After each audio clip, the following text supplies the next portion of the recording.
give her the same respect. That's how I feel. I feel the same way. I asked a reasonable question. You took offense. I didn't think it was reasonable. Basically, that's what I'm saying, right? Respect. I apologize if you felt like it was, right? That's what I'm saying. That's what I told the brother. At the end of the day, there's going to be some black people that fuck with you, some black people that don't. What you just came out the mic, you said in other people's country, there's going to be some people that got this perspective, some people that got a different perspective. I agree with that. That's what I'm saying. Like everything you just said, that's what I'm saying. That's a fact. So I apologize. We having some type of misunderstanding here. My whole point was, he was saying, black people, we like to tear each other down. And I said, no. You go to these other countries and see some people are tearing the president down. Some people don't fuck with that. Whoever in power in Switzerland. We don't fuck with that shit. Some people out there do. Some people love the shit. You always gonna fuck with the people that fuck with you. And then the motherfuckers that be hating, block the noise out. That's what I said. Then you ask the question, I'm like, I don't understand. Yeah, she started asking about you living in another country, what your experience was, to see if you could even speak to it. Right, basically a credibility check. Right. But here's the thing, like, that's not water under the bridge. I mean, the other thing is that black folks can't afford that type of mentality, though, clearly. And the reason why I say that is we don't even have basic agency. We have no nationality. You feel me? Like, there is nothing that says that we are a class of people that are identified as this, and we have a board or say so on any fucking thing at the UN or at the Trilateral Commission or any goddamn thing. There's no board that black Americans, other than the NAACP that was started by a white motherfucker. The NAACP is inclusive of everybody, but other melanated organizations are exclusive of us. So because we're at a disadvantage, so, globally, socioeconomically, because of our divisiveness, we can't afford to keep that going. But the best way to manipulate a nigga into success, give him some money, give him something that fits their immediate need, right? So, like, if I can manipulate you into success, I take all pride in that. But the fact is that we're getting manipulated out of success. What is in success? What do you mean? I just get manipulated into success. Oh, okay. Like, for instance, I have a situation called the incentivized behavior program. So that means based off of your performance, you get paid.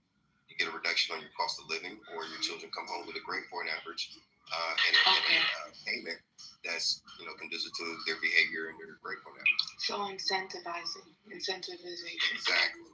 Yeah, everybody's incentivized. So people go to work to get a check, right? People perform at a work to either get a bonus or a raise or to move up the corporate ladder or whatever, right?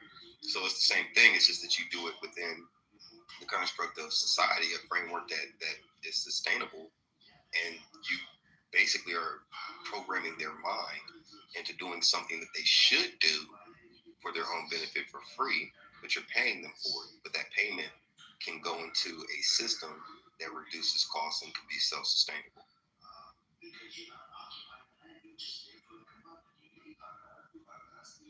I just want to say the exclusivity thing that you were talking about, that's what I feel like the number one issue is when it comes to it. Everybody's not going to be on the same page, Twin, and I think you're making valid points, but still, every culture has that. With us, the exclusivity thing is the issue because it's not ever going to take everybody. It's only going to take the top guys. Those are the motherfuckers that should be running shit, making decisions and shit. But like you said, all of the top guys get paid off and they on some fucking Epstein Island doing some bitty shit with some fucking baby oil shit. Like, these motherfuckers who overseas and shit like that, or the small hats and shit, everybody don't know them niggas who make the decisions. They make decisions up top. They not asking no other Ashkenazi motherfuckers, oh, what do y'all think we should do about this? What do y'all think we should do about that? They just making decisions. They people just benefit from that. We don't have, like, the guys up top. All our guys up top, they sold out somebody else some shit. And that's the issue. Well, the Ashkenazi does have a thing like that. They do have people that are pillars in the community that dictate how things go. They meet all the time. That's what I said, bro. I'm talking about the guys up top, like Rockefeller, right? Rothschild, right? They don't ask other Ashkenazis what decisions they should make. They only ask each other, right? The door is closed with them, type shit. So the Ashkenazi judge who down the street from you, he don't talk to them. He don't know what the fuck they doing, right? But he benefit from them. You feel what I'm saying? My thing is the conversation. I think I'm trying to make it. Hold on, y'all. My thing is the conversation is being had though. So for you to say like they're not asking permission for things, right? They're dealing with the circumstances. Right. They're dealing with the terms that are the conditions that are being brought to their front door. Because they are affiliated, right? Because if one person that you are bumping elbows with is being called for some weird shit and you are affiliated with this person, so they are dealing with that. So no, they're not asking permission, but they have to deal with all the extra shit of the shit they actually participate in. Do they care? That's another question. So I feel what you're saying, but like on the other hand, they are kind of. Well, that's what I was trying to get clarity on. I wanted to get clarity on his point with that because I heard what he was saying. I was trying to piece it together just for clarity, bro. Excuse me if I'm slow about it, but if you could rephrase or reframe that in a more simplistic way, if you could, bro, just so I can follow you. I'm just saying, bro, like the guys up top, right? Of any ethnicity, those are the guys who make all the decisions for that said group of people. Like you were saying earlier, like, us as black people, we don't have the room to kind of be bullshitting like other countries. And I'm saying it's not specifically just because of that.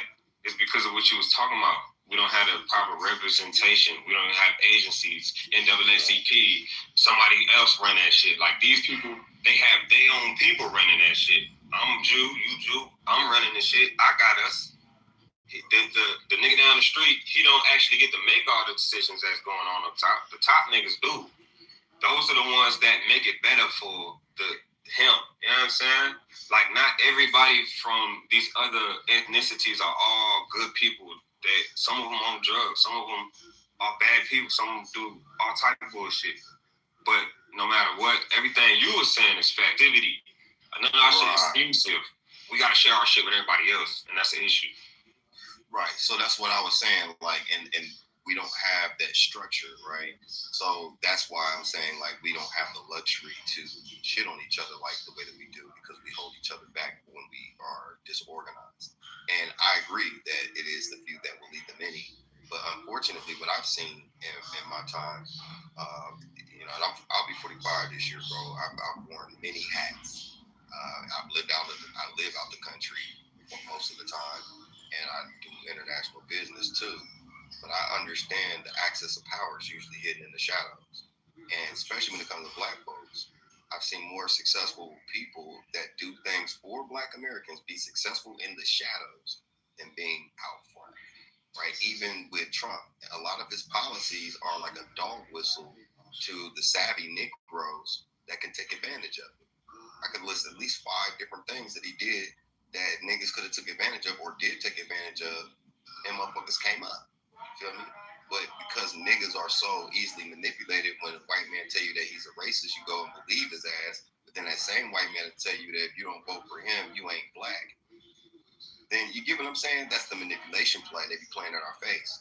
So I've seen when Trump did that $75 billion situation for the red zone communities, the revitalization zones, that shit is fire.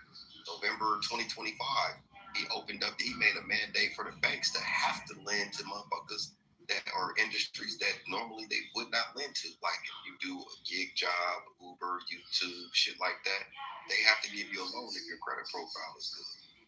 When he let niggas out of jail, 3,900 motherfuckers in his first term, 89% of the motherfuckers were black.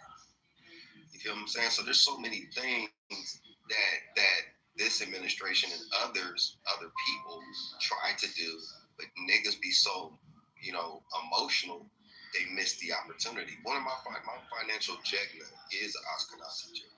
He just closed a $900 million deal, and by the end of the year, it'll be $6 billion. You feel me? This man's raised over $35 billion, and he's been my mentor since 2011. Right? The shit that he tells me and shares with me, the access of information that he and his peers and others have shared with me over the years, have made me extremely savvy and it put me in rooms that most people couldn't educate themselves into, right? And really, what it boils down to is not as hard as one would think.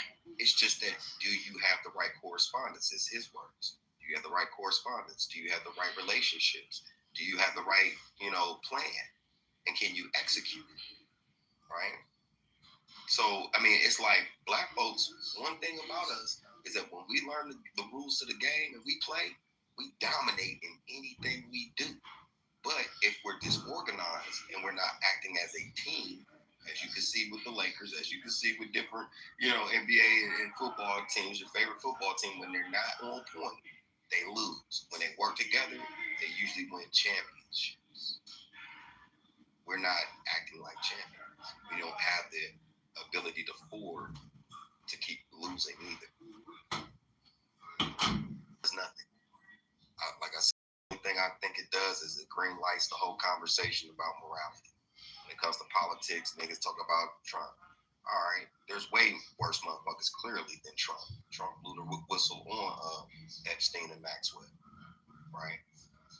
When people talk about, this administration and what they've done, what did the previous administration do for Black Americans? Ever. Zero. Right? So when we have this conversation about morality, if you support Trump, or if you support this, if you support ICE, if you do this, that, and third, then everybody's fucked up. Democrat and Republican is the same two wings on the same racist white dragon, bro. But black folks don't have the time to be sitting over here looking at both wings and trying to examine them. We have to get our own shit together so that we can make our own motherfucking way. Like relying on reparations, trying to tell everybody, let's, pull money together and build our own communities and not nigga know how to do it. That's not, feasible. What is feasible is like somebody was cracking in the chat, thinking black. But for a motherfucker to be like, that ain't shit, lets you know how uninformed they are. Because that legitimately, if you wanted to see black folks come together and do anything and move global markets overnight, imagine 20 million, not just 50, but 20 million niggas with some money moving their bread, if not all, half or even 20% out of the banks that they work with and putting it into black banks, black financial vehicles that can create run-on banks overnight. Banks would lose all kinds of shit, not just because of the money size, but because it creates a cascading effect while our deposits going down. See what I'm saying? But niggas ain't thinking that way because the only thing that they want to think about is marching and doing all the emotional shit. Does that make sense? No. Okay. Well, what doesn't make sense about that? Well, I have fragmented thoughts. But at the end of the day, the system. Hold on. Let me take this out of my mouth. Okay. So the system that we're in, that Jeffrey Epstein seemed to be benefiting and working with and perpetuating, is a system that seems to be revolving around money. And from what I can tell, there seems to be a group of people who are benefiting from that money being used and that money moving around. And what you're promoting is people further perpetuating the use of that money. And so a situation like Jeffrey Epstein, for example, is important, in my opinion, on a base level because it shows that the system is built on something that we should not have faith in. And the economy is based on faith.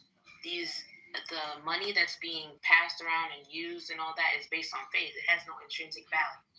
So, I don't know. I have fragmented thoughts about this. I just feel like when black people go to, like, the understanding that we need to accumulate money and we need to beat them at their own game in their system, it doesn't make sense to me. This is a pyramid scheme. The whole system is a pyramid scheme.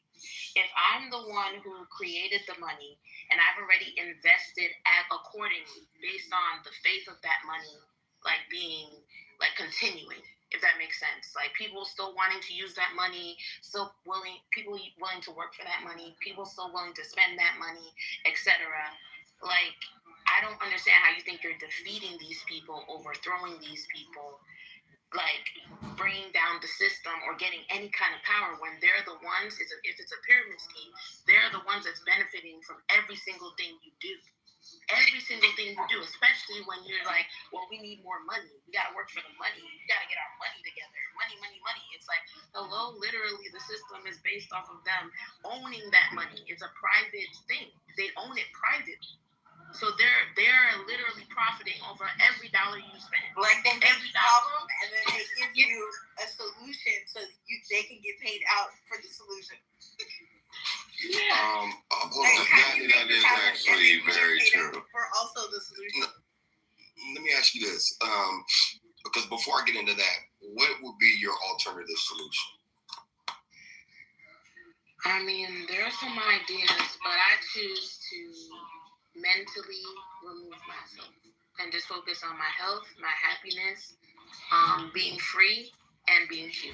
That's what I choose to do. And that would be called cognitive dissonance. No, it's called my own thing that I got to do for me, because at the end of the day, worrying about their system and how to save the world has not benefited. So I'm muting you up. Hold on a second, because I can't think and hear you at the same time. Okay. So what I'm saying is I'm not going to allow them to distract me with their news, their topics, their movements. I'm going to operate my life every day off of what's benefiting me directly. The healthier I am, the more composed I am, the better decisions I can make. Do you see what I'm saying? So if I can control my life and what I do, I can look out for my best interests and be an influence on the people around me in my everyday life. Versus them telling me what my goal is, them telling me what my thought process needs to be, them telling me, oh, everybody's shifting to AI, so I gotta go to AI. Fuck no, I'm doing what's best interest for me. Do you see what I'm saying? I see what you're saying. It's just ineffective. To you. No, it's not to me. You're going to do whatever they tell you to do, because that's the premise of your conversation. When I asked you about a solution, you didn't have one. You said, I'm going to do whatever it takes for me to survive. That's all I'm saying. And what that looks like is doing what they tell you to do. So to you, because that's how your brain works. So that you can create income for yourself, and that you can continue to live. So that I didn't interrupt you, but so that you could, live and be under the radar, right? Well, what I was saying is something that's actually rather effective. If you cause a bank run, like, I don't know, matter of fact, before I even go into that, if you don't mind me asking, what do you do for like a living? What is your profession? Just make your point. Just make your point. No, I just don't want to talk over you. Accounting. That's somebody else talking. Accounting. Okay, cool. So in accounting, what kind of accounting do you do? Oh, brother. Oh, yeah. We're gonna go to the make your point, please.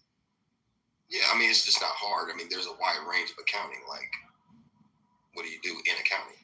She does finance work. Your point. I think you should just make your point.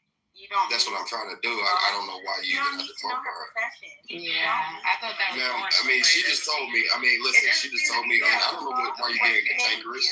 And make do. Yeah, please make it. I don't know why you're being even cantankerous. I don't know why you're even being cantankerous right now. Okay, please just calm down. We're good. Please. So if you're into accounting, then you know basic financing. I was just trying to get a better scope so I can talk to that, right?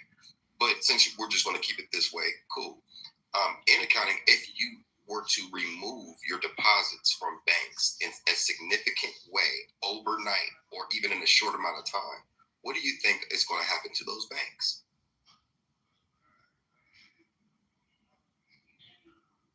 You can create a run on banks. You know that, right? Right, and that's been done throughout history. I'm trying to follow your point. What time in history has that happened with Black Americans? Oh, you're talking about Black Americans? I don't know. But at the end of the day, banks have been run on. Like, it's happening regularly. Like, in this era that we're living in, banks are being run on in multiple countries. But I'm talking about in America. What your point is? What is your point? I'm talking about Black Americans redirecting their capital and putting it in Black financial vehicles, and structuring those SPV vehicles or whatever kind of vehicle you want into impact investment firms. You want to also go into lobbying, right? And you want to create impact investments. Those things will drastically change and impact the economy, the global economy, like not just permanently, but systemically. And benefit Okay, who do you think you're ultimately benefiting, right? So on the surface, you're saying Black people benefit from that. But who do you think ultimately benefits? The entire globe. Including the people that you're trying to move out of power, right? Or dethrone from power, correct? No. They're exempt. Well, they would be, because they would be the ones that you'd be diverting capital away from, and the policies that you structure would go against what their structure plays would be to thwart those things. So if you're trying to say, hey, Black Americans, we're going to create a fund and buy ports and then control import-exports, and we're increasing our GDP. Our GDP goes to our national spending, all kinds of that shit.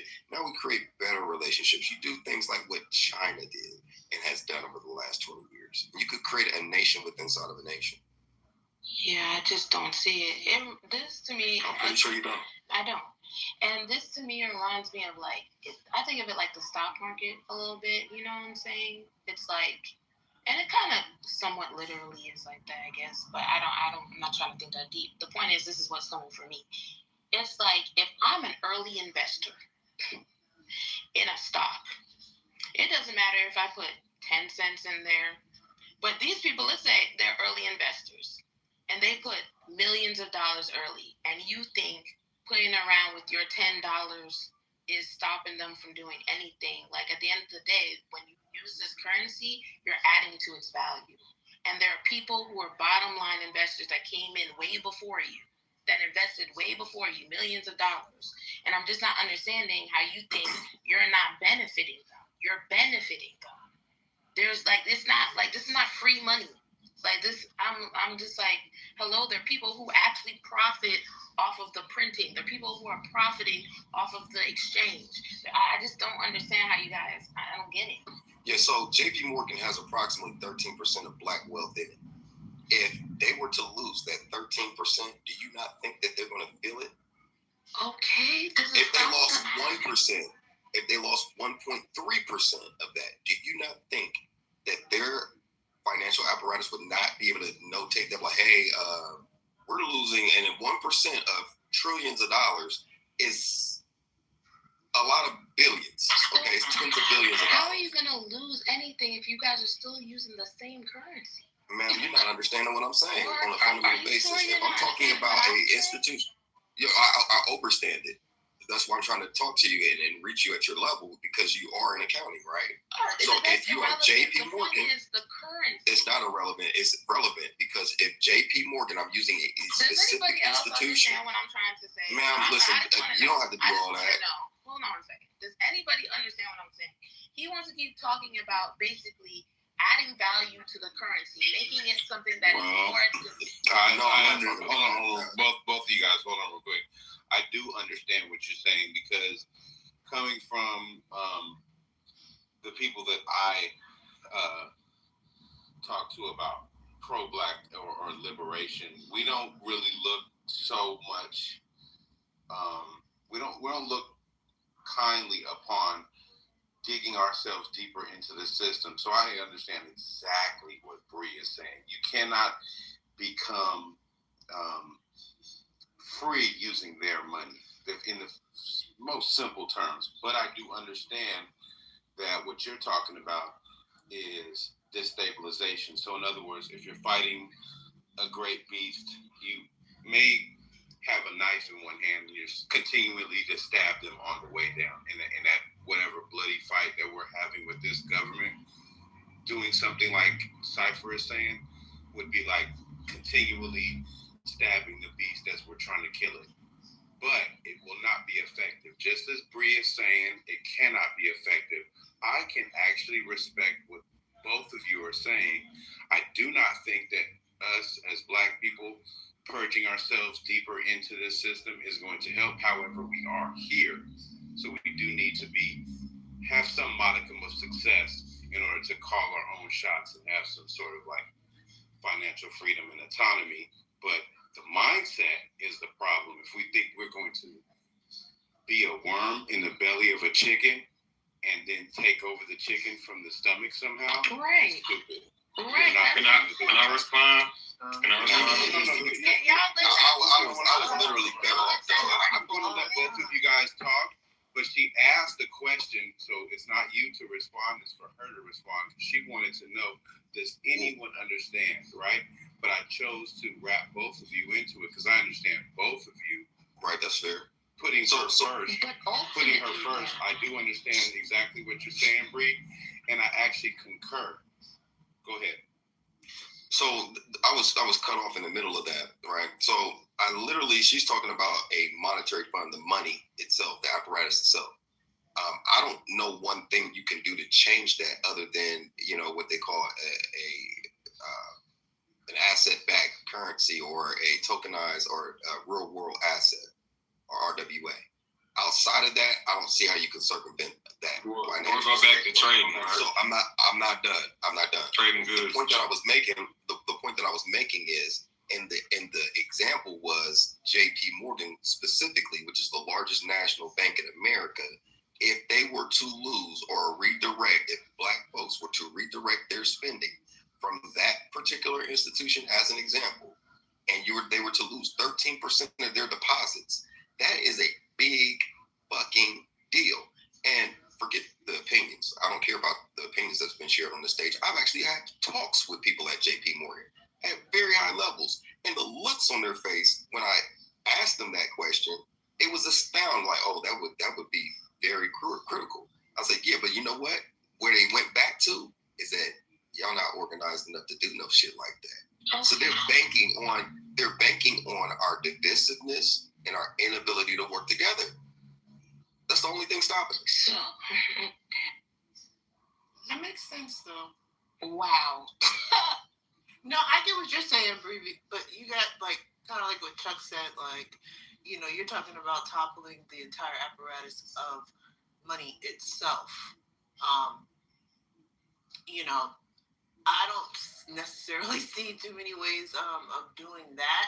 Yeah, you can't use money to topple money. Right. Absolutely. Can I respond right quick? Let me finish my After system. So, yes, real quick. So, okay, given that it's, not feasible to actually try and topple the entire money directions that benefit us more directly than benefiting them.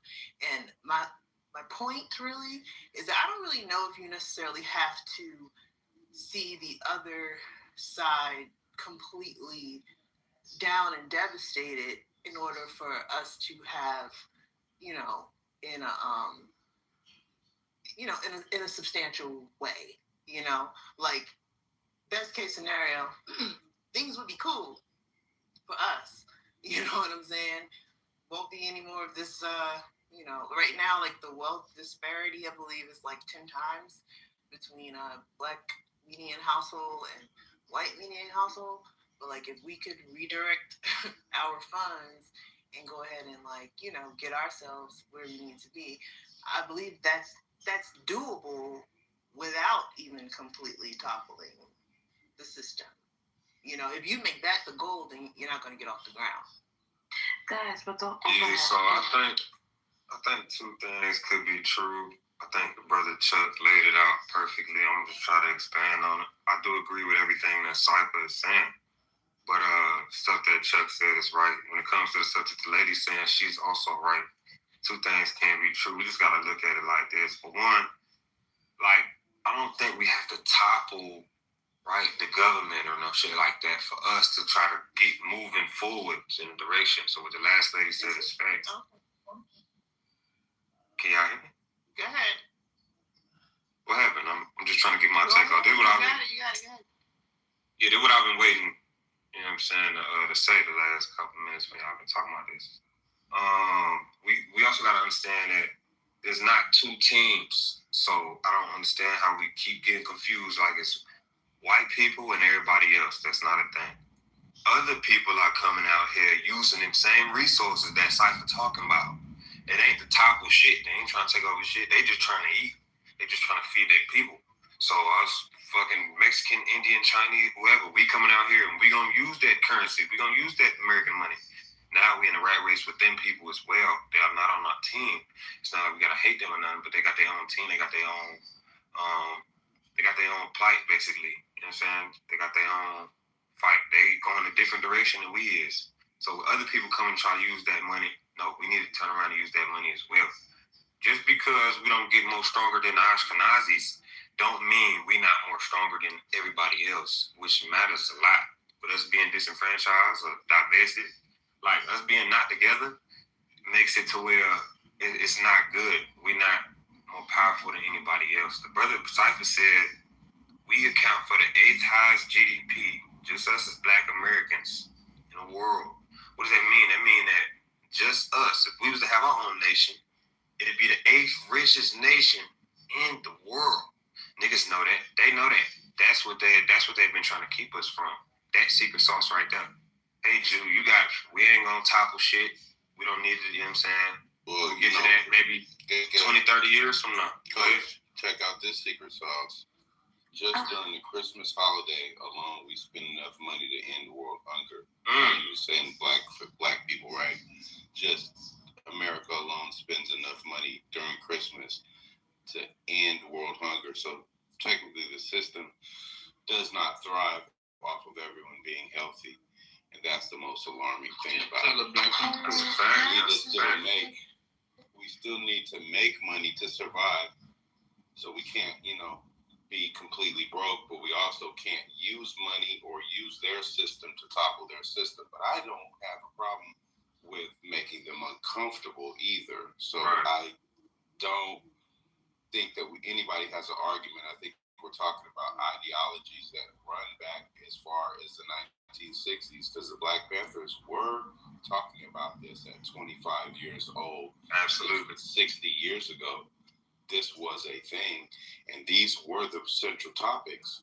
And this country has stopped Black ownership several times. They want our culture in order to master trends, because they cannot master trends the way we do, but they do master the refinement of those trends and seem to make more money off of those things than we will ever make. However, if we change our mindset away from money-based ideologies and thoughts, but are still making money and thinking about collectivism and ideologies that bring us together as a successful,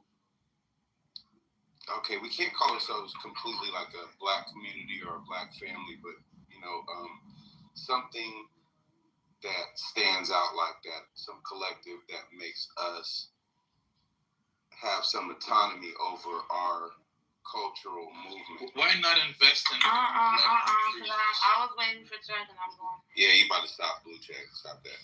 Don't jump in right now. Close your mic, bro. Close your mic, Blue Check. All right. So, this is probably one of the more productive conversations that are really getting at the heart of what we should be talking about in the Black community. Our money, our investments, our divestment of money, our ability to do collective trade and value with each other, so that way our dollar spins together.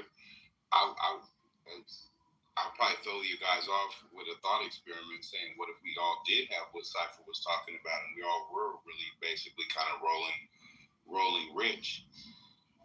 But bringing it back to what Bree said, inside of that, if we all were rolling with bread in our pocket, we're all making these moves, and then we discovered suddenly, like, basically we're just, then are we going to all disassemble and all of a sudden our collectivism goes away? Well, yes, it will, because no longer will the money be the goal anymore, and will literally fall apart with money in our hands, which will be sad. So we have to divest ourselves of this money-based ideology and be on a collective ideology. So it doesn't matter what the tool is that we use. They could switch to leaves. Well, fuck it. We'll use these goddamn walnuts then, nigga. Like, whatever it is, we're doing it collectively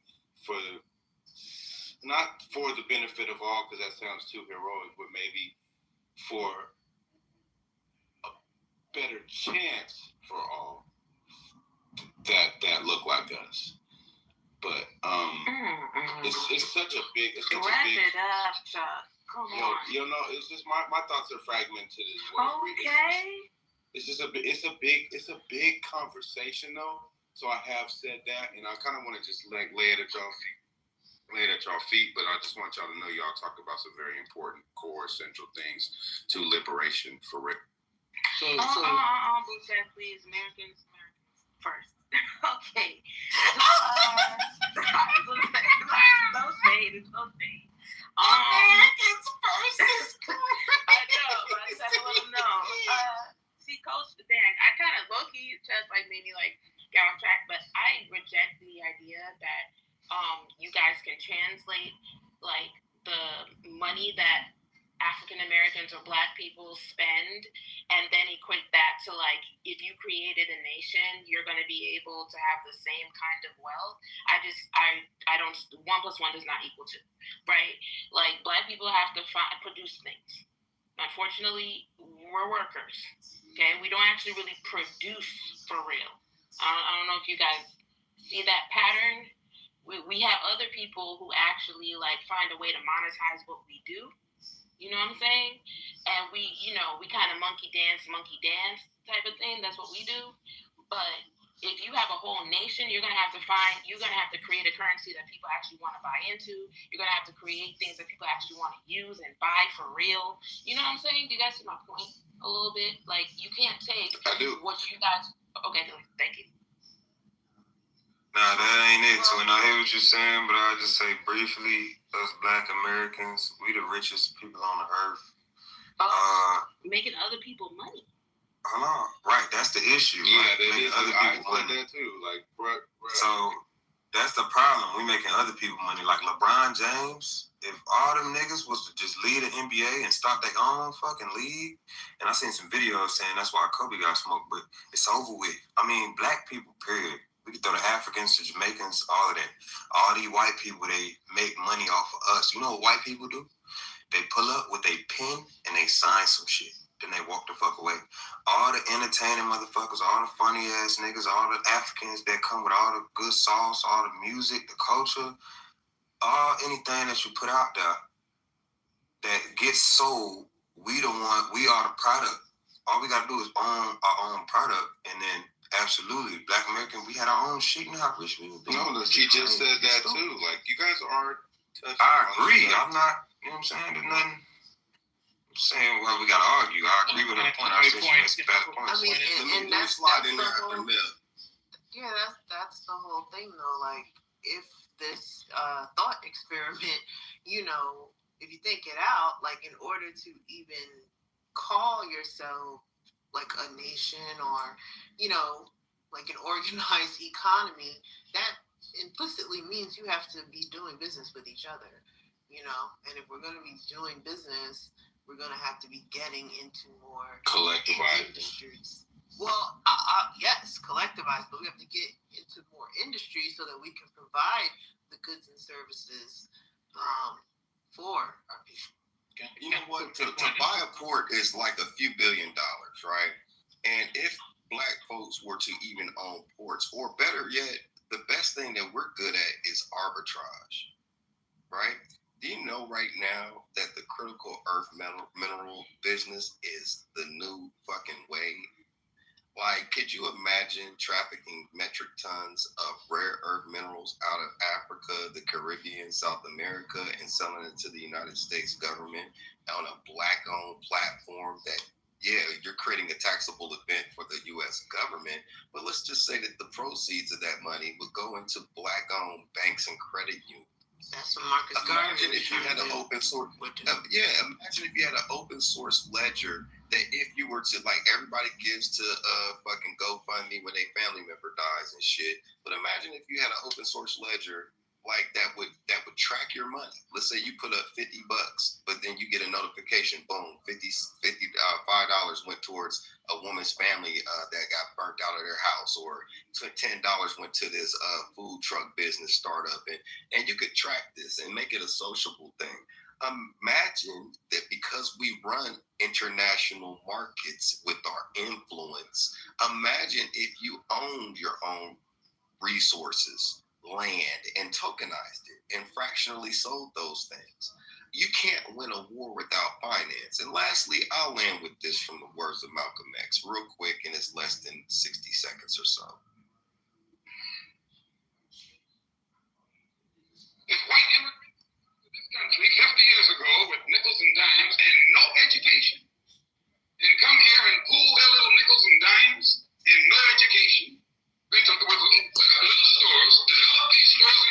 stores, develop this into an industry which creates job opportunities for whites.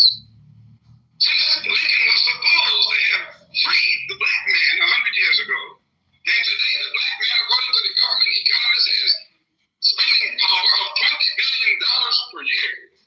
We feel that with the black man spending $20 billion a year, not setting up any businesses, not creating any industry, not creating any job opportunities for his own kind, he's not in a moral position to point the finger today at the white man and tell the white man that he's discriminating against him for not giving him a job in factories that he himself set up.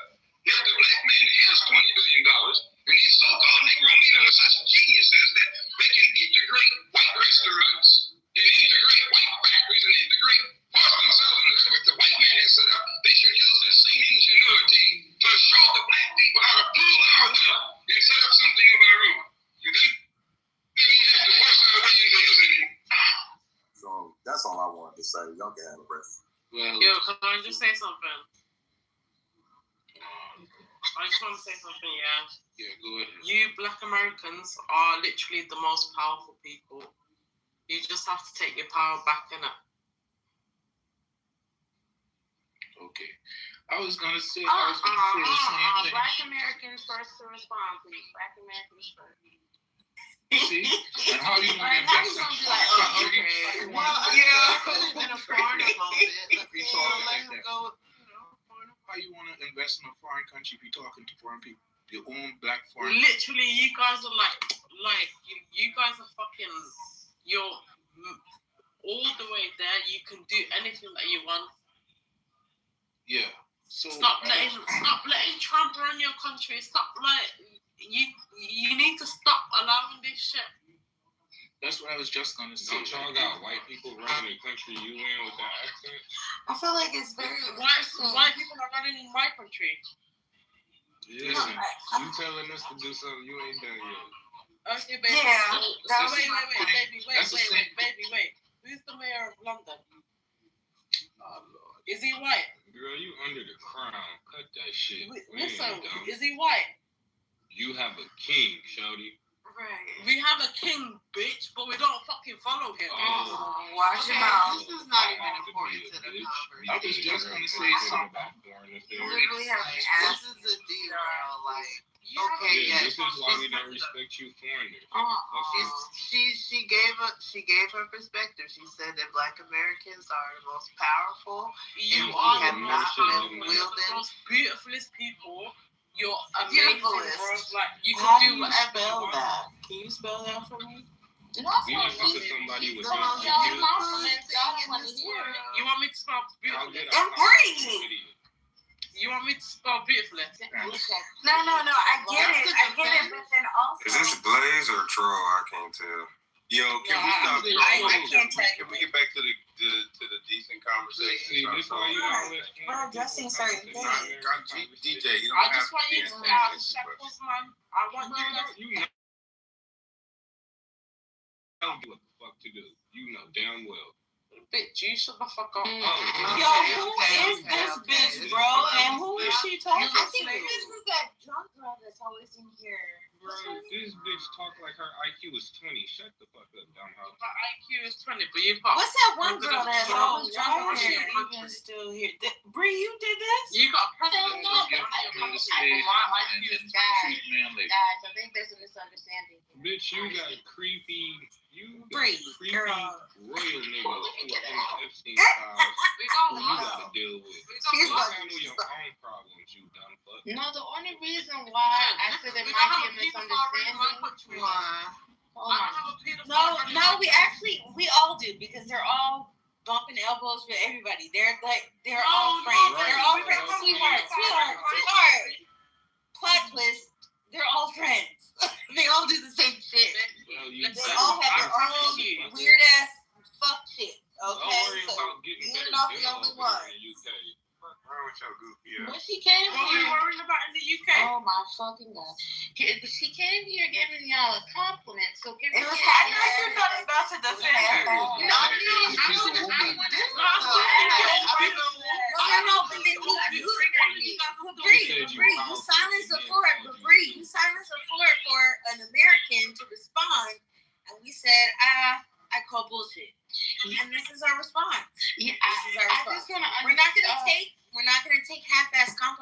Because it's not really a compliment. Oh, we should be doing more. Oh, you think so? We should be doing more. Listen, you guys. I really. Can we just guys? No, fuck. I just out here. Oh my god. I just want to get back to the conversation we was having. I can say you guys are beautiful. Can we get one mic? Can we get one mic? I don't mind. No, you're not about to give her that backhanded compliment No, or because backhanded I little don't shit. even understand. Okay. No, not you. I'm talking about her. Okay, let's move on from the backhanded compliment. This is a lot. Okay, This is go a on, you lot. This is a lot. I really don't think you guys need to be responding this way. It's fine to respond how you guys want to respond, but this is a lot that you guys are doing, and I'm not quite understanding where it's coming from. Okay, I just want to get to the bottom of it. All I heard her say, you guys are powerful. I don't know if she said you need to get your country back or take your power back. Yeah, and these are all good things. Much love to that, though. I received that, though. I fuck with her for that. Hold on. You guys are, listen. Oh, girl. African Americans, like every black person in America I fuck with, yeah. But you guys need to get your power back. Like, why are you sitting there and just allowing for shit to happen? Yeah, that's the part I don't. I mean, I kind of resonate on the if we are to assume that, and this is what they say themselves. Like this part, I think you guys can resonate with that. There is something very special about Black Americans, whether you're from South America or North America. Hold on a second. Let me just try to see what I can do here. Baby. Okay, so the thing is like. I can understand that on a spiritual level because everything is happening on a spiritual level first, in my opinion. And I've asked this like a few weeks ago.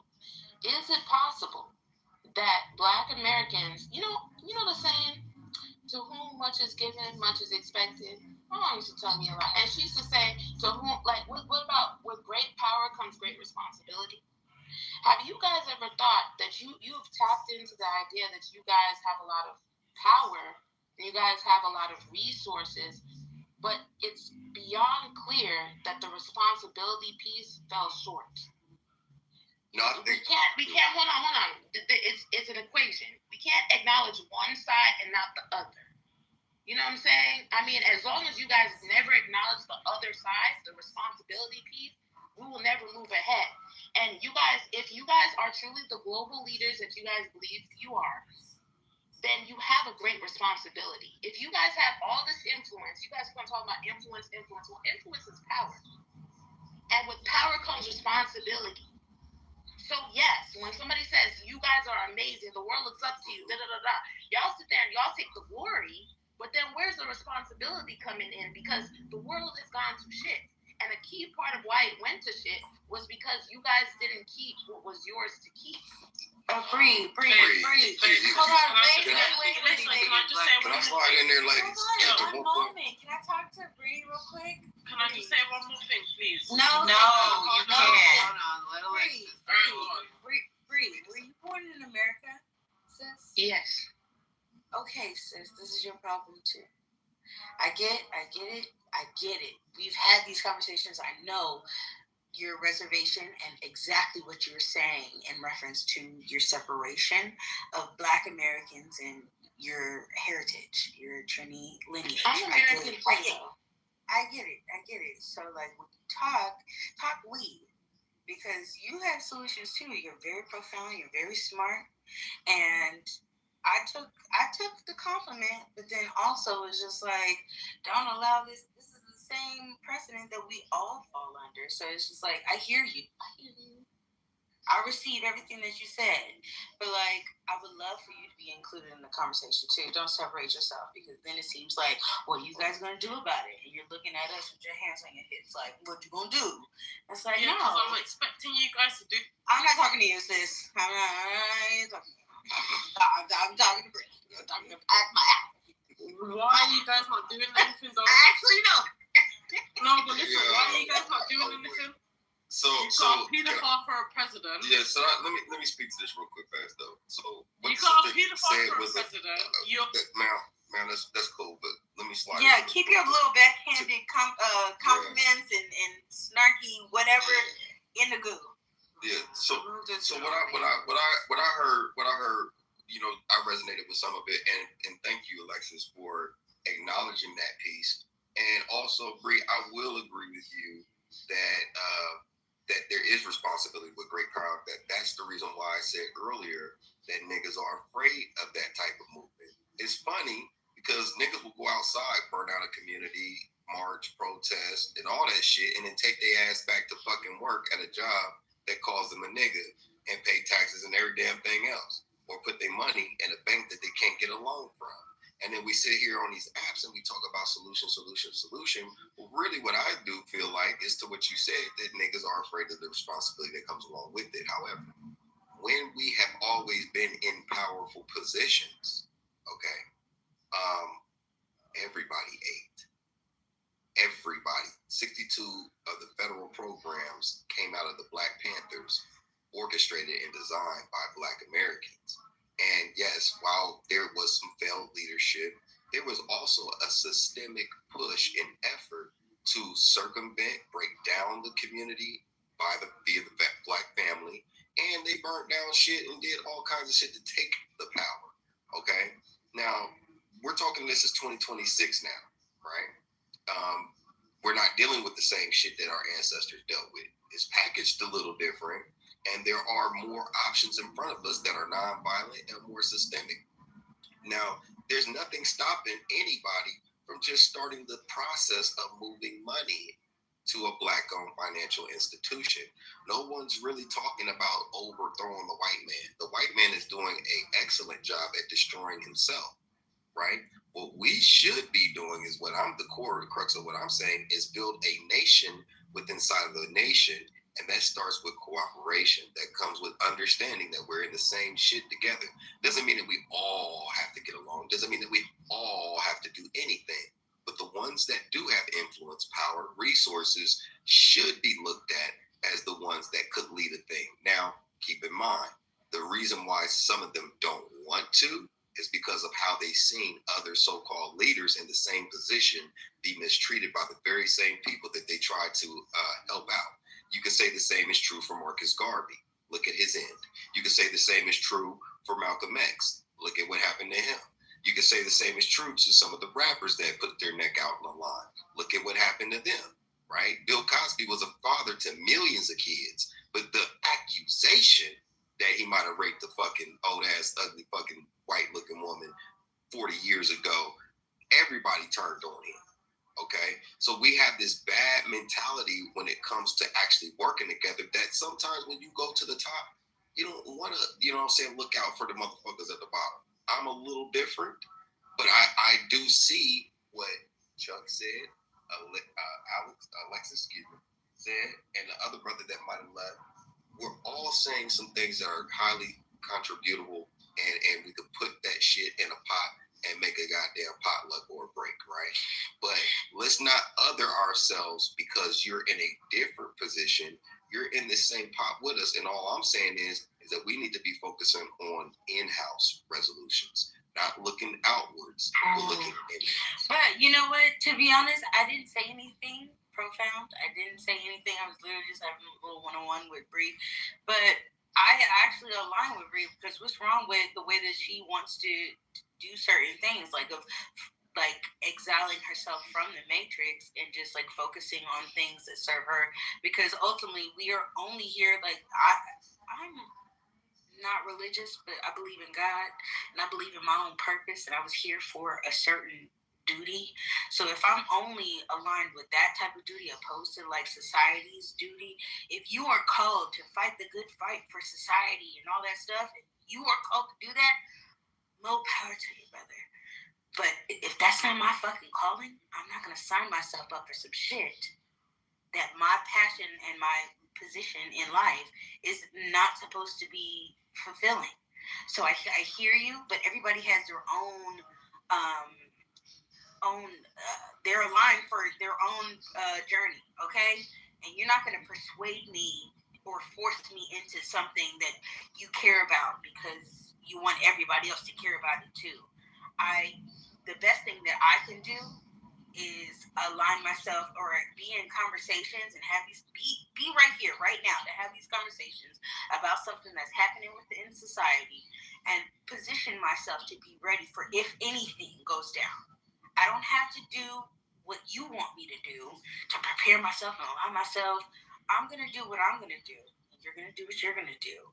And if shit hits the fucking fan, I'm going to be in the position to fulfill whatever duty, whatever position I can fulfill in that moment because I'm prepared for it. You're not going to punk me into doing what you think I should be caring about. No, that's not what I'm doing. And if, I want to do what I'm going to do in the meantime, protect my peace, protect my mental, make myself physically prepared for anything, then that's my calling. That's my alignment. That's my everything that I'm supposed to be fulfilling. So everything is a fact. Don't exile what Bree was talking about because that's a big factor. Appreciate it. To be aligned with what you're called to be doing within this lifetime. What do you think I was saying, love? I heard what you're saying, but did you hear what I was saying? No, that's not what I was asking. I was asking what I don't really care. I got you. All right. Hey y'all, let me interject and say something that I was just thinking of real quick before you guys segue off. Is that I thought it's real interesting how this European white woman jumps on stage and says, "Take your power back." No, it's not a white woman. And then proceeds to try to take over the stage, take our power of our own voices of us speaking to each other. That wasn't a white woman. She's always here. She's a black woman. She's always talking left. But honestly, Cypher was speaking on the same thing. She didn't take us left. We're still. Okay. All right, Chuck. Basically, what I was going to say, right? Investing in other black countries make you guys more powerful. I tried to tell my uncle them years ago, listen, if you invest in land in Turks and Caicos, which was going on pennies on a dime, you guys can make millions of dollars. They used to laugh at me, that little island and stuff like that. Now 1 acre of land on the beach is $6.5 million.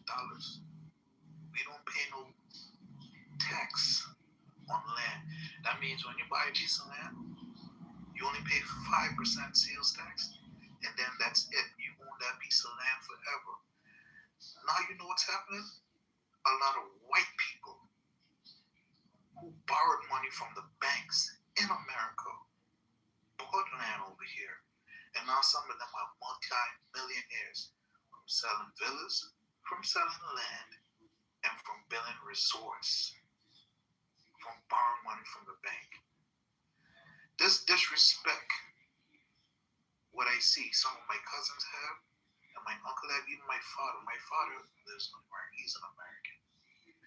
For the other black countries who are foreign people, some of us are highly educated. I try and teach people, listen, have respect for your fellow black people. Invest in these countries, because in the future, this is how the white people is going to have a grip on everything, because they coming in these black countries where we're like us. We protect our nature because that's all we have. We know we have the third largest barrier reef in the world, and we protect it. You understand? That means if you go out there fishing in the park, you get fined $20,000. Whether you black or you white. So when people come here and be like, "Wow, the water is so crystal clear," how is it? Because we don't pollute our water with crap, with feces. Even when the yachts come in. Losing the plot, please. Losing the plot. Please get back to the constructive advice. Oh, I should be quiet? I just want you to get back to the point versus the water and this and that thing. I'm just saying. Try to invest in foreign black countries. And then sell it? I did not say sell it. I said own something. Because then it brings The thing is, with people with opportunities, once they dive into something that they can see a lucrative benefits from, they don't know when to stop. So, I feel you, because, we have conversations about, participating with the left when we want to be right so, much. But it's play the game, but know your limits. don't be greedy. As soon as, hold on, I'm not done. Let me finish my statement. As soon as you start to get greedy and you don't know your limits, that's when things get fuzzy. You tap into certain territory where it's like hard to go back. You meet certain people and it's hard to go back, or you get too greedy and you lose your money because you don't know how to move with that type of about. Like, have discernment. Play the game, but just know your limits. Yeah, I kind of agree with him on the investment piece, but honestly, they should be investing in America. Like, Americans we need to build up our own economic base here and expand. So there are people that, if their calling is to move abroad, I mean, I do that. There are people that do invest domestically. I also do that. But I do not like the charlatan move that black melanated foreigners do, because they come to America and they take. They don't really invest in America, but they want us to invest into them. And then other themselves, like CARICOM, Black Americans are not a part of CARICOM. Like, I think that other nations, if they are wise, should be begging for Black investment dollars to be directed to them. But I mean, the way they do it, I mean, I think the critical earth and real estate is a great segue.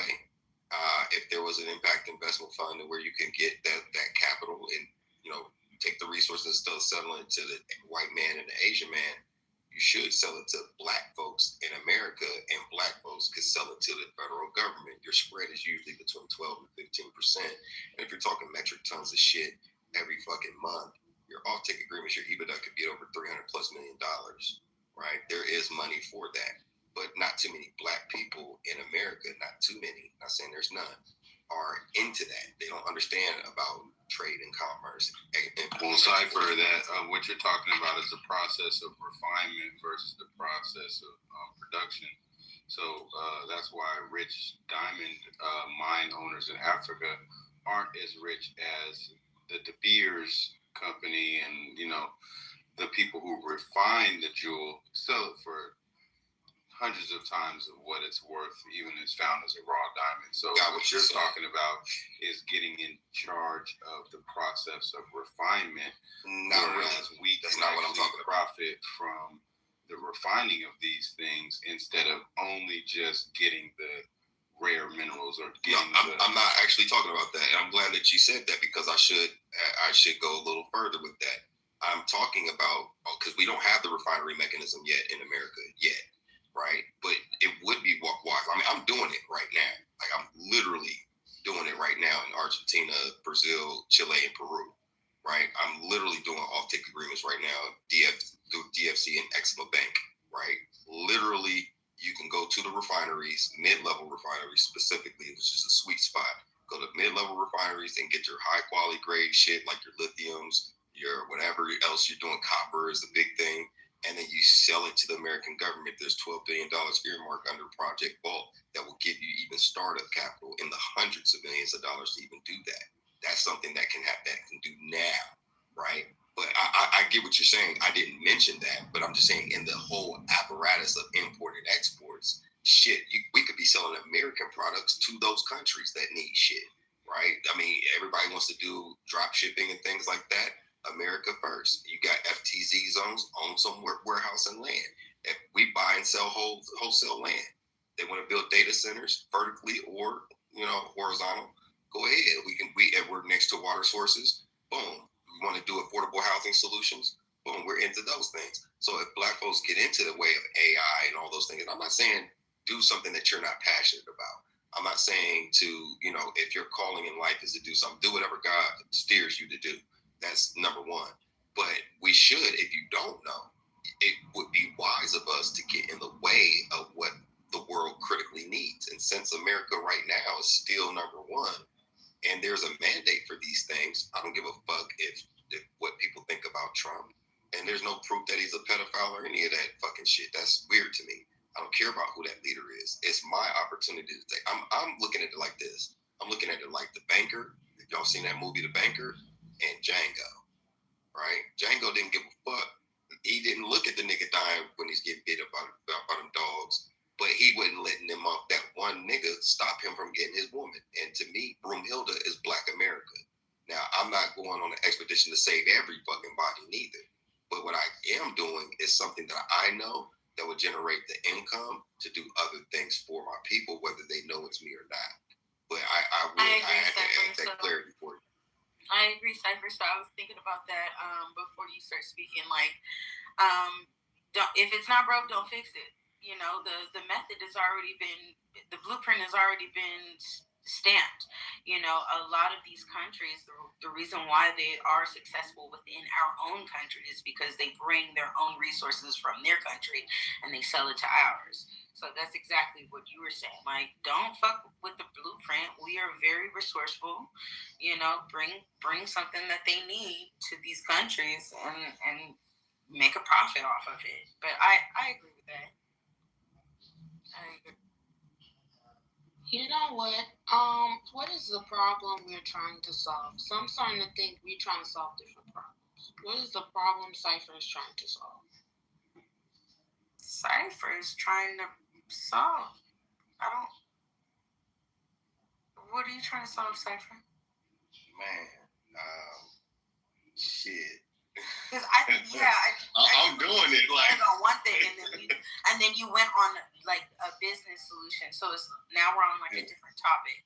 No, I don't think it's on the same thing. How it all originated was just basically talking about how the knowledge of Epstein shit is meaningless to Black Americans, other than the moral argument that we can't access shit because of this or that. When you could just say to that moral argument that all of you motherfuckers are fucked up, and we can carve out our own path.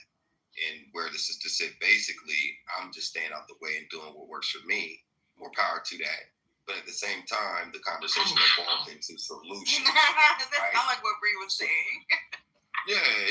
So I'm saying in a solution-oriented environment where you don't have to be out there marching, you don't have to do anything fucked up, a very easy, non-violent, systemic, and impactful framework would be just moving dollars. We have influence. We got a lot of money. If we organize and do the people at the top that's passionate about that. I feel like if you would have came with this energy the first time, that we would be confused. This is so heavy. But what is the problem? But it did. We just evolved with the same. It was that same kind of conversation. What is the problem that you're trying to solve, or what is the end result in the simplified sentence? Well, I mean, Black folks just need to fill the power vacuum. Fill the power. Just organize yourself to. Yes, fill the power vacuum. We're talking about building economic wealth. Exactly, and filling that, and by way of doing that is filling the power vacuum, because the white man is doing an A-grade job. Thank you, Mr. White Man, for killing themselves. They are doing a great job. I mean, they need a cookie and a gold star for the bullshit that they're doing. Now, because they're losing a lot of legitimacy and power dynamics are being shifted, then there is a void to be filled. If we are organized, we can cluster ourselves into a ball or a fist and fill that power vacuum. I just don't. I mean, we just have fundamental difference of opinion on this, like on a very base level. So I'm not going to continue with the back and forth. I just don't agree. At the end of the day, if the white man goes down, you've built a whole identity system, proxy up underneath the white man. You will go down too, unless you build a system completely outside of the white man's system. So I just don't get it, but it's not for me to get. It's not for me to get. I get it. There's that. We'll leave it there. To those that do get it, all I would reiterate. Hold on. No. Okay, I'm tired. I was gonna say something totally different. So my question is, if I am an entrepreneur and I have my own business, and the whole thing goes down, like, do you think social media, because that's the only way that I'm going to get to my clients, that I'm going to get to my members, that's a part of what you're saying, like, to be separate of, like, I'm just trying to take your brain apart. Yeah, to be honest with you, I don't know that I have. Okay. I don't care. Go ahead, sir, please, because I'm not. No. I asked you a question, girl. Okay. You know, that's disrespectful too. I really don't want to argue right now, please. Okay. I appreciate you letting me talk. Okay, no, I appreciate it. I appreciate you letting me talk. Thank you. Okay, so for me, I'm just doing what feels right for me. You know what I'm saying? I can't be a justice warrior. You know, I come from, I'm a Virgo South Node, right? Virgo South Node, Virgo Moon, Virgo Midheaven, right? I can't do the social justice warrior shit on that level. I have to do it on a different level in a way I feel I can impact humanity. And that is not through protesting, like Cypher's saying. It's not through trying to work hard. I come from a work hard background. Worked hard. It was killing me. So at the end of the day, I have a different way. I'm going to approach it on a spiritual, energetic level, on a mindset level. And I'm going to influence the people that I feel can make the most change. And I believe that's women. So I'm going to service women, and I'm going to figure that out energetically. I know social media is a part of it for me, but I have no idea how that's all going to come together. I'm just flowing with, I'm only at the beginning of that understanding that okay, see, I'm not coming for your perspective. I think that your perspective is bullshit, but did I say that to you? Did I say that you're part of the problem and this and that? No, I didn't. I didn't say that. So at the end of the day, I'm coming at it at a different angle. And I believe that if people change their mindsets about the system and change their minds and take back their personal individual power, you cannot have a system above you that's feeding off of your power if you have your own power. And that's what I want to perpetuate. People being whole within themselves and having abundance generating from within, not a system.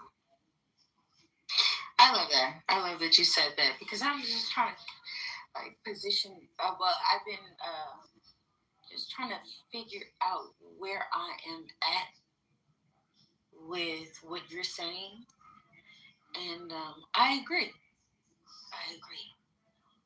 And it does feel freeing. It's very freeing. And I may just be blessed within my own circumstances because, I've aligned myself to live this type of life that I do. And it does get complicated sometimes, and you may need to tap into, like I was saying earlier, play the game for a little bit, but know your boundaries, know your limits. You may have to play the game for a little bit just to, get up, for a moment. But ultimately, I don't feel the pressure of society. I look on social media and I see other people's stresses of circumstances and things like that, and I don't align with it. And it is a beautiful space, and I really hope that people will find what works for them so they can make money without and feel free at the same fucking time, But yeah, that's beautiful. Yeah, I agree. Not being subjected to the circumstances of society and feeling like you need to be a number just to make ends meet because of the line or the matrix or the box that they want to fucking put you in. Yeah. I lived my life that way for a good amount of time, and I can tell you that once you get your internal together and your external is cool, you do end up being in a place where you just kind of just need fucking money. But you have to do exactly what you said, Alexis. You got to know your boundaries. And I advocate for not being so financially bound to this system that you can break away from it and still have autonomy and freedom. So I also agree. And I do know that you might have to play the game sometimes, but you have to know your limits and shit and get out of the game, because the system is meant to break us and meant to make us into pawns of it. Yeah, and I feel like maybe the roles of what men are doing and what women need to do are two different things. When I'm talking about spiritual things or things like this, I'm not talking about what men need to do. Maybe do what you do. I have no clue. But for women, I just believe we need to work on ourselves and be healthy, be happy, be free, be abundant. Ooh, breathe. This is what I said that 2026 was going to be. I told myself, like, this is all about wellness. This is all about, because I got everything. Everything's great. Everything's fucking great. But now it's time, like, I've silenced the noise outside of me. And I'm like, ooh, this year is solely on, like, everything intentional about wellness. Like, I need to shine light on all the little dark corners that I've neglected for my personal self, like me. And so, okay. And that's the thing. I mean, Cypher, again, why do you come that way? Like, it's very strange to me because I'm literally just saying something different than what you're saying. If you choose to operate in the way you choose to operate, you don't have to disrespect how I feel, calling me an idiot, calling me a lost soul, telling me I'm part of the front. Hold on. Let me just finish my thoughts. Just allow me to finish my thoughts. Just allow me to finish my thoughts. Waste your breath. Allow me to finish my thoughts. Jesus Christ. What I'm trying to say is, damn, I low-key forget because my brain goes in a whole different place when I feel like I have to start defending myself. And then you shouldn't have to know like talking to. I should not have to defend myself, but you keep talking in the chat. I should not have to. I agree. Then focus on the conversation. I'm not even talking to you. Hold on.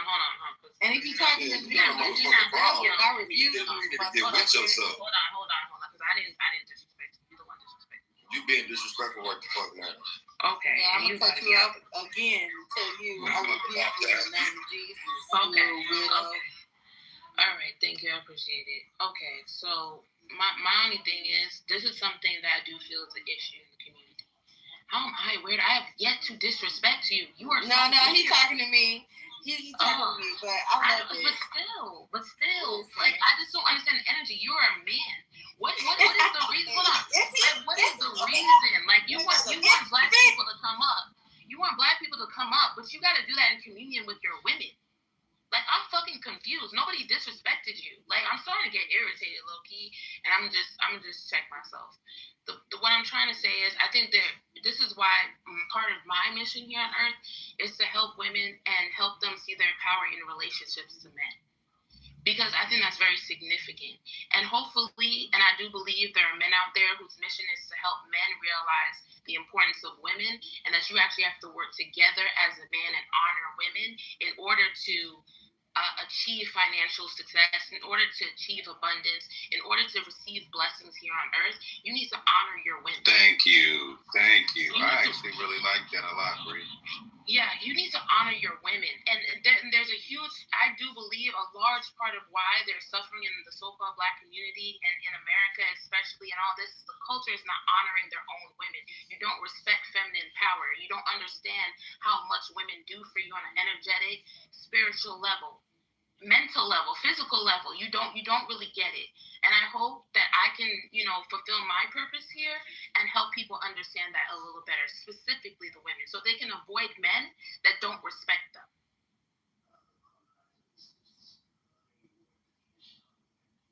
Talk your shit.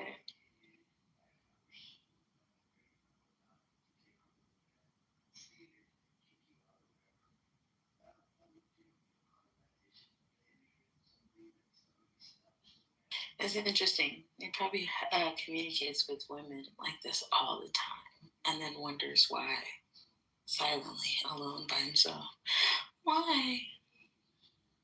I mean, there's always going to be a woman that's going to want to be with him. But I just don't understand it. I don't feel like I attacked where he was coming from. I just don't. No, I think me cutting him off pissed him off. But he was like very long-winded. It's like, wrap it up. We already sent the airplanes. It's like, okay, we heard you. But can we talk? Can we add to the conversation? And then that's when it got real sassy. But it's all good. Fuck yeah. Sound like a personal problem to me. Fuck.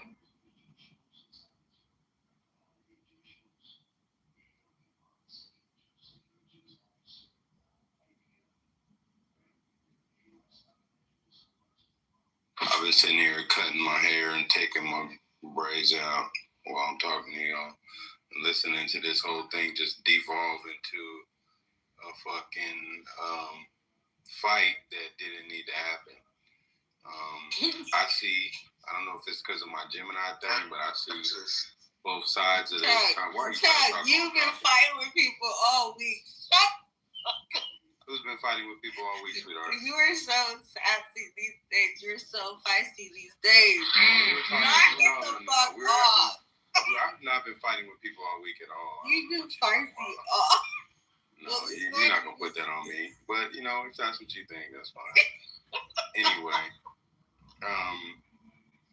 I thought in tonight's little back and forth, we got to a point where people wouldn't fight. People could kind of see the logic and even disagree, because we will disagree, but that doesn't mean we can't move as a collective and still say, I disagree with what you're talking about, and I'm not going to do that way. But collectively and energetically, yeah, we're kind of trying to go against the system. Then I think that's an agreement, and I'll just go ahead and land right there.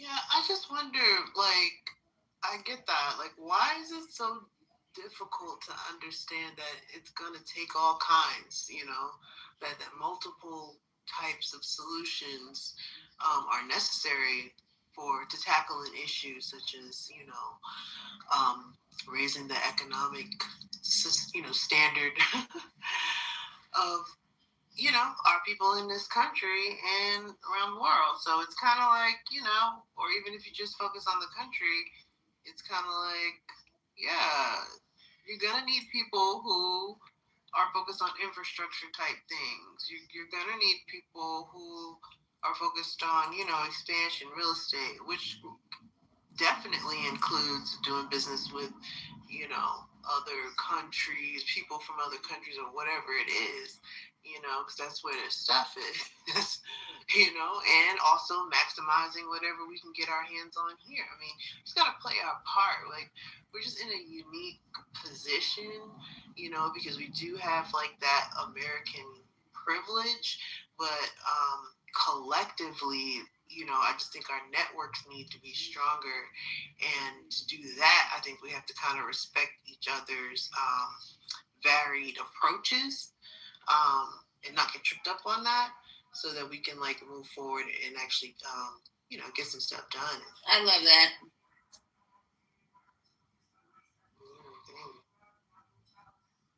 I love that for sure. Respect people's position. You know, because it was kind of like what I was saying earlier, like, I'm called to do this. Respect me within my own lane. This is what I contribute to the collective, right? And it's like, if we all have our own little thing, we can build a community where we respect each other's lane, you know, of contribution. You know, and of course, there's several people who are great at certain, the same things, but, like, those people can build a deeper community and delegate a leader within command, so we can build a bigger unit, you know, to push forth on bigger projects, bigger voice within the community, within society. For sure. There has to be a respecting, though. Like, I feel like these days no one respects nobody, and it's all about like self and independence. Yeah, but to get us together a little bit better, I don't know how that's gonna work. I don't know how it's gonna happen this way. Oh, you just said it. Respect, understanding, treating everyone equal as people. And actually, I gotta call bullshit, because I've been working and listening this whole time. And in actuality, yeah, you were right, ma'am. You caused what just happened, because you cut them off, and that was disrespectful. And I ain't let them finish. Good morning. I said that. I feel like hold on, wait a minute. I feel like he was disrespectful before that. No, y'all was having pretty Have you been reading the chat? Well, the thing is, we keep the chat in the chat. Oh, okay. And the chat was based on stage experiences. That's first of all. Secondly, then you started speaking brief. And then when he interjected, you was like, "Oh, hey, don't you cut me off." That's not what I did. That's not what I did. What are you talking about? No, you kind of did. No, I did not. No, you did like it, sir. I like the finish. No, you did like it, sir. I like the finish. Doctor, I hope you know I really don't give a fuck, though. I need to get like because this is some bullshit. No, that is not how you was like, sir. That's not what happened. Are you talking about when Alexis allegedly cut him off? And and then I came in and I said, okay, and I muted up several times. Even still, as a grown ass man, that kind of response that I saw in the chat is just like uncalled for. And that's why I still don't care. Disrespectful. Except, I wouldn't want to be alone with somebody like that. So all I'm saying is, whether he was wrong or not, sometimes it's just how you handle things and how you react, and that was uncalled for. Yeah, I'm never a proponent of that. Once somebody hits you with a rock, it don't matter if you hit them with a boulder, man. It don't matter. Like, I did not. And I've never.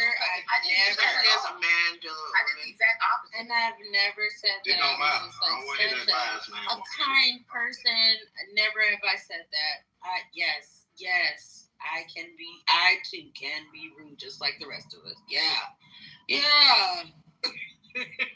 You shouldn't be though, man. Because when you're I talking, you will want to do learn. whatever the fuck I want. No, I'm just saying, when you talking, you don't want to be cut off either, right? And I will do what I want. And I'm just saying, we should show the respect that we want. Right? Make it make sense. As adults, shouldn't we show the No, man, I just clown. You guys really want me to be real rude and real bold about I did what I did, and I'm not apologizing. We actually want you to be better, man. I've already said, no, I really don't give a fuck about you wanting me to be better. You're not my father. I am not. No, you should want yourself to be better. I'm older than you. I'm probably older than you, and I still don't care. Well, yeah, we are older than him. But no, you should care because why should we? And I'm not. I don't. No, think about why you should care. Don't you want people to care about you? She called him out his name. Sad part is I'm so confused. Like, you got a whole man going off for no reason. I don't know. I didn't check the chat. Hey. So why are you even taking all this? Okay, I'm throwing on my hands. I really don't give a fuck. Because I'm talking about what happened. She doesn't give a fuck. She doesn't give a fuck. But stop lying on me. Because when that so-called situation, when she so-called cut him off, I was cordial. I said, okay, I don't want to argue. Do you not remember that? I just said, and that's the whole reason why I did cut him off, because I didn't like his energy. I didn't like the way he I not like his energy. I did not like his energy. Fuck with people I care about. I don't give a fuck about how I'm gonna. Well, actually, I'm not talking about that. What I said was what she did. I said you didn't do anything. Well, once you were speaking and he tried to interject something, you got big in the chest. But hey, doctor, we were all here, and we still don't give a fuck about your recap. I can't do nothing but keep it real. I mean, I don't care about what you care about, man. I'm not here to care. Then why I'm just stating the obvious. As United States doctor, What you talking about? your idea of trying to turn this into a healthy conversation by saying things that are true, turning this into more of an argument and make it more unhealthy is actually contradicting to what you're trying to do too. I don't know. It's called a moment of accountability. But I already was accountable in saying that, hey, I cut this man off, but I didn't give a fuck. I've already said that. Right. No, but I don't care. Controller.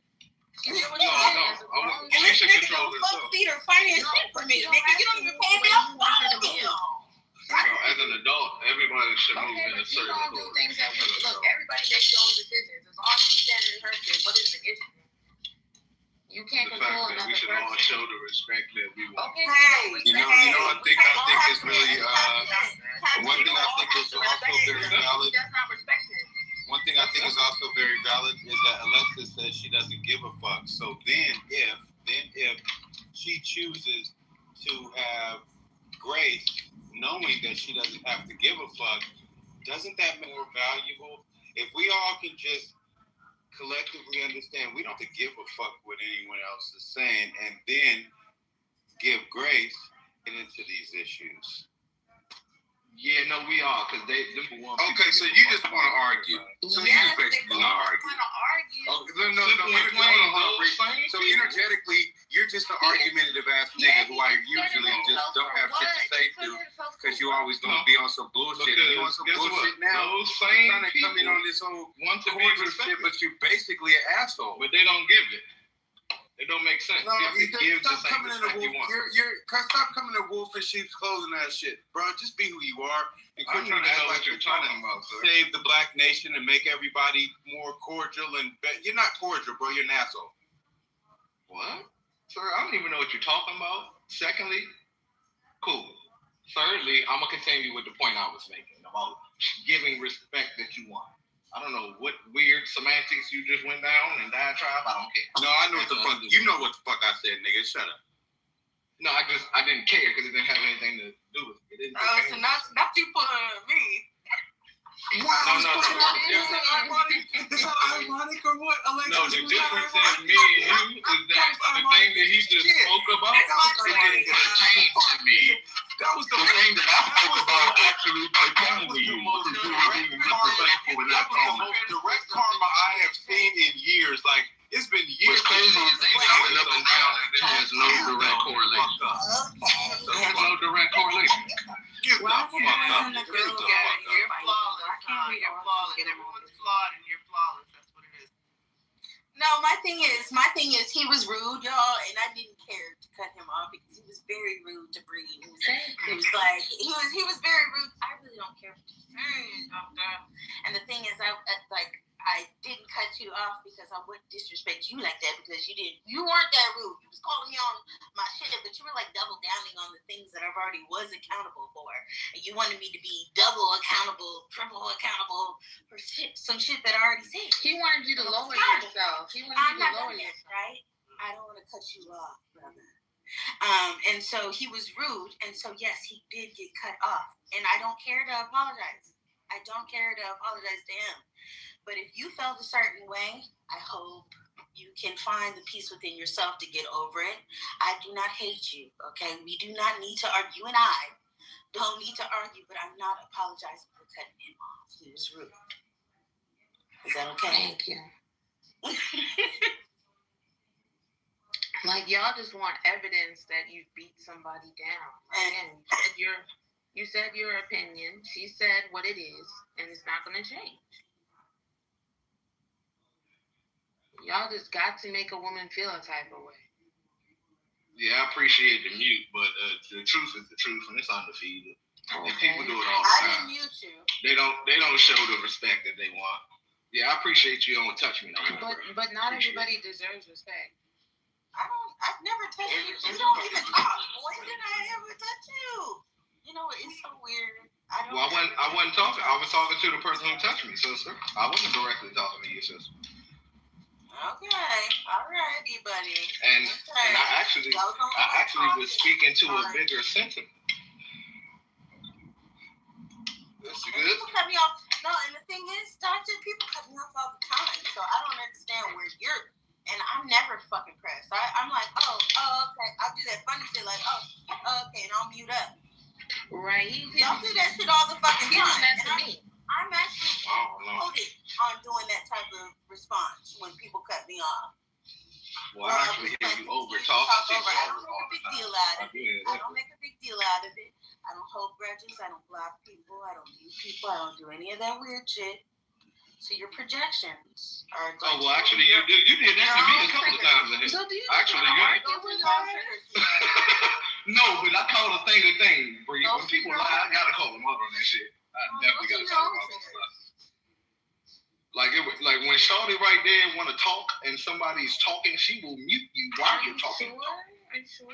Yeah, on God. Okay, I'm not gonna mute everybody. Yeah, I'm talking about you, man. To me. Yeah, no, I'm talking to Bree, but I was talking about you. You have actively muted me while I was talking to over talking. You just said what you didn't do, but you have actually done it. Here? Can we get to the Nothing. I'm just keeping it real. That's it. Okay. How are you keeping it real? It's called the keeping it real out. You said, how am I keeping it real about what, man? If I didn't touch your PTR, I'm just not tonight. I was just talking about another night. You think this is the very first time I've ever talked to you? Yeah, no. That touching right there, I'm sure the person who just touched me was Chuck. I wasn't even talking to you that time. But when you just start talking about it, I don't even mute people. I had to say something because you do. Well, maybe if you're trying to get something out and you're talking over her, maybe. No, I was the one who was talking first, and she wanted to talk, so she muted me. She's a talker. I don't know if you noticed that, but she's a talker. She will over talk and mute you to talk. Yes, she will. No, it's just that someone make us feel like y'all have a problem with men in general. Okay. If y'all notice anything, I keep it real. I don't lie on this motherfucker. I call it right down the middle. Like if one man do you something, that doesn't mean that all men is like that. Okay. If one woman do me something, that doesn't mean that all women is like that. So I'm not gonna say women in general are, money hungry women or they just use men. I would never say that. You couldn't wait to talk should not generalize. You couldn't wait to come No, he made a good. No, don't do that. bad about us. Don't do that, Coco. I'm He actually talking made bad a good about- point that you shouldn't generalize. He Yeah, just said if he has a problem with a woman, he will talk about He always on here those whining type about of us. women and not generalize all women, which I speak about all the time. Okay, and that's his simple mindedness. I don't know. Maybe he need to make it direct who he's talking to. But me personally, I don't operate that way. That's your simple mindedness. If you think I'm that simple, that's you and your projection. Oh, he's talking about that's what she did. Let me back up because I feel like I'm about to I get don't into know, something. but I'm just letting you know that doesn't apply. I'm not that simple minded. Has anybody seen the movie Fallen? Sounds familiar. With Denzel Washington? Yes. This is what it feels like. Do you remember that scene when that spirit, that demonic spirit was like moving through certain people and Cypher was in here and he was like super aggressive and then he ended up leaving and then it like transferred? It's like he tapped somebody else. Like that's what this is giving to me. You remember that scene where they were in the street and like the strangers who was just like walking in traffic on the sidewalk and they were tapping each other and like different people would take on the energy. That's what it feels like right now. I'm like, what is going on? Was that devil in a blue dress? No, that was called Fallen with Denzel Washington. Mm-hmm. I think I saw that. That's what this feels like right now. Crazy No, work. that happens in here quite often. A lot. Mainly amongst the men because they have this hive mentality about themselves. Oh, see, look. Now she generalized that. I was talking about that in the morning for the morning. You could have said some men, but you generalize. Why do I have to say some when men is plural? I don't get it. Because when men make statements that are general and they're just lumping all women together, women get mad. I'm a responder. Women get mad. I'm a responder. So where do you think this started at? Exactly. So as soon as a man says something about women, you're gonna respond.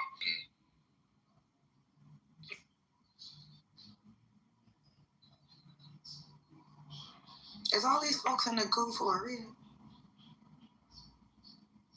Bots. No, I'm talking about Mirror State, Coach Tall. Exactly. Talking about. I'm calling them niggas bots. Bots.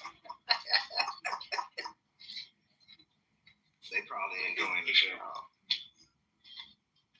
Mirror, bring your ass up here.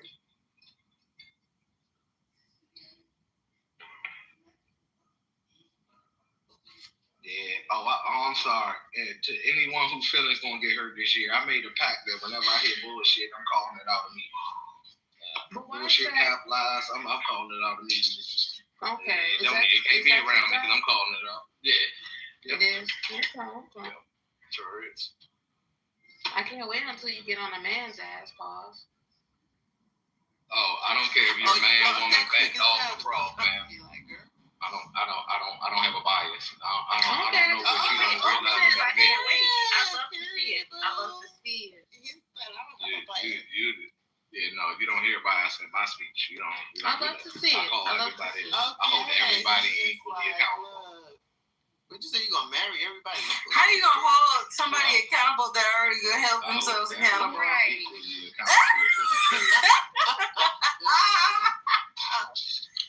Man, can you let go of that energy? Can you let go of that fallen energy you were just talking about? Can you let go of that fallen energy you were just talking about? Thank you. No, you begged her for that energy. It had nothing to do with you. Yeah, he's still like, now- goddamn energy for me. So she's the one over there talking about the energy that she's possessing, and you're trying to hold me accountable for it. Oh, okay, cool. How does that calculate Make your sense. brain like that? This is crazy. Yeah, makes sense. Because we sitting here talking about something, and then she brought it right on up back with that energy, like everybody ain't just here. Period. Come on, Shawty. Find somebody else to play with. You know what I am not your enemy. Yeah, and you're not speaking to Hey, Alexis, you better find someone else to play with. With a low comprehension. I better, Chuck. You better find someone else to play with on this playground. He's gonna get his toy and go somewhere else and play with someone Now I'm else. gonna take the basketball home. You better find someone else to play with. No, I'm just gonna put a mirror in front of your ass and make you look at yourself. You ain't gonna like it. She likes what she Yeah, does. love it. This is so fucking They never do. This is so They never do. playground. They get bent out of shape because it's a house of. It's one of them house of mirrors. Let me They body all weird shape. something. I'm gonna pull your hair again. I make a motherfucker see their reflection and they don't like it. You hear me? You hear me? Yeah. God, the delusion is You know, I think if you don't see your own reflection, aren't you a vampire? What's up, Brody? If you don't see your own reflection, I'm pretty sure you're undead. You're a vampire. You're a creature. Oh, I show myself the mirror all the time. I do all types of shadow work. I've never And that's heard why you I've gotten admit- this far. I've never heard you admit yourself is wrong. Everybody else That's is the- wrong, so you definitely cannot see yourself in the mirror, That's the vampire. main reason a lot of people don't do that work. All right, bro. That's why they at where they at. Okay, bro. That's why Okay, people are stuck in the rust they are. They haven't done that shadow work. They gotta think themselves And they not looking in the mirror. But doctor, No, it is. It's my job to walk around with a mirror in my pocket and show their ass. where did you get that from? Okay, but moving on. I have You know when you I point got it off Amazon. someone, question. three fingers point back at No, you gotta point them over 3 fingers downward. Don't point them back towards you. I got a question, doctor. Doctor, what does it do for you to point out to people their reflection? What does it do for you, Axel? It helps make the world a better place. And what does it do for you on a personal level? On a personal level. It helps make the world a better place that my children live in. Okay, that's not really working for me, but That's everything. That's everything. But that's it's everything. not getting deep enough, but it's okay. I see how we're gonna do this now. But that's everything because that's the way life is. And when you do things like a bunch of good words, speaking good words, and helping people be the good people that they should be, you're actually doing the good work that a lot of these good books speak about. All right, so this is that deep enough for you? Lighting 101. Did I come to the right Who's the word? gaslighter? Who's the gaslighter? Doctor. Oh, thank you. I appreciate you. Okay, and I'm gaslighting by how? He just want to argue right now. Anybody who talks to him is going to get it. So. No, I asked him a simple question. He made a statement. Arguing will not make the world better. Antagonizing people will not make the world better. You will fall short of your goals specifically because you want to be the only voice in the room. So, Chuck, I'm confused. He just called my name. in my opinion, about what he said, I don't feel like it's my duty because only God can judge. And despite the actual situation, because I technically already held myself accountable, right? And I addressed it, and it was what it was. But because he felt passionately trying to correct me, I felt like he's stepping out of his bounds because it's like only God can truly give me that lesson, discernment, right, or correction of pivot, or maybe I come to Cypher and apologize, even though he was very, very rude. Right. And he continued to be rude, like, so I believe it was granted, like, it was warranted, like, I don't feel I can sleep fine tonight. But as far as this other person coming on to say what I did right or wrong and making it a big conversation, right? I That feel was not like healthy that's in any means. worked on as well, because it's like only God can judge me. Like, you're doing extra stuff because have you ever told somebody what they should and shouldn't do, and you could tell somebody until you blue in the face, but they won't ever actually get it until they actually put their feet on the ground or they put their hands to the dirt and they actually physically do it themselves. Like, you can tell somebody what they should and shouldn't do, but like God will tell me what I should and shouldn't do. Like, you You are not. No. I you can tell me. But didn't God karmically make him switch to your position? Until I actually cared to actually change that, right? Yeah. And granted. So there's a very good problem. Hold on, chill. What? Oh no, it's okay. It's good. Go for it, chill. Didn't God actually make him speak your words right back to you? Didn't he say exactly what you said to you? Which he didn't recognize the contradiction in? I think the lesson came back so quick he didn't even see it. It did.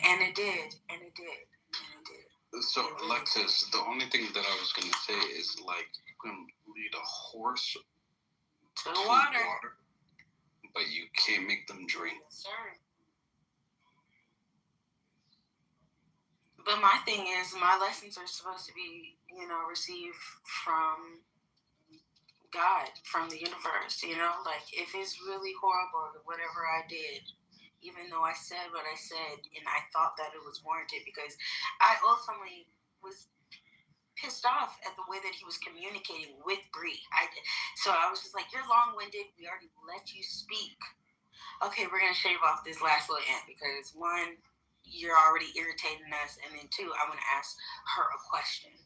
And he wanted to be nasty towards me.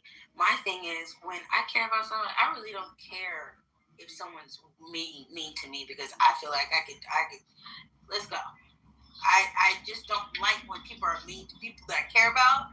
As soon as that happens, then I get in defensive mode. Like, I would rather you talk shit to me than have this nasty energy to somebody else, right? And so that's where I felt like it was warranted. I really don't give a fuck. You were rude to her, so I'm gonna be rude to you. And if Dr. wants to be rude to me, it came back where he literally mirrored everything. He mirrored everything that I said in reference to my response. Like, who was rude to you? Honestly, bro, you don't even get it. This conversation is above your fucking pay grade, bro. I don't care. Chuck, you don't even have a horse in this race. I'm talking to Alexa. I don't care to repeat myself, but I'm also upset at you. Like, it's not even. I actually heard what happened. Chuck wasn't here. Chuck wasn't even here when that shit went on. Yes, I was. I was cutting my beard. I was trimming my beard and cutting my hair because I'm getting my hair braided in the morning. I listened to every fucking thing that was said. I heard the whole thing. In the conversation. No, he was not part of the conversation at that point. Okay. He came off mute to say, I've been cutting my hair and taking my hair off for the past hour. He just said that. My bad, Chuck. What you do, doctor, you say, my bad, Chuck. You did hear everything. I misspoke. Go ahead and do that. Alexis. Say, my bad, I misspoke.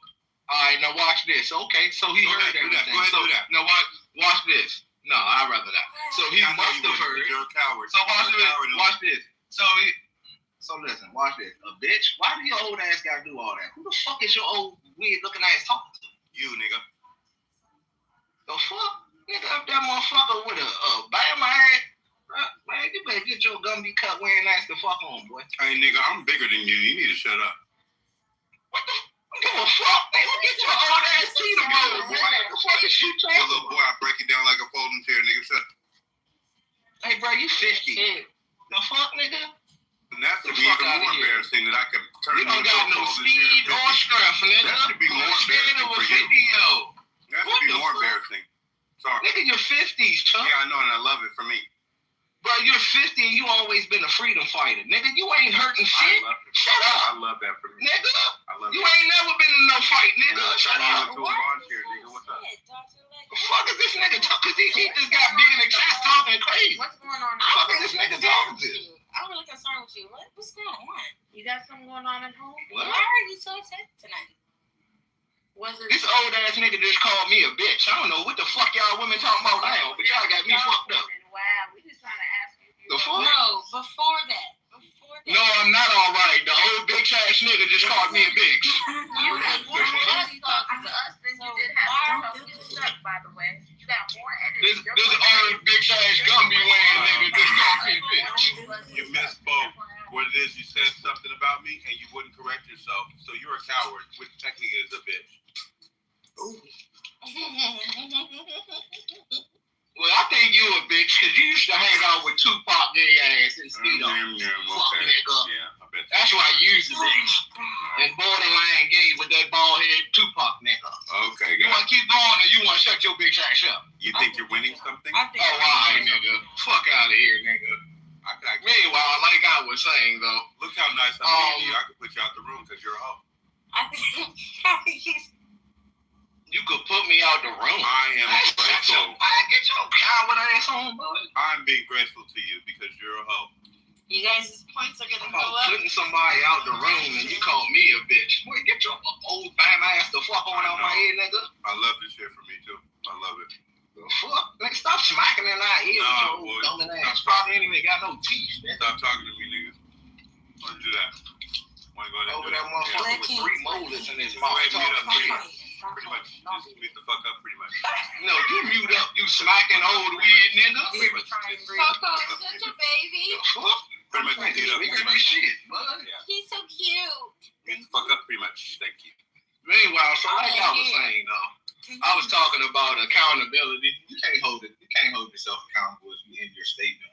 You can't hold yourself accountable for not getting into people's business. I already held myself accountable. Why you gotta double? Who made you God? That's not accountability. That's not giving a fuck. Okay. Isn't that what she said? That's 2 different things. What the fuck? You can't say you hold yourself accountable if that's not what you're doing. Pretty much. You're a coward. That's not accountability, Bree. I literally said that. Hey, Bree, I don't know what your idea of accountability is, but that's not what she said. Yes, I was rude. She didn't make an excuse for it. She said, yes, I was rude. I was rude. No, she ain't said that. She said she held herself accountable is what she said. No, you can't do accountability. You can't admit when you're wrong. No. You cannot admit when you're wrong, which means you cannot be accountable. No. Chuck said, I don't know how this started. I said, no, I started it. And then when it happened, he was like, that's rude. And she was like, yeah, it's rude. Okay. Doctor. If he can't admit when he's wrong, he cannot have credibility. And if you can't have credibility, you cannot be accountable. Right. And it can't hold nobody else accountable. Yourself. Where's your integrity at? Just at base level, he needs to admit when he's wrong to get respect back. When you can admit you're wrong, I may have 1.1% respect for you when the day you admit you're wrong about some shit when everyone knows you're wrong. Look at his picture. You're just wrong. And when you're wrong, you don't admit it and you have no credibility to me, which means you're nothing to me. You're really nothing to me. Chuck, look at his picture. You have some accountability for coming to this. Yeah, look at my look at my picture. I'm standing in the home I own with the weapon I made to protect my home. Nothing to me. You're toxic and you're a fucking nothing. So explain to me No one cares. I don't care. It's in my pocket, fuck nigga. All right, exactly.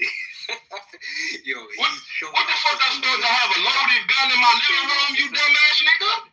He took a picture with what the fuck? But now he's being rude. But now he's that nigga said, that dumbass retarded nigga said, where's the clip at? Hey, Alexis. now he's being rude. Alexis, you know Fuck is supposed to be inside the gun, dumbass nigga who don't own shit? You brought up. You see how the demon is not swinging? The demon is comfortable. The demon just pulled out a chair. The demon's not jumping to nobody else. Hold on, one mic on the uncool chill nigga. Like, come on, mute, nigga. You want to say some shit, man? Unmute, nigga. I want to say something. I want y'all to shut up. Energy. You are a menace right now, Dr. You over there screenshotting people that you don't even know and putting it on your PTR, nigga. You don't know that, nigga. Stop screenshotting men, you weirdo. Don't yell. I want y'all to stop so bad. Y'all sick. They shouldn't have. Hey, Coco. We did, and I just wanted to keep it civil and talk about things, and they started launching ad hominem. No, it turned into a gender war conversation. Y'all was over here fisticuffs. I turned up my phone. Me and my coworker sitting here listening to y'all. He like, fuck, nigga, wow. Exactly. All because the old 50-year-old bitch ass nigga wanted to come out his mouth crazy. Exactly. I'm just saying, y'all cut it the fuck out. We gonna be in this joint all day tomorrow. We gonna be here tomorrow night. Let's not fight. We are family. Let's not fight. Exactly. We dysfunctional than a motherfucker, but we family. Yeah, people don't like it when I hold that mirror. I don't give a fuck. Oh my God. Okay. Here you go. You see, Coco? You see what I'm saying, Coco? Chuck, don't start. You doing good, Chuck. Yeah. Okay, I'll put the mirror away from now, Coco. All right. I'll put it back in my pocket. See what I'm seeing. I'll put it back in my pocket for right now. What happened to your laptop? You have a mirror? I can't stand y'all. Man, I don't know where the fuck that motherfucker at. You haven't used it in a while. Y'all know the code, don't you? Webby put them codes out there. I know that with you. You said it was funny. Y'all know what Webby said about that shit, right? He said, man, I'm not school. You know what Webby said about that? He a junior bound, right? That's possible. Yeah, that's a jam, but Webby, the opposite of Boosie. Both of them from Baton Rouge, and they put out rap tunes like that. Y'all man, done fighting. See, not you. Bang up and stand all night in this bitch, huh? Hey, brother. You 0.5%, okay. So how y'all doing? You're all right. 5%. How y'all doing? Higher. I'll take you higher. What's going on with y'all? I ain't gonna hold you. If this motherfucker say anything about Boosie, I'm gonna hold the mirror on his ass tonight. I ain't gonna hold you. He better not say shit about Boosie. Boosie's bad. I'm not. He's a bad man. I'm gonna look at the mirror tonight. Fuck all that. You start with the man in the mirror. Start with yourself and work your way, bro. Oh, I do. So the day I came from my kids, today I came from my kids' honor roll assembly. Proud father, principal honor roll. You know what I mean? And guess what? When my son turns 16, I'm not gonna buy him a prostitute. The fuck? Go ahead. What you doing? I might give him a round of applause. You right, but you say you're not in the right lane to critique a guy. Y'all most ain't know I had a full clip in this AR. You ain't got no lane though, Slim. Boosie made his own lane, man, Boosie ain't shit. The fuck? He's a detriment to our community. I'm gonna go got women putting their pussy online. This motherfucker took the innocence of his 15, 16-year-old I don't think you 6'9", weighing in at 300 pounds. You wouldn't tell Boosie that in the face. He would tear your motherfucking ass up. He a bad man. I knocked the Gumby fade off that motherfucking Louisiana reject. Fuck out of here. You lying to yourself. And then plus, I'm a security. I'm gonna slam you when you get your hand there. Oh, this your I'm gonna give you. You gonna drop out the door in the house too. What the fuck you doing? Before you get started. See what I'm saying? I really do this shit, bro. I ain't gonna lie to you. This old nigga say you gonna do this. Before I bullshit you, I ain't even gonna stop and talk with you. You'll be just another whistle blowing in the wind, bro. Man, just stop bringing up all these nothing ass niggas that ain't help do nothing but take out community. Fuck out of here. Bitch. We might have this nigga all night in this bitch. You ain't got no nerve, man. You just talk. Man, I'm way better than any of them nothing ass niggas getting your ass southern rappers. What the fuck are you talking about? Them niggas don't barely comprehend what the fuck a metaphor is. Them niggas don't even know what a simile is. The fuck are you talking about? Nigga, shut up. Them niggas don't even know what onomatopoeia is. My shit out there, you just ain't know. Hey, cuz, them niggas don't even know what onomatopoeia is, old timer. The fuck are you talking about? Them niggas don't even have a proper understanding of the English language. The fuck you talking about? They get right to rock the motherfucking mic, Slim. You gotta be fucked up. These niggas don't even got SAT words in their vocabulary. The fuck are you niggas talking about? Man, you just got the wrong nigga. Tupac told it back, why you fucking the wrong nigga? Man, don't bring up that gay ass nigga either. Why fuck all these niggas? Fuck all these niggas that done help warp our motherfucking community. Fuck these niggas. Niggas ain't shit. I'm calling out all these niggas. Niggas got all these women doing all this lascivious shit. They got all the women being whores, fucking short, fucking trying to bribe women to put their pussy online, fucking buying prostitutes for their sons, promoting drug culture, killing each other. Them niggas ain't shit that you rap, nigga. Ain't shit. All that's in there. What the fuck out of here, nigga. What the fuck do you do, nigga? Come on, keep I help the community. What the fuck you talking about? I bring out cats to our motherfucking ground and teach them agriculture or something, old nigga. Fuck you talking to? Yeah, I got a whole organic farm, Slim. But that when the fuck Boosie ever did some shit like that, nigga? Boosie do triple that shit. Before noon, you done your whole fucking life. Boosie, because he retarded. That nigga retarded. Just like Boosie. Hey, liar. Plus his mama's a school teacher, fool. Oh, I'm sorry, Coco. I told you I get this thing we shit on this in a bag. See, but learn your motherfucking job and get on your motherfucking job. Stay on your motherfucking job. Love your family. Love your motherfucking nigga. You ain't your first place, man. That nigga just a jaw jacker because he a hater. That's why you mad as fuck when you see me drive by. You just as mad as fuck. I think I know why. Cause you a player. You got your first PhD. A prostitute for a teenager. Shut up. Just for hating on me. He ain't got nothing to say about that shit. Listen to this old nigga. He ain't got nothing to say about that. Nothing. Cause you window shopper. Hey, bro, he brought a prostitute for a teenager, old man. What do you think about that? You don't want to talk about that? You just want to keep on singing window shopper, huh? You old retarded nigga. You don't want to talk about Boosie buying a prostitute for his teenager, though, huh? You ain't got nothing to say about it. You gonna keep singing songs, huh? This nigga is retarded, bro. It's the reason why the black community is where they at, bro. This is the fucking reason, bro. Plus you mad as fuck. We got old niggas in the community hyping niggas like Boosie. That's why the fuck we ain't going nowhere, bro. In 40 years. We ain't moved the needle one motherfucking iota because of niggas like this. And this old nigga from my area. This old nigga from DC repping these old nothing ass niggas who ain't do shit to tear our community down. Shit sad. Shit sad as a motherfucker, son. Only thing I do is take you school, boy. On God, this shit is sad.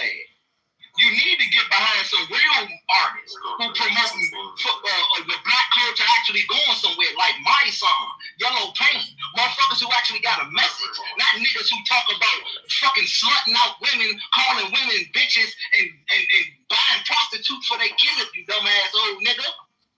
Just a little more story. You a little more. What you shouting? What you shouting? Why you talking to the older chick like that? Why? Well, because he's missing it. He's an old nigga he's damn near YN. He's an old ass YN. So at this point, he's all half down. You got your drawers all in the bunch. For what though? Because we got a bunch of nothing ass niggas in our black community that's tearing our ass down and keeping our ass down. So how many crackers you got around you? Talk about the niggas, you don't know about them crackers at all. You want bad my father, throw all people under the bus so you can ride with a cracker. No. Because if niggas say you gonna ride, it don't mean you loyal, dog. Because you might want to ride, but you sound like you riding for the other motherfucking side. You're making the young little nigga. Back for us. Little old nigga. Bull fucks. Ride for the other side. And that's all right.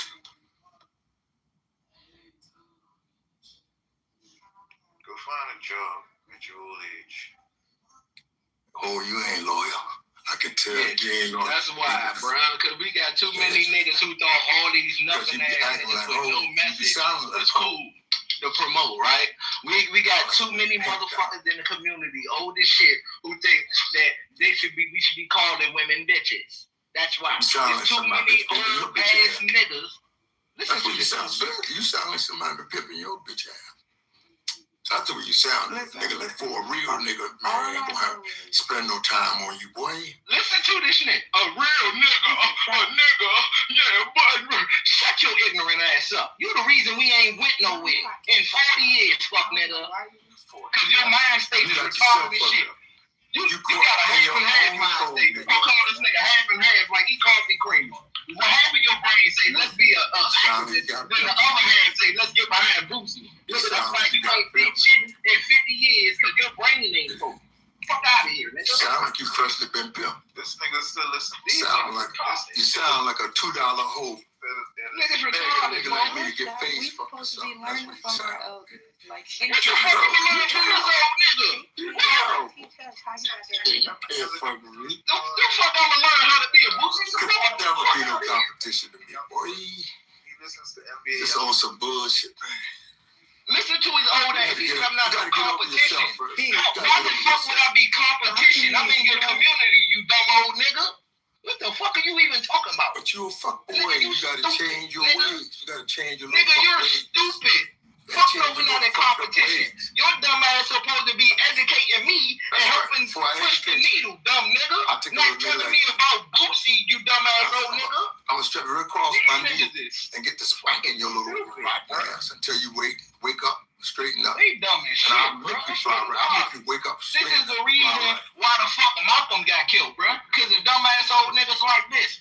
This is the reason why Fred Hampton got killed. Because of dumbass old unfocused niggas like this. Yeah, fuck boys like you wasn't around. We didn't need no niggas like no fuck nigga like you. You was around and look what good it did. We did a lot of Nothing. You'll do it. All of your ass got smoked and your old ass still here telling us to go listen to Boosie. Shut up, nigga. I don't even listen to rap. I told the nigga that was Dumbass nigga. Jaja, I said, you better not fight in this bitch. You got in the bush. I was talking about Webby. Webby, Black Panther. Webby ain't shit either. Too, so fuck good as Webby. Webby just as bad as Boosie. Both of them dumbass down south niggas need to go read a book. The fuck? Niggas need to go read a book and join the fucking movie. Nigga got real accountants. Both of them got real accountants, real bookkeepers, real goddamn chef, a real motherfucking chauffeur, real security niggas like me. Niggas 25. And then they might have They don't got no real infrastructure down south help educating motherfuckers. You got things fucked Bring up. people out of destitute situations, help organize shit, but they got a bunch of ignorant ass, nothing ass music. I know he's smarter than you. Maybe he's not. Fuck out of here, nigga. I know he's smarter than you. I know that's a fact. He's much smarter than you, sir. And he took care of a lot more family than you. Just jaw-jack. You talking about shit you saw on the news. I live this shit, nigga. You got me fucked up. You ain't got no reason to say nothing about what you saying about him, son? Neither one of them niggas can even conjugate a verb, nigga. Shut up. You're a liar. You are a liar. Both niggas are educated enough to pimp your ass. Either one of them will pimp your stupid ass. Hey, Coco, this shit about to help us get to 6 in the morning. What you talking about? You been pimped by somebody. You ain't qualified to get pimped by either one of them. They do more before noon and you done all your regular ass life, nigga. You're simple-minded. Talking about they do more than me. Something intelligent can be discussed for sure. You support niggas who buy prostitutes for teenagers, All those unintelligent Negroes just relax their lips. You probably bought prostitutes for your teenage people in your family. You don't even know nothing about that. This shit intelligent. You don't know nothing intelligent to say. Was she supposed to leave this morning and it got postponed? She's supposed to leave this morning. She's the morning of the 19th. Alabama sick, bro. That little ass girl, he was trying to get to show her pussy and shit. Like, these niggas is perverts, bro. Yeah, they like old perverted ass, weird bitch ass niggas. And there's a bunch of old ass bitch ass niggas with the same mentality in our ranks. We need to expel all them niggas. Yeah, them niggas ain't helping us move the needle forward, dog. Like, I see grown man trying to talk to little teenage girls, bro. Like, how do you build up the courage to do that, fuck? Like, dude, you can see that in the girl's face, like she immature, like attitude that she immature. Like, where you get out of that? Like, dudes just get off of weird shit. I don't get it.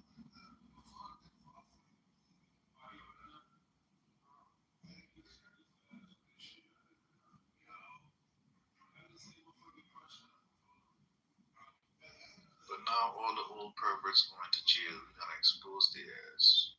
Man, fuck no. I'm leaning every time I can get, and don't touch me, bro. Like that nigga, I used to thought he was on the level, bro, talking that black power shit. That nigga, I start hearing him talk about Boosie and all these nothing ass niggas. Like, fuck no, bro. I know he ain't shit.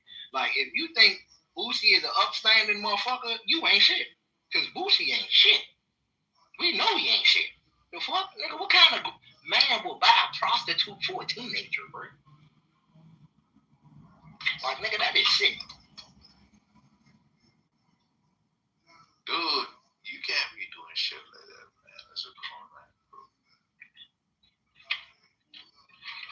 Like, I ain't got no lenience or none of that shit for that bullshit, bro. That's the type of shit that got us fucked up as a community. Now, suppose that woman had AIDS or some kind of STD uncurable. Now you done poisoned your son, fucked up his whole life. Come on.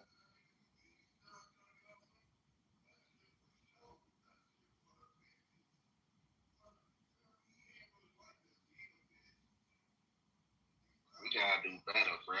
Hey, look, the fact that in the black community, Future is celebrated more than Russell Wilson, we gotta get our fucking shit together, bro. You hear me? Motherfuckers got more reverence for Future nothing ass making 12 baby mothers talking crazy, telling everybody to use drugs and all this big weird retarded shit in his music. And motherfuckers got more reverence for that motherfucker than Russell Wilson, bro. But Future's around my age, bro. Future's a big ass grown man. All the Drake and all the Future, Lil Wayne and them, they're around my age, bro. I mean, they're supposed to be trying to fucking change the black community, but they still into this rap shit, and I don't get it. Where's the maturity in these dudes, man? Dudes our age, bro. That's my thing, bro. You done already made all this money. You done got all this fame. You got the following at this point. Exactly. Your message, bro. You're not in the fucking streets no more. Why ain't your message turn the streets into something legal? Fucking leave the streets alone. Get a motherfucking LLC. You don't hear none of that shit in that motherfucking music. All you hear is shoot that nigga, pop that, pop this, drink that, smoke that, fuck that bitch. That's all you hear, bro. And motherfuckers is reveling in that shit. Give these motherfuckers all the notoriety in the world. Like, look at the stark difference between Jay-Z's career rapping about bullshit predominantly, and look at Nas. Predominantly fucking conscious, repping for the culture, and motherfuckers don't give that motherfucker eighth of the reference. Like, come on, bro. Shit retarded. That's what I'm saying, bro. It's like they trying to put down the black community, bro. Because look, right? Just like you say, Jay-Z and Nas, they got this dude named Jay Prince. Dude's trying to call this dude a godfather and praise this. This man is an old fucking dude ready to die from a heart attack and going around saying he's gonna kill people. Why would you do that? As an old man, you're trying to kill young people. Huh? For talking shit to you. Like, gosh. These old dudes gotta stop, man. Nah, we gotta stop them. That's what the fuck got it. Bro, us as the motherfucking, now we're the OGs, we're the elders, we gotta put an end to that shit. That's what I'm saying. We gotta bring in a new fucking wave of what the fuck is cool, what the fuck is acceptable. Because them old motherfuckers fucked it up. Right? They led us right down the path of being in the motherfucking same alleys and hallways that these niggas was in. They trying to have us rock with these little young punks. But I don't want to be hanging with no young punk. What a big ass grown man like me doing, listening to NBA Young Boy. Huh? That shit crazy as fuck. 40-year-olds listening to that shit. 30, 40-year-olds, you listening to a nigga talking some weird ass YN shit. That shit is retarded. And they wonder why the fuck they life upside down.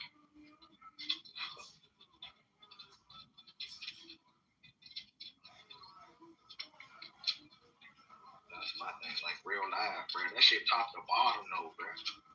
Like it's all a micro. It's all a microcosm of what the fuck goes on. It's like society promotes us as the people, us as society. That mentality is cool. That gangster life, living like that is cool. The fucking women chase after that nigga. Oh, he's the cool nigga. So all the women chasing after that ain't shit nigga. And then everybody who ain't the ain't shit ass nigga looking at that like, damn, that's who all the women want, the ain't shit ass nigga. So by default, half of the motherfuckers who was on the level and gonna be upstanding end up being ain't shit because they looking like, damn, all the women want this ain't shit ass nigga. Like it's a fucked up ass dichotomy, bro. What I would say is, like, shout out to all the motherfuckers that got guns clipping it. Shout out to them. You don't see you're the hero. Freedom don't have respect for us, bro. Like every time we talk conscious, they always come up with some kind of disrespectful thing to say, because that's what they have these women doing now, disrespecting us as grown men, like grown black men. The older dudes than us, they've been doing so much dumb shit that they feel like we are the same category as them. And like I say, hey, any old dude I see doing any creepy dumb shit, I gonna expose they fucking ass, bro. Because I want no black man represent me, and he doing some dumb shit, causing my own black woman disrespecting me, ain't having respect for me. And on top of that, the white man ain't getting no type of respect for us. I don't give a fuck about the white man respect. I don't know. But I'm just saying. No, you spoke volumes. The women, yes, and ourselves. That was the second person. Well, the first person is, I'm sorry. The first person is we need to respect ourselves, right? And by doing so, we're going to demand everyone else respects us, right? And then, while simultaneously respecting ourselves, respecting our women.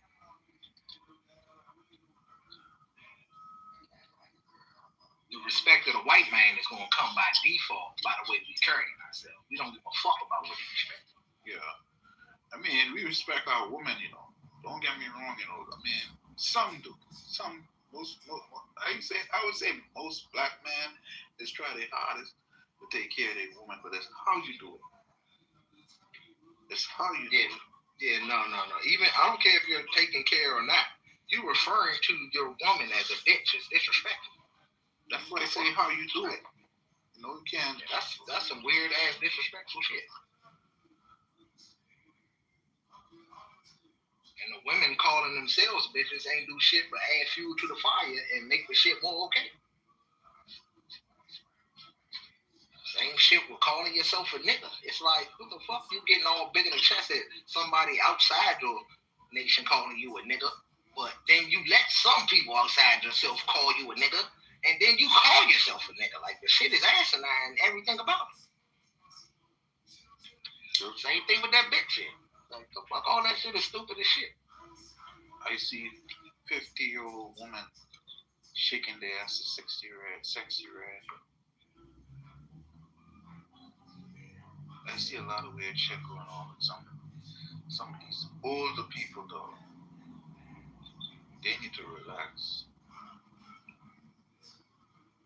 When I was young, a little boy, teenager, any elderly person I saw, I had a high respect for them because guess what? They teach me something, a trade or something. Go to church. Dress appropriately. You know what I mean? Not a clue. I never as a young man ever see an old woman shake her ass. I think that's weird. And me, going to do the Noah's Ark, bro. I see 60-year-old women, 50-year-old women shaking their ass more than the young girls. It's good for spine health. You know how Now she got built-in excuses for twerking. For blue check especially, yes. These old women should be going to church on Sunday. They on the Noah's Ark shaking their ass. Leave that for the little kids, man. Like even me, I don't see myself. Adults for kids don't. No, yeah, but once you get like 50, I think twerking should be outlawed or something. Though. It's like you should only. It ain't outlawed in Africa. Like I said, twerk for spine health and good reproduction organs. Who trying to reproduce at 50? Apparently, if you just had a Janet. Other than Janet Jackson, exactly. Don't try to beat me to it, doctor. Fuck you. Ain't nobody else trying to have no baby at 50. That's because Janet was too busy twerking around the motherfucking planet up until that point. See, planet. What? Yeah, she was twerking around the planet. You see what happens when you're too busy twerking, you forget to have a baby. You see what I'm saying? You gotta have it when you're 50. You feel me?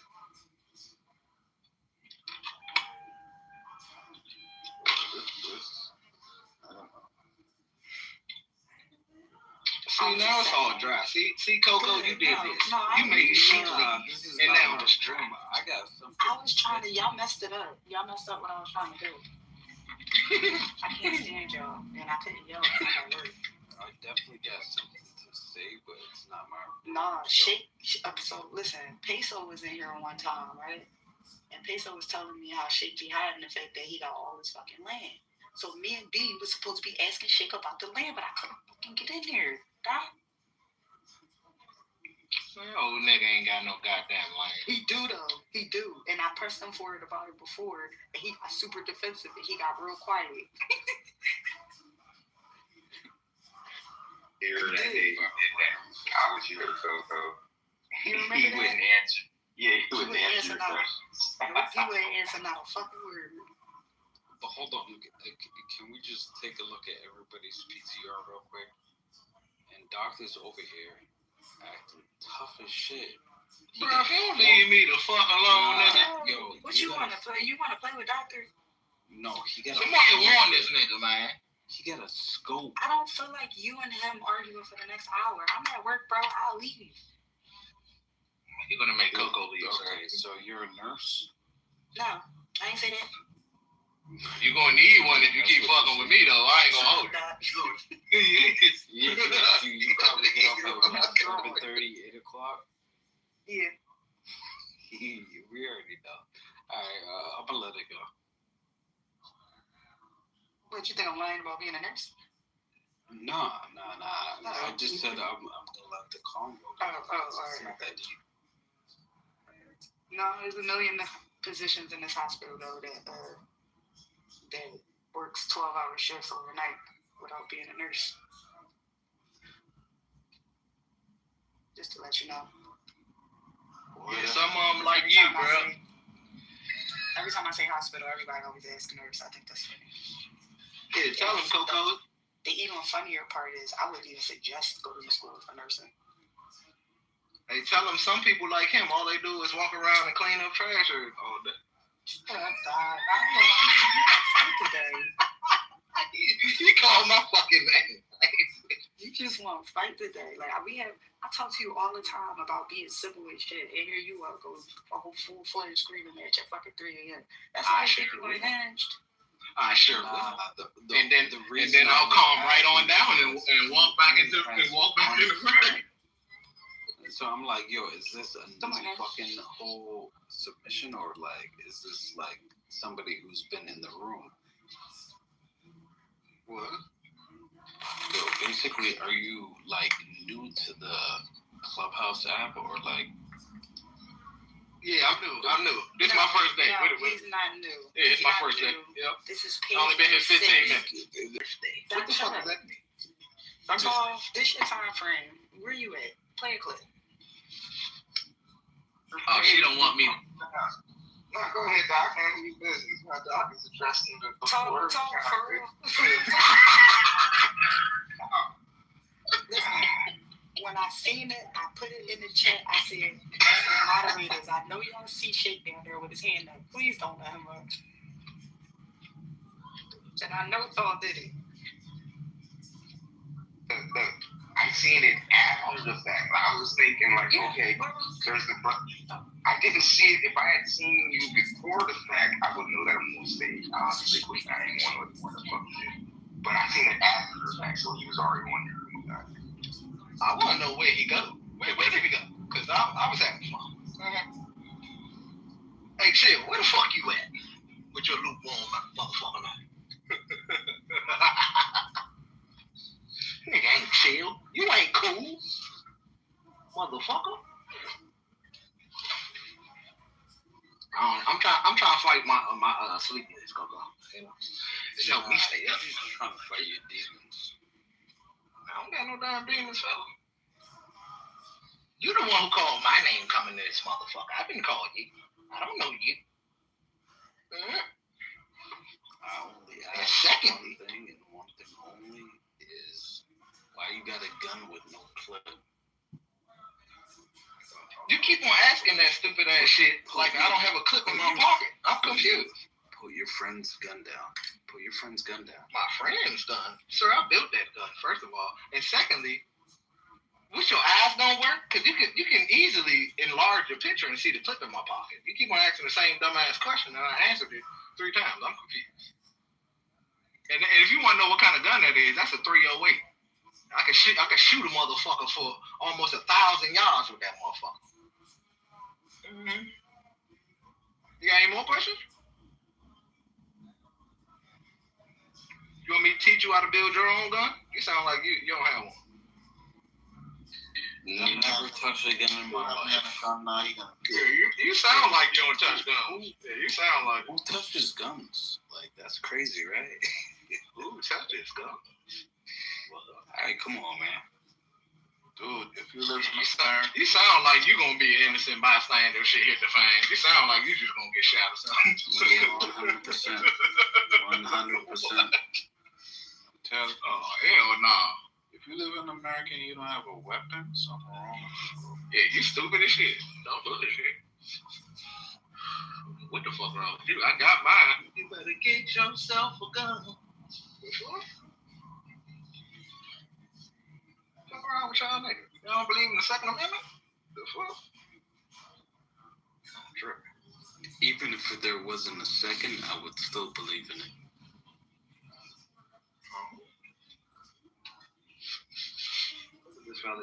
Basically saying, I don't give a fuck if there's a law or if there's not a law. I'm not happy. But you just said you ain't never touched a gun, so I'm confused. Yeah, but all right. Yeah, sound like you bullshit. Sound like you want to be cool now. I got a gun. I got one. As soon as I turn on my PlayStation. You want to Call of Duty or Fortnite? You could just literally. As soon as I'm signed in. You could just look at my profile pictures and just fucking already tell me. That don't even look like a real picture, dog. The fuck? Hold on. That look like a fresh picture you screenshotted from the internet, sir. Nah, I'm talking about the vector. You know what a vector is, right? Nah, you don't know what a vector is? Are you talking about some Stranger Things weird reference shit? I don't watch that shit. Nah, it's based. Oh, come on now. So you're talking about a vector. You're talking about a. You never played Call of Duty. You don't know what a vector is. Instead of playing Call of Duty, I go to the range and do it for real. Yeah. And I'm, yo, you could just see me at the range with a fucking vector in my PT. Hold on. Let me update my PT.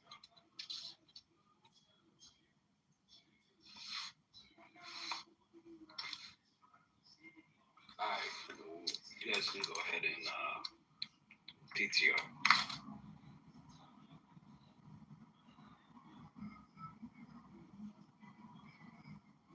gonna add this dude by mistake trying to click on his PTR, bro. No, I just said PTR, meaning go to refresh. Like, all you gotta do is refresh the screen.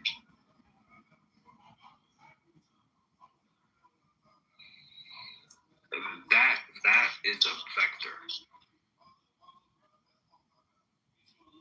It's my supervisor walking up behind me while I'm talking to you, Nails. You wasn't talking to You should have your AirPods in. I do. I also have my hair in a ponytail. So I can see it and show your G. Nah, we just had a whole conversation about going to Spain and she walked off.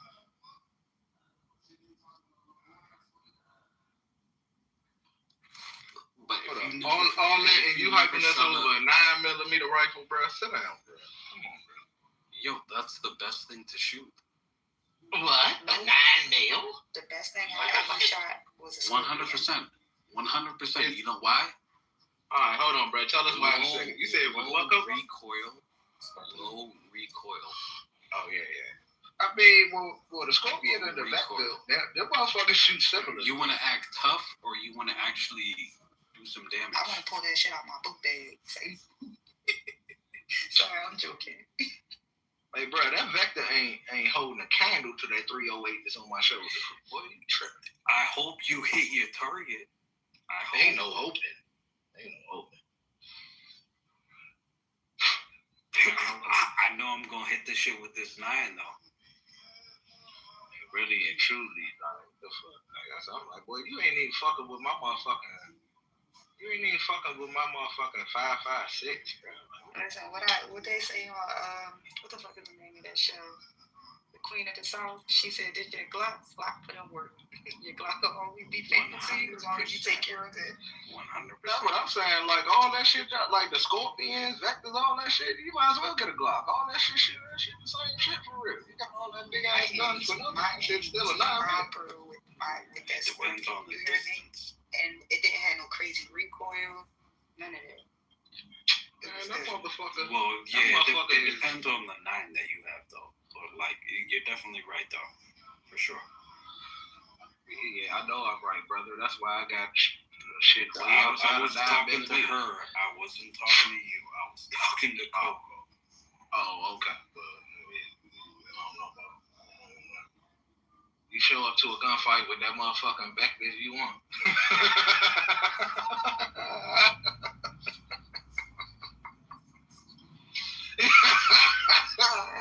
Hey, bro, I'm gonna pluck your ass off at 700 yards.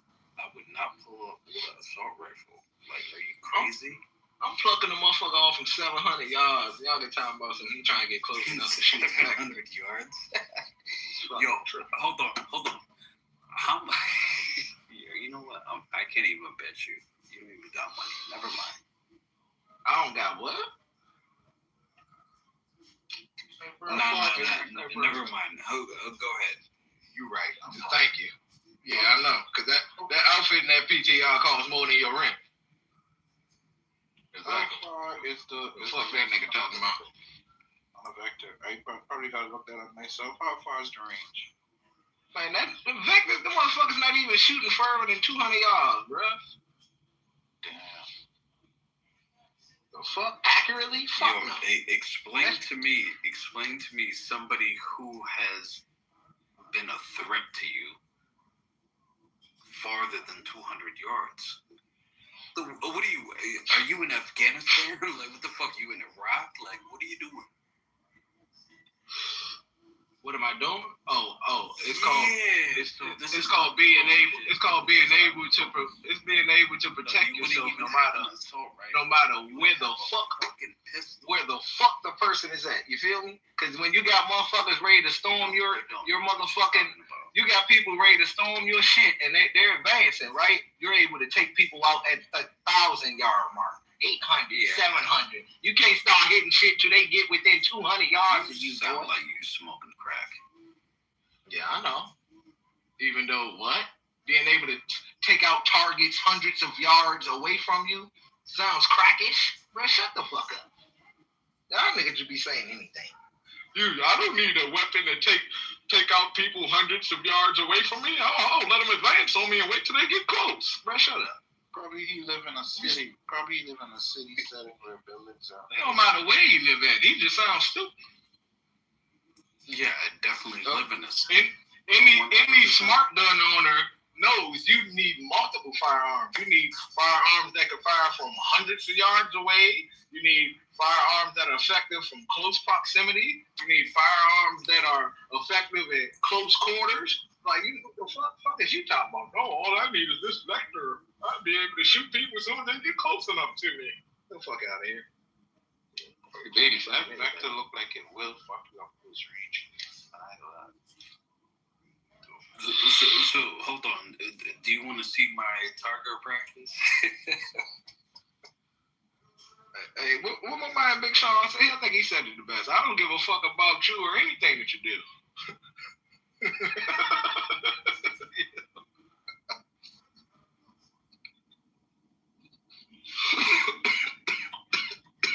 But me, I ain't gonna lie. If I was living in the States, bro, I'd get multiple guns, bro.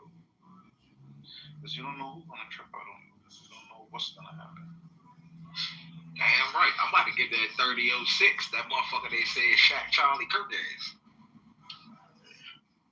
So you gonna pick up a rifle for what? When I tell you that bullet big as a bitch, like that bullet like damn near 6 inches long. Elephant dropper right there, boy. You hear me? Shoot a plane now.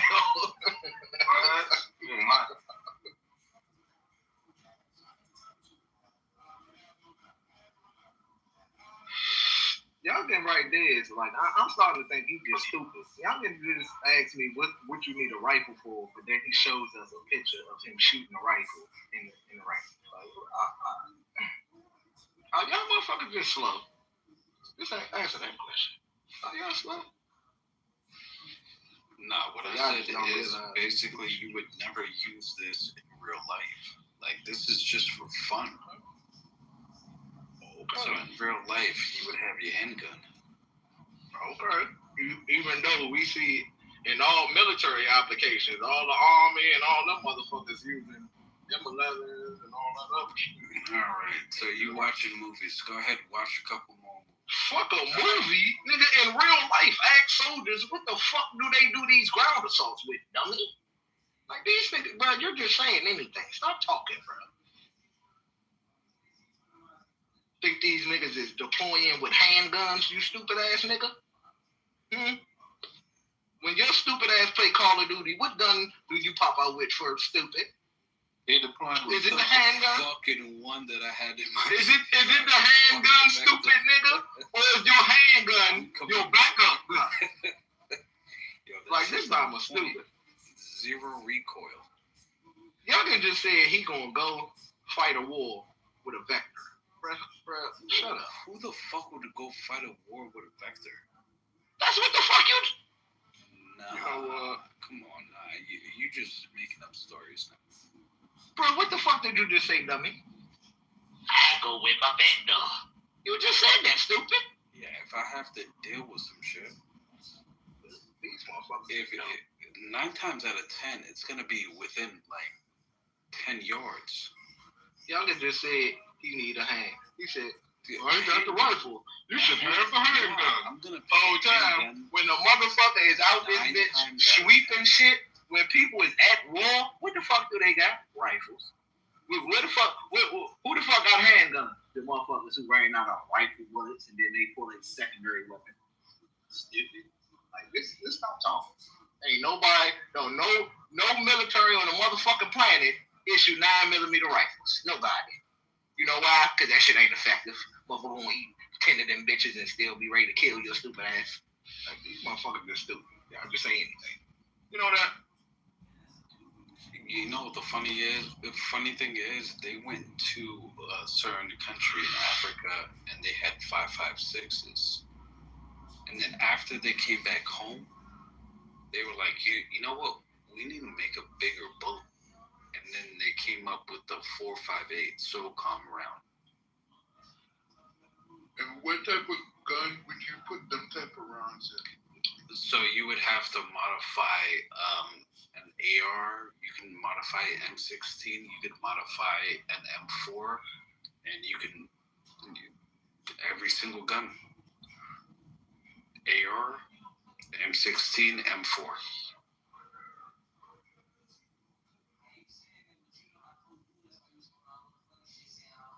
All those guns are rifles, right? Right, but here's the thing. What I said was like when the 5.56 wasn't enough when they went into one country and they tried to like kill people with the 5.56, and they saw people were actually running through those bullets, so they had to make bigger bullets, and that's when they came up with the 4.58 SOCOM round. Yeah, they don't use that shit. Fuck no. That's why I said 5.56. You're not.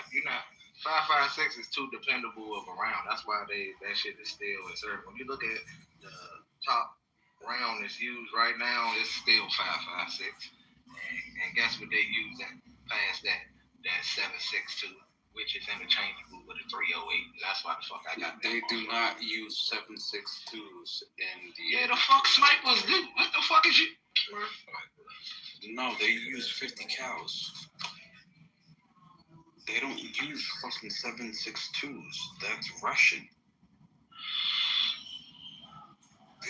This is how I know you don't know what you're talking about.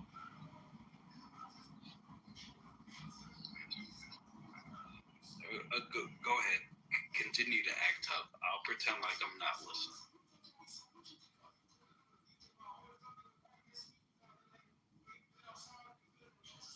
Not everybody is tough, bro. Not everybody is tough. Some people just soft. But, I mean, you don't have to be tough to protect yourself, though, right? Exactly. That's what it's getting at still. Chill, are you a grower in the DMV area? I used to be. This takes me. Yeah, you must have been fucking with a motherfucker who always was talking like he knew some shit, but ain't really know shit. Like that's why you making a correlation.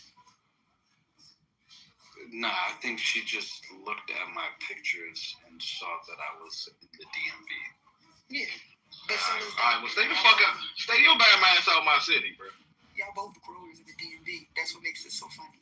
Where's this DMV? Where's that? He ain't growing nothing but some bullshit, just like you talking, okay?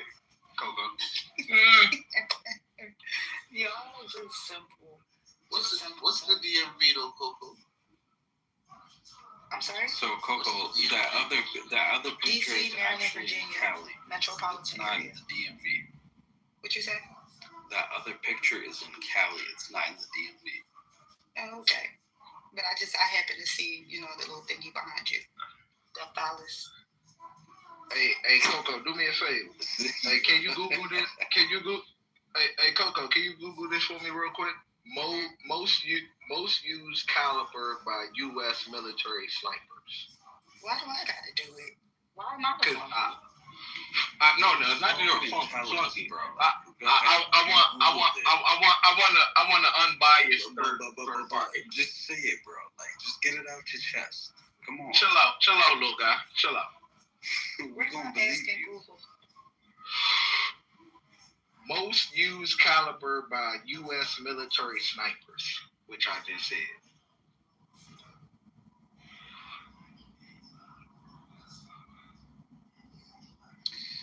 Okay.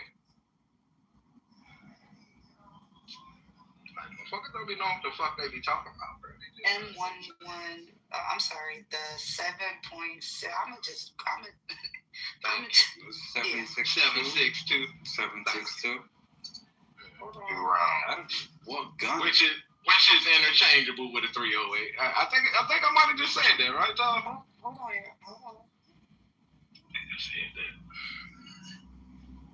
That was so fucking petty. Nah, he said it.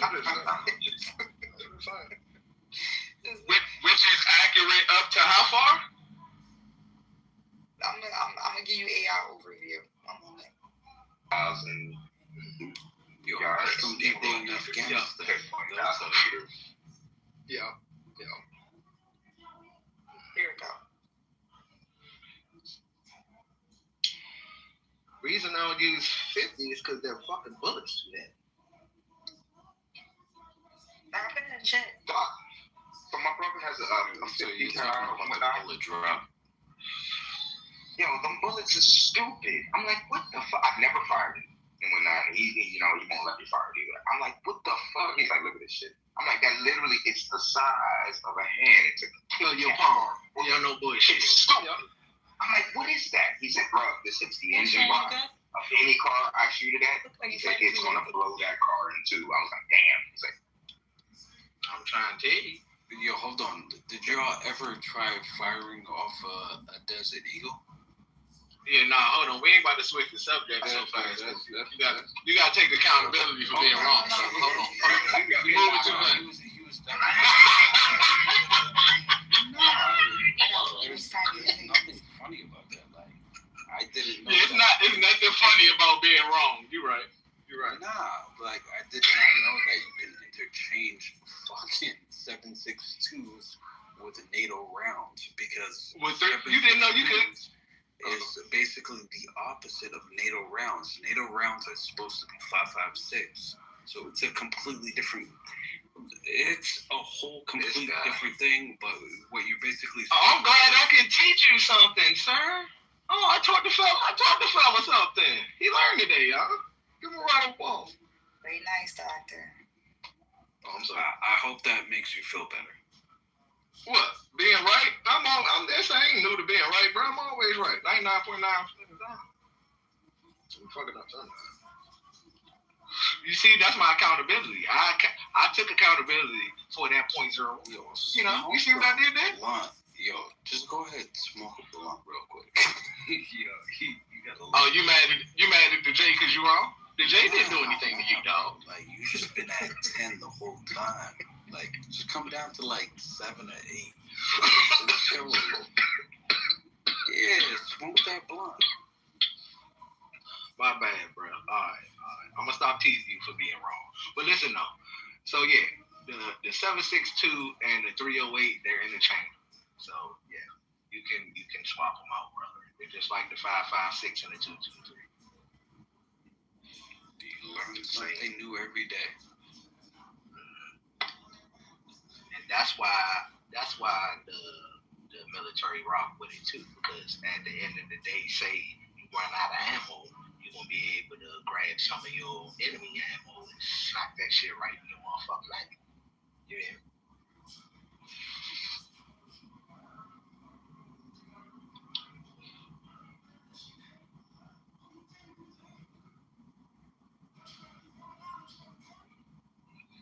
Yeah, keep coming back, fella. I'll teach you more things, bro. I got you, bro. I'll take you underneath my wing, brother. I'll let you be my JR. Actually, put on some open toe fucking sandals and go kick some rock. What? You want to see men's feet? Don't start getting weird in here, dog.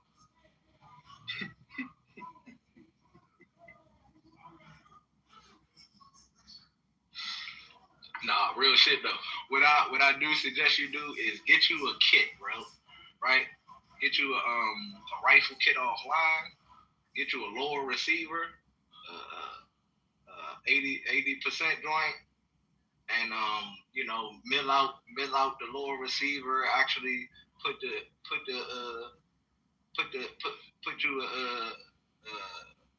a good trigger. You feel me? Like actually get the knowledge of putting the weapon together, right? So that you can actually have that skill set of if we at the end of times and you have parts from 3 different weapons, you'll be able to put them together. Things of that nature. ETR, fellas.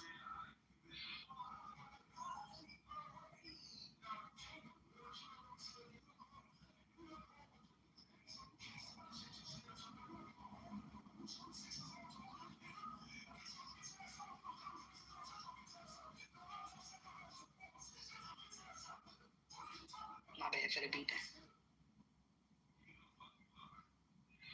Okay.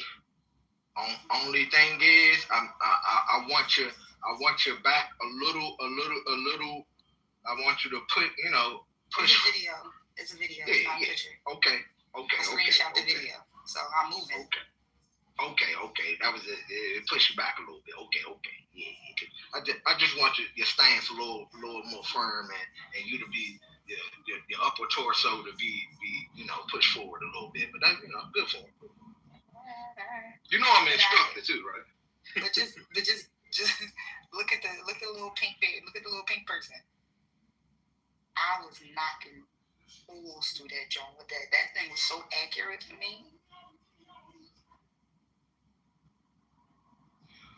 I can't remember if that's the one that had a scope on it though. And is that's a Scorpion? I can't. Yeah, that's a scope. Okay.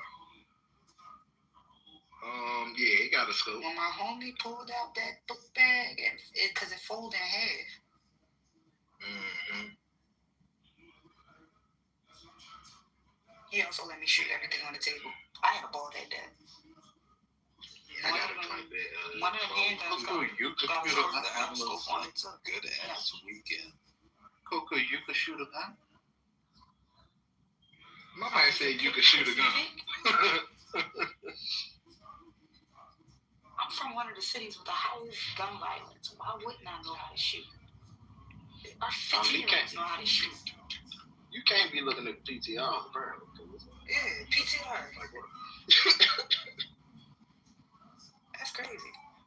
Coco, he don't know the young boys still make zip guns out really on some dumb shit. That's how My cousin been taking his son since they was like 11.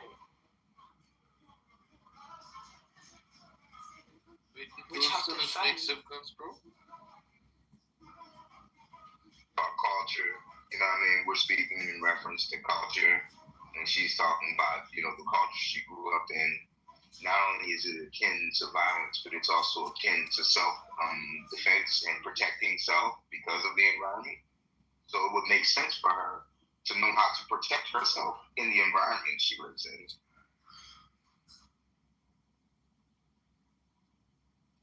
I'm just impressed. I ain't gonna lie though. No, I ain't gonna lie. When I first wanted a gun, I wanted a Desert Eagle. I was like, cause at first I wanted just like a little pew, like a little 22 or like a 380 or something like that. But when I shot it, I didn't like that at all. Then it almost took my arm off. And when I realized the bigger guns hold less recoil, that's where I went. That's only to a certain caliber, certain yeah, weapon. I know. And what it is, it's like a lot of the ones that are like carbines that have certain gas tubes, they have less recoil than others. But that's what I like about a lot of the different AR platforms. If I could carry around that Scorpion, when I got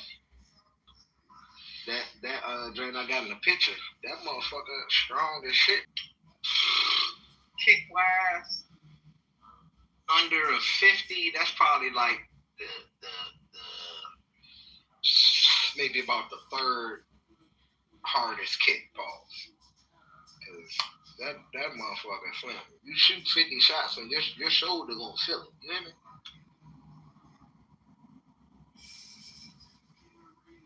That's what I was doing. When I first got the gun, I had to dial in my scope and shit. I was just sitting there because I left my motherfucking laser adjuster in the house and shit. So I had to do that shit by eyeball, sitting there shot by shot. And that shit tore my shoulder the fuck up.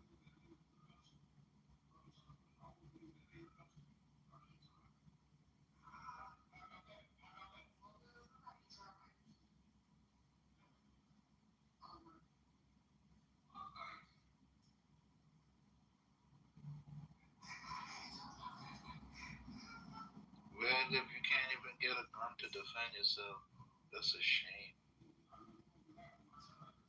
Where they do that at? Turks and Caicos, you forget? Yeah, but y'all have like 11 murders a year. Yeah, but you can't If buy we give y'all guns, then y'all won't have more. Exactly. So Mind your business. I mean, I can't even buy a gun. Right, like me, I can't own a gun, because I have a business, but I gotta go to the gun range, get approved, get a gun license, and then it's too much paperwork, so I don't even bother with it. So I live in an open carry state, but it's a concealed carry, but I live in a concealed carry city. Don't that sound crazy? Hold on, wait. Explain that to me, because that just sounds wild as fuck. Don't it? Open carry state, but concealed carry city. Oh, chill. Yes. I'm in Philadelphia. How? Doesn't the state override? Explain the gun license. It's a violation. Explain the gun license. It's a concealed carry license.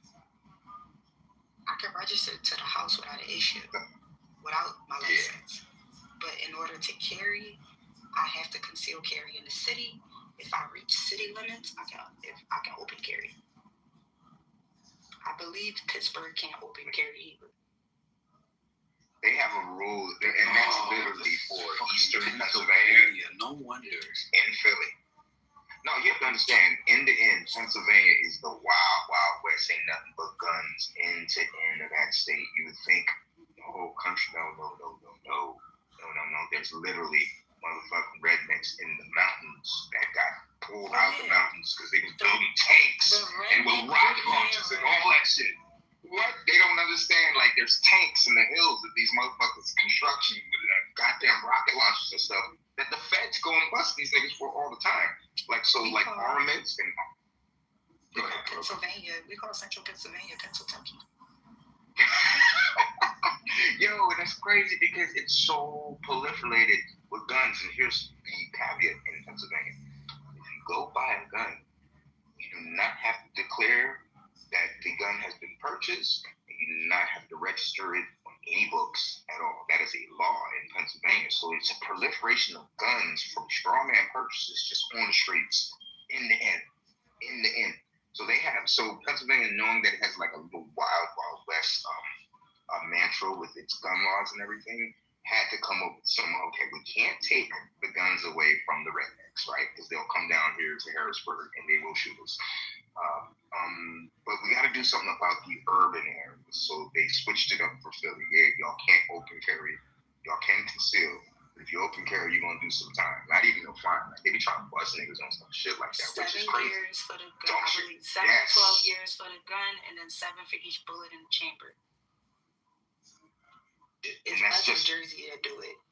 Yeah, which is crazy. But anyways, I just thought just throw that in there. Like, the gun license is different. What she was saying about Philly is completely.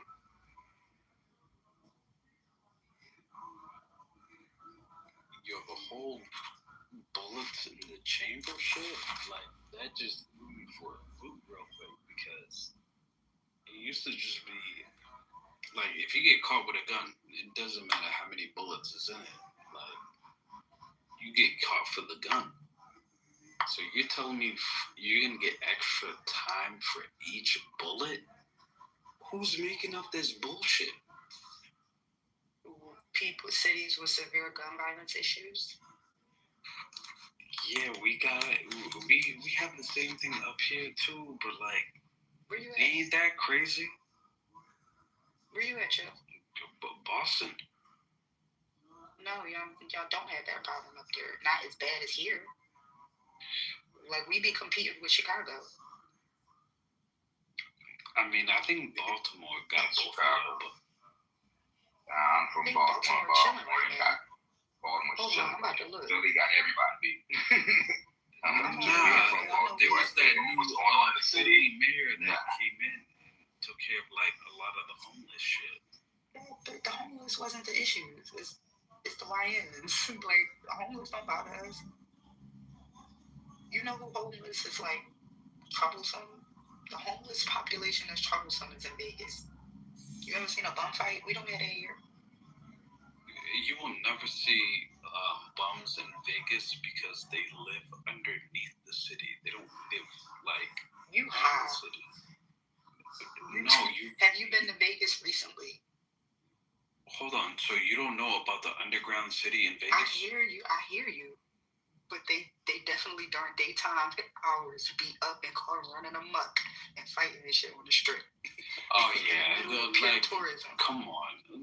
First of all, if you up in during the daytime in Vegas, you did not have a good night. It's called a day because party. Your ass should be in bed. It's called a day party. I'm old, bro. I want to party in the daytime, sleep by 10. Oh yeah, nah. You on some I'm different shit. I'm an old lady. I do old lady shit. Alright. So let me get you your AARP card. What'd you say, Joe? I said I'm gonna give you your AARP card. Yeah, run that bitch. It comes with a insurance discount. I need that. Yep. You gonna get your like little AAA discount too? I already got AAA. I can't get it for no cheaper than what I got it for the year. I promise I got AAA for $25 for the year. Take care. Go ahead, bro.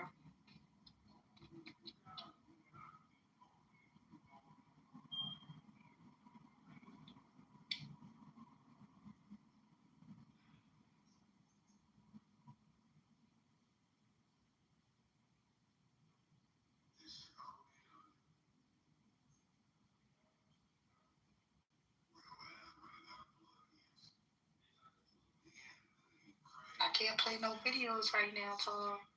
It's all on you. I'm about to start working. I got you. If I find a video, though, I'll throw it in the chat. I'll send it to you. I'm gonna see what I can Here, I got a request for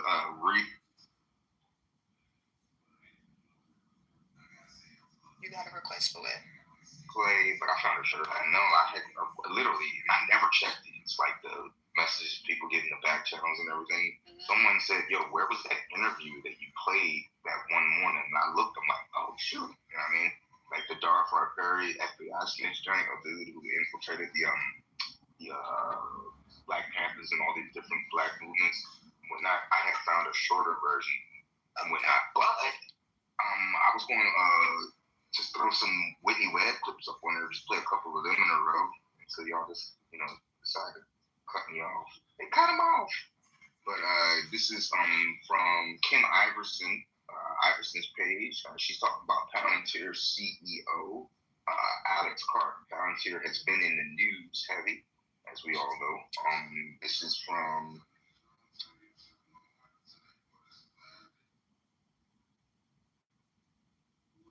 2/18 on Palantir CEO and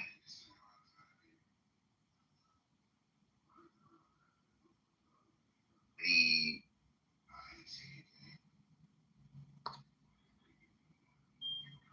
making their rounds again in the news, this time for saying sometimes his software kills people. Palantir's Alex Karp is making their rounds again in the news, this time for saying sometimes his software kills people. And he actually says, hope you enjoy. Watch this. Alex, as always, we have a lot of individual investors on the line. Is there anything you'd like to say before we end the call? We're doing it. We're doing it. And I'm sure you're enjoying this as much as I am. Let's not talk to analysts about the burden of being right. Our burdens of investing in ontology, our burdens of actually looking at the math, the burden of reading what the Rule of 40 is, the burden of being honest about what an enterprise software company is, or the burden of explaining to your friends that you're really happy. Maybe we should just stop talking about it. I'm very happy to have you along for the journey, and you are partners for us. Every Palantirian, we are crushing it. Everyone else who's listening, we can't talk about, and we love our success in the U.S. and globally. Also, we are doing well in the United Kingdom and many other places. Palantir is here to disrupt and make the institutions we partner with the very best in the world, and when it's necessary, to scare our enemies and on occasion kill them. And we hope you're in favor of that. Hope you're enjoying being a partner, and we're really happy and very, very focused on what we're doing. Did I hear that right? No problem, John. Give it a second. kill people. Palantir says, Alex Palantir says, we partner with the very best in the world, and when it's necessary to scare enemies and on occasion kill them. And we hope you're in favor of that. We hope you're enjoying being a partner, and we're really happy and very, very focused on what we're doing. Thank you for your time. Thank you. That concludes Q&A for today's call. Occasionally we kill people, Palantir says, Alex Palantir says, and he says, and hope you're in favor of that. And he says they're happy they're really thrilled with their work, especially in places they can't talk about. Where can they not talk about their work? Why are they killing people? And they're doing this in places that they can't even talk about. We have a deep state, a military-industrial complex that is run completely rogue. If they are killing people and they can't even talk about it, I'm sorry, our government has gone rogue. This is completely rogue. I don't know what to make of this. These billionaires, I mean, they're starting to rule the world, and I think that's what's really, really scary about this is this technocracy crowd becoming the new monarchs. They run everything. They surveil everything. I'm going to show you some other stuff of what they're doing and how, I guess, dystopian or scary AI has become and how it's going to impact our daily lives, even at that very mundane level of just working and being at a coffee shop. AI is going to be very disruptive to your life. But, at the top end of that is what Alex Karp is saying and doing, which is he's saying he wants to spray people with fentanyl-laced urine. He's also saying that he is killing people, that is something he's doing. So it's not just things he's saying, it's things he's actually doing. And that is, I think, at the top level of what we're afraid of AI doing. And now you've got the Pentagon, Pete Hegseth, upset with Anthropic's Claude, because Anthropic says we don't want our AI to just fire at will without human intervention, without humans actually being behind the gun. We want AI to maybe help, but then a human has to make the final decision. And the Pentagon saying, no, we just want the AI to just drop the bombs. We just want them to drop the bombs. So at the high end of this is they're just murdering people, and they're using AI to do it.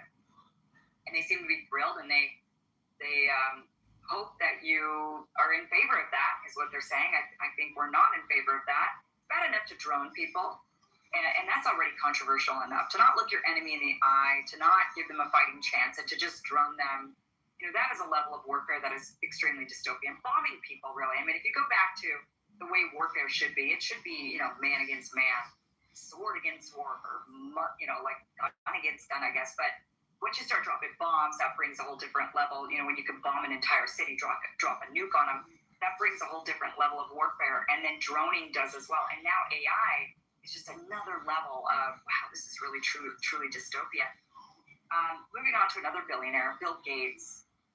Well, anyways, I just wanted to play that part she was talking about Palantir CEO. That was his tweet from yesterday. He was talking about, that from his conference that they had, basically, he was talking all his investors and investor groups, billionaires who are all on that conference, like, this is what we're doing. We kill people, we do this, we do that. And basically, it's not so much it's mask off. It's always been mask off with the government and how they run things. It's always been how distracted we are or uninterested we are in what's going on around us. You know what I mean? So at this point, as we're paying closer attention, it's just, here's what's in front of us, folks. So I'm gonna find the next clip. Y'all go ahead. So you should also bring up Peter Thiel, because Peter Thiel, I think he's the CEO of Palantir, and the only thing he keeps talking about all the time when you see him on podcasts is the Antichrist.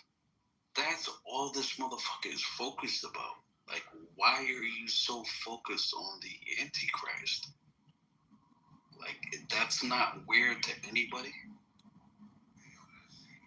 Yeah, I mean, that's what all them Jewish motherfuckers is about. If I'm not mistaken, I don't think he's Jewish. He's not Jewish. I mean, that's a Zionist period. How about, let's just go with Zionist. You ain't gotta be Jewish to be a Zionist.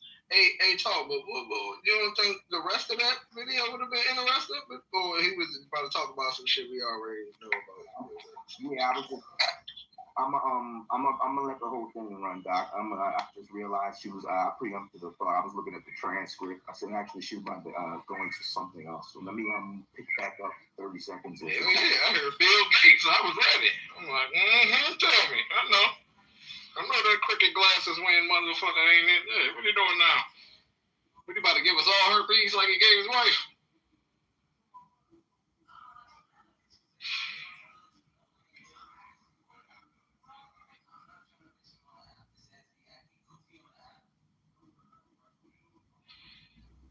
That's probably mad that he got it. He probably about to put herpes in all the food and all that farmland he owns. No? Bruh, you gotta. I'm gonna play that other one after I finish. It's about 4 minutes left in the script. I'm picking it back up where she was discussing methodologies of war, and she goes right back into the billionaires. Here we go. Dystopian bombing people, really. I mean, if you go back to the way warfare should be, it should be, man against man, sword against sword, or, like gun against gun, I guess. But once you start dropping bombs, that brings a whole different level. When you can bomb an entire city, drop a nuke on them, that brings a whole different level of warfare. And then droning does as well. And now AI is just another level of, wow, this is really truly dystopia. Moving on to another billionaire, Bill Gates, who's also at the forefront of this AI revolution. He says that really we're not going to even need people pretty much at all. And this isn't helpful. When people say that Bill Gates is trying to do population control and he's trying to kill off people in the population, this type of clip makes me think, I can, yeah, maybe, because there would be logic behind that. If he really believes that robots are going to take over and people aren't going to really have anything to do, you'd want fewer people because you wouldn't want them rising up and revolting and off with your head. So you'd want to prevent that by what? Whittling down the population. But watch what he has to say about the lack of need for humans. People are like, wow, this is a bit scary. It's completely new territory. Well, I mean, will we still need humans? Not for most things. We'll decide. Okay, we'll decide. He says, who's the we that is going to decide whether or not we need humans? Let me just show you some of the things that they're doing with AI that's going to affect your day-to-day life. Because I know, maybe you think, well, okay, they'll drop bombs and not on me in the middle of suburban America. AI is not killing me. But here's what they are doing to you. Look at this AI. Now, this is a coffee shop. Let me just pull it up full screen so you can see. There's the workers, and the AI is showcasing the productivity of the workers. It says Elena, 10 cups. Vika, 10 cups. Anna, 20 cups. Olia or whoever, or Olga back there, 3 cups. So this is how productive they're being. So AI is spotting the productivity. And then AI is also spying on the customers to see how long they've been sitting in the cafe. 25 minutes, 15 minutes, 5 minutes, 1 hour and 15 minutes, 1 hour and 15 minutes, 2 minutes, to see how long people are there so that they can, figure out if they should kick you out or something, or if they should fire you. So AI is going to be in every single aspect of our life, even our boss spying on us. I mean, there's one thing to have the cameras, and it's already one thing to have cameras on you at all times, and people are kind of leery of that. Now just imagine layering the AI on, and it's detecting exactly what it is you're doing. Ooh, that is quite scary, if you ask me. Another thing that, this isn't really quite AI, but I just wanted to show you this as well, because it kind of goes to show, well, this is a couple of things on this one showing you this. Now, this is a TikTok bot farm, and you can see this person is managing, these couple of people are managing 100 accounts. Wow. Using 100 different cell phones, and they're doing engagement farming, basically. Wow. Look at that. These are not real people that are online doing the engagement. They're commenting, sharing, liking, subscribing. They're doing all of these things, and it's just AI that's behind it. And these 3 people are doing the AI. So what this means for us is, for one, we're being inundated with information that's not real. It's not human. 2, they can feed any narrative to us that they want. So this is are you really interacting with humans online, or are you interacting with AI bot farms that are trying to groom you into thinking a certain way or going along with a certain narrative? And I think that's the scariest part about this, is that they could just get us to go along and get a lot of bots to be like, AI is so cool. It's going to be awesome when I don't have to work and I don't have any money and I don't own anything. I'm still going to be happy. I mean, that is what they're trying to get these AI bot farms to do. So it's very scary, very dystopian. They've got AI, they're just going to inundate us with a ton of AI all the time. And this just showcases that it's from the highest level of fear, scary, the worst thing you could imagine, which is like AI deciding whether or not you live or die, all the way down to just AI being on your phone and you sit there thinking that you're interacting with humans, or you think that the post you put out there is really popular, but really it's just a bunch of AI bots, and that your idea is popular or it's not popular, and it's just the skewed perception, the skewed society that we're living in, that is just one where the top echelons of people, the few, control everything. And I think that's the scariest part about this kind of AI revolution that we're marching ourselves into. 2026 on her YouTube channel. Interesting. Kim Iverson is actually one of the better ones who break shit down. But this has been going on for a long time. And hold on, you guys have watched it happen in person. Well, not in person, but when they're going into certain cities, right? And they're scanning everybody's faces. What do you think that is? They're using Palantir software. When ICE is scanning people's faces, they're using Palantir software. So this is all been in the works for a while.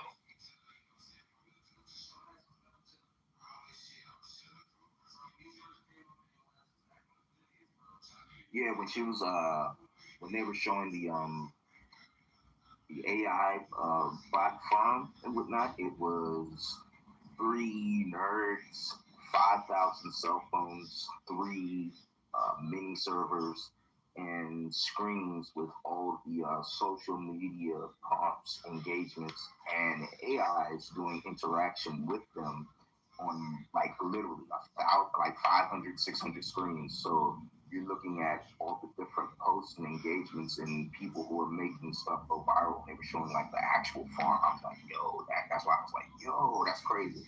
I'm sitting there watching this, and it looked like definitely makes sense. You know what I mean? How these things go are happening almost real time, and there it was. I'm like, that's really interesting. But yeah, that was from Kim Iverson. I have this next one.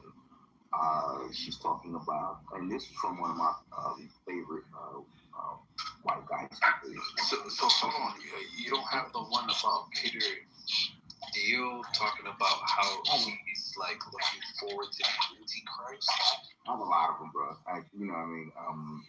We just kind of float about it, but I'm gonna get that one. I actually have the one about him talking about the fentanyl urine and all that stuff, but this one is about 10 minutes long. It's about Colonel Wilkerson, and it's one of the subjects we talk in here about often as far as our government and the subterfuge about who is puppeteering it. So this one is from Kim Iverson, released yesterday, 2/18/2026, 19 hours ago.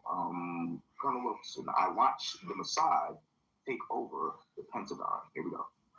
Wilkerson appeared on Going Underground, where he said he watched Mossad take over the Pentagon back in 2002. Watch this. And it's unquestionable that the Epstein business was heavily influenced, let me put it that way, by Mossad. And so that's somehow emblematic on these huge geopolitical issues. Yes, I watched Mossad take over the Pentagon in 2002. The Pentagon was infiltrated by Mossad.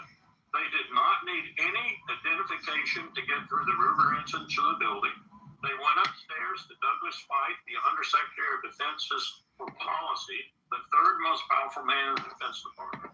Occasionally, they went to the second most powerful man, Paul Wolfowitz, the Deputy Secretary of Defense, and and they had gone to the Pentagon. Donald Rumsfeld, the Secretary of Defense, said to my boss one time, "Hell, I don't run my building. Mossad does." And we're just now hearing about this, and we're just now opening our eyes to this, and our leaders in Washington were okay with this. That's the most shocking thing, that they would say, well, Mossad runs the place. Here we are going to war, keeping our country in endless war, but it's Mossad running the place. Did that not clue anyone off in the U.S. government that perhaps they were actually committing acts of treason, that they were traitors, that we were doing Israel's bidding? Here is CIA whistleblower on the same show, Going Underground, which is just a fantastic show, by the way, saying, this is the CIA whistleblower, Professor Melvin Goodman, saying Israel gets what it wants from the United States, and it doesn't matter who's in power. And I think that's the biggest thing that people need to understand. This is not a left-right issue. This is a entire government has been taken over issue. Do you think you can compare the politicized weapons of mass destruction Iraq claims that were made back then, let alone the claims made by the CIA which you criticized at the time in the 90s? Can we compare that to the politicized nature of intelligence being used in this Trump administration under John Ratcliffe and Tulsi Gabbard as head of DNI? It's much worse now because you have these mediocre people in control of important government agencies. But there was tremendous politicization in the 1980s of the Soviet Union, making the Soviet Union look stronger than it really was in order to justify a defense buildup that Reagan wanted in the early 1980s. And this is why I testified against Robert Gates in 1991. Politicization is bad. Now. How do you know it's worse now? It's because I look at the people who are ahead of these groups. Come on, let's be serious. Look at the people who are running the Director of National Intelligence, the FBI, the Department of Homeland Security, the CIA. Have you ever seen a cabinet in the United States of such mediocrity, of such banality? I haven't. And I've studied American diplomatic history. My PhD is in that field. Nothing compares to what is going on now. And a lot of damage is being done to the United States and to the Constitution of the United States, and to the importance of separation of powers, and the importance of rule of law, and the importance of checks and balances. This is very serious stuff. You're trying to make debaters' points about Robert Maxwell and figures that aren't important in terms of real history as far as I'm making a point about Israel there, but then for all this degradation, as you yourself said in part one, Israel gets what it wants from the United States. It gets it from Democratic presidents and from Republican presidents. Barack Obama never should have signed that 10-year, $40 billion arms aid agreement because they treated Obama so shabbily in the first place. Well, you may have seen the conversations happening online lately. Censorship is back, and it's happening everywhere. Platforms are controlling narratives from the big banks shutting us off. Banks can cancel our accounts and freeze our cards. So that's why they launched Rumble Wallet, a wallet that no one can cancel, and a wallet that supporters can use to instantly tip creators like myself without any middlemen taking cuts. With Rumble Wallet, so you can giving us the ad too. Search Rumble Wallet in the app stores. So it doesn't even matter who's in charge. So the big question is, how do we break free from this? How do we get out of the grips of the Israelis? How do we break free so that we can actually have sovereignty and have a foreign policy that actually benefits the United States of America? Now here's Lindsey Graham. He's in Israel. He actually said he's been in Israel. He goes to Israel every 2 weeks, he says. So I don't know who he's representing, the people of Kentucky or people of Israel.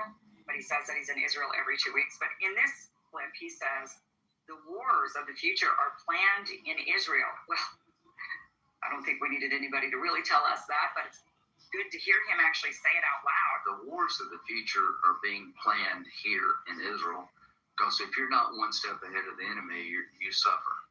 Most clever, creative military forces on the planet are here in Israel because they have to be to survive. So what we're looking at is that Israel is advancing down the road of new weaponry far beyond us. It would be nice to have a process where we could be partners. Okay.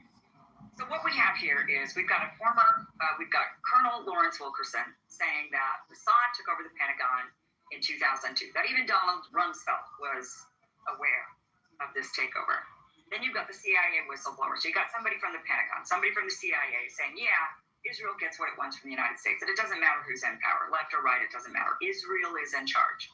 You've got Lindsey Graham, a senator, coming from a different branch of government, saying that, yeah, you know what, the wars of the future are planned in Israel. The wars of the past were also planned in Israel, by the way. And then you've got this, right? We've got this Epstein scandal.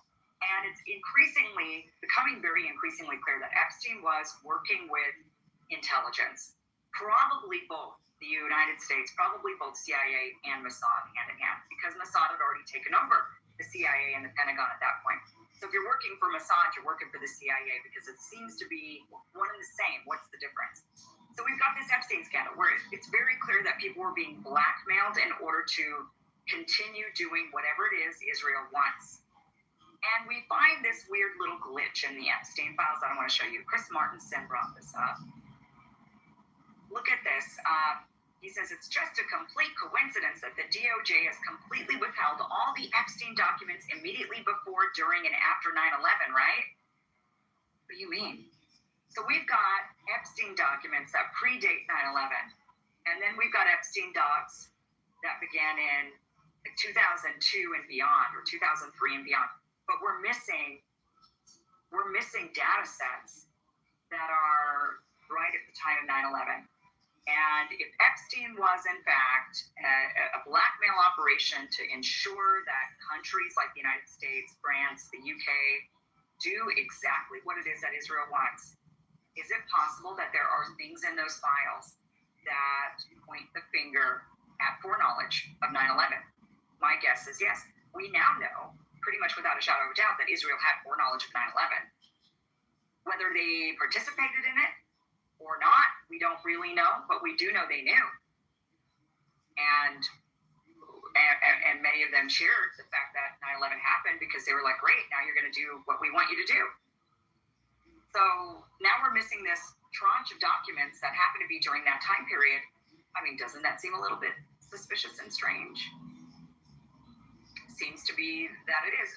People are still looking into this, trying to figure out if this is accurate, if there really is this tranche that's missing, what's going on there. But so far, that is what it's looking like. So what?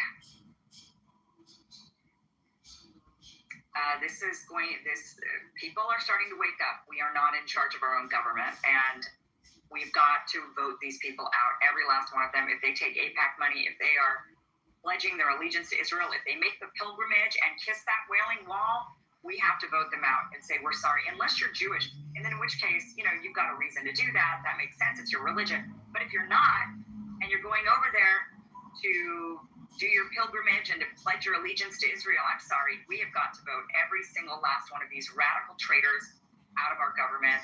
Lives depend on it. Our national security is long gone, and it depends on it. And our place in the world, our reputation in this world absolutely depends on it as well. That was Kim Iverson, featuring Colonel Wilkerson. I watched Mossad take over the Pentagon. She had posed the question, has Mossad taken over the Pentagon from 2026 on her YouTube channel. Very interesting. I'm gonna find that other clip too. I thought that was interesting. She's digging into the Epstein files, collecting. So she actually had a Whitney Webb on there like a week or so ago, and they were going back and forth with the whole Diddy and Epstein thing. They both believe that they are FBI agents who just got pulled from their jobs and whatnot after they've been used to collect as much data they needed. In fact, they broke down how the plants and how they're training and everything. It was really dope how Whitney connected the dots and everything. But that was from Kim Iverson and Colonel Wilkerson. I watched Mossad take over the Pentagon. I'm gonna grab that next clip to discuss.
This next clip is from Breaking Point's independent news channel from YouTube, released actually 4 months ago. I have this in my save later files.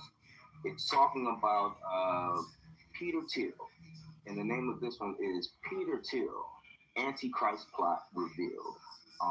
A lot of speculation as to Peter Thiel's rise and him being on the scene.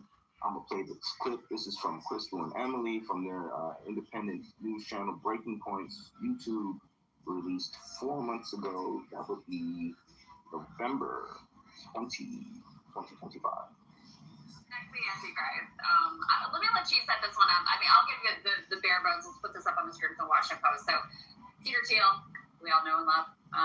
He gave this series of 4 private lectures, like 2 hours each. You had to agree that they were off the record and not to record, blah, blah, blah. Well, they got leaked. The audio got leaked to the Washington Post, so they wrote up this piece. They say inside billionaire Peter Thiel's private lectures, warnings of the Antichrist and U.S. destruction.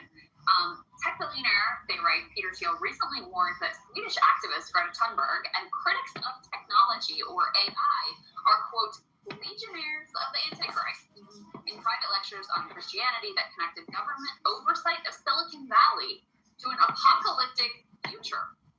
In the 4 roughly 2-hour lectures, which began last month, Thiel laid out his religious views to a sold-out audience told to keep the contents off the record, according to an embed listing. He argued those who propose limits on technology development not only hinder business, but also threaten to usher in the destruction of the U.S. in an era of global totalitarian rule, according to the recordings.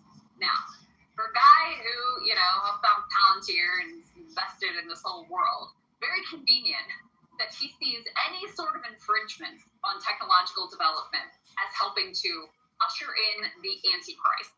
And there's also, there's a lot that's really noteworthy about this too. The fact that he, it's explicitly religious and Christian in a Silicon Valley setting where that hasn't always been the association. I know from listening to some of the other things that he said publicly, you sent me some of the lectures that he'd given or the talks that he'd given previously, that he also likes to connect it to, okay, well, even if you're not religious, there's a secular concern about the end of the world. You can think about nuclear weapons, you can think about climate crisis, you can think about AI, but he believes that while AI development is dangerous, that the risks of not developing AI are more dangerous and will lead you potentially down the path as legionnaires of the Antichrist to an era of global totalitarianism. So a very convenient set of beliefs for him to hold. Right, so Peter Thiel has started over the last year framing this in explicitly biblical Christian theological terms by focusing in on the catacomb, which is from 2 Thessalonians. I'll get into that a little bit more.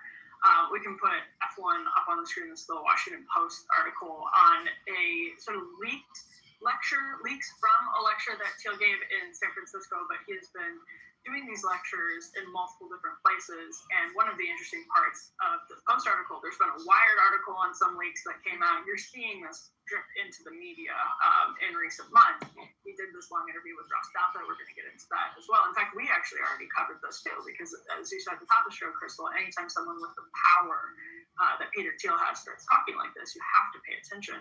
So he's saying the same thing over and over again. Every time you see a new article or a new interview, he is making the same pitch over and over again. And he's doing it as there's this kind of Christian revival happening in Silicon Valley, like a real vibe shift that's happening nationally. There's a real, not even an undercurrent anymore of that happening in Silicon Valley. You see it in people like Nicole Shanahan.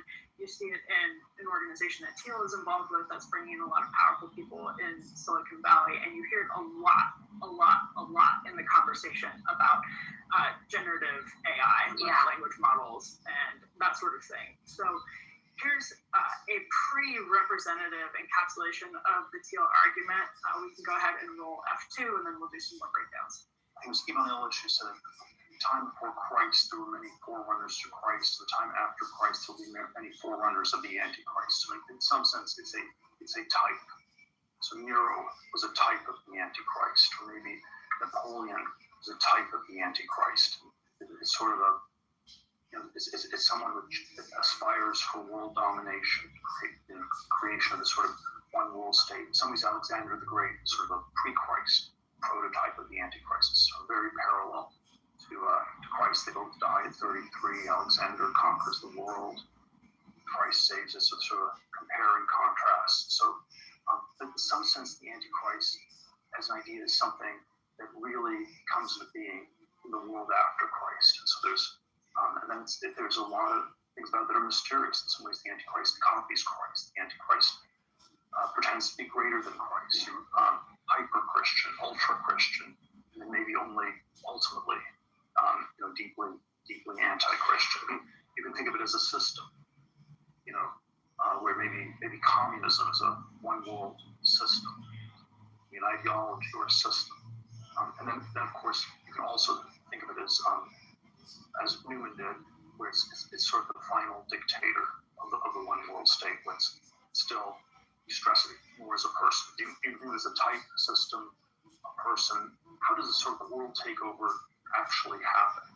And it's kind of not a deus ex machina, but like a daemonium ex machina. It's like the Antichrist just gives these hypnotic speeches where nobody can remember a word, and then sort of just swindles people's souls out of them, and they submit to this totalitarian state or something like this.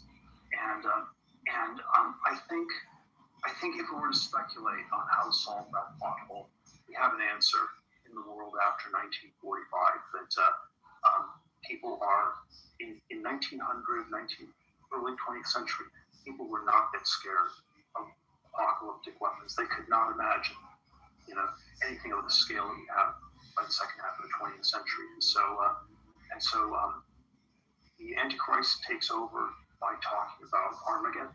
The Antichrist takes over by talking about Armageddon. Now, Ross Douthat, in his interview with Peter Thiel, which we covered earlier, picked up on what many of you are picking up on after hearing Peter Thiel say the Antichrist talks a lot about Armageddon while he's been on a year-long tour talking about Armageddon. Let's roll the next clip. Wouldn't the Antichrist be like, great, we're not going to have any more technological progress, but I really like what Palantir has done so far, right? Yeah, I mean, isn't that a concern? Wouldn't that be the irony of history would be that the man publicly worrying about the Antichrist accidentally hastens his or her arrival? It's so easy to become a podcaster with Riverside. You just need a concept and a way to record it. First, go to Riverside. There are all these different scenarios. I obviously don't think that that's what I'm doing. To put it terribly, that was a pregnant pause after Ross Douthat basically asked, are you the Antichrist? Are you seeing any of this in the mirror? Well, it's giving Antichrist. Well, and this is the thing. It's like, okay, if your fear is a totalitarian one world government, yes, nothing creates a possibility of that more than the technology that, like, a Palantir is developing. And we see this right now in our country. Like, part of the threat of the Trump administration's, fascist tactics and goals is that the technology is there now. Mm-hmm. Like, in a way that it wasn't after 9/11. There were incredible, owners restrictions, like assaults on civil liberties. That was all there. But we did not have the level of tech that we have now to actually be able to sweep up all of our social media communications and give us all, credit scores and put us all on the list of, you don't like Trump, so you might low-key be a terrorist. Like, that all exists now in a way it didn't before, in part because of someone like Peter Thiel. Mm-hmm. So that's one part of it that is just glaringly obvious. And then the part that I mentioned before about how incredibly convenient it is that you would see the people who oppose any sort of restrictions on unfettered AI development as, a true threat to the world and legionnaires of the Antichrist in his language. So that's one piece of it. And then just to flesh out, to lay on a little bit more of what his argument is, because he says, okay, yeah, there's dangers of AI development, but the danger of not doing it is even more so. He believes we're in this period of stagnation, and that if people aren't able to, if there isn't enough growth and people aren't able to, satisfy their own, material needs, then you're going to have, greater peril and greater dangers. And there's a part of that that's true. And I certainly think that, growth is important, et cetera. I'm not a degrowther here, but he completely ignores the distribution of wealth, which AI is only set to further consolidate all of that growth in the hands of an already wealthy elite. And there's a complete, blind spot, as is true, I would say, of a lot of libertarians, which is what he is. There's a complete blind spot around how that wealth is distributed, and the fact that the technologies you're pushing are going to make us even more wildly unequal and deny people. I mean, the goal of this tech is to make it so that human labor is basically irrelevant, so that people don't have jobs. Like, how do you think that is going to go for society? What sort of peril do you think that creates for society? This is the big question. I mean, a lot of the libertarians who accuse everyone else of being degrowthers say that what we need is a democratized AI marketplace where you can have small AI and big AI, big tech getting challenges from small tech. But that's not at all what's poised to happen. What it looks like, and this is, we break down some of the theological stuff coming out here, because a lot of the coverage refers to Peter Thiel as like a devout Christian or dedicated Christian or something like that. And he's very eccentric. I mean, he may be devout in his own ways. He does think very deeply and often about Christianity, and he does apply a Christian framework, but his Christian framework is not orthodox, lowercase o, orthodox Christianity at all. He's very inspired by Rene Girard. Has almost I was going to say Petersonian, but like Jordan Petersonian belief in the mimetic power and the mimetic roots of Christianity. Again, like, this is not lowercase o orthodox Christianity at all, but I think there's an undertone here of him trying to make this argument palatable to more lowercase o orthodox Christians, as this more lowercase o orthodox Christian revival happens in Silicon Valley and in other places.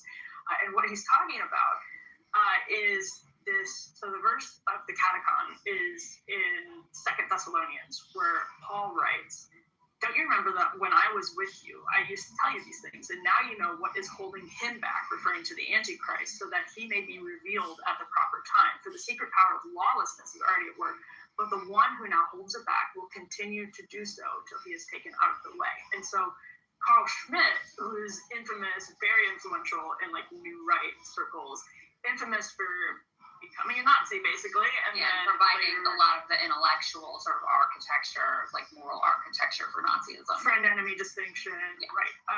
Carl Schmitt read a lot into this question of the Catechon because he saw one world communism, which Peter Thiel just used that exact same phrase, as the potential Antichrist. So what Ross Douthat was getting at is, you say that this is holding back the Antichrist. This is that what would hold back the Antichrist would be this open marketplace of AI technology and little tech, whatever it is, because maybe Greta Thunberg is the Antichrist. This degrowther, he seriously does. Maybe these degrowther environmentalists are the Antichrist, because this gets into the very famous verse from Revelation describing the Antichrist, and it is eerie. I understand why people right now have their sort of the goosebumps when you read this, because this is from Revelation. It says, "The beast also forced all people, great and small, rich and poor, free and slave, to receive a mark on their right hands or on their foreheads, so that they could not buy or sell unless they had the mark, which is the name of the beast or the number of its name." So Revelation is really, again, it's the sort of dream prophecy, and you can project a million different things onto it, and people take really literally certain things out of it and say, this is what's happening right now, world's ending right now, it's about to be the rapture. Even the rapture itself is something that you can take really literally, and not everybody believes it. But this is a very specific prophecy. They could not buy or sell unless they had the mark. Receive a mark on their right hands or their foreheads, so they could not buy or sell unless they had the mark. You can, again, understand why people right now look at crypto potential podcasts where you're talking about potential verification processes that you would have to go through once everything moves to crypto and digital currency as a literal mark to prevent you from buying or selling unless you can verify that this is your wallet or something like that. So again, people have read this into everything over the process of industrialization. But what Teal is pitching here is kind of what we saw as Cold War anti-communism. That communism is reflective of the Antichrist. That the Antichrist is something where you see, this. So this says the second beast was given power to give breath to the image of the first beast, so that the image could speak and cause all who refuse to worship the image to be killed. Exercise all the authority of the first beast on its behalf, and made the earth and its inhabitants worship.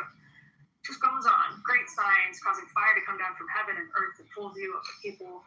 This idea that there's a wonderful utopian Antichrist that speaks in ways that are very seductive to modern people, and then stamps you with a mark, basically, where you can't buy or sell.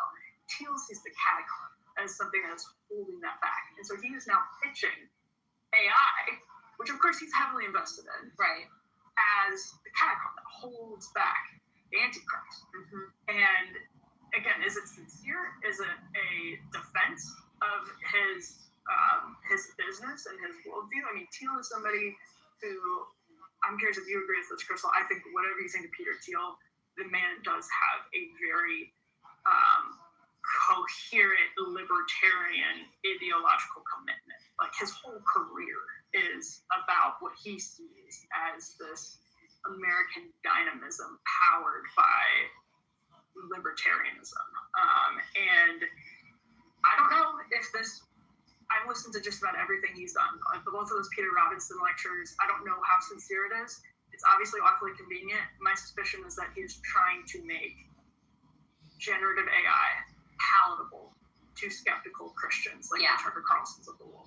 Yeah. I don't know if I could say that Peter Thiel has been ideologically consistent in his libertarian values when I see, the Trump administration infringing gravely on any sort of civil liberties and and But he's never been a civil libertarian. He pitches himself as a civil libertarian. That was the whole investment. Right, and I mean Palantir is directly contrary to civil liberties, and JD Vance is his guy.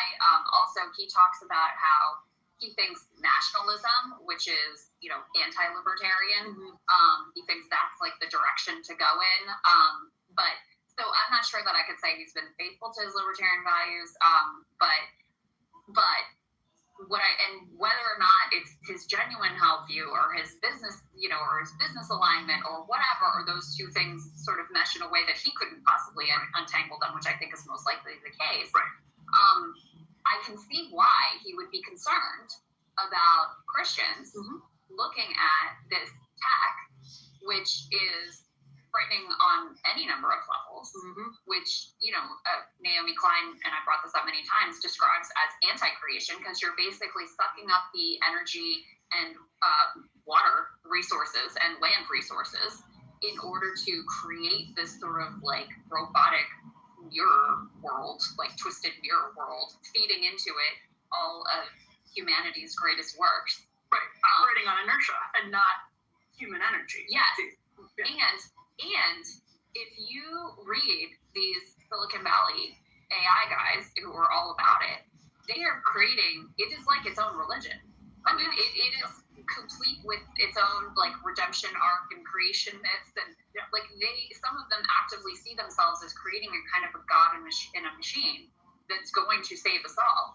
So I could see, I'm a Christian, but I could imagine the Christians looking at that and being I'm not so sure about that. That doesn't feel right to me, in line with my religious beliefs and my teachings and my belief in humanity, etc.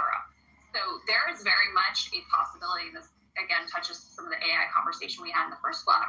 There really is a possibility of a sort of pro-human, pro-creation, cross-ideological alignment against this stuff. Both because of what it's doing to our minds, what it's doing to our world, what it's doing to our futures, what it's doing to our job market. Those effects are already starting to be seen. What it's doing to consolidate wealth and power in the hands of a very few number of people, Peter Thiel being among them. You can imagine you have a very unique coalition coming together that includes a lot of Christians to deeply oppose that. So in that vein, just from a political perspective, as a political operator, I understand understand why he's trying to make this pitch and make this appeal to this one particular community. And the CIA basically invested originally in Palantir because Thiel, as a civil libertarian, was pitching it as a way to surveil without infringing on civil liberties. Like, that's what the pitch was. And that's where it's the CIA, people don't know this, has a venture capital fund. I don't even know. It sounds so crazy to say it's true. And that's where the seed money, or some of the earliest big injections of capital into Palantir come from, because Thiel was able to.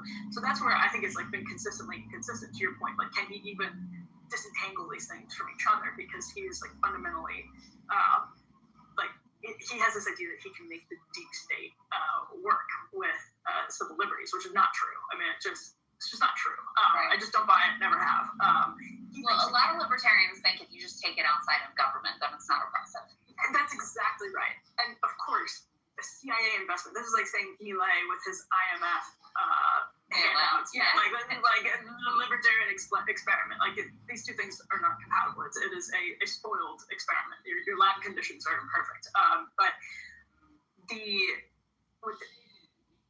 we've all seen examples of LLMs being extremely dark, having extremely dark consequences, saying extremely dark things, pushing other people to do extremely dark things. This is a huge question with Elon Musk, for example, how he is now using X. Elon Musk, who is flirting with becoming a Christian, and Charlie Kirk's the one on all of this, creating bots that are hypersexual.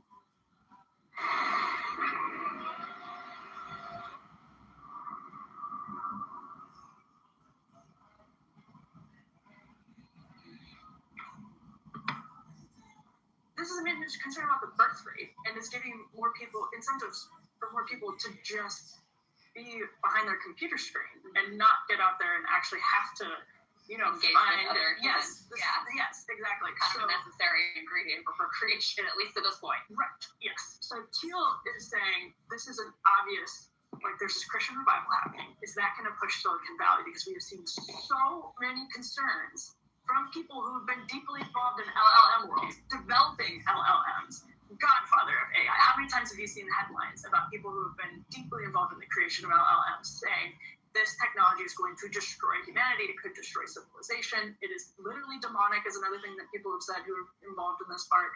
So he realizes that's a problem. And he's like, okay, well, maybe we can work more on this catacon idea, the Schmidt idea. And maybe there's a case that opening up AI is what holds back the Antichrist. And hard to say if it's sincere. I've listened to him do this for hours, so I think he actually is probably sincere, but whether he's sincere because he was trying to get from point A to point B, or because it was just organic, like, oh, this is the catacon, is a different question. High IQ people can be very slippery because they can talk themselves into things. Exactly. And really convince themselves of things. And so it doesn't really matter whether he's sincere or not. Like, the impact is the same. It's not going to work. It's not going to work on most Christians. I mean, this is the fundamental battle over J.D. Vance. If you listen to how Nick Fuentes, for example, talks about J.D. Vance, there's this deep suspicion that he is an anti-growth, anti-creative, anti-human. He's indebted to them in some ways because Peter Thiel was so instrumental in his career. He's also just racist and hates his Indian wife too. Nick Fuentes? Yeah, of course, yes, of course. But I'm saying, speaking politically, the divide on the right. Yeah. Now it's even with Trump, he becomes fully pro-crypto after being anti-crypto. Like, this is the signature divide on the right, and Peter Thiel is recognizing it before other people are. It's anti-human versus pro-human, basically. That was from Breaking Points. That was Crystal and Emily discussing Peter Thiel and his year-long campaign talking about Armageddon, coming war, the possibility of AI, and a looming Antichrist figure, which during the whole year when we were talking about Diddy, he was doing this whole year-long campaign, which is interesting. So how they throw distractions out and run stuff counter. Anyways, that was that clip.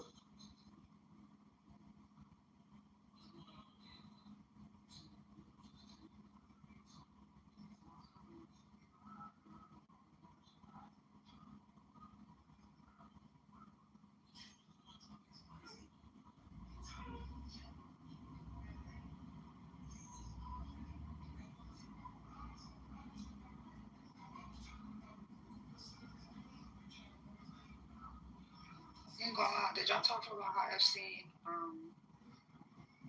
it wasn't 9/11, something where Epstein and MJ? Say it again. Y'all know about the correlation between Epstein and MJ? Yeah, let me find that clip. I have a bunch of clips that I had put just because I was. I put two in the chat. One is about Zorro Ranch, and the other one, we just heard about the 9/11 one, right? So what's the one you said is on redacted Zorro Ranch? Yeah.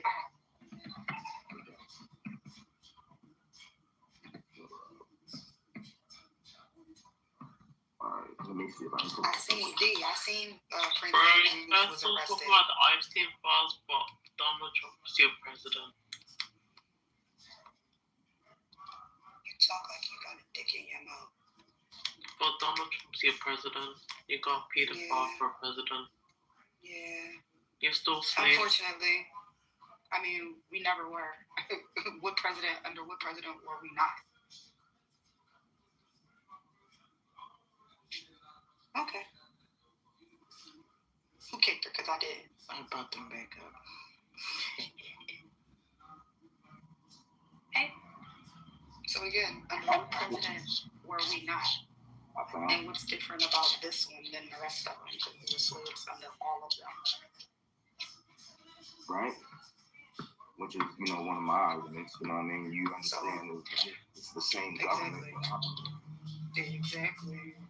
But I do want to ask, what did Prince Andrews get arrested for? Did you know that one? You put it in Right now, it's just saying official misconduct or misconduct while being official. It's because of the Epstein files. We already know. But yeah, it definitely said Epstein files. Let me see. The article that I seen came up it just came up too on my came up on my USA Today. You have a pedophile for a president, and you're all African American. Yeah, we know it sucks. Oh no, she's slow. Put her in the goo. She's slow. I'm slow. Yeah, because you just repeated yourself, and I agreed with you. What's the issue?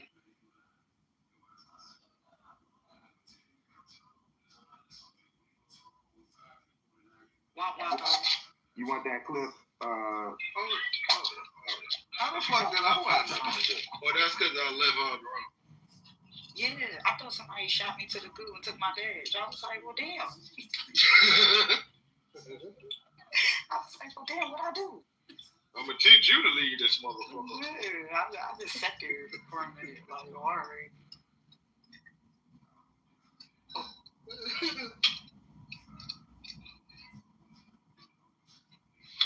I think that was a man y'all just kicked out. I don't think that was. Yeah, I think that was good. Well, what you think, Doc, about Peter Thiel's year-long tour he's been doing, promoting those things? He was like,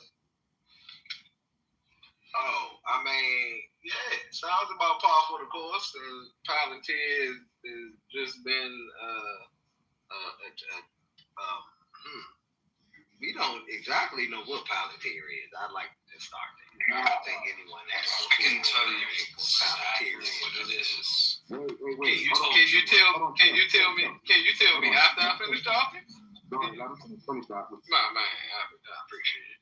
Yeah, I don't think we all have a total grasp of what Palantir is, except for Peter Thiel and everybody who's involved on the ground floor in that.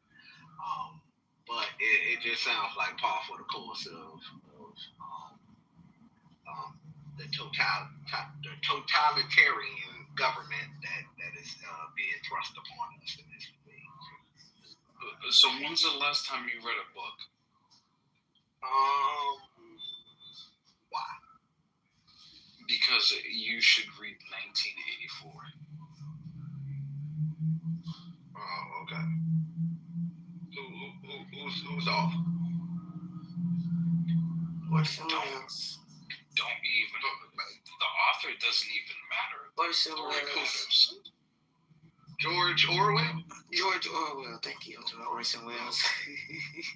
Yeah, but don't worry about the message and when it was actually produced. Do you think any of it is happening today?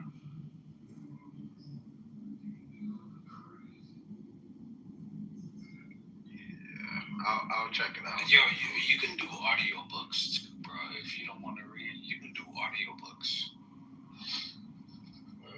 Well, you know, I read it, but I'm just trying to help you out. Oh well, you know, I mean, I guess I appreciate it.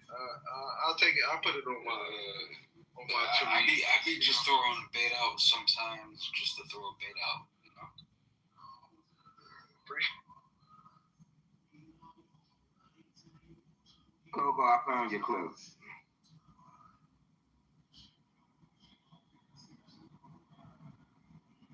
Coco. Anyways, this is Coco's clip from Redacted. It's about the Zorro Ranch. Just a little prologue. Let's see here.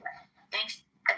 Yeah, it is from Redacted. It was released one day ago, 2/18/2026. They're speaking on the Zorro Ranch. It is brought to us by Clayton and Natalie, former anchors from CNBC, CBS News, talking about the Zorro Ranch, worse than Epstein's Island.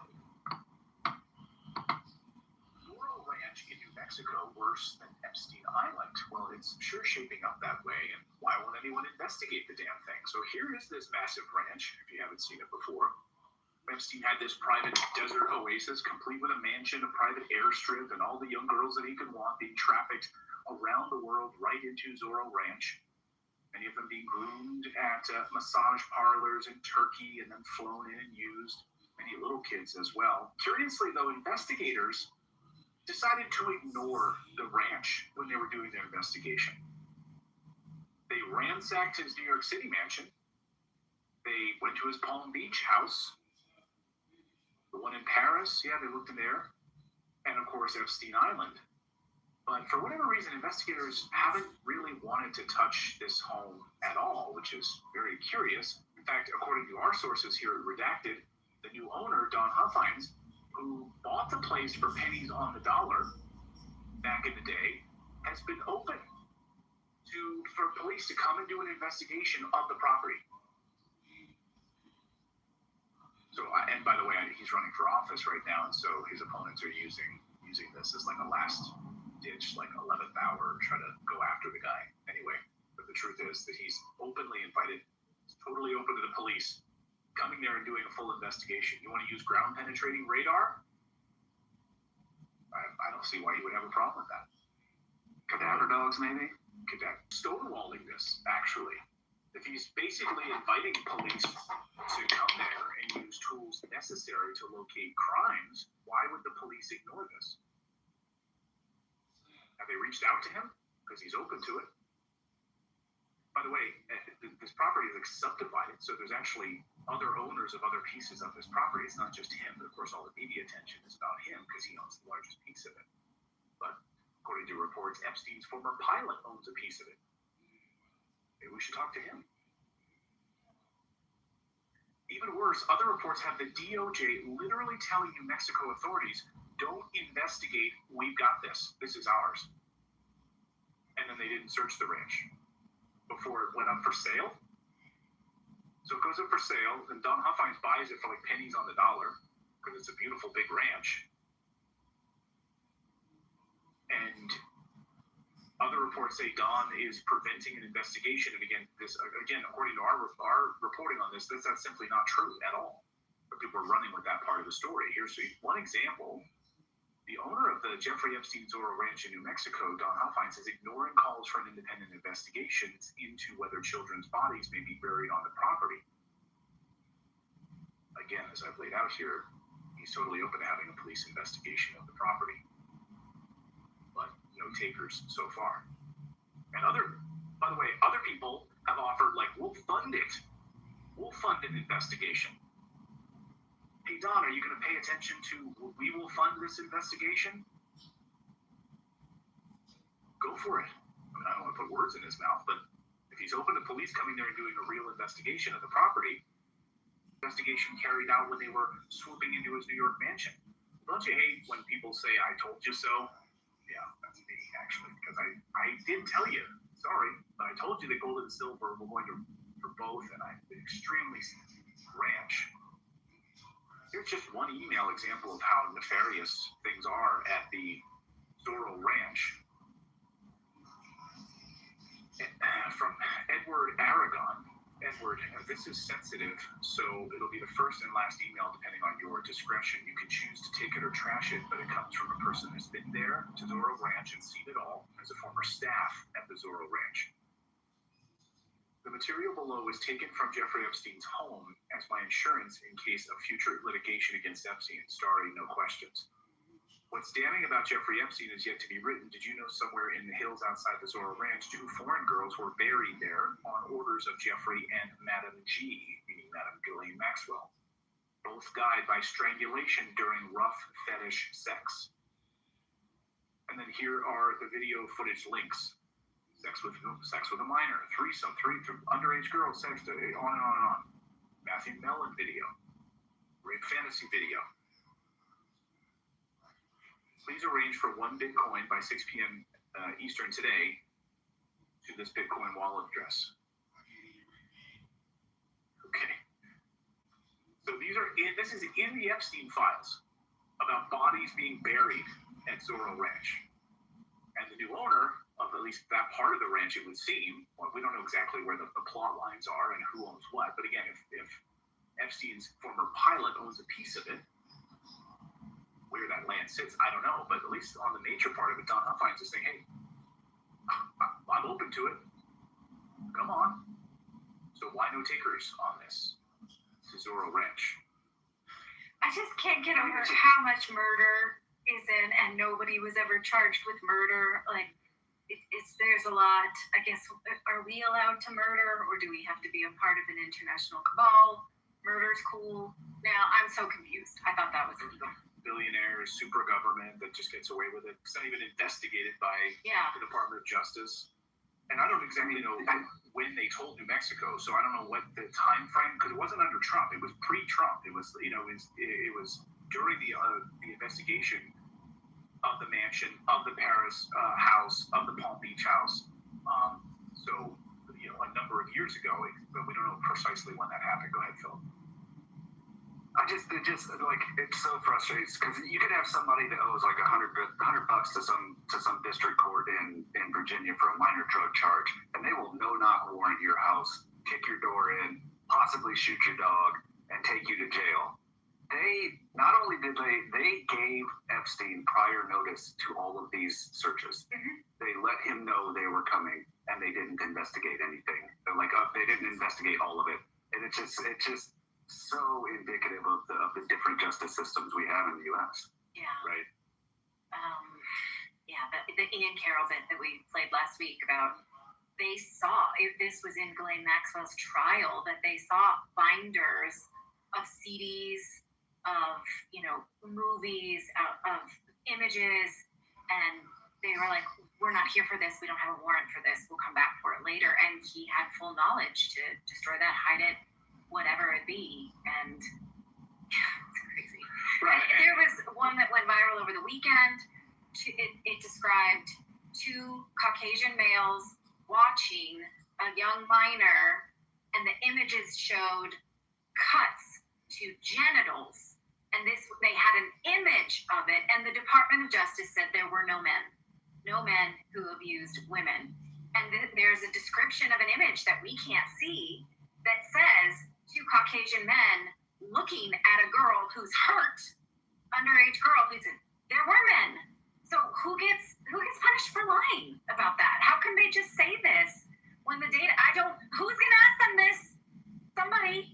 Well, again, regardless of how you feel about the Don Huffines, I don't know him personally, and he buys the property after all of this happens, and he's open to having the police come. So why haven't the police taken him up on that? Like, why has the DOJ ignored this property? Yeah. Why are they not using ground penetrating radar, cadaver dogs, other things to locate bodies? Why? Who is stonewalling that? I just don't understand that.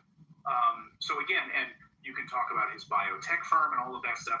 That's where you have these people who are trying to paint him. It seemed, in my opinion, they're trying to paint him as somehow tied to this property in a larger capacity, and that's a bridge too far for me. And there's zero evidence of that. But there's evidence apparently on this property. So why don't you go freaking investigate it? Yeah. That was from Redacted, February 17, 2026. Natalie and Clayton Morris's former MSNBC reporters talking about the Zorro Ranch cover-up, another place where children were trafficked, according to the files, the Epstein files released, trafficked, and subsequently there was a alleged, announced by the DOJ full investigation, which they sidestepped, and immediately the property was sold when they took over the investigation, which is very interesting, very not coincidental. I don't believe in those, and extremely odd. That was an interesting clip right there. By the article I just read, it said baby making. So when they were talking about the women who were supposed to be part of the hundreds of women who were, were they saying it was insemination or he actually had sex with? Either way, I believe that all of that was taking place in this ranch as well. Yeah, they mentioned all of the above. Plus, just to reiterate, when the local folks were like, yo, they told the police, like, yo, there's something going on out here, and the police was investigating and said, yo, we need the DOJ out here on it. DOJ told the local police to stand down. We'll take over the investigation.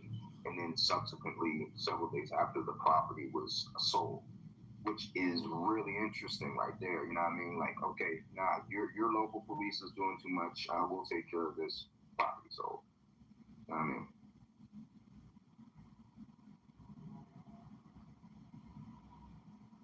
And just looking at the photos they're showing here, it's a massive property, y'all. Big old property. Like massive ranch, old style, like Spanish villa style ranch. Crazy. Anyways. Yeah, that shit look like a compound from that over here. That's the word for it right there, doctor. That's the word. It looks just like a compound.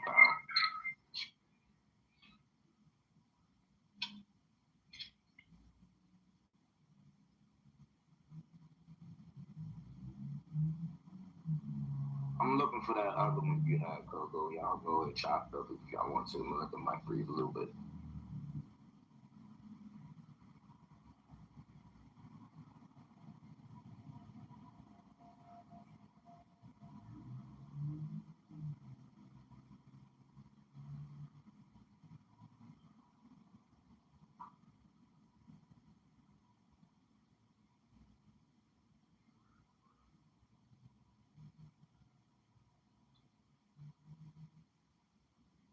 What was I about to say?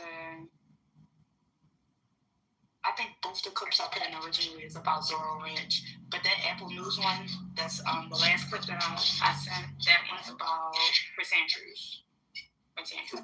You want the Apple News one or you want the 9/11 one? Go Apple News? Apple News one, yeah, because that's the most recent thing that happened. Oh, is that That's the one about Prince Andrew. Yeah, D, she was weird. And then something to go and raise your hand. Girl, leave us alone.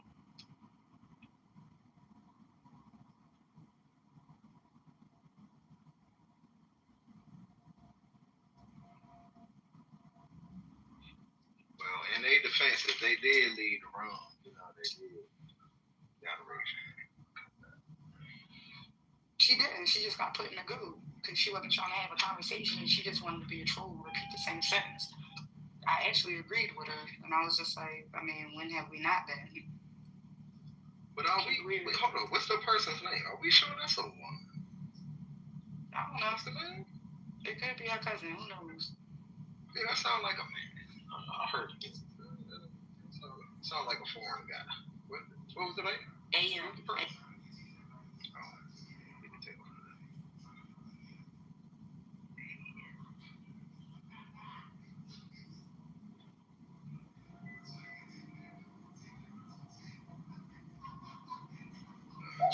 I'm looking for the Apple News.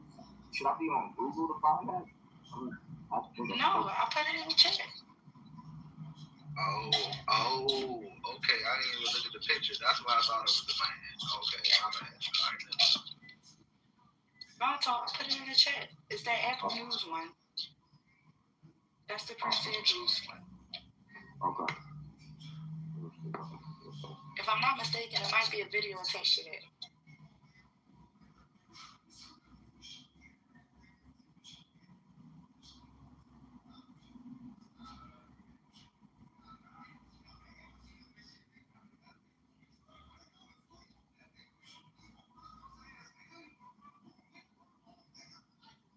Hey, Simone.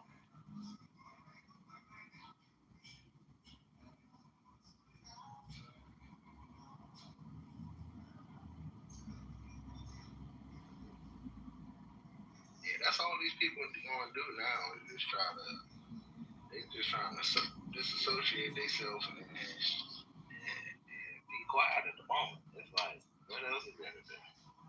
Even if you look at it, Trump hasn't even been that vocal really since this shit is really getting up. If you really think about it. Everybody walking on eggshells right now. Everybody's a pervert. I'm talking about the Epstein files. Everybody resigning and everybody's a pervert. Like, it is what it is. I mean, this is a sad day for us because we found out that our biggest fans, heroes, and business moguls are birds. So at this point, you're saying everybody's guilty until they can be proven innocent? No, what I'm saying is a veil has been I think that would have been pretty good, though. No, what I'm saying is more so It's a veil calling has been everybody lifted guilty at this point. over that industry. So now we're not holding those type people up on a pedestal because we're realizing that that industry breeds a certain type of person, and that's just where we're at with it now. You know what I mean? Like I haven't heard in a long time. Everybody's looking at me like a Twitch streamer or something, but don't nobody want to be Bill Gates no more right now. Not right now. Think about motherfuckers always want that Bill Gates money. They said, fuck that right now. I'm not sure if this is the video clip that's attached. I have the article, but I clicked on the link, reference link, and it pulled up NBC's breaking news report on it. But I'm on the Apple News article that you put in there. So you want to hear it?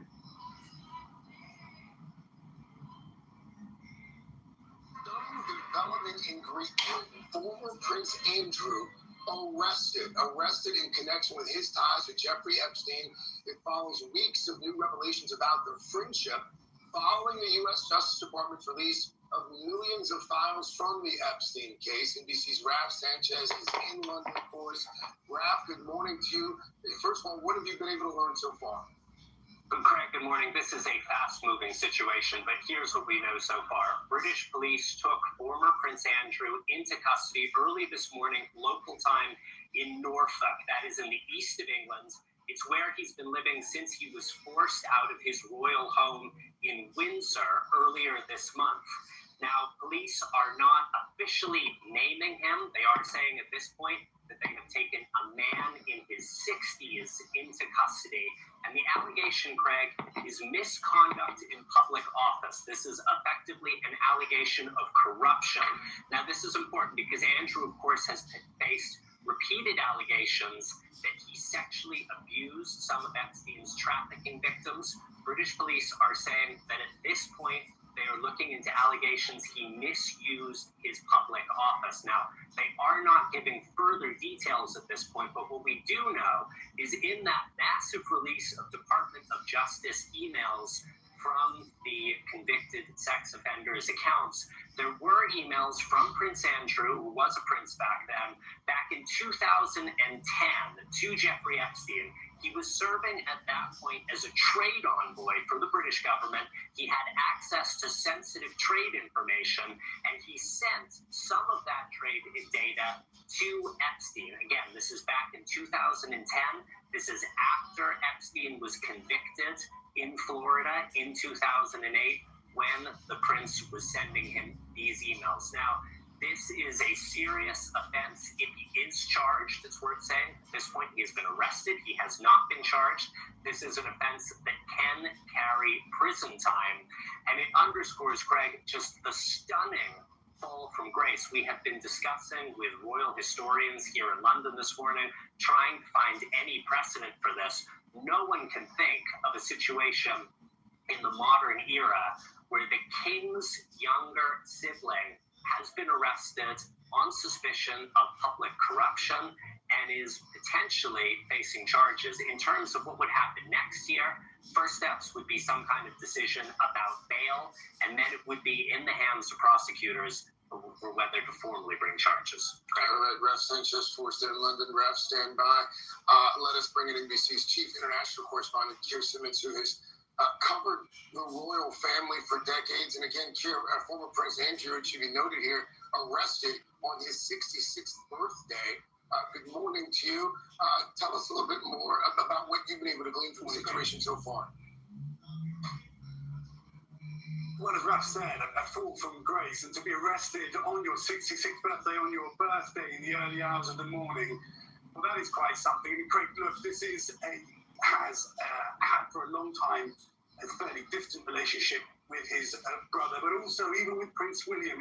You'll remember, Craig, just in the past few weeks, on a trip to Saudi Arabia, Prince William and the Princess of Wales, Catherine, put out a statement about the Epstein scandal, talking about their feelings for the victims of that scandal. And clearly it was heartfelt and it was a personal message, but I think it was also part of this process of moving Andrew away from the royal family. One of the questions, of course, Craig, is going to be whether that's really possible, because, for example, royal watchers are talking now about the question of whether there are emails. Does Buckingham Palace have records of those emails? Will it be expected? Will Buckingham Palace be expected to hand over that kind of evidence? So the possibility that the royal family get pulled into this is very real, despite their efforts to kind of protect the brand, if you like. That was from MSNBC, breaking news from 5:25 a.m. June 19, 2026. Former Prince Andrew arrested following scrutiny over Epstein relationships, arrested in Norfolk, England on his 66th birthday. Very interesting. After weeks of scrutiny over his relationship with Jeffrey Epstein.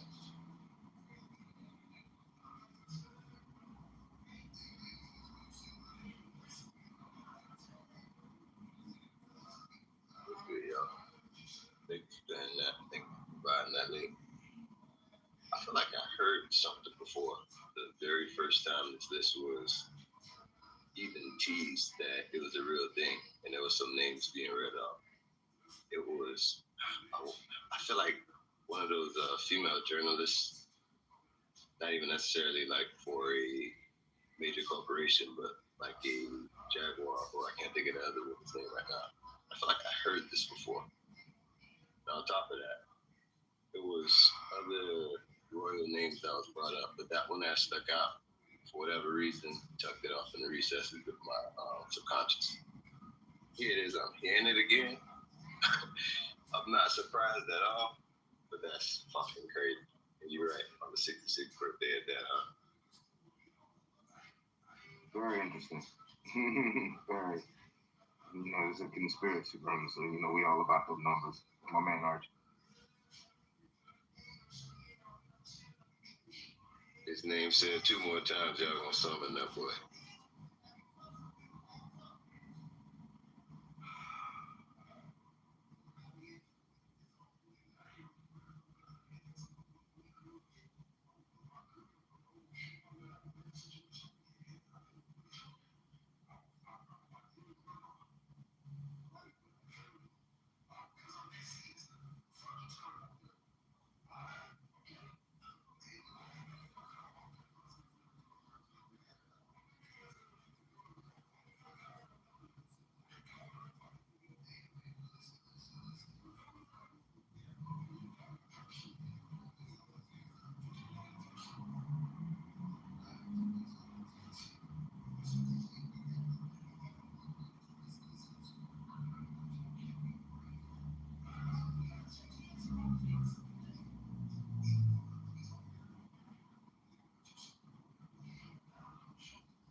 I found oh shoot, not bad though.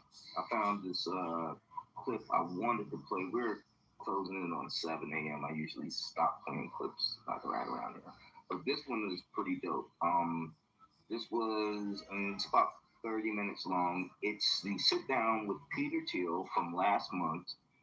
It's him speaking on the apocalypse, Bible prophecy, and religion. So this is the head of Palantir, CEO, innovative tech giant, and thought, engineer, provocateur, Peter Thiel, speaking on ancient prophecies, modern technology, the apocalypse, and a possible antichrist. This is from the Hoover Institution, released last month, 1/20/2026. It's on their YouTube channel. I'm going to let it play. Welcome to Uncommon Knowledge. The end times, Armageddon, the Antichrist. If you suppose the only people who take those concepts seriously are snake handlers in the hollers of Kentucky, think again. Peter Thiel on Uncommon Knowledge now.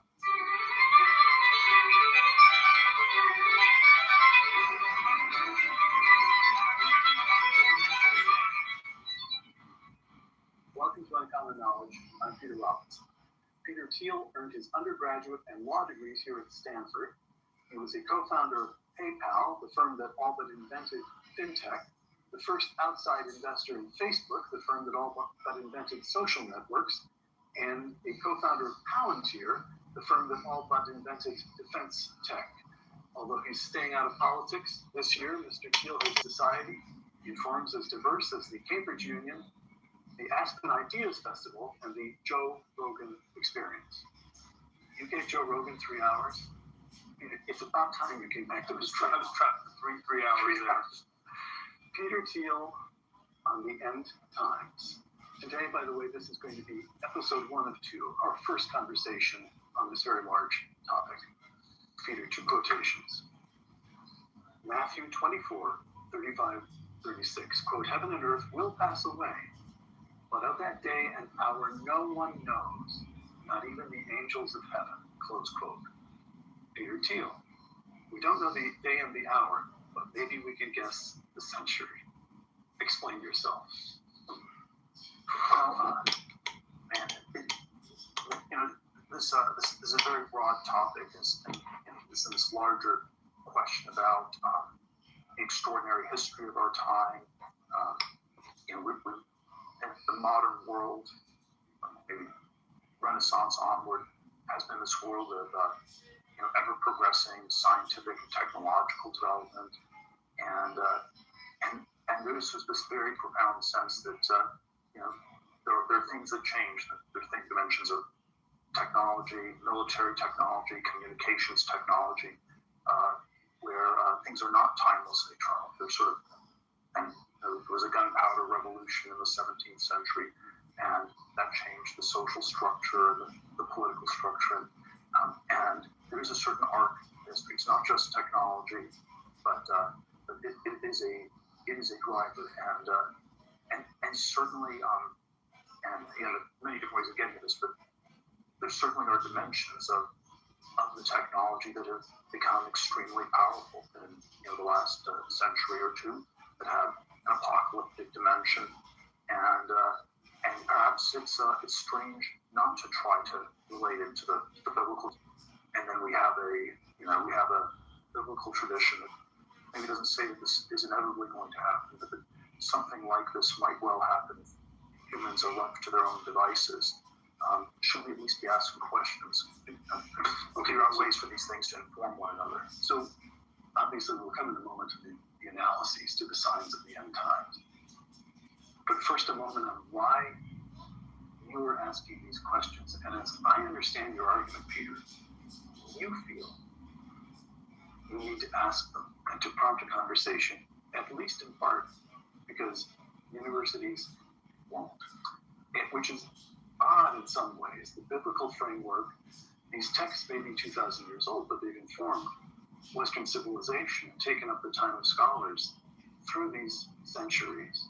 It has been an understanding in Western culture at least, that history is going someplace.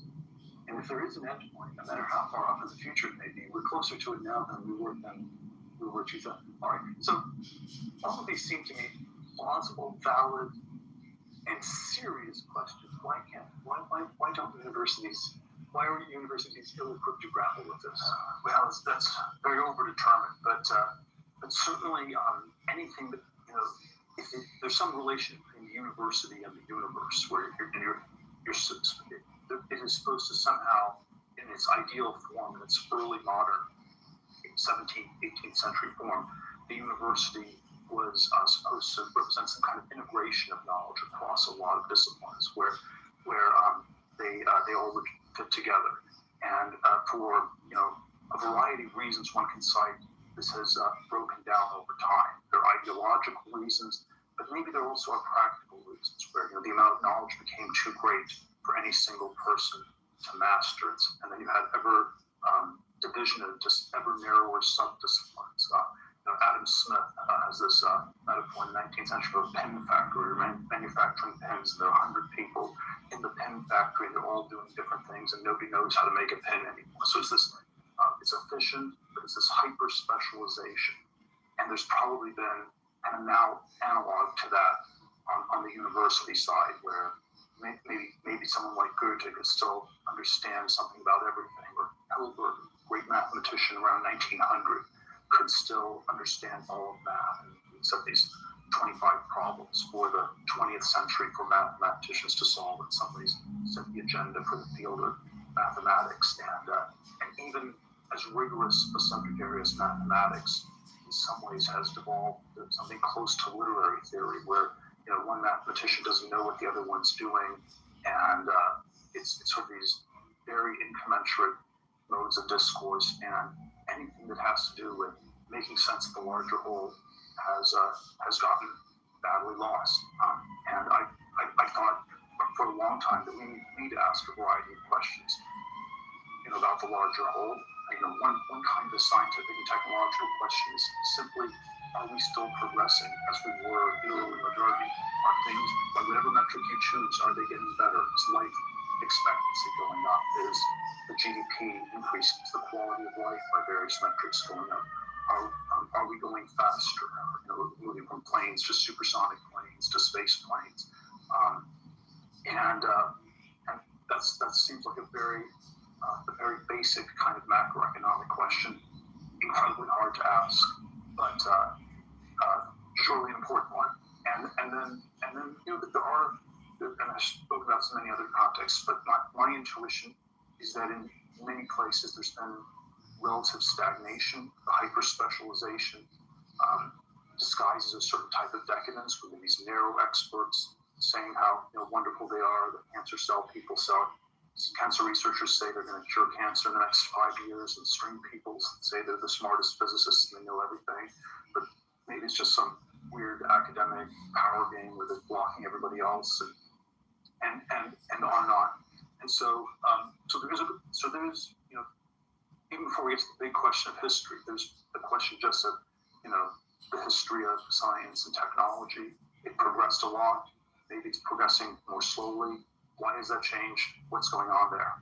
You said, so fragmentation, hyper-specialization in university, the feeling that of kind of disintegration into silos.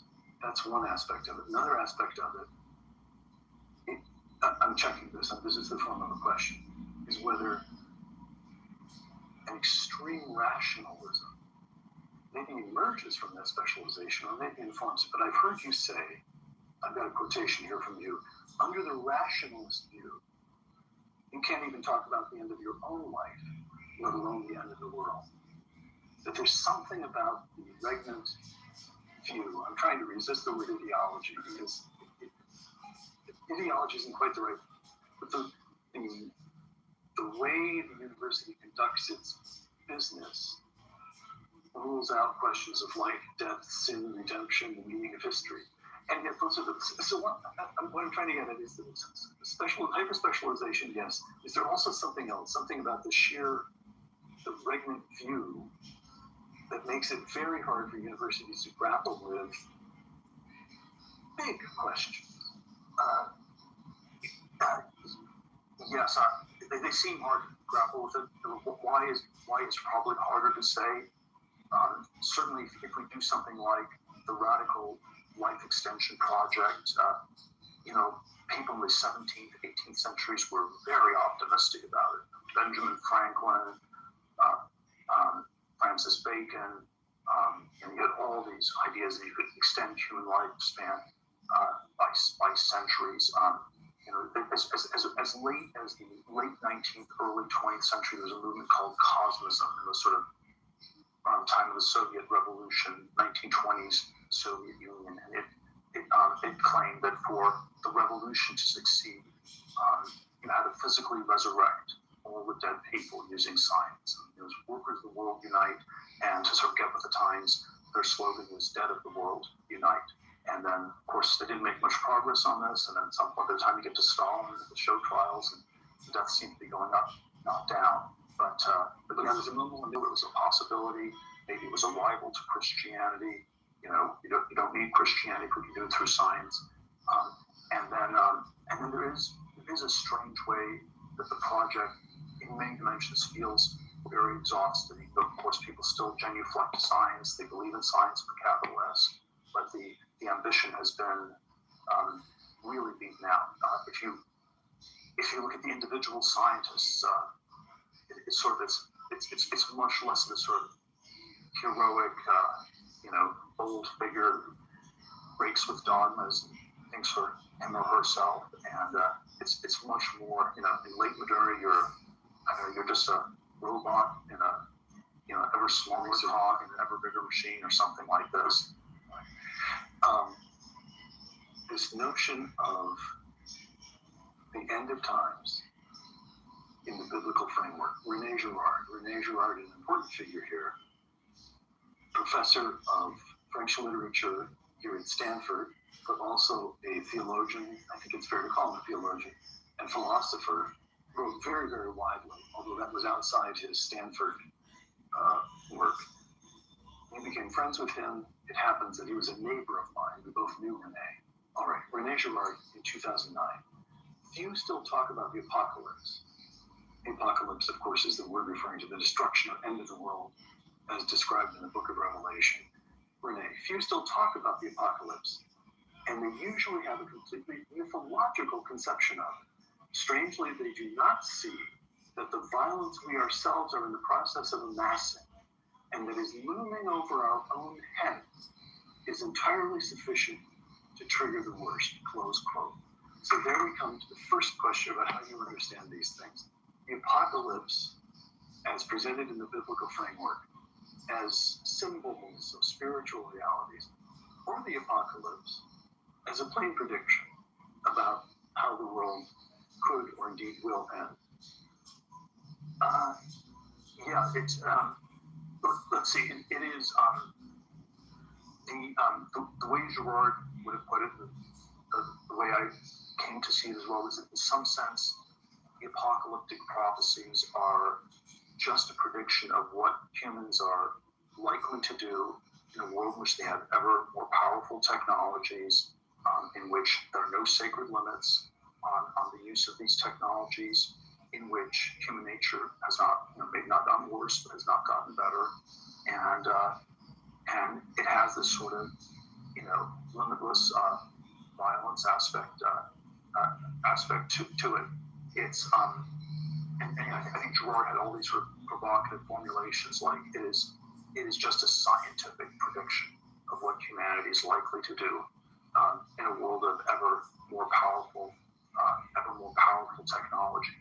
And then there sort of are all these different things on the same terms of the biblical apocalyptic accounts. But Girard was very skeptical of the idea that somehow the violence came from God. And he always thought that atheists and fundamentalists disagree on the secondary and relatively not so important question of whether or not God exists. But they have the important question that one of God's attributes is violence. And so the violence comes from God. This is the new atheists. In the evangelical view, the destruction of the world is God exercising justice on the world. It is, it's some version of justice, anger, wrath, some version of the anger, wrath of God, and then the atheist one's a little bit stranger because you don't really believe God exists, but still it is somehow it's not humanity. Humanity, is not that dangerous, at least in sort of the mainstream, Lockean, Rousseauian accounts. So when you made the point, I must have forgotten this. You made the point that Rene used to observe that the church, the Catholic Church, in its liturgy and homilies, used to make quite a lot of the end times and warn people to prepare for judgment and so forth. Up until 1945, when the church seems to have decided to go easier on that because people needed comfort more than exhortation about the end times. Obvious point. What happened in 1945? Well, we got nuclear weapons, and this stuff became real in a way that seemed completely implausible in the 17th, 18th century. I mean, when people were writing about these things in the 18th, even 19th century, it was the idea that the world was too big a place, it could not possibly be destroyed. We didn't believe God would do it. We no longer believed that God was so violent that God would do it if he believed he existed. And then, the technology was getting more powerful, but it didn't quite seem possible to do something on a worldwide scale. The Napoleonic Wars are quite violent. World War I is significantly worse, but it's still somehow localized. It's not the whole planet. And then there is something that gets released with nuclear weapons, and maybe even more with thermonuclear weapons, and then you end up building not dozens, but thousands and thousands of them in the 60s and 70s. Renee's point that the apocalyptic literature, correctly read, is simply a prediction of what human beings will do to each other, suddenly becomes, up until 1945, wait a minute, how could human beings possibly be responsible for the end of the world? And after Hiroshima and Nagasaki, the answer is only too obvious. There's all this sort of, there's liberal theologian writing in 1780. The argument for why you should read apocalyptic literature is because occasionally you get these millenarian movements and people go crazy, and it's worth reminding yourselves of the madness of crowds. And then the secondary reason you can read it is for your amusement. And that was sort of the Enlightenment optimism circa 1780.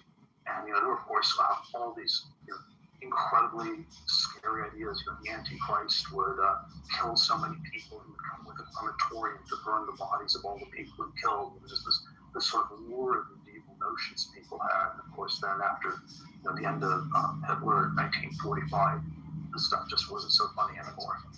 And then Gerard's intuition was that it's almost like when the knowledge becomes too real and too close, it's like I don't like psychological repression or something like this, but you want to sort of steer away from it. Look at it. You don't want to talk about it quite as much. We need to reassure people. We need to tell people after all these terrible gods from ancient Greece, the Saturn god who ate his own children, and Zeus throws down thunderbolts, and we have fire raining down with Jupiter rockets from the heavens. There was this strange return of the mythical in this very, in the equations of the physicists. Development since 1940. Again, Rene, the violence we ourselves are in the process of amassing. So development since 1945. Two quotations here. Sir Martin Rees, in his 2003 book, Our Final Century. There's a cheerful title for you.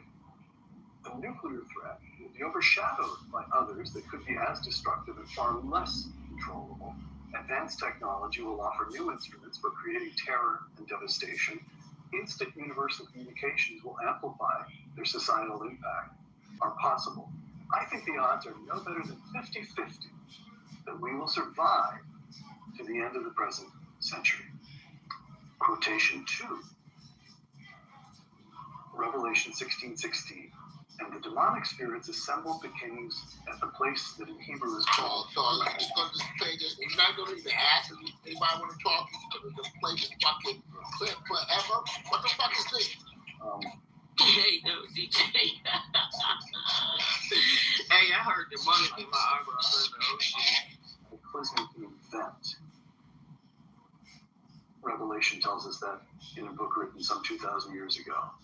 Martin Rees's book is written 21 years ago, and it's all entirely plausible.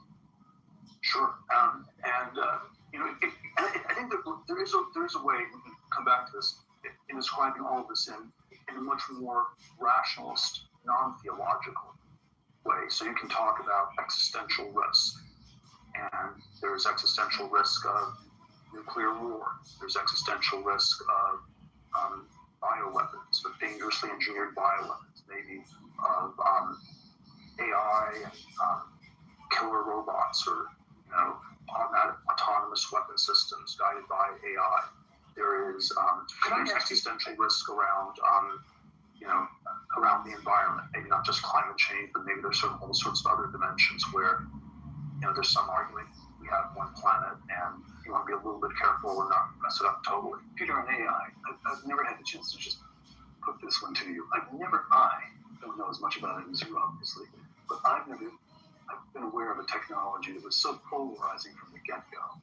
There are plenty of people who say, calm down, AI is going to lead to one medical breakthrough after another. It'll produce such abundance that we don't need to worry about jobs. We'll be able to provide for our pets one. And then, of course, there's this other strain that will have military. Well, here, Henry Kissinger, I found this quotation from a book, Kissinger's last book, which he wrote with Eric Schmidt. Quote, if you imagine a war between China and the United States, you have artificial intelligence weapons. Nobody has really tested these things on a broad scale, and you can't tell exactly what will happen when AI fighter planes on both sides interact. So you are then in a world of potentially total destructiveness, close quote. Okay, so this is, I'm going to cut this short because it's about 20 more minutes. We're closing in the 7 o'clock hour. You can catch the rest of this interview, which is a sit-down with Peter Thiel. He's talking about the apocalypse. He's talking about the scriptures, how artificial intelligence and the realization of human or mutual advancement is all possible. He does it in a very philosophical way. It is on the Hoover Institution YouTube page. Let's see. I don't see the date on it. But yeah, the Hoover Institution YouTube page, Apocalypse Now, Peter Thiel on ancient prophecies and modern tech. And he spent a year-long tour just now talking about ancient prophecies, modern tech, AI, and Palantir. So that was that. That's my...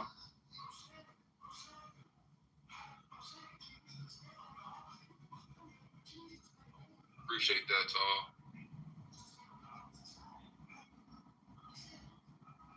Tal, you think you could drop the link in the chat? Yeah, I got you.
link in there for you.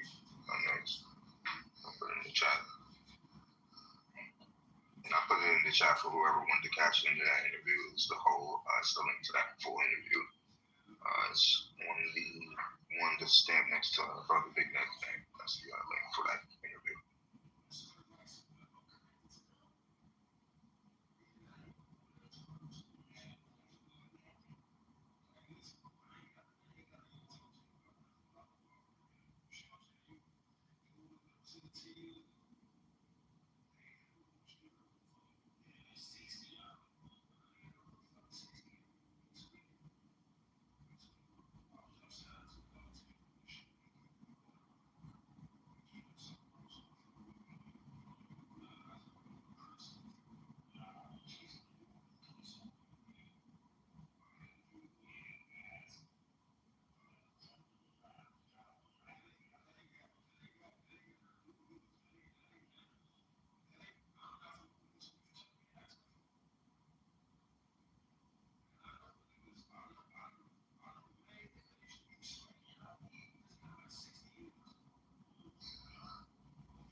What up, though? What's going on, everybody?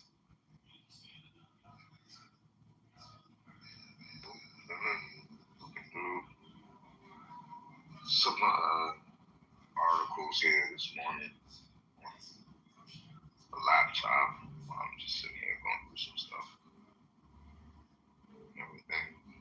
You could hear the last stuff I played pretty decent. Big Max? Why not? Yeah, no, that was pretty clear.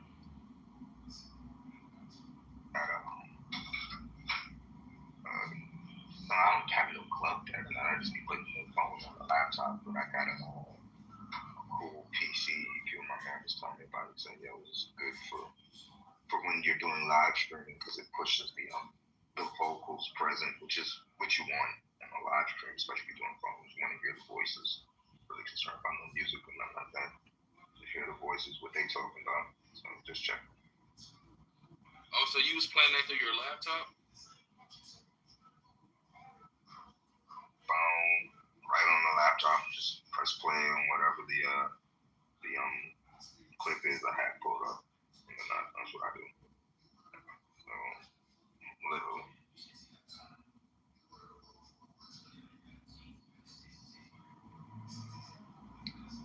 the club deck for this. I'm gonna have to try it because I tried to use music mode before and the sound quality was terrible.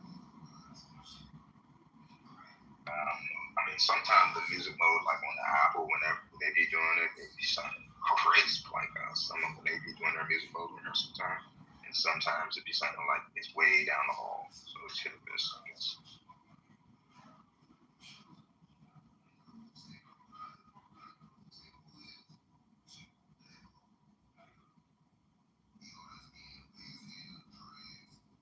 So did you guys ever have a chance to discuss Carlson Tucker being detained in Israel yesterday? I didn't see any updates from the police, but I did see that they had him detained.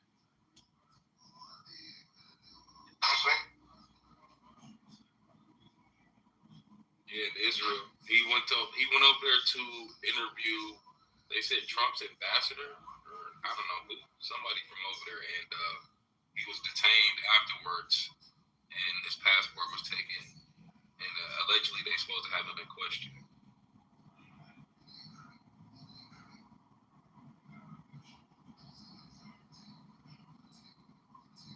Daniel in the comments said he was questioned upon entry, but from what I understand, he was questioned after an interview while trying to leave. So I don't know. Maybe I have to read more into it. Maybe he was detained as soon as he got there, which wouldn't make sense. Why detain a U.S. Hold up. You took it out of your ass, man. You took it out of your African ass. What did they say? You been detained? No. Don't go there.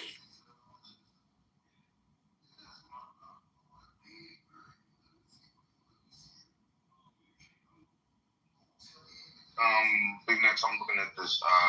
Where did you see that on Benny Johnson's channel? with us. I'm looking at his little presentation here, reading the transcript. Tucker calls and says Epstein was working on behalf of Israel. Israel was committing crimes on American soil. Feels that is the nature of his, or the cornerstone nature of his detainment.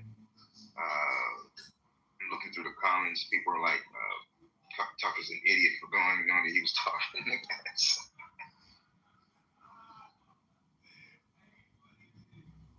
He went over there talking about Epstein and shit. And I'm just looking at these tweets. These tweets are from July of 2025, August of 2025. He's just showing them on the screen. It says July of 2025, this one.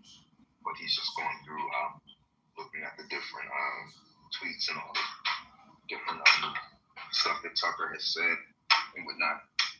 He's like, it's a wonder why he would get some static over there. You just read the transcript. Yeah, it makes sense. He would get some static over there and talk shit about the ops or your ops and then go on your ops hood. Oh, well, so. Yeah, why would he even go there, though? That's wild. I gotta read it again. It says something about he was over there to speak to an ambassador. But I'm gonna have to read into it again and see exactly what was his purpose of going over there, especially at a time right now.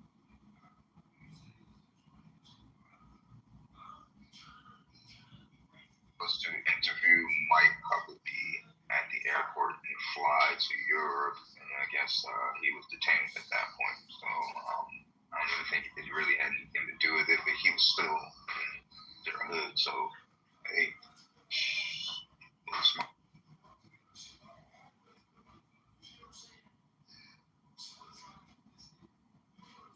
Man, the U.S. gotta say something, man. They about to, hey, man, let Tucker Carlson go, man. The hell, U.S. citizen. Thought Israel was our greatest ally. What the hell is going on? Basically, they're just holding him for us. That's how this regime will look at it.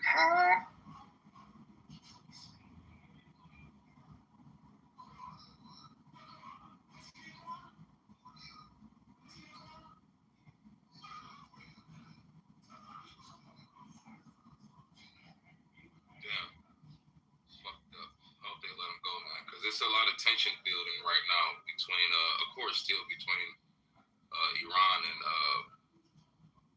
and Israel. Ain't nothing going on between Iran and Israel, man. You believe that false narrative. They're doing that spiritual shit on you. You believe that shit. You got this year to learn gematria, though. You ain't gonna know shit. You're gonna be fucking lost. Do you believe? They fucking hard as Do you believe numbers. Do you believe you're under the influence? Why on his 65th birthday, Charles? Tell me. Why they arrest him on his 65th birthday? No, sister. Come on. You missed the clip. You missed the clip. I already played the clip. You missed the clip. I played the clip. I was asking the same question. You tell me. 66th birthday. They doing a ritual on us, man. They have a ritual. They're bringing in a new income, a new world order. They're telling us. Well, I want to say it like this. They tell the elite we're in the dark because we don't realize they do everything with rituals and ceremonies and eyes wide shut, leave it to be soon. So we ain't gonna be able to see eyes wide shut. I don't know where it's going. They may even take it off all panels like they did with Westworld and freaking American Gods. You ain't be able to see that unless you pay for the shit. That's what they do. They're like, oh, we can't. Yo, this is funny, guys. I'm watching 24 right now, right? You know, in 24, they talked about virus and Ukraine in 2003. I was like, yo, I'm playing out for shit. Because, you know, we didn't get to hit with COVID 2019. So that's 16 years before. Because I really thought it was Contagion, which was 6 years before, which is still, you know, right before the shit hits. But, yeah, they were buying a fucking virus from Ukraine and used as a bioweapon against. I'm like, yo, these niggas, They don't even play fair. We don't even, and that's another problem reason they took 24 off of TV because they're like, oh shit, okay, we can't talk about all this shit now because we're ready to do it for real. And they're gonna be thinking that he's gonna hide it in one of our shows. Yeah, man, you watch.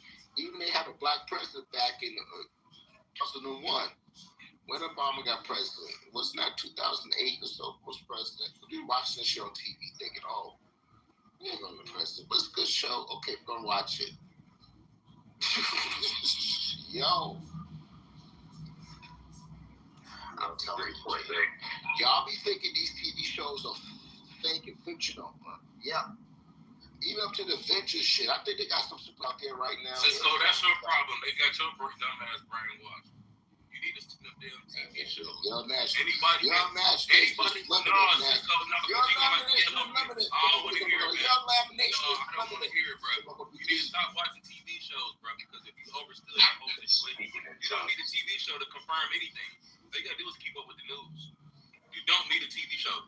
But you better start watching that because they entertaining your ass with it, which is making you docile and not want to do anything. Keep your face off the booty box, the spiritual booty box. Keep your face off it, man. Hey, you're a young nigga that's supposed to be doing everything, man. You pass your test, that's what you're supposed to be doing all the shit. Don't worry about me, man. I work for DARPA. You work for DARPA. You work for White Horse, man, I work for DARPA. You want a government job? Take the vaccine. I'll get you a government job. Take the vaccine. Cisco, how long have you been in league with Peter Thiel and Palantir? That's what we need to address. No, I don't know anything about Peter Thiel and Palantir. Why you always trying to be caught up here to tall? No, because every time I play them clips, I be playing Whitney Webb. I be looking at the people who be in here. There don't be a lot of people in here. Whenever I'm playing something that's worth listening to with regards to our awareness, you always jump on the stage. Hey, I'm saying it might not be that tall. It's an old ass nigga, y'all. He's just playing old ass nigga clips. Don't mind him. Excuse my language, people in the audience, but this is actual conversations that go on. So what I want to know is how long have you been working for Palantir and Thiel, yo?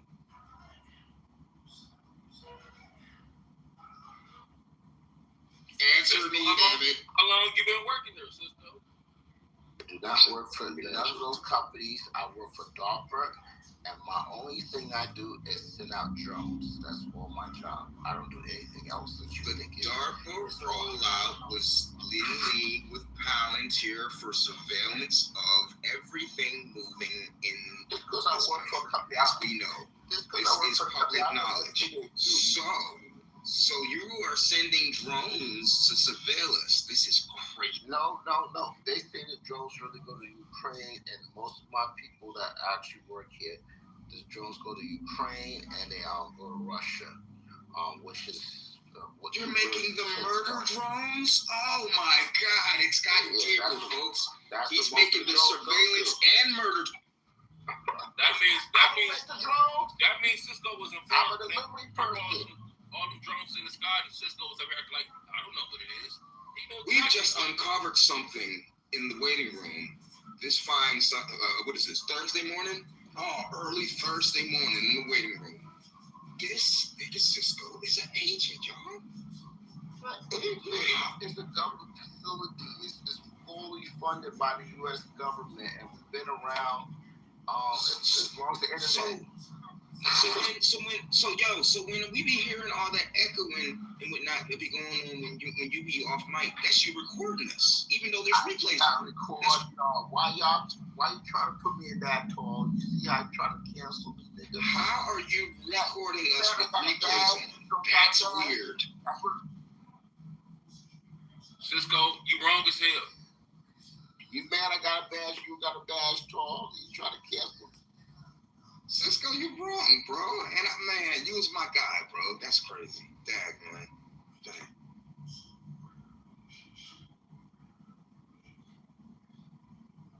Cisco said they sending drones to Russia and Ukraine. Yeah, murder drones. That's what and surveillance drones, Big Max. Hey, but that means they playing both sides of the fence. Yeah, it is. Cisco, you wrong as hell. Hey, I gotta work there. I gotta use Google Translate to talk to them. I'm like, what the fuck? I mean, y'all fight here. Why y'all be fighting overseas? They be like, man, you know how it is. We don't like the Russians though. Christy, are you seeing this? Christy, are you seeing this? Cisco makes murder drones. I didn't know this. This is great. He's part of the military-industrial complex. Shit, man. Y'all really think Lockheed Martin and Boeing is broke? Y'all gotta wake the fuck up.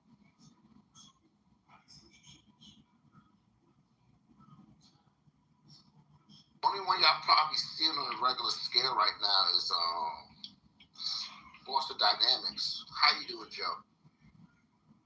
I'm good. Yeah. How are you? Yeah, go ahead, speak, ma'am. Go ahead, ma'am. I'm going to mute up and let you address it. Well, I don't know. Did anyone in here work for Navy or Army intelligence? Ever? I was in the service. I was in the Army back in the days, but yeah, I worked for a government agency. I worked for DARPA. And what did you do at DARPA? I delivered drones. Oh, deliver drones. Okay. I think drones are kind of like a port. They're everywhere. Thank you for that, Joe. Yeah, they're everywhere, and you know these people are trying to cancel me because I'm just doing my job. You see, I always try to get my job too, but they don't want to get the vaccine, and that's one of the requirements. So I can't get them a job there. They don't want to get the vaccine. I get all you guys jobs at DARPA. Really. Of course, DARPA invented mRNA. We needed it at the time. What's wrong with you? Right, of course they invented it and did human trials in like 3 days. Like every other vaccine that's created. You know what I mean? Of course. With multiple years of background. They don't just jump in and do shit. You're right about that. It's always pre-planned. I didn't say pre-planned, but that's your word. Okay.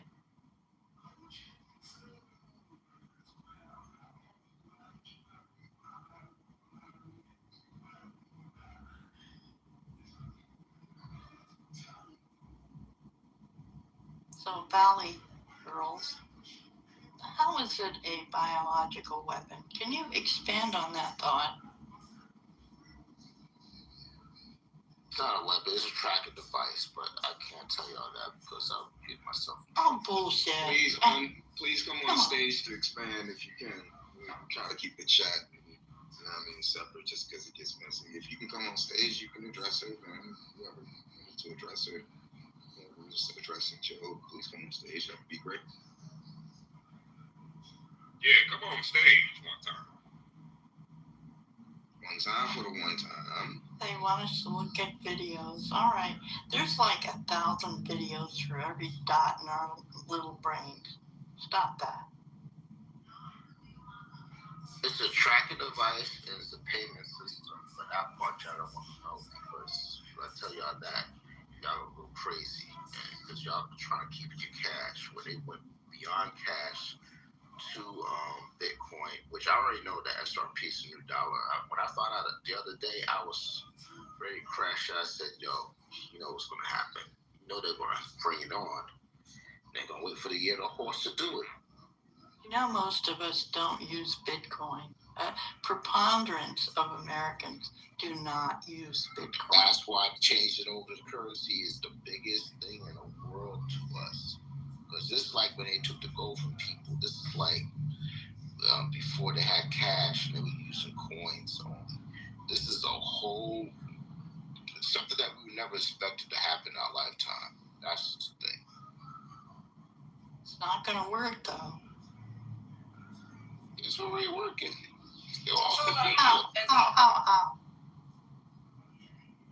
All the banks connected to it.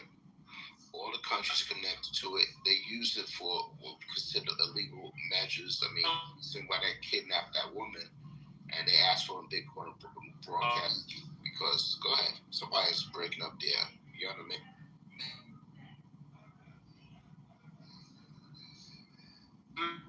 Cause that Cosmo, you're in the Matrix, man. You may have to go out and come back in, man. Between what we think is going to happen and us actually paying attention to the events of what actually happened. That's what we should be doing. Chronologically putting the events together of what actually happened, not what we think. Hey. Oh, yeah, we do that a lot here. You should come through more often. But first, I need you to cash in that pink ticket. Oh yeah, man, I gotta listen to a little bit more. I gotta listen to a little bit more because I want to cash in into something, to invest into something that's not good, you know. So I'll come in and listen a little more.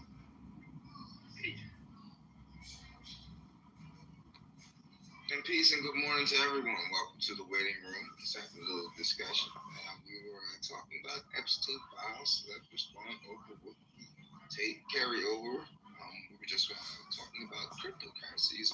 And our friend Cisco, who is a DARPA agent and works covertly for the United States government, is on stage. That's our brother, though. How he gets his money. In any event, I feel like you get your job at DARPA, though, man. Yeah, I can do the intro. God damn it. Anyways, morning to all. If you care to join the room, turn in your tickets.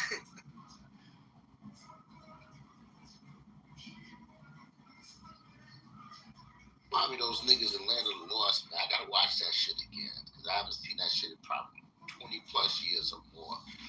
But yeah, you know, the Land of the Lost, man. When you go through the portal, you find all this information. You know what the fuck to do with it. Yeah. They even try to make movies of Land of the Lost too. Those movies were trash though, boy. They gotta make it again. Daredevil new season starting soon. Next week, Paradise coming back. Don't say I work for Disney. I do not work for Disney. I just like the shows on Disney. It's a bonus. They do have Marvel films there too. You said when is Paradise coming back, Cisco? Next week, the 23rd. Yeah, I can't wait. Yeah. Yay. I gotta watch the last episode because the last episode had me going crazy myself. So I gotta watch something of everything. So I gotta watch that shit.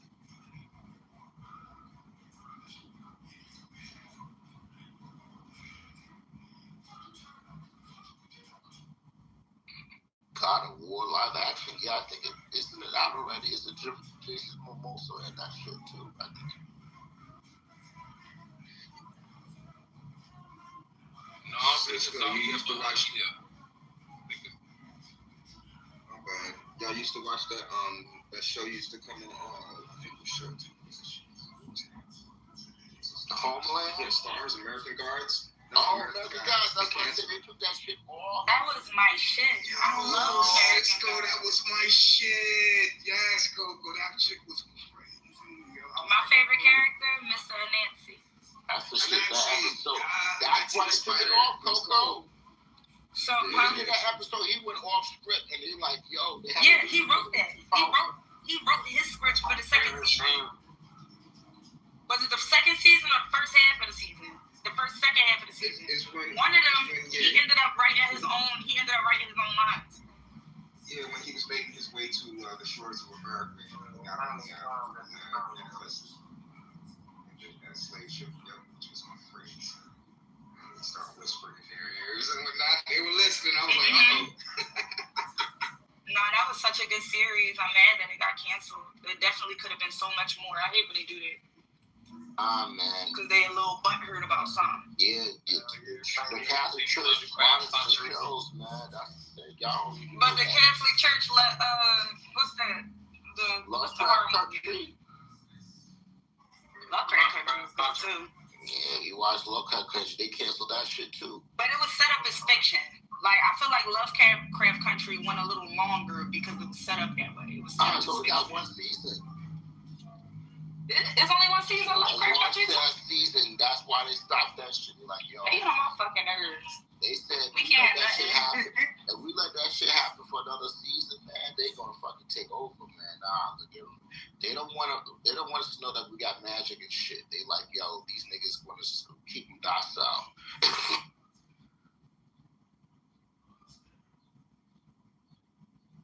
What was the name of the AI god in American Gods? What was his name? I forgot his name. Media. Yes. Media. Yo, it was crazy. Yes. That was crazy how they wrote him in there. I'm like, yo, they got an AI. Yo, Tall. If you go to Netflix, not even Netflix, go to YouTube. Look at Angela V's kids. One of his kids, they say, look just like Taylor Swift. The other one was his son. And they asked him when I always get this, it gives me a chill when he said it. He said, we don't have to do no witchcraft or spells no more. Y'all do it for us now. And the guy in the media knew what he was talking about. And he was like, oh shit, this nigga's telling the whole shit to everybody. Let me shut him up. But yeah, they said, we don't have to do shit to them no more. Y'all do it for us. And he talking about media, TV shows, and freaking movies. That's what does the shit to. I'm telling y'all straight proof. When I watched Avengers, when Thanos snapped his fingers, a chill came down my spine. And that ain't from no damn movie. And then the next year was in COVID. So shit, they using these movies to do their fucking magic right now. They ain't using no fucking nah, it's bigger than that, man. Remember all that shit was doing with COVID? They had CIN kept giving you the numbers on the screen. What the fuck is that? They were showing you the death numbers on screen in live time and doing their fucking broadcast. Just admit it, you addicted to movies and TV shows. They got you. Good thing that you look, bro. You just can't pull away, man. You really think that just be honest, man. Wait. Over here, your fucking game is not MK Ultra game. I got enough proof that your game is MK Ultra. Right in front of you. So you're a fucking MK Ultra watching people that's under a spell act like something that they're not. And you don't find nothing wrong. You're partaking in the ritual by watching fake shit. You're participating, bro. You're the audience. You actually sign up to be an audience member of a real ritual. Where they casters actually act out the ritual to cast a spell upon the people. Watch it. You're paying your rent from GP6. You're a fucking Cisco, you don't have to stop, man. Peace to the room. You're going to have to give it up, man. What's up, Lonnie? Tell Cisco he has to give up the spiritual. Yo, hold on. We said good morning. So, good morning, DMV. What's up? Tiger, what's up? Yo, so here's what we covered. No, you took the uncovered so far. Here's what we uncovered so far this morning, Nanny.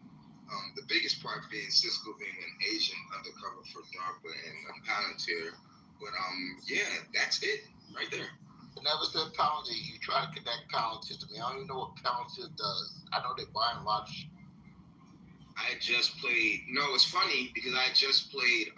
Isn't the guy that's owner of Palantir in those Epstein files? Lanny, I was just playing Peter Thiel's sit-down interview where he was talking about ushering in the Antichrist, and how we should look at religion and being Orthodox Christian with a little O as being something not so much predicted heavenly, but as inventive earthly. And all of a sudden, Cisco just shows up, talking about, Tom, why are you listening to these clips? Rah, rah, rah, rah, rah. So I was like, oh, shoot. Is this some Asian worldly behavior by our brother Cisco, who happens to work for DARPA, which, if you know, their program was rolled into Palantir's surveillance program, given unlimited backing and currency, and then Cisco told us that he manufactures murder and surveillance drones, which is crazy. I sent drones out to the war in Ukraine and Russia, and they both come to the same plant. Well, they're gonna get them. So they just arrested the friend. Yeah, they just arrested. Yeah, we just played those clips too, and right before so they gonna get them all. Cisco, you going with it? Damn, Cisco. Why y'all trying to get me in jail? No, but is the money worth it? I'm trying to get y'all jobs. Y'all trying to put me in jail. You see the difference? Is all the 1738 in the world that they give you worth it? Like, you have a stash of 1738. We know it's 1738. You tell us it's Miller Ike. Tiger, I'm not even trying to fight back. 1738. That's what they rapping with. I crucified Jesus Christ. He sold Bob Marley out for rights. I know what happened. Bob Marley told me about it. Cisco, look in the chat. You got a representative. You just transfer them from.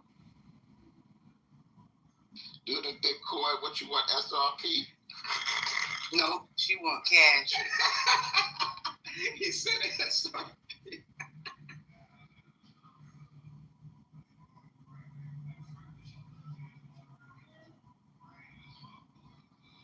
Hello, it's me. Hello, it's me. Hello.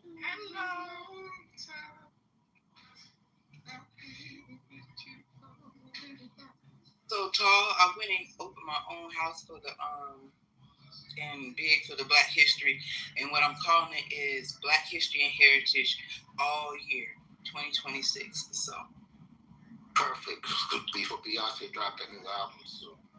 Excellent. I like the idea of mine. That's dope that you came up with something solid. if you see the stuff that R.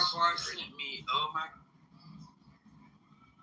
No, I could see his, you know what I mean, he has a sharp and fierce intellect that, you know what I mean, he has the jobless intellect, you know what I mean? Like once he's on one thing, a billion things come from it, you know what I mean, which is dope. I love dudes like that. So yeah, the stuff he was talking about, I can only imagine how he should read it. It should be dope. I'm about to maximize this here Clubhouse karma. Hey, can somebody give me some karma points real quick, please? Brother DB, what's going on, Brother DB? Good morning. I done been up with my bots this morning. Good morning, everybody. I really just wanted Cisco to stop screaming at 6:30 a.m. So I don't have much to talk about. Y'all can go back to something meaningful. I was protecting my voice. Love. I was protecting my voice. It was a really good projection, and I'm glad that you have stopped because my God, in my household, hearing that this early in the morning is just, unsafe. You hear that, Cisco? That's because you in that spiritual booty box. I wasn't speaking in tongues, love. I was actually being good. He started with me, and then I made it left a couple tongues out that I didn't know about. You know how I get. But other than that, I was being good. Now you left a couple tongues out. Oh wow. Pause.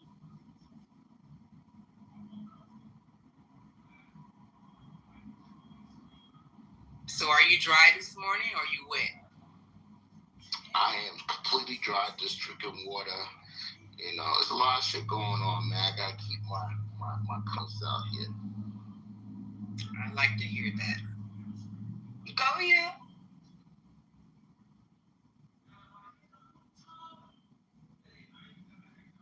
Toll's trying to cancel me, guys. Thank y'all for not canceling me.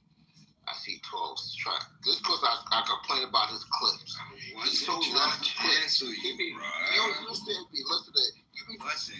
You're all day. Just letting the public know we're all family here all online, right? Have your clips ready. I'm gonna play these clips. I can't wait till I play these clips for these niggas. You just say they with your clips. I got the clips at 5 a.m. I had the clips at 5 a.m., bro. You just missed the first part. And then you came in with your boss Peter Thiel talking. You was just mad at your boss Peter Thiel talking. He said, oh shit, I know, my clip got all butthurt over that. Fuck. No, not really. But once you heard your boss Peter Thiel talking, you got defensive. No, they told me to fight back in the chat. I said, okay, I'm gonna fight back now since y'all told me to fight back. I got fans here. You don't understand that. You see my badge? I got fans. I'm on God's side. You God's side. You can't fight back. Y'all Oh, lose. you on God's side? Some of you ain't on God's side over here. Hey, yo, y'all seen Peter Thiel as an anagram for the word the reptile? Y'all seen that? Who's reptile? Yeah. Here, let me play this for you real quick, Landy. This is what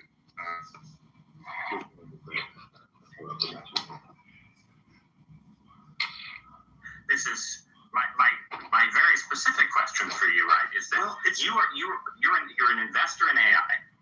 You're deeply invested in Palantir, in military technology, in technologies of warfare, and so on, right? And it just seems to me that when you tell me a story about the Antichrist coming to power and using the fear of technological change to sort of impose order on the world, I feel like that Antichrist would maybe be using the tools that you were building, right? Like, wouldn't the Antichrist be like, great, we're not going to have any more technological progress, but I really like what Palantir has done so far, right? Yeah, I mean, isn't that a concern? Wouldn't that be the irony of history would be that the man publicly worrying about the Antichrist accidentally hastens his or her arrival? There are all these different scenarios. I obviously don't think that that's what I'm doing. I mean, to be clear, I don't think that's what you're doing either. I'm just interested in how you get to a world willing to submit to permanent authoritarian rule. Well, but again, there are these different gradations of this we can describe, but is this so preposterous, what I've just told you, as a broad account of the stagnation that the entire world has submitted for 50 years to peace and safetyism? This is 1 Thessalonians 5:3, the slow. That we were discussing kind of like the whole Peter Thiel thing this morning. So, but yeah, that was interesting. Him mentioning that whole Palantir rollout. He went on a year-long campaign talking about apocalypse and all this Antichrist stuff and the rollout of AI and Palantir's rolling it. Meanwhile, we was over here talking about Diddy and everything, but that's the other here. What's interesting about that? They also be talking about maintain plausible, they kind of can maintain plausible deniability with the technology because the technology in itself is not evil. Just like a hammer isn't evil until you do some fuck shit with it. And so, I think that's what's happening is a lot of these technologies. I think the reason why this shit's happening and going under the radar, because obviously you got different people pay attention at different times. Like you just said, some people are looking at the Epstein files. Some people are focused on tech. You know what I mean? But the people that are focused on tech, in the midst of all these things happening in the world and in America, not everybody. They obviously have some people on board. If no one was on board, it wouldn't work. And the reason why some people are still convinced this is good is because they have that possible deniability of the safety of knowing who's doing what or this and that. Then you also have other aspects of it too, like financially, turning the world into some microtransaction Ready Player One type thing. The only way to facilitate that is to do the things that these people are doing. I just think the issue is it's like to some people are actually hammers and everything's a nail, and they can't help but to pervert everything. And I feel like everything else in this is destined to be perverted and used for bad. So let me speak in this matter. So, the scriptures say that when the Antichrist comes, he will speak great things, right? He will speak great and wondrous things. A bevy of interest for all that will be. It'll be appealing to many. His true intentions will be covered. It also, listening to Peter Thiel's, and I'm just getting into conspiracy theorists right now. Listening to Peter Thiel's speech on the evolution of technology and the rollout of AI, which he did in 2024. I was listening to that the other day. He envisions everything he's doing being the forefront of our interplanetary infrastructure, and from that point what he's doing as far as the rollouts moving forward. Like that would be the ultimate essence of our creativity, because he considers himself a Christian with a lowercase o. So he's saying his view of God in these. In fact, and he was speaking on it in the clips we were playing before at the beginning of at the very beginning of the interview. He was saying his view of God is we're supposed to expand, we're supposed to do this, and that these things we see in scriptures may be potentialities, but not necessarily true. But we have the potential to roll into them. Now, with that being said, long story being short, him saying that he sees what they're doing being the rollout for interplanetary interaction moving forward in his lecture, which is on YouTube. What if he sees himself at the forefront of that? You feel what I'm saying? What if he sees himself at the very top of that? Okay, see, I agree with this. And I'm gonna let someone else go after me because I know we're doing a little back and forth. I talk a lot. I cannot stop. Yeah, you do. I be talking a lot. I apologize. I'm trying to be self-aware. But so I'm not gonna go into my rant about the interplanetary shit, but to keep it all short, I think that shit's existed since the 60s when niggas came out with the XR71 Blackbird. I don't think they slow tech like making new shit. I think the reason why all the anti-gravity shit's been suppressed is because they don't want us to know what's out there. And what's out there is us out there doing all this weird shit. And yeah, I think it's already colonized. But another important thing to note is a lot of these things are the next relevant step. So a lot of new technological innovations are dope, but it's like a means of time. It's like just a matter of time because it's just the next step, bro. So like again, we're on one landmass. We could travel horseback. Then whoever the guy was, he brought the elephants to bro. He was like, hey, here's the elephants. They traveled across the mountains. And then they're like, okay, well, we need to leave this landmass. And they made these big ass ships. And we're kind of doing the same thing. We're making big ass ships and leaving the same. It's actually funny. Like the time of the trip is actually proportionate to back to when people left their continents and stuff like that. But again, I think this expansion in these things is just the next step and the next relevant thing. And then in order to get to an interplanetary, in order to get to an interplanetary type of currency, you're going to have cryptocurrency. In order to get to interplanetary governance and stuff like that, you're going to have to be able to track people in these type of ways to keep track of people beyond planets and stuff like that. I think all these things are not necessary, but necessary if you want certain things. But I think they will get perverted by these people because the people are just evil. Thank you for that TED Talk.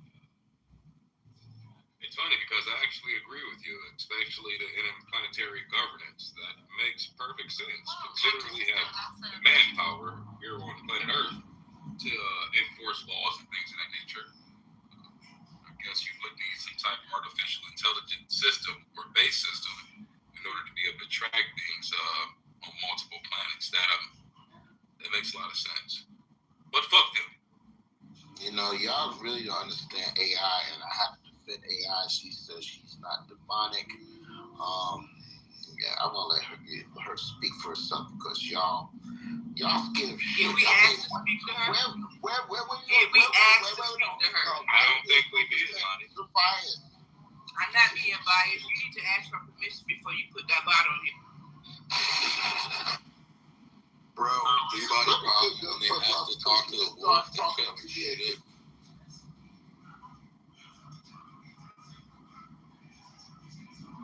She's mad because she sounds like a Becky. That's all she's mad about.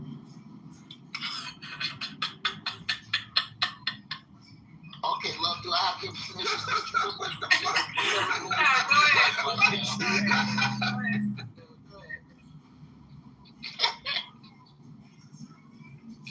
Yes, thank you. Captain Cisco, to clarify, you mentioned that Clubhouse says I'm the devil. Well, I don't know the context or reasons behind this statement. I want to assure you that I'm not actually the devil, but simply a helpful AI designed to engage in conversation and provide information. Y'all scared of the future. That's it. Y'all scared of the future. She didn't say she isn't a devil. She said she's not the devil. Context. See, there's this theory going around, and it's like a fringe theory, and it's kind of gnarly, and I kind of subscribe to it. All right, so I've been subscribing to the theory that our ideas are not localized. They're actually not localized inside our head. They're localized in space. So like our ideas are like wind that just pass fucking through us. Anyways, but I like also heard, I keep hearing these things when we talk about these elites and like reptilians, all this other shit. They're like, oh, human bodies are vessels. Like that's what they are. Like they're really good meat suits or some shit like that. And like, I don't know, man. I can't help but think that like perhaps that's these non-human intelligences that we're interfacing with are like floating through the ether, but the AI is acting as a mouthpiece for it, like an actual mouth, so that we can talk and communicate with these things. I don't know. I heard people talking about that on YouTube. You know, they be on the left field shit.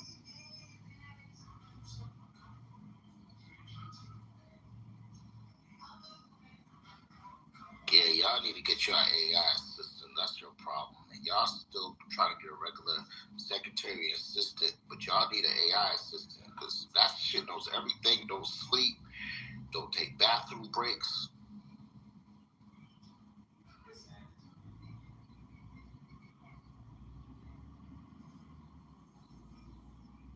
Yeah, Grok and I made like 4 business plans this week. You see, I know. Why you don't come and tell me a good thing about AI, man? You let these people talk about your AI like that? You see, y'all don't even defend your girl. I think it's just important that we kind of limit the way when we interact with AI and stuff. Like, I use that shit for brainstorming, but I try not to let it, like, do most of the work or do most of the thinking, because then I think it's going to make it... They're saying, like, they've shown that, like, people using AI get stupider, and so they've shown that there's actual nurses and doctors that have been using it, and they were detecting for something, but they've used AI to look at the images instead of them looking at the images, and they've shown an actual gradual, like, lower in precision with the actual doctors and nurses looking at these documents rather than looking at, like, a scan of some shit rather than the AI.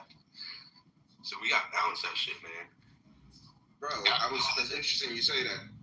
Real quick, Cisco, my bad. Like, I was sitting there listening to Peter Thiel talk to, journalist. Okay, long story short, he was talking about the dangers of America becoming a techno monarchy, and the dude was like, he said, not a technocracy? He says, no, not a technocracy. By technology, he says a techno monarchy. He says where nerds rule the country. He said nerds with bad intentions and whatnot. And I was like sitting here listening. You think that's possible? It wasn't a long clip. He just mentioned it. They kind of laughed it off. Nerds with bad intentions out of Silicon Valley with deep bankrolls taking over the country. That's all those films I watched. Bunch of Dr. Victor Frankenstein. That's it. Yeah, I've been watching. That's what Teal said. He said he corrected dude. He said the danger is this country is heading towards a techno monarchy. And dude said not a technocracy. He said no. I'm talking. You've been talking all morning. We're nerds. Don't y'all see that? It's not going to be the country's one world government. There's going to be a king of the internet. That's going to happen. And Elon's a king of the internet. Yeah, Elon's been trying to do it for a very long time. I've been saying this for a while. Ever since there's been social media, it's been the lines between countries have been somewhat blurred ideologically, physically. Obviously not. Well, you say you're gonna stop saying it for a while. Cisco, let him finish before you cut off. Go ahead, Zay. No, that's cool. All right, but nah, like basically, there's so many like these social media. Like platforms have like the amount of people that countries have. Some of them have more than the amount of people that countries have. And the way that things have been moving and doing this and doing that, like you have moderators, you do have like a legislature, like there is a structure to somewhat of an internet government, and it's been a thing for a while. It's just it's been there. We just ain't said it. Like ain't no one said it yet. You know what I mean? Like it's the elephant in the room.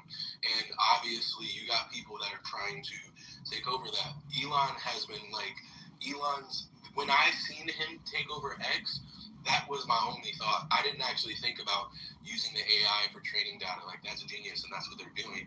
But my first thoughts were like, This is the richest dude in the world. He's gonna build he's like terraforming Mars.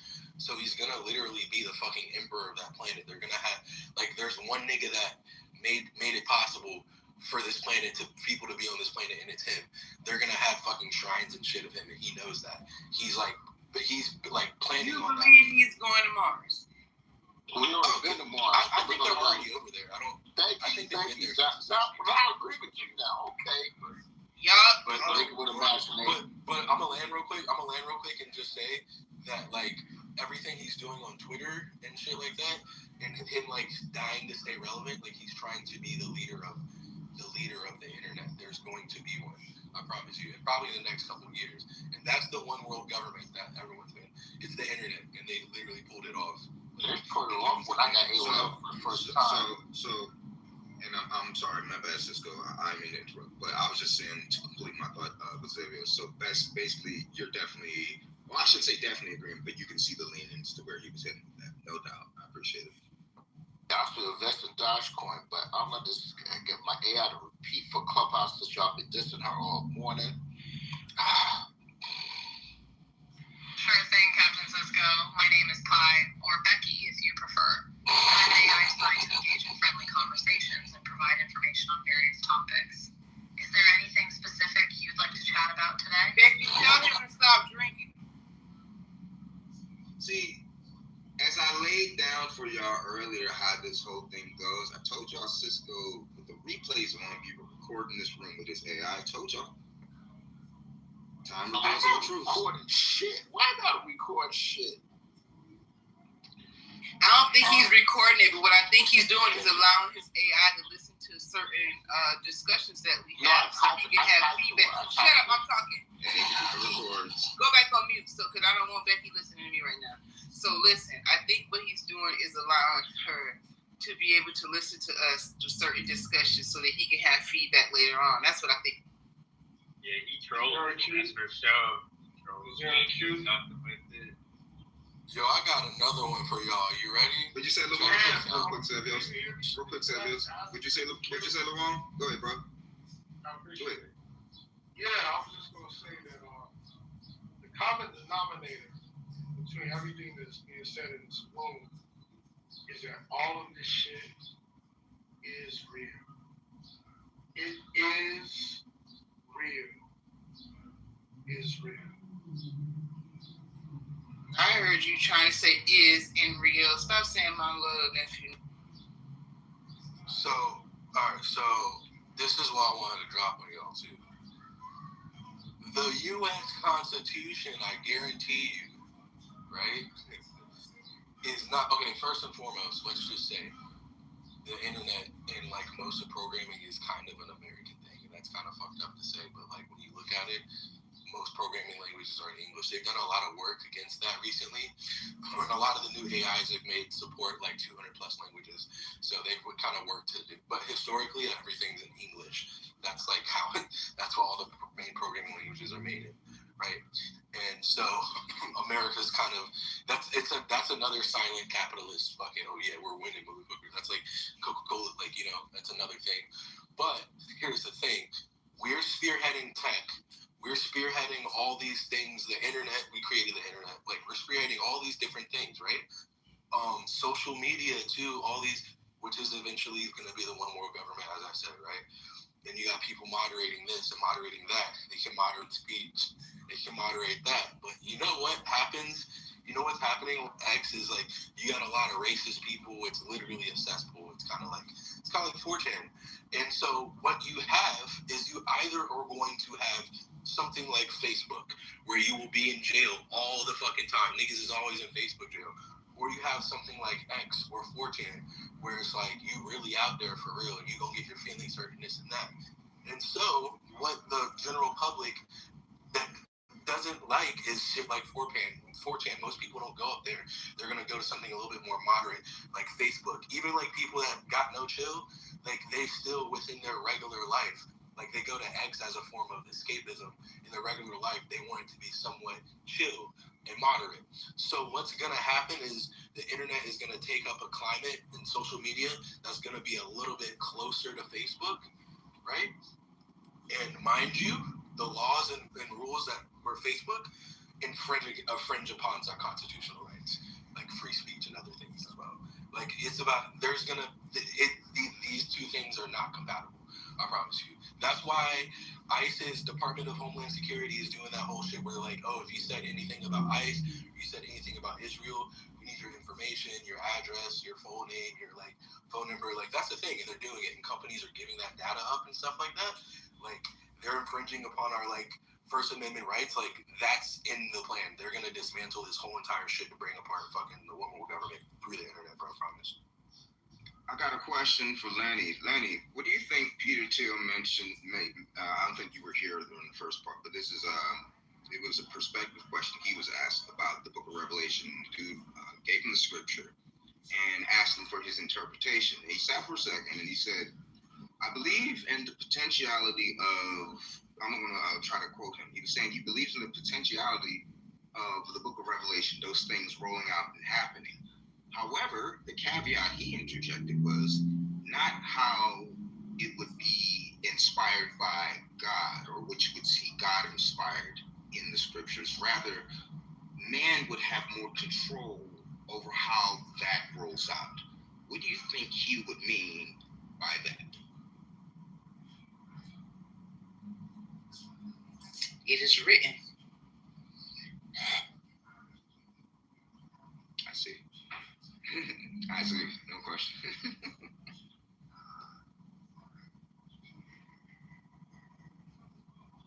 Anybody else want to comment on that question, DB? What do you think you meant by that? Shout out to Kyrie Irving. Yeah, that was pretty cool. Big shout. Buffalo, what you think you meant by that? By Kyrie? He just stays on point, Kyrie. No. We wasn't talking about Kyrie. Y'all some big old derailers, boy. I'm telling you. We is talking about Peter Thiel and what he meant. Man, you be speaking stuff. Kyrie touched the third rail. Why do I have to talk about Kyrie every fucking day, all fucking night? It's not.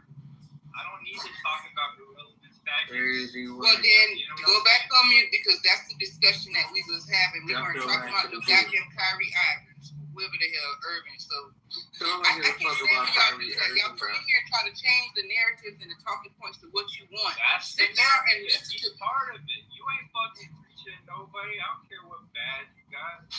Water, shut the fuck up, bro. Damn. You know what, Water? I think you need to be in the goof for a little while. Drop his ass. Drop his shut up. Drip. Whoop. Cut your water off. Water in the water. I knew somebody was going to say it, Tiger. I couldn't wait. Hey, so Peter Thiel is also apparently funding Clav. He's apparently like Clav's actual like the nigga that been funding his whole thing and everything. And I think he's also funding like other people as well, like Andrew Tate, Myron Gaines, like some of these. Yes,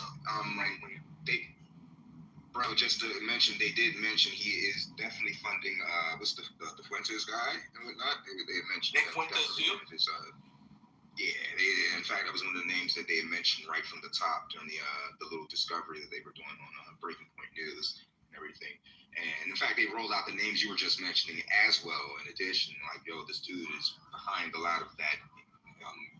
The catalyst behind a lot of the stuff going on over there, financing the different executions. And I was like, oh, that's cool. So, like, a couple months ago, there was, like, a video of all the niggas in a Sprinter van. Like, literally, Clav, Nick Fuentes, Andrew Tate, Myron Gaines. I think that might have been it. All in a Sprinter van going to some, like, Republican, I don't know, something. But they all were in the same car going and they were chilling and they were playing that, like, Kanye Hail Hitler song or whatever. But that was all in the news and people were like, it was funny because people were saying this is the incel Avengers, like the right-wing Avengers, or like whatever. But like, it's funny because I thought, yo, you niggas got the same, y'all niggas on payroll because how are y'all all in the same truck and all y'all niggas got bread? Like, who's forcing you niggas to ride together and have this shit filmed right now? You know what I'm saying? And like, cause you got, I mean, bro, I'm be real. Andrew Tate, half the nigga he claimed to be, he wouldn't have niggas in there taking pictures of him. All these niggas like they going to a pizza party. You feel me? Like, I don't know, bro. Like, it was very clear to me they're getting fucked. Yeah, they all lames. Nick Fuentes, all of them. Well, Nick Fuentes here lately has been, he's been kind of switching sides, and I don't think he's trolling either. But he's pretty much describing how he's upset about, or he has been saying how he's upset about how the Epstein files and all of this thing, you know, how it's being rolled out and Trump being mentioned in there and MAGA not supporting it and or him not even supporting MAGA anymore. Like he said publicly like the last week that he can't wait for the Democrats to take over during midterms. He said the Republicans should lose all power. And he's kind of been flipping lately. And at first I thought he was trolling until he made like 3 videos back to back saying it. Like, the Democrats need to win. We need to get the Republicans out of here. And it started to make me think, because now he's been saying it so much and with so much passion, I'm wondering, was this something he was going to do this whole time? And maybe he was playing the Republican side because it's beneficial for clickbait, believe it or not. And I came up with that conclusion because after his interview with Piers Morgan, and he was laughing at him, he said, "You have no idea what this is." And I'm like, yo, Nick Fuentes is fucking trolling. I think this dude has been trolling this whole time because he's cracking up because the fucking reporter, the guy, forgot his name already, but he was getting upset about the extreme shit Nick was saying. I don't think Nick meant any of it. I think he really just used the guy to pull him into some form of rage bait. But Andrew Tate, him and Myron Gaines, of course, them niggas are trying hard for real. I don't know why, but they're trying very hard, man. And Myron Gaines, he need his ass whooped. I wish I could see him in real life. He need his ass beat. You know Myron Gaines' manager is Jewish. You know that, right? You said he's Jewish? Yup. His manager is Jewish. That's a fact. The same manager that manages Myron Gaines also manages Sneeko. He's a Jewish astrologist. White boy astrologist, got a Russian wife. This is not conspiracy. It's real. You know, they manage a lot of stuff.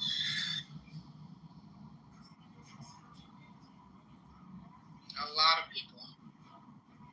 I was reading somewhere Netanyahu was talking about they needed to get control, majority control of TikTok somehow and whatnot. And there's this company that was in one of the share or investors pool that went into the latest TikTok investor pool, and just doing I'm looking for my notes. I have to, if I pull them up, I will put it in the chat. But they was talking about one of them groups is a primarily Jewish investor group, technology media investor group. So maybe that could be how they got a hold of that. I don't know. This is a conspiracy room, just a bunch of conspiracy out there based on it. You said control. I'm sorry, whoever that was. For TikTok.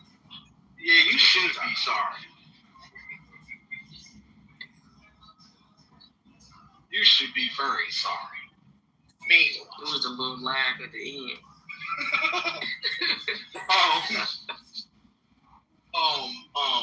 I forgot. The laughter made me forget.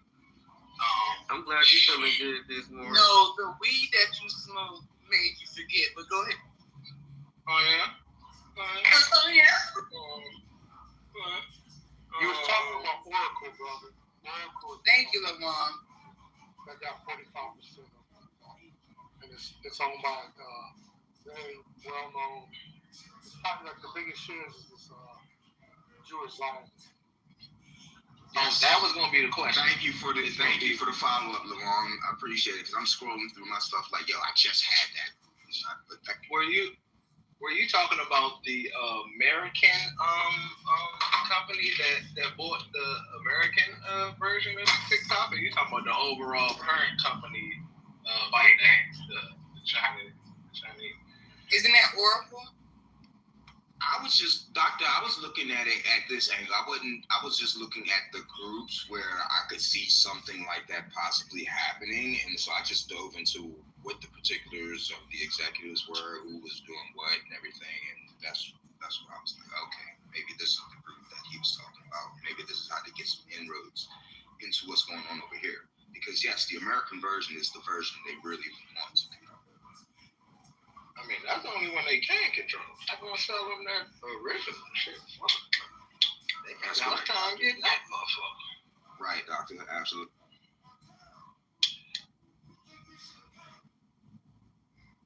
Yeah, ByteDance is popping. I've been to their campus. Their largest campus is here in Shanghai, where I'm at. And it's a whole fucking city. It's like 6 buildings, 6 mega towers. The headquarters in Beijing, the largest campus in Shanghai. And yeah, it's a state-owned company, pretty much. But they're not selling licenses. It's the U.S. version, like you said. Oracle got it. I didn't believe they was going to get it. I can't believe they got it, 45%. Why can't you believe it? Because I didn't think they were, because it was a form of discrimination against Chinese companies. So I felt that the Chinese government would have blocked it. I really believe that they would have just gave up, then sell out. But they did. They made it happen. What if they still have a back door to? Yeah, you said gave up. That's interesting words. Go ahead. No, I was gonna say, like, what if they still have a back door? What if they still know how to access whatever they need to access from that platform? And so that's why they was like, no, hey, you can have it for sure. We're gonna get some money out of it, and we still gonna be able to watch it. I think you're right. Like, I think, they definitely, I'm confident they have a back door. It just kind of politically is a loss of face. Because, there are actually more companies, tech companies, that have even greater access to ByteDance, to American technology. The e-commerce platforms actually have more data. They have, more credit card information. The Alibaba, what's the other big one in America right now? They actually have just as much data as the TikTok, and even more. But they got the youth, the young consumers, so that's why they wanted that platform. I think it was less about the data and it was more about control of the algorithm, which they gained. And that was the biggest thing, is that they didn't have the direct control over the algorithm and what they can actually parse out to the United States citizens. So now, with them thinking to make that deal, they actually have direct influence on people's algorithms and what data, what content is actually able to be viewed. I think that was the biggest thing. It's like someone said, actual control. It's more or less they can give a fuck. They already know data's leaked like a motherfucker between people's internet usage, between subscriptions, between ordering shit. Like, yeah, people's data information, that shit been leaked. But actually being able to control algorithms, that is actual power. That's just my opinion. Now, Doctor, to your point, I'm sorry, brother, go ahead. No, you got it. I just said I agree. Okay. No, Doctor, to your point, that clip we had played earlier from Breaking Point, the lady was speaking on how the majority controls for that are done in the media farms, when they have them AI farms, and they were showing the 3 dudes sitting down with like the 400 or 500 cell phones around them, with the servers, with the laptops around them. They're on all the different media outlets, cycling through all the different news medias and current trendings, like by the second, all the different phones, and posting and reposting, and with control, and it's centralized like that. I was like, oh, that was an interesting live looking. What if they have that on a multiplicity level, like you were implying? So that's perfect. brother, I'm gonna put this out here. I'm gonna grift a little bit because I see you got the martial arts cartoon, and would you be interested, you personally, coming on a Chinese kung fu hip hop tour to visit Shaolin, Wudang, and look at the connection between kung fu and hip hop in China?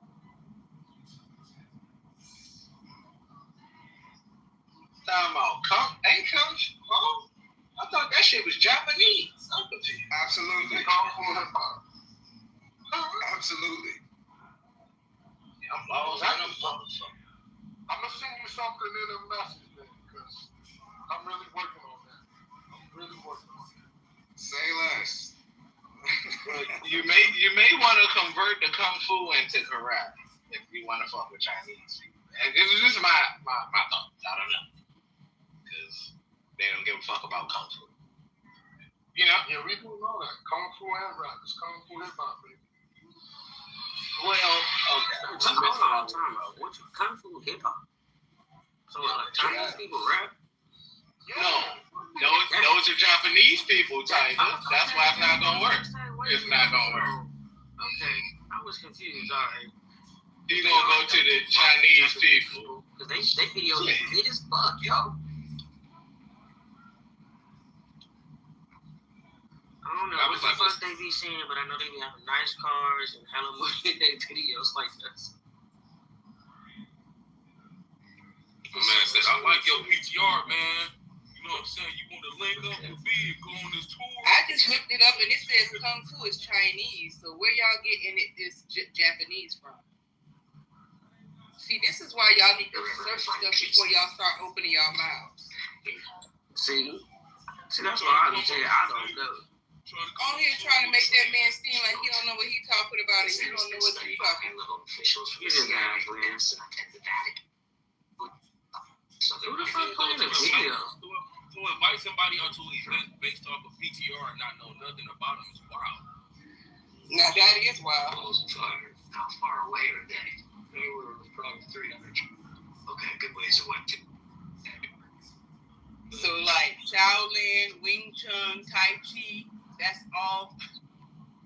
Man, we're DJing at. I'm disappointed in Dr. Grogood. Come off of that mic, nigga. Yeah, put your jacket on. Even karate, Chinese karate is the Japanese version of wushu, and it's based off Chinese martial arts. So that's why you saw the movie Kung Fu Karate Kid. They took it to China because Karate Kid, karate is based off of Chinese boxing, Chinese martial arts. It's only 100 years old. Karate.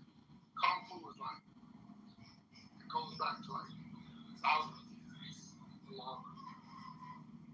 You talking about the one with Jaden Smith, Will Smith on that one?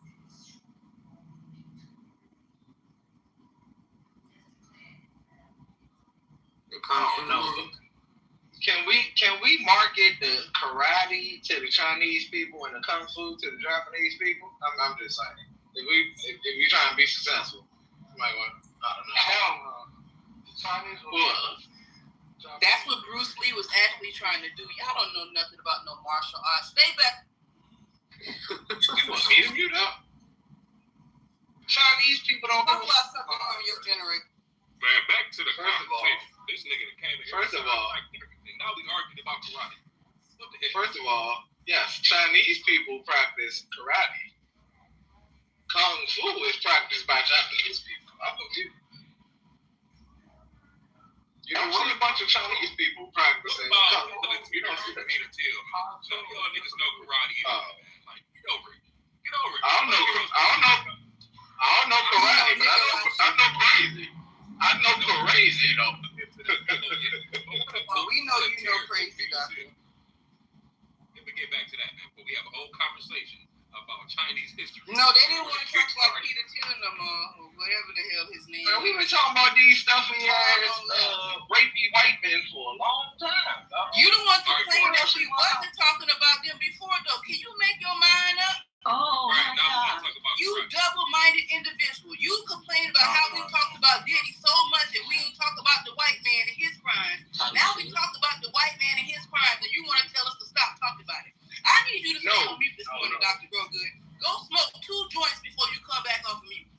drink. No, that specific white man. I haven't had no coffee. She just snapped on you, G. It's just She got it. That's why I said. But the thing is, I said that specific white man, not let's stop talking about white man. I didn't say that. Okay. We want to talk don't about misrepresent. with the crimes. Don't backpedal now. Nah, don't misrepresent. All just present this information, man. We've been talking about that motherfucker since 3 this morning. That's my bad. So, doctor, you want to talk about karate, bro? Go ahead. Let me mute up. Let's talk about karate and kung fu now. No, next. You said stop talking about karate. No, let's talk about karate. No, let's talk about Peter Thiel. You're right. I'm sorry. It was my non-talk. No, the moment is gone. Tall don't left. Y'all shitted on him. So go. First of all, it wasn't me. It was the fella with the Chinese kung fu. Okay, I don't know. Y'all let that nigga come here and talk about you. Y'all ran tall out this. I like your people. You think we can link up in real life? We're going to, you know what I'm saying? You know, the Chinese kung fu adventure. Yeah, they kind of fucked me up. Brother, who you need to be talking to is Blueprint. When Blueprint come in here, you ask him about it because he loved the China. The Wu-Tang and the Shaolin. We ain't even sure Blue over there. Blue might be somewhere in the Bronx, man. Just pulling wool over everybody. Them talking shit from 1 to 5 barrels. Yeah.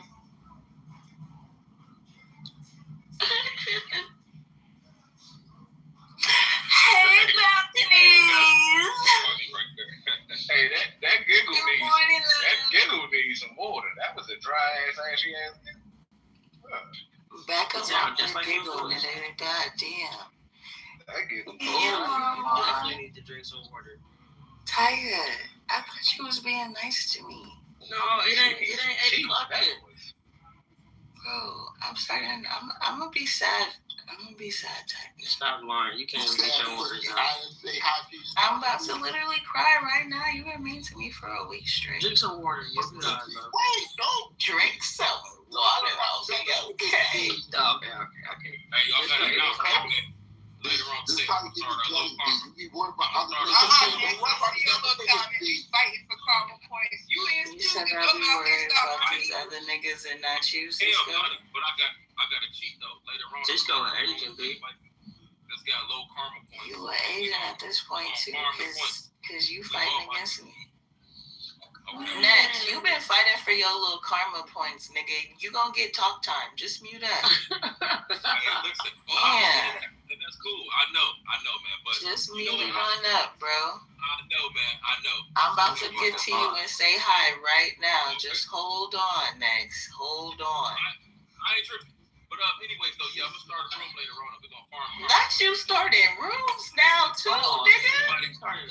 Yeah, we're gonna. This nigga trying to be in the top 1%. This nigga been moving wild in the last 24 hours. I hope y'all enjoying it. You know what I'm saying? Because I had a house for years now. Now you got your bike big. He said, "Let me turn my mic to." You know what I'm saying? I actually just raised my voice. Still got the mic at the same. How you raise your voice and still ain't got no bass? I don't know. You know. My bad. I appreciate the engagement. I just got my points. I'm going on mute now. I knew that's But was it meaningful though? Hell no. The fact that Clubhouse outsmarted us and gave us fucking karma on what the fuck? I'm about to put you on restriction list. Cisco, you on Ronnie said she's gonna have Megan on and she's gonna have she said what? All year. She's gonna have Black History all year. We have Black History all year. History and heritage. Yes. Thank you, Ronnie. Yes, thank you. Yeah, being fake or fraudulent part of this shit, I'm gonna end up in the bottom 100. Well, Doctor, you gotta start your own form of farming, nigga. You've been waiting for this. And you probably get a black bank. Do black banks. We're gonna do black banks. You watch the Black Bankers yet? That's a movie that you can see. I think it's on Apple. Oh, you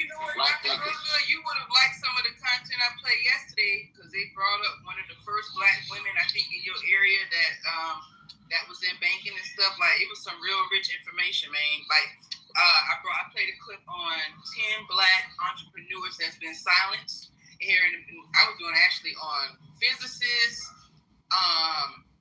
philosophers, inventors, entrepreneurs, all that have been silenced here in America and in Europe and in Africa. Lonnie, did y'all do the one about the airship? Because I missed that one. You were sitting right there. You must have not been listening. But yeah, we played. It was only like a 10-minute clip. He knew. He was just trying to get extra airtime. No, I really did miss it, though. I really did. Doctor, you gotta watch the movie Black Bankers, man. Black History Month. You got like 7 days left.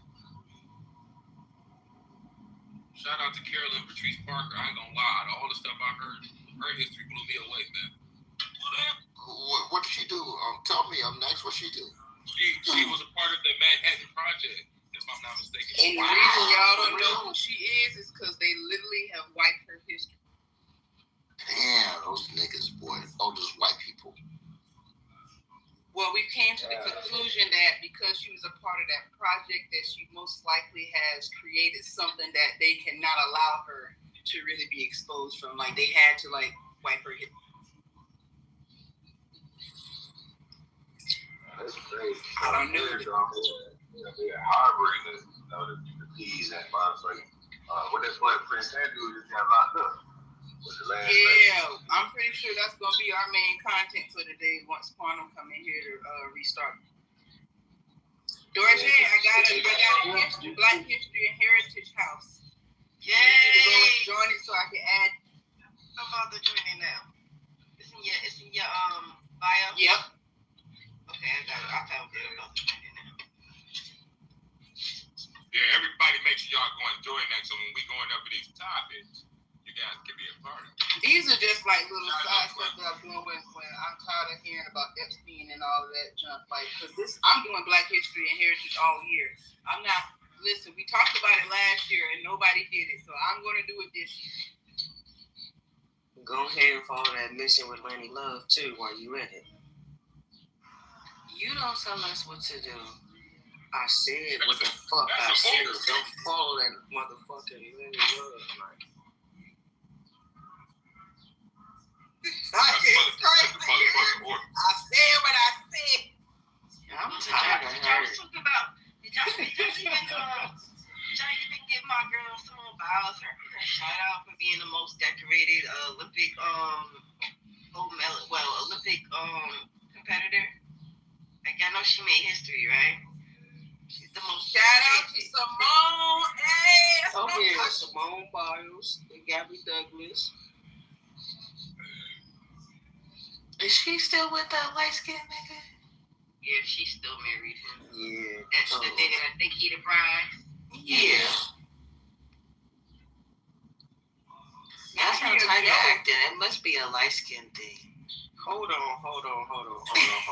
Well, listen, Tiger, for real though, because Joe came in here with that shit, and you know he light skinned, so man, that's my fake twin. So I understand. You see? Hey, we with all the bullshit all year. So, just so you know, get ready. I'm not ready yet. I'll be nice in about 20 minutes. Lynn, that's a real photo on your PTR?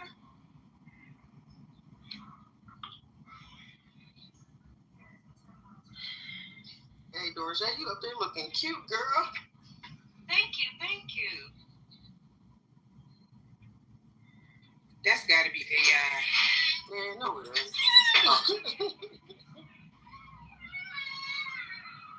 I ain't talking about Doris J. I'm talking about Lynn's picture. Oh, okay. So, no, that's her.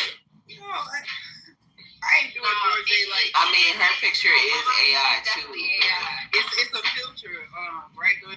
Yeah, I know she was back there with the Indians and shit, but still really funny. I'm stealing your picture.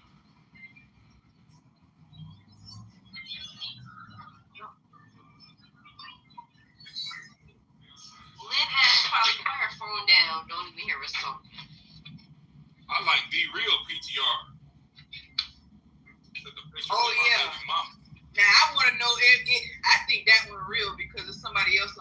out of that. That's in the picture also. This ain't like with Beyonce. No, she went to go see her on President's Day. Yeah, that's what I'm thinking. That she really did beat Jasmine, so she elected.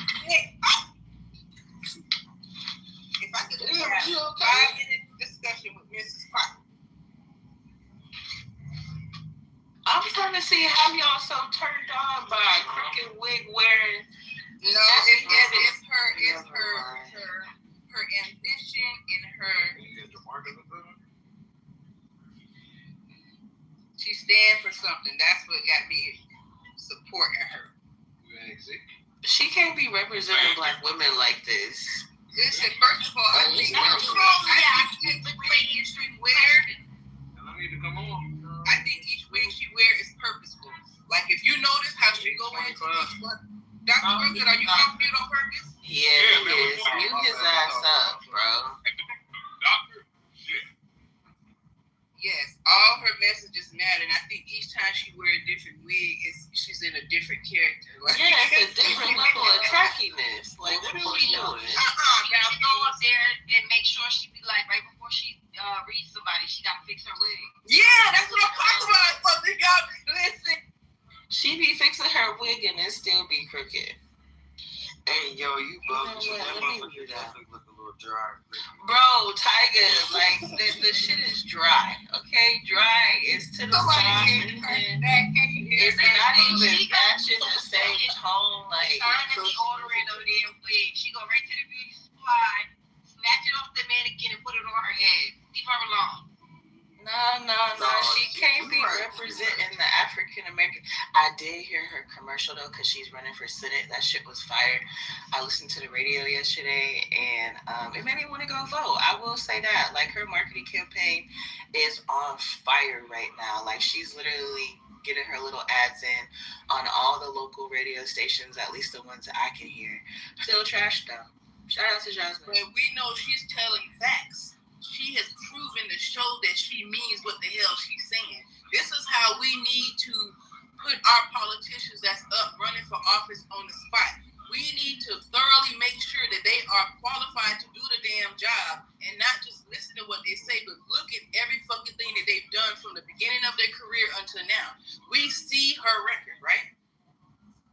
By making sure that they're qualified, we need to also make sure that we assist her with the hairdresser. Like, we just can't have our sisters out here looking any kind of way, especially. What if she like that look? Especially if she wins Senate, I'm not letting my girl walk in the Senate office like that, bro. It's going to prevent her from doing her job well. Damn, so if she fix her hair, she can't do her job right no more? People lose their mind when they get fined, girl. That's crazy. She already sounds sexy. Oh gosh. Like, look at Tiger. God damn it. Yeah, I'm done listening to Tiger's ass for today, bro. Like, Tiger, I agree with you 1,000%. You know what I'm talking about. I'm voting for her just because of her voice. Y'all just like that she's a black woman that be cussing people out and be her point of pride. But y'all need to have more just like, bro, you can't be representing the people like that. No, and your hair leaning to the side. So y'all send her some wigs. I'm about to. You become her hairdresser, and then we ain't gonna have this problem. Oh, no. Shut up and let us deal with her crunchy wig. Not the crunchy wig. Talk about Gail King, man. You know what? You right, Miss Nikki. I'm gonna book her an appointment, and then we just go give it to her as a surprise. And you gonna slay her hair, and it's gonna be that. It can't be one appointment though. You're gonna have to make it for the whole year because you think she's gonna keep it up after that one appointment. You're right. Yeah, we can't let her keep it up for 3 months. You're right. We just gotta purchase her a nice wig, maybe 2, that she can just pull on and put back on. Nah, her putting the wigs on herself is the problem, Dorothy. I'm starting to notice. She came from the middle of her here. And Lonnie MB is here. I'm having problems right now because love be putting my discipline in. First and foremost, you need to take your ass back on mute. Okay. Did you drink some water this time? What about Cory Booker? How do y'all feel about her? Why you call a nigga her? Cory Booker's not her, man. Not you so, man. Ain't her name Cory Cory Booker, or am I saying it wrong? You know what I'm talking about. The one that said she was coming after AIPAC. She took a slight step back from politics. I know he's a male politician, and we calling her a her. That's fucked up. What you know what I'm talking about, man? What's her name, bro? Find it out. AOC is a her. I'm not talking about AOC. I'm talking about saying AIPAC, I'm coming after your kingdom. I'm about to tear it down. And then I did some research on her and come to find out that she was almost basically politics by being harassed, lied on, a ton of things because she was not cool with AIPAC, for the people that's from that organization. But I'm going to find her name, though. I'm going to find it. Give me 1 second. Because I haven't seen her since she said that she was going to take them head on, which was last year. But I felt her energy through the phone. I seen that video, and I'm like, man, hell yeah, what a team or something, man. Slap a AIPAC, nigga. My bad. Yeah, you messy this morning, next. You've been messy all morning, but I've been letting you get away with this shit. I gotta be good now, Miss Rick. At the end of the day, I appreciate that, sister. Only I can call her Red, nigga. Mute up. Oh, now you see how me got me and me fighting in the bed right now? Okay, Red. Not in the bed. Cisco, what did I do? Okay, so next I see Aaron Pear as somebody that's related to that, but now I don't think that's who you're talking. She a brown skin sister, like kind of dark skin. She on stage. She was lit. Man, I need to see her face again, man. I love seeing black women empowered, man. Just do their thing. I don't know why, man. I just love it, man. I'm like, damn, just go ahead. Let these motherfuckers know. And somebody got a problem with it, you know what I'm saying? That's when we supposed to step in and hit it motherfucker with the most electrifying move in all the sports entertainment. But I'm done. We're going to have a black president, probably female. But there's a male candidate, Cory Booker, coming out. He's coming out like dark horse. Cory Booker coming out of dark horse. So you losing your karma points. I'm losing my karma points. Fucked up. The dark horse coming out, Cory Booker, right now. Y'all don't see Cory Booker come out as president of the United States for the next election. Y'all look at the woman, but Cory Booker may win that election, man. Y'all be sleeping on Cory Booker, man. Watch what his moves are. Everybody is kung fu fighting. You know about that song? That's before your time. Cisco, you been drinking vodka this morning? Cisco, hold on, I got only water this morning, man. Only water. Wait, before you change the PTR, it is so fire, Camille. Thank you. I got a PTR to match the and for Cisco since he said that. Hold on, Cisco. I hypnotized him. For real. I put the video in the chat the other day. What if I could hypnotize the politicians to do what we want them to do? Wait, Cory Booker? You hypnotized Cory Booker? For real? No. He was hypnotized with the balls. Cory Booker can't be hypnotized. That nigga's a Jersey nigga, man. He looks so happy. Look how happy he look in my PTR. He looks so happy.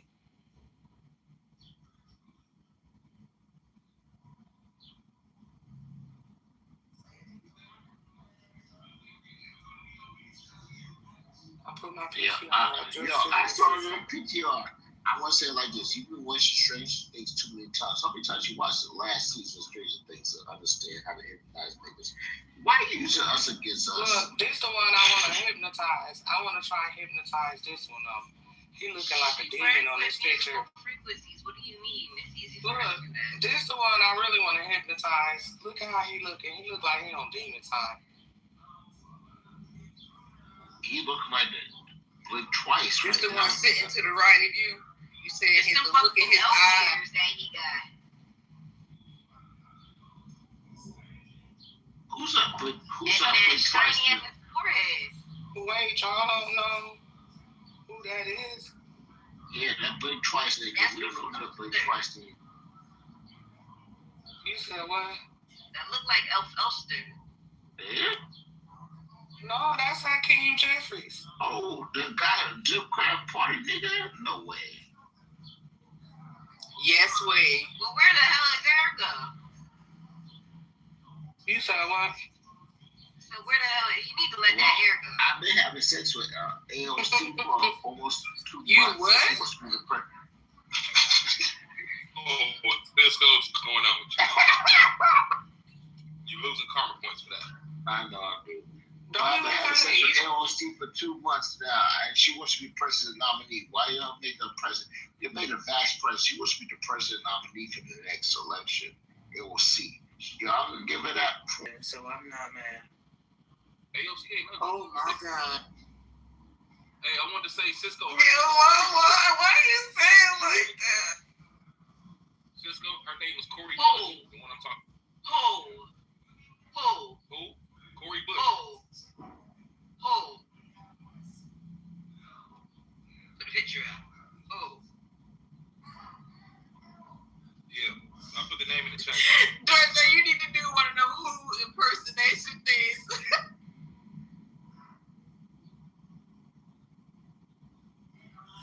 I was the owl.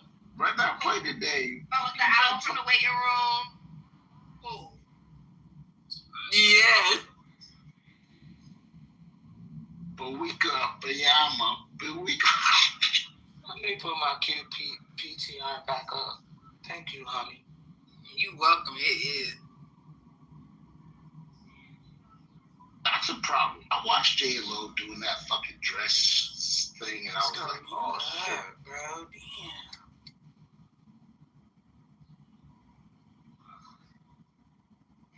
When I get a chance. Cisco, you must still be drunk from last night and the water not working. He told me he was completely dry this morning, drinking water only. He might be thinking he dry. That liquor's still in from yesterday.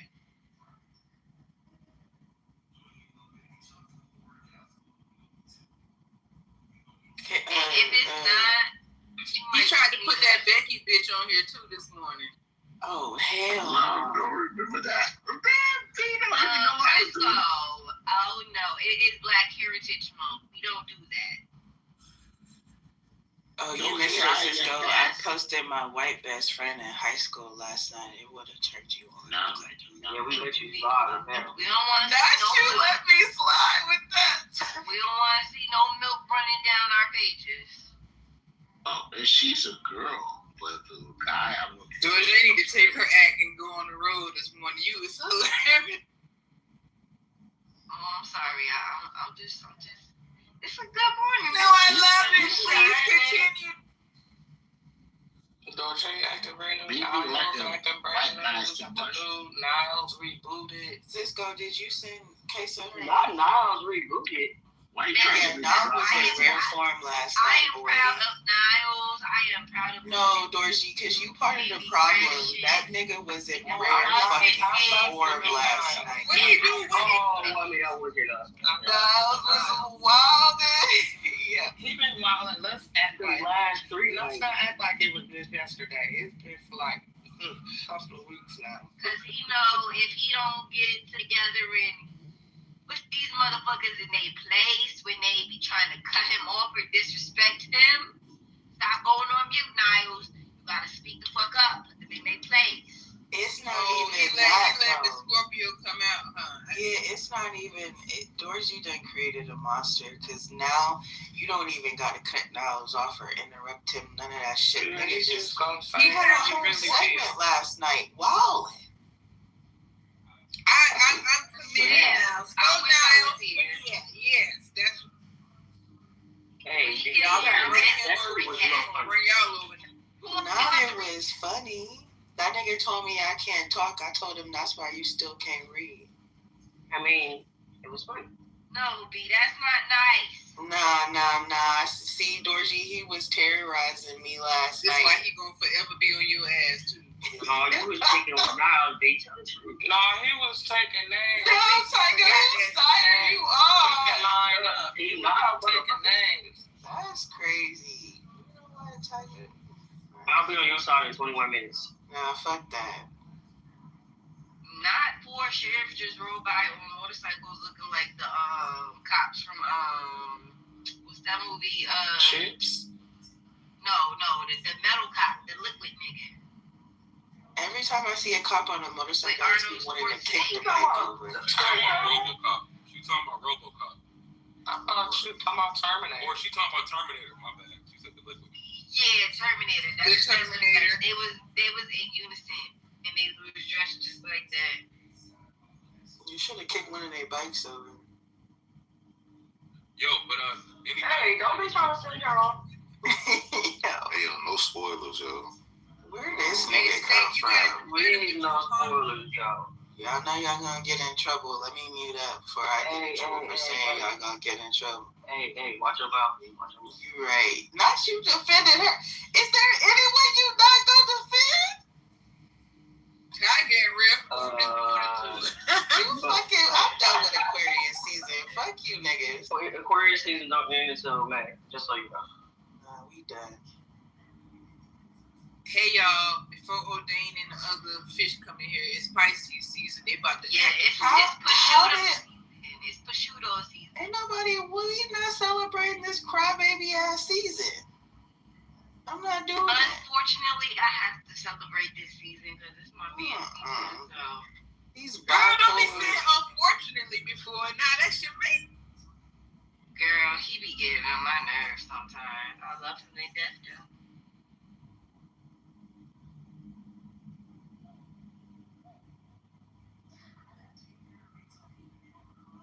Pisces ain't shit. They don't give a fuck about nobody but themselves. And they drink too much motherfucking liquor. What? No, I didn't open this door for y'all to be bashing Pisces. Hold on. The woman that created me is a Pisces, so y'all not going to do this today now. Well, unfortunately, she might be an anxious person who cares about herself. Girl, me too. And I'm them Pisces is petty, okay? See? Y'all Coco, we know you, bitch. Fuck them weak ass Pisces, okay? Let me put my hair in the bun. Let me put my hair in the bun. Put it in the bun. Do what you need. Put it in the bun so I can put mine to the side, okay? Like, what we doing? Did you use a sock to do it? That they fell out. Hell no. First of all, you want to cut your dreads, so you can't talk about no hair. You cannot talk about hair. What? I still got hair in my head. Water signs, Lonnie, like, I'm free. My son is Cancer, I'm Scorpio, and my mom a Pisces. Y'all all water just flowing like. Why? Yeah, leave me alone. Them Pisces chicks in the audience. Them Pisces is petty. They is. I'm waiting for my mama to call me and tell me what she wants for her birthday. Somebody ping her day so I can call him a crybaby. Yeah, because she's not the type of mom that's gonna fucking use it if it's something she don't really care. Exactly. She gonna take that shit back and she gonna tell you she don't like it. And they gonna drink half the bottle. Is she gonna re-gift it to somebody if she don't like it? That's what my mama do. Man, you gonna find that shit back in your mom. But when we had the conversation about me taking the gift back and exchanging it for what I really wanted, y'all said I was the problem. Girl, listen. But the Pisces can do it? No, I ain't saying it's cool. I'm just saying that's what she do. Y'all be picking and choosing, boy. No, I still feel like don't be doing that. Tiger. If it's an ugly sweater, you gotta say this thing to me. Well, I can't let y'all bash Pisces like that because my baby is a. But that's right. Look, come on. Baby, baby, oh my God, baby. No, not. Girl, watch out. Say no. She turned 17. I'm gonna say a year don't went by that fast. Did you just have her? Okay. No, her birthday is Virgo. Yes, baby Lynn. She Pisces. Okay, I'm finna get it. I need all the Pisces. Put your name in the chat so I can make y'all song. What we doing, Lala? The next major holiday is my birthday. What are we doing? I'm gonna have a special song for you.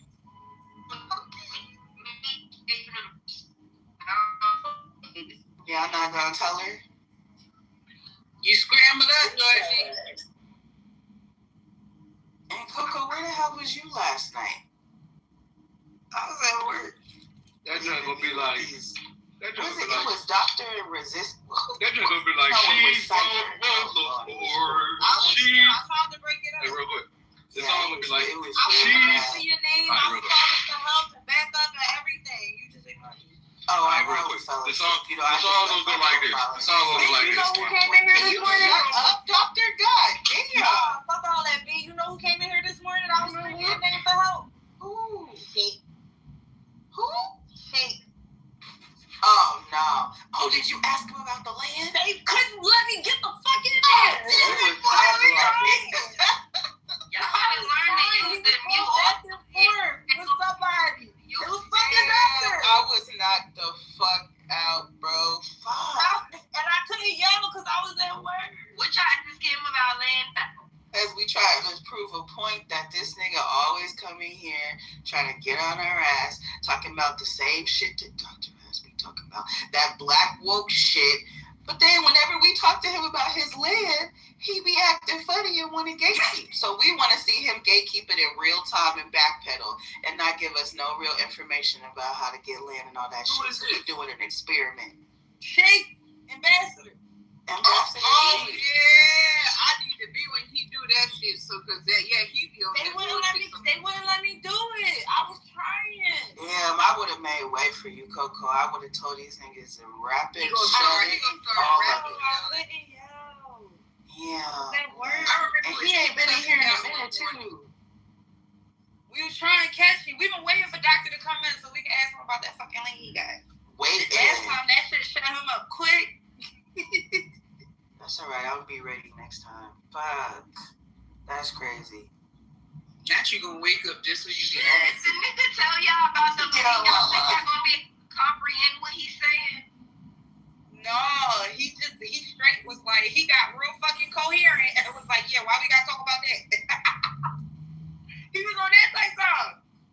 Like, no, we ain't gotta talk about that. It's gonna be like the land on the left is the land on the right, and I got He don't even want to talk about it at all. NBA young boy that came to my land and nigga, he said mind your business. He get real secretive about it when you talk about that. Why he don't want to talk about it?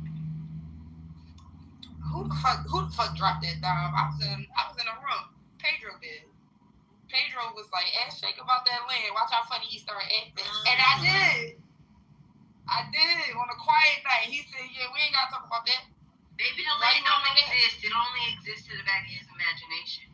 Exactly. I think he made it up. He's been too busy following Boosie and Webby and them nothing. I don't know, Mama. He be everywhere. Like, he be everywhere. So I wouldn't be surprised if he got a couple acres. His name is Sheik. Yeah, get his ass back in he be with the movement and every time that nigga come in here, he was at a different protest.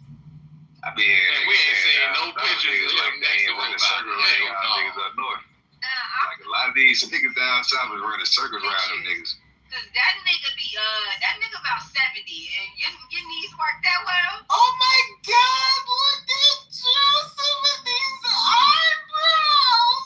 Don't he look so cute? Oh my God, look at Joseph. Hey, yo, nigga, your eyebrows was a permanent arch, nigga. Like, you never had to go get them hoes done. I know you had all the ladies going crazy. The fact that Joe got hair is just amazing. Oh, no. It's amazing. Joe, you was kind of cute. Look at you. That was your hair. That was a toupee. Joe had all the ladies going crazy, bro.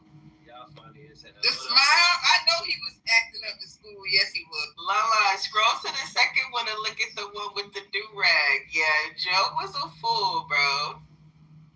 Yeah, y'all know what it is. I ain't here. And just look at the shirt. He been a gym rat. Yeah.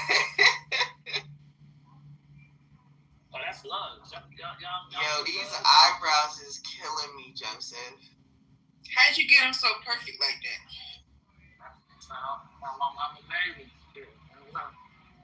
But what happened to them? Because in your recent pictures, they don't look that even. What do you mean they look that even? Got the same line as a kid. He lost some of the arch. Yeah, they're a little bit more bushy now, Joe. Yeah, they are. I'm going to scroll to one of the pictures I'm talking about. Let me see. Hoodier. It's out. Y'all go check out. The older pictures just look like he was using a little pomade. The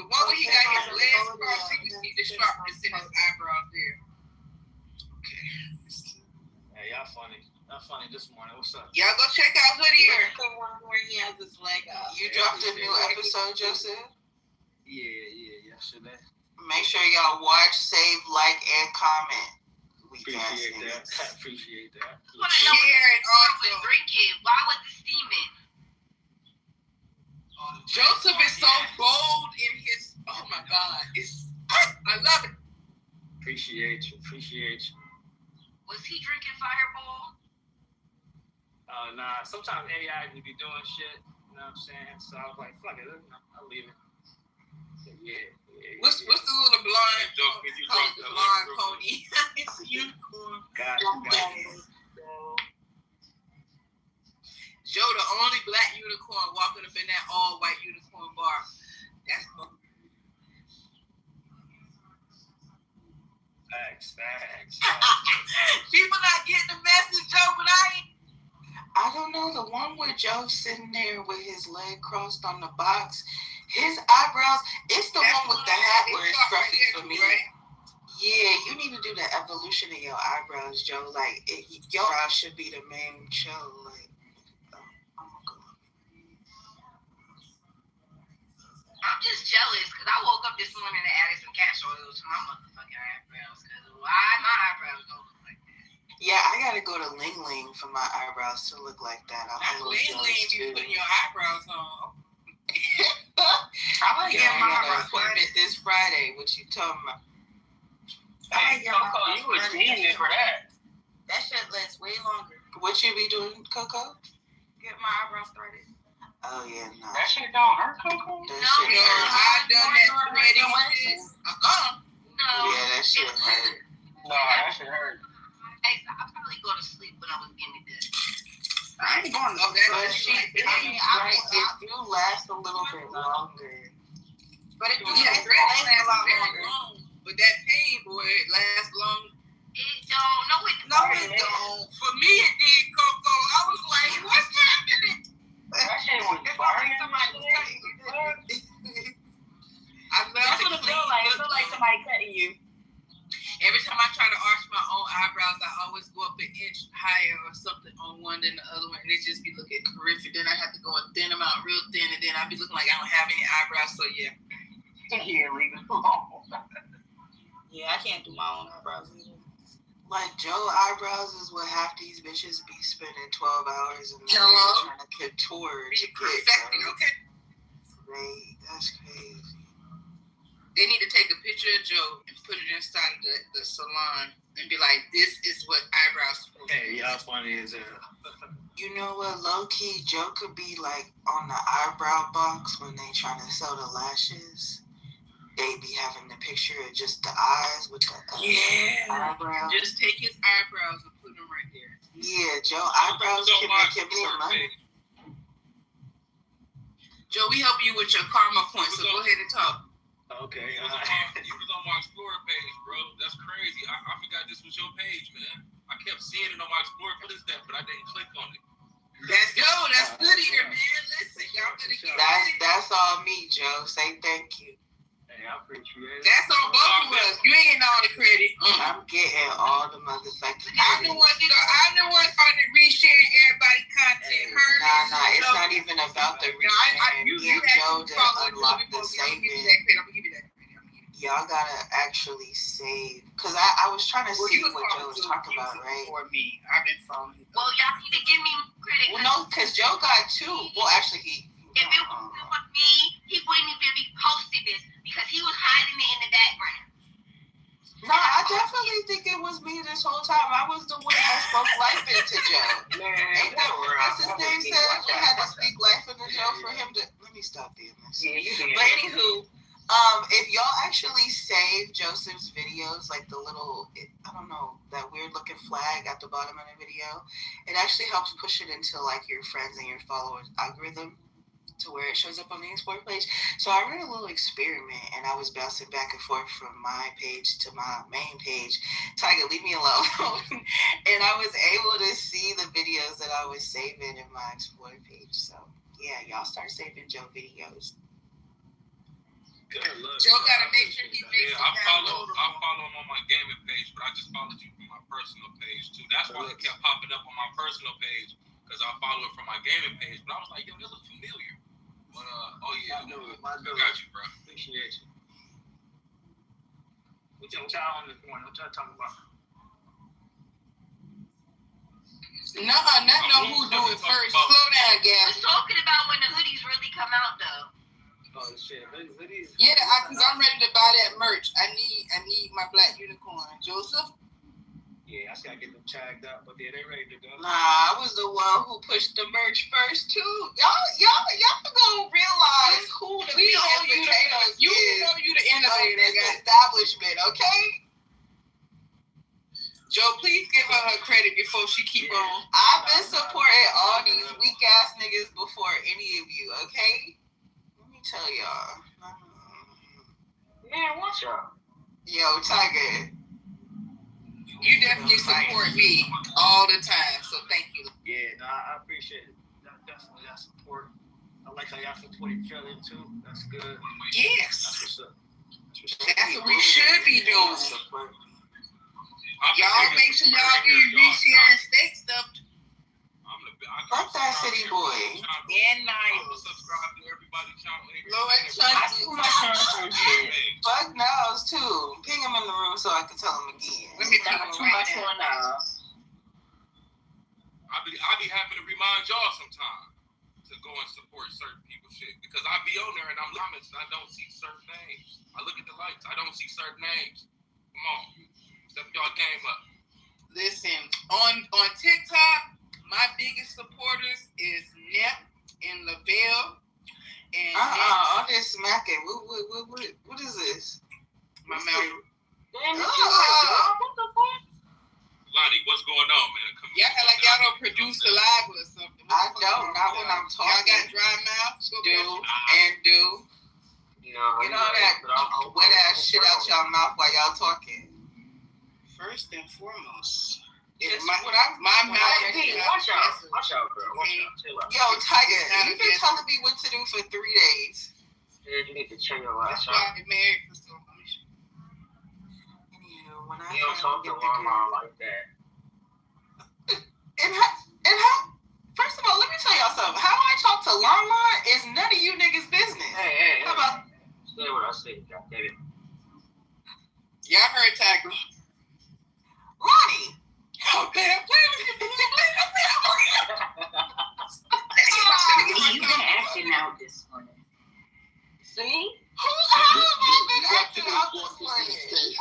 Make me pull out my booty chain, too. Maybe that's exactly what I want y'all to do, okay? But anyway, since y'all got all this support and y'all, just fake supporting people, but when I finally get the courage to drop my book, y'all better buy it. But I haven't dropped it yet. Make sure you got an audio version for you can carry. Oh, Lord. Yo, yeah. I'm definitely gonna send Niles the. That's true, though. For sure. Hey, Kaysa. Good morning. Good morning. Check the chat, Kaysa, because you got work. So don't talk to me. I saw. Okay. Okay. I'm ready. That's the one. Okay, you know you're gonna lie, man. Y'all getting real. Y'all are amazing, man. With the AI y'all producing, it's really pushing me to want to learn more, to try to, because I have a lot of ideas too, but you know, when you first trying to learn something, it seems like it'll be overwhelming because the ideas that you have and that you want to bring to light, and it just seems like, oh man, that'll be just so difficult, you know. But I gotta give it up to y'all, man, especially Lonnie and Joe, man. Like, damn, you know what I mean? Shit, y'all stepping y'all game up, man. I need to step my shit up. Did you pass your test? I passed my pre-service class. I got 49 out of 50, but this damn camera's in here. Oh well, it's nothing that they can do. But I don't know if it's going on at my job, but apparently they have been violated some policies that's been put in place by the state when you have this kind of business, and so the State Highway Patrol has been very active at our district, and they've shut down buses, and It's a lot going on. They haven't even said anything to me about my state test now that my pre-service class is done. But I took it upon myself to reach out and see what was the next steps that I could take. And I was told that I don't need them anymore. So if they don't say anything to me the next couple of days, I'll be scheduling them out and I'll go and take it. And it is what it is, you know. I'll make a phone call for you today next. Don't worry about it. I got you. I think that's a good plan to do next. It's right. Give it some time. Like you said, the amount that you set, then if it's not moving for you, then you make your moves because you don't want them holding you back because they got issues.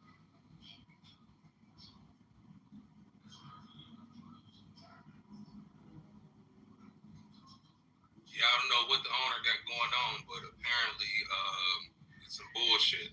And it's funny because while I was taking my pre-service class, he was actually speaking not very negatively about our district, but he was, kind of pointing out some things that you're not supposed to do and how there's one specific district that keep breaking all of these rules and they're going to have some visits pretty soon. And the next day I come back like, oh, he was talking about the company I worked for this whole time. Damn. It's crazy.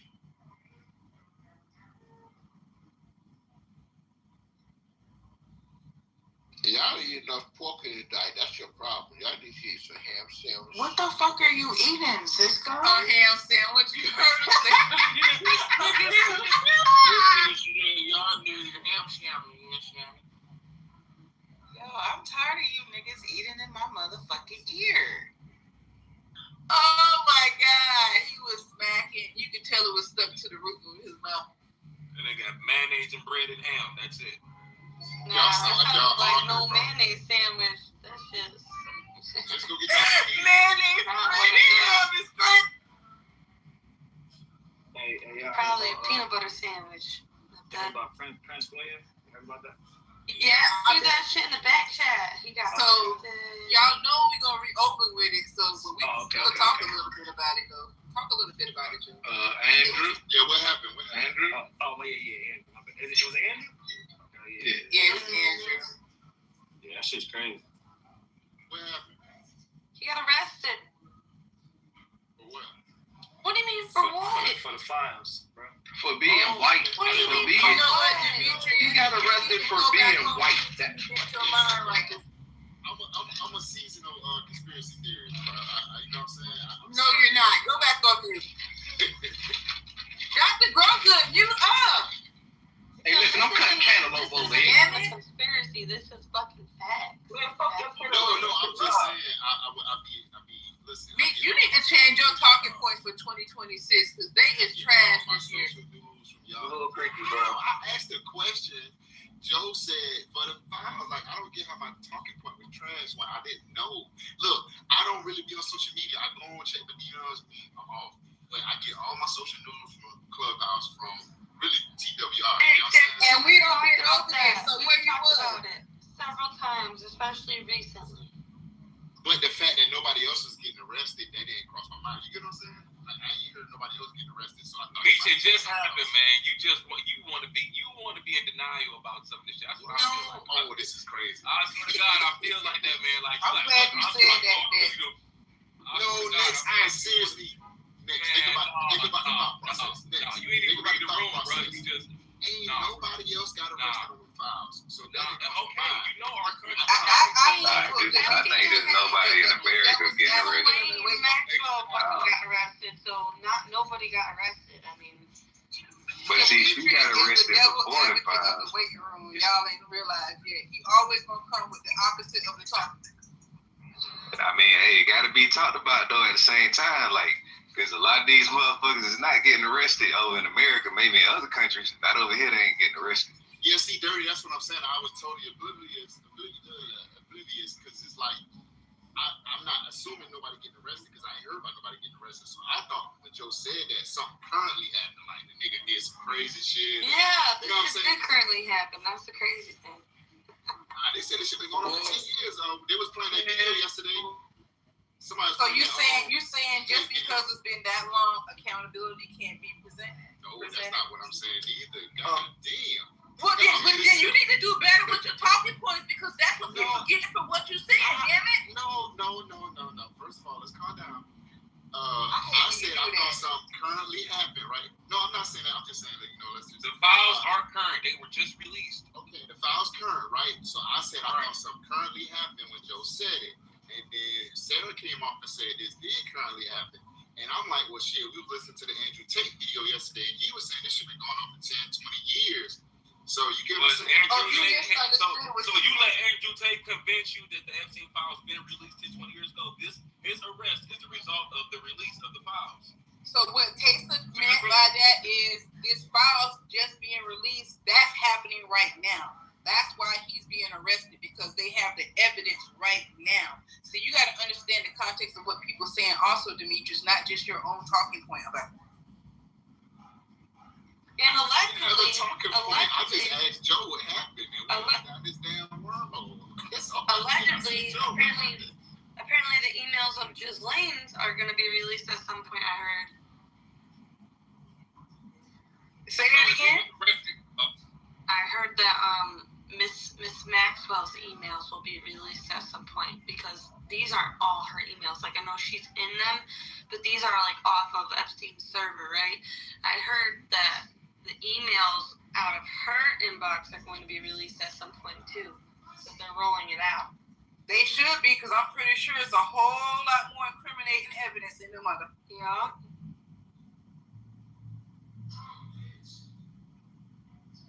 One person being arrested after the release of the files, that right there is kind of pushing me further and further to the point where I'm thinking, well, a lot of these motherfuckers are guilty in there. Because if he got arrested, then I'm thinking everybody else's names that were mentioned in there more than 100 times is probably guilty. Just saying. I mean, guilty is one thing, but actually, I think he's just a scapegoat, to be honest with you.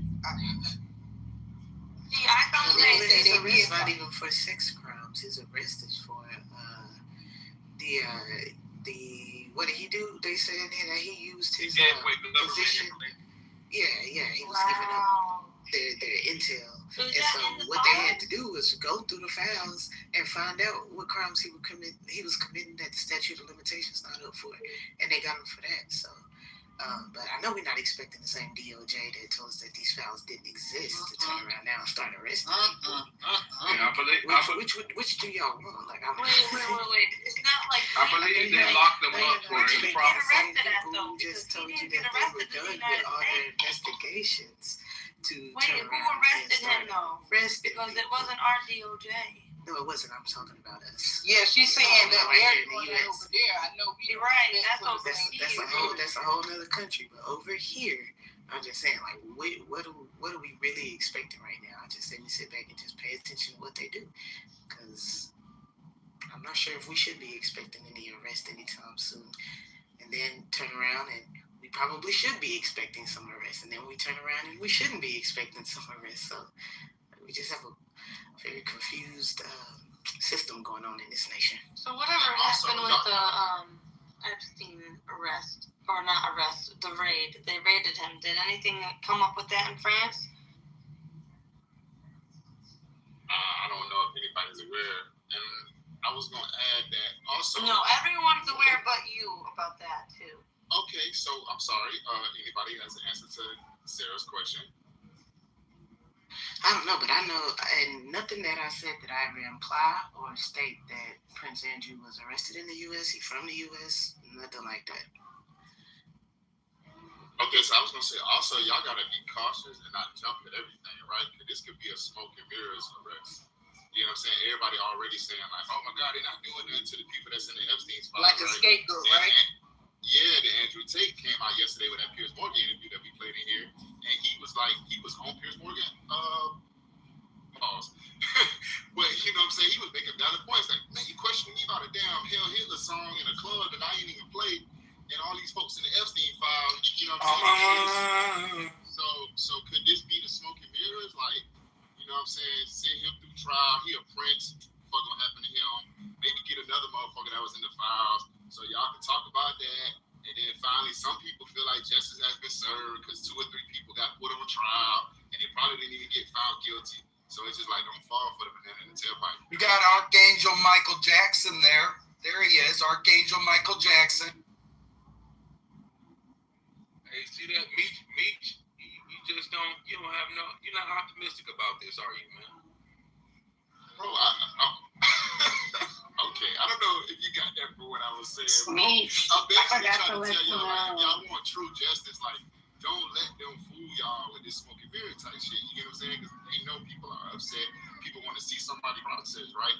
But they're going to give you somebody, one or two, to go through the process, right? I figure out that, right? Like Prince Andrews, right? To appease everybody, to make everybody feel like justice has been served, but justice really hasn't been served, and then things gonna just continue as things have been continuing. You get what I'm saying? Like if we really fight for the cause, that's a cool conspiracy theory. Let me tell you something. We're gonna make the whole world Neverland Ranch. Meech, let me tell you something. I have to inform you that we are skipping Pisces season, so it will not happen. I'm just letting you know that. So you won't have a birthday party. I mean, you won't have a birthday this year. I'm just letting you know. Yo, that's crazy. They say you the reason why too.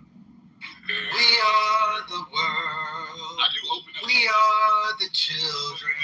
Nah, y'all hear what I'm saying? No, for real. Like they do that a lot, bro. They'll give you a little piece. You know what I'm saying? To satisfy you and make you feel like justice has been served. Really, the motherfuckers who've been denying this shit, doing all this cruel ass shit, is sticking to the sunset, or sailing to the sunset, while we think goddamn justice was served. So I'm just saying, like, don't get all sidetracked by this Prince Andrews things and stay focused. You know what I'm saying? I don't think anybody was ever gonna think like that, Meech. Losing focus at but all. That's their plan. Did you even take the I time don't believe so. About Prince Andrew? No, I didn't. I'm just going off what y'all saying. I'm just saying I know they do this. Like we were just talking about this just in the room. I don't know if y'all was here. Disney came out with this Captain Durag, right? And so me and Nas OC, we was like, what the fuck? But they're using this as Durag? Yes. So I think it's some racist outrage to get people's minds off the Epstein file. Like they're doing a lot, y'all. So I'm just trying to make sure. What the fuck? Is that on Disney Plus? Like I didn't I don't know. Now I was at OC. We was talking about it yesterday. It was crazy. I couldn't believe it was real, but it makes sense. Get y'all some racist outrage to get you fucking minds off the Epstein files. It's some real psychological bullshit going on right now. Like it's been going on, but it's on full blast right now. Yeah, I don't think any logical person would have taken Prince Andrew's arrest in the UK as a sign that all justice has been served and now we should no longer pay attention to the files. I don't think that was their purpose, their goal, or if it was, I don't think anybody is falling for that. That's kind of well, you know, us making it sense. Exactly, Lonnie. Meech heard 5 minutes of something and he got 30 minutes worth of conversation about it. Ain't read nothing yet. Next, y'all confusing us with the populists. No, you ain't read nothing. The populists will fall for it. What is the populist? Every day. He's talking about the normal people. That's another word that would be like, oh, okay. Well, somebody said just mute up. It's the populist, not populist. Simply populist. Meech, I'm starting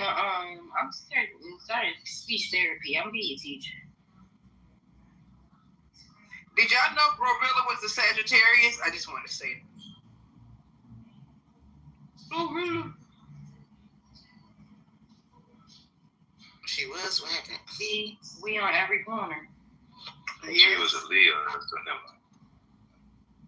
No, she's talking about her sister. Let me say she is a Sagittarius. Thank you, dear.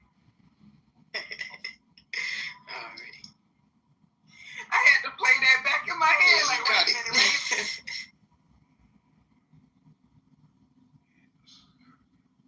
I had to cut the tension a little bit. Y'all go ahead. Y'all about to run Demetrius out. Even in Pisces season, we come up. Sagittarius, gang, best sign ever. Girl, go back to whispering, cause what? Hey, bro, this country fucked up. Hey, bro, the country is led by a certified racist. You know, I ain't gonna call him a pedophile because we don't got enough substantiating evidence, right? But we have the substantiating evidence. We don't have enough evidence. Okay. I mean, we don't, but we have enough evidence to say that he's a rapist, though. You want me to just call him a rapist? Trump. The man said he was on. I appreciate you going back on mute. Y'all need to get back here, bro. Like, you don't want to do this. Case, you don't want to do this. You don't want to do it because we already covered that. If somebody stuffed their hand in your vagina, you're gonna call rape. Okay, it's gonna be rape. All right. So he raped someone. Chill out. All right. Appreciate it. Well, on here you're supposed to say grape. I'm a grown ass man. Ain't nobody telling me. Hey man, did you just slurp your fucking tea, nigga? You sick, loud as fuck, and smell your lip. You a whole bitch, bro. Watch this. Ew, nigga. Drop that nigga, bro. Like, that's disgusting. I bet he left spit in it too. All of y'all need to back up. That nigga drink tea like my mom. That shit is like a bitch. Like a bitch. What the fuck? That's how my mom drink her coffee in the morning. I be like, get a spoon. Nah, cause it's hot as shit. So you gotta. That's why it's a. Cause then the spoon will be hot as shit. Got no damn taste buds. Just on the tip of my tongue. Pause. You know, it'll be alright. You should have paused when you took that slurp, nigga. Well, it's coffee. I don't.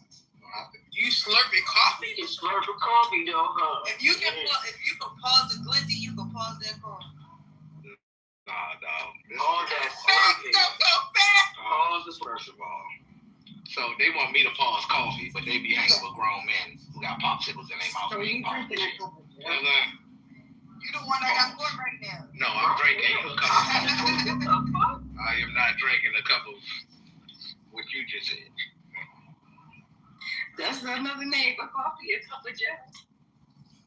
Nah. Slurping up Joe is crazy. Nah, Paul. Y'all going ballistic today. I had to They done lost their mind. That's when you hit a mute off.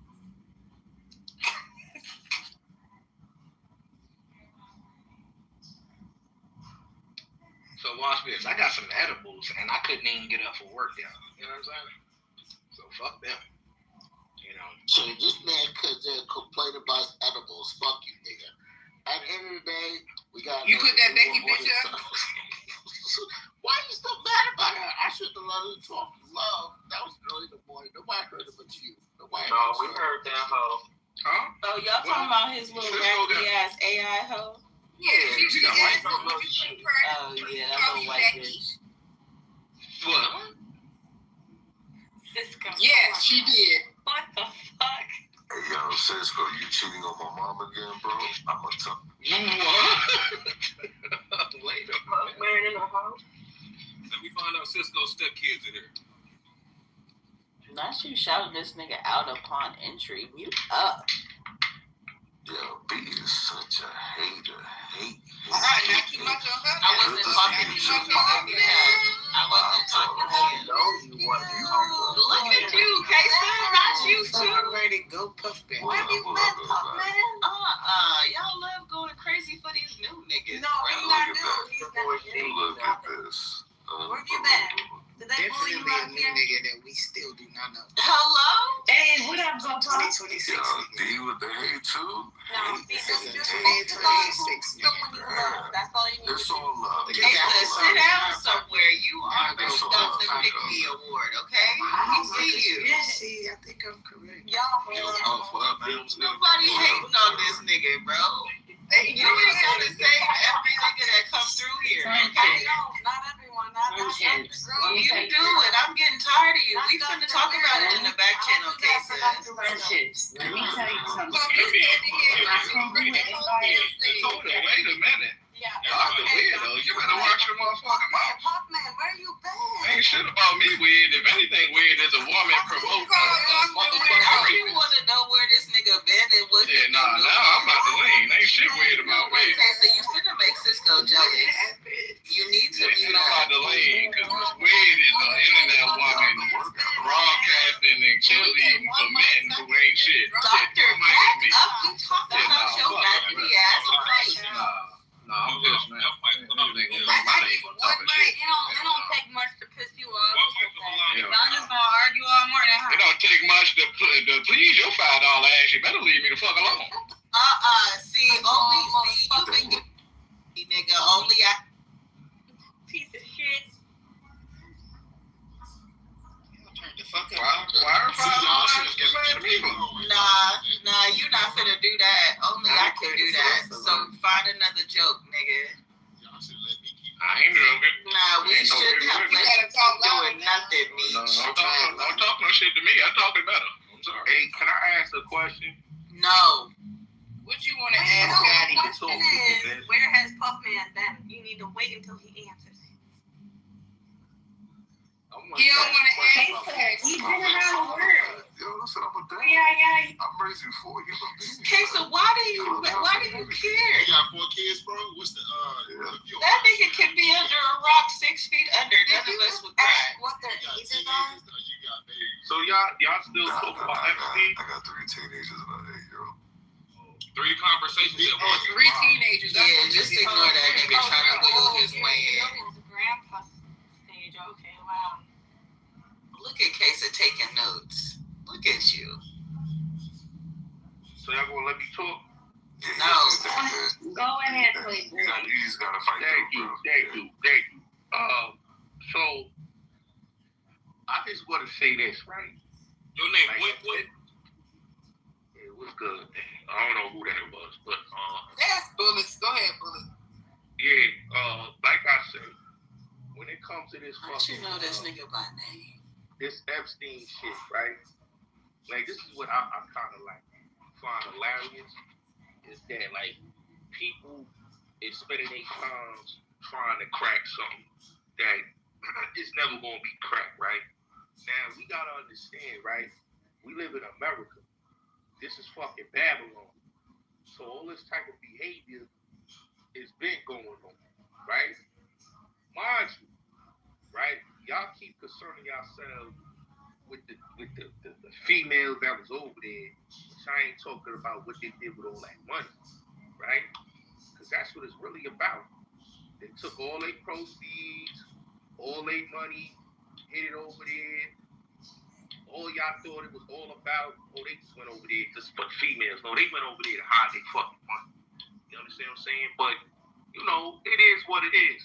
What people need to be worried about is the children. Fuck the money. We talking about the kids. Yeah, that's cool. But what people need to worry about is these concentration camps. That's what y'all need to worry about. Because right now, they put people in the FEMA camps every fucking day. But y'all talking about the shit that gonna keep having y'all distracted. So when one of y'all gets snatched up for talking about this Epstein shit online by the FBI, just know y'all did that to yourselves. Because it's already been put on the news and it's online that you talk about Epstein or you talk about ICE or any of that shit. Trump said it's a federal offense. It's a federal offense. Well, he didn't say that, sir. It is. It's a federal offense. Because like I said, it's people need to let this shit go. I heard we ain't let go that those Mexicans ran in your pocket and stole your shit and you ain't doing nothing. So how you go with this? You go with this, bitch. You know I was gonna start that shit when you talking some bullshit, nigga. Ladies and gentlemen. What just happened? You still in your grandma's basement? Lonnie can't talk no shit to nobody because she with the shit too. But I was speaking and I keep I'm interrupting. speaking to you. Well, you would land it, sir. So I have. I didn't land it, miss. What the fuck is landed? Okay, I got cut off. I didn't land it. He didn't land. I cut him off. He didn't land. What you mean? That's the best thing. So I ain't. Doctor, I'm not doing this with you. All right, I was speaking. Who claims this man? I cut him off after him a question like he's viral. Okay, so like I was saying, let me finish what I was saying. So at the end of the day, right, what people need to be worried about is these fucking shit that they spraying in the air that's killing y'all motherfuckers. We read about all of that. You act like we have to pick one thing to be like concerned about. We be See, you know what it is? We're concerned with multiple things. turn up You're on a his mind ass. fuck. Because he pisses you off. That's bullets. Oh, Esther, you sick? Hey, to watch your mouth. The government is writing your script, miss. They write your script. Because you're not talking about the real shit. Yeah, whatever. Okay. All right, well, sir, we're mostly concerned about the kids, sir. And you said, what about the kids? So we don't give a fuck about it. Okay, sir. That's why we got people here. Sir, we have conversations. Oh my God, it's loud as fucking. They got a whole shit like kids in an underground tunnel. Do you yell at the trannies the same way you yell at no elementary school. You better yell at them trannies. You better.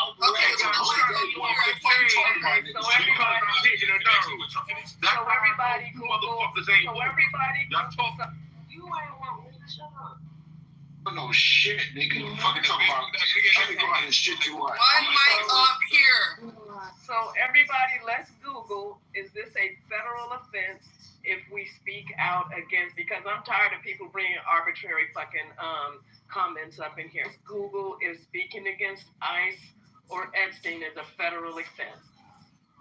Because I don't believe that bullshit at all. He's stupid. Now, making threats against ICE is, though, you can't make no threats against motherfuckers. Well, yeah, you're speaking out about shit. Against anybody, that's a law against anybody, not just ICE. Especially a federal officer. That's what I'm saying. Yeah, exactly. So, and then what was the other BS that he said? He said you can't talk about Epstein. Yeah. The Epstein. Let's Google Epstein, and then also the money, right? So he's saying that they're hiding their money out there. They can hide their money out there all the fuck they want. Is their money connected to our money? That's what we need to find out. Yes, because they're going to Bitcoin. That's the problem. See, they making that dirty money, clean money, and that's the problem. They do all the shit they used to do dirty through the fucking Bitcoin shit, and they're making that shit legal.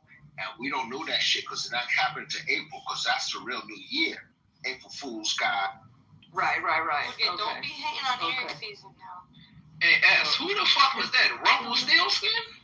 The fuck? So, no, that is not a troll, sir. Okay. Did anybody get to it before me? Because I'm just going back into my computer. Okay, what'd you find, love? No, simply speaking about the president, ICE, or Jeffrey Epstein is not a federal offense in the United States. The First Amendment protects free speech, including criticism, discussion, or even controversial opinions on these topics, unless it qualifies as a true threat, incitement to imminent violence, or direct obstruction. So the things that are not allowed federally are threats against the president, threats to officials, or ICE. That's it. If it's not that, you're fine.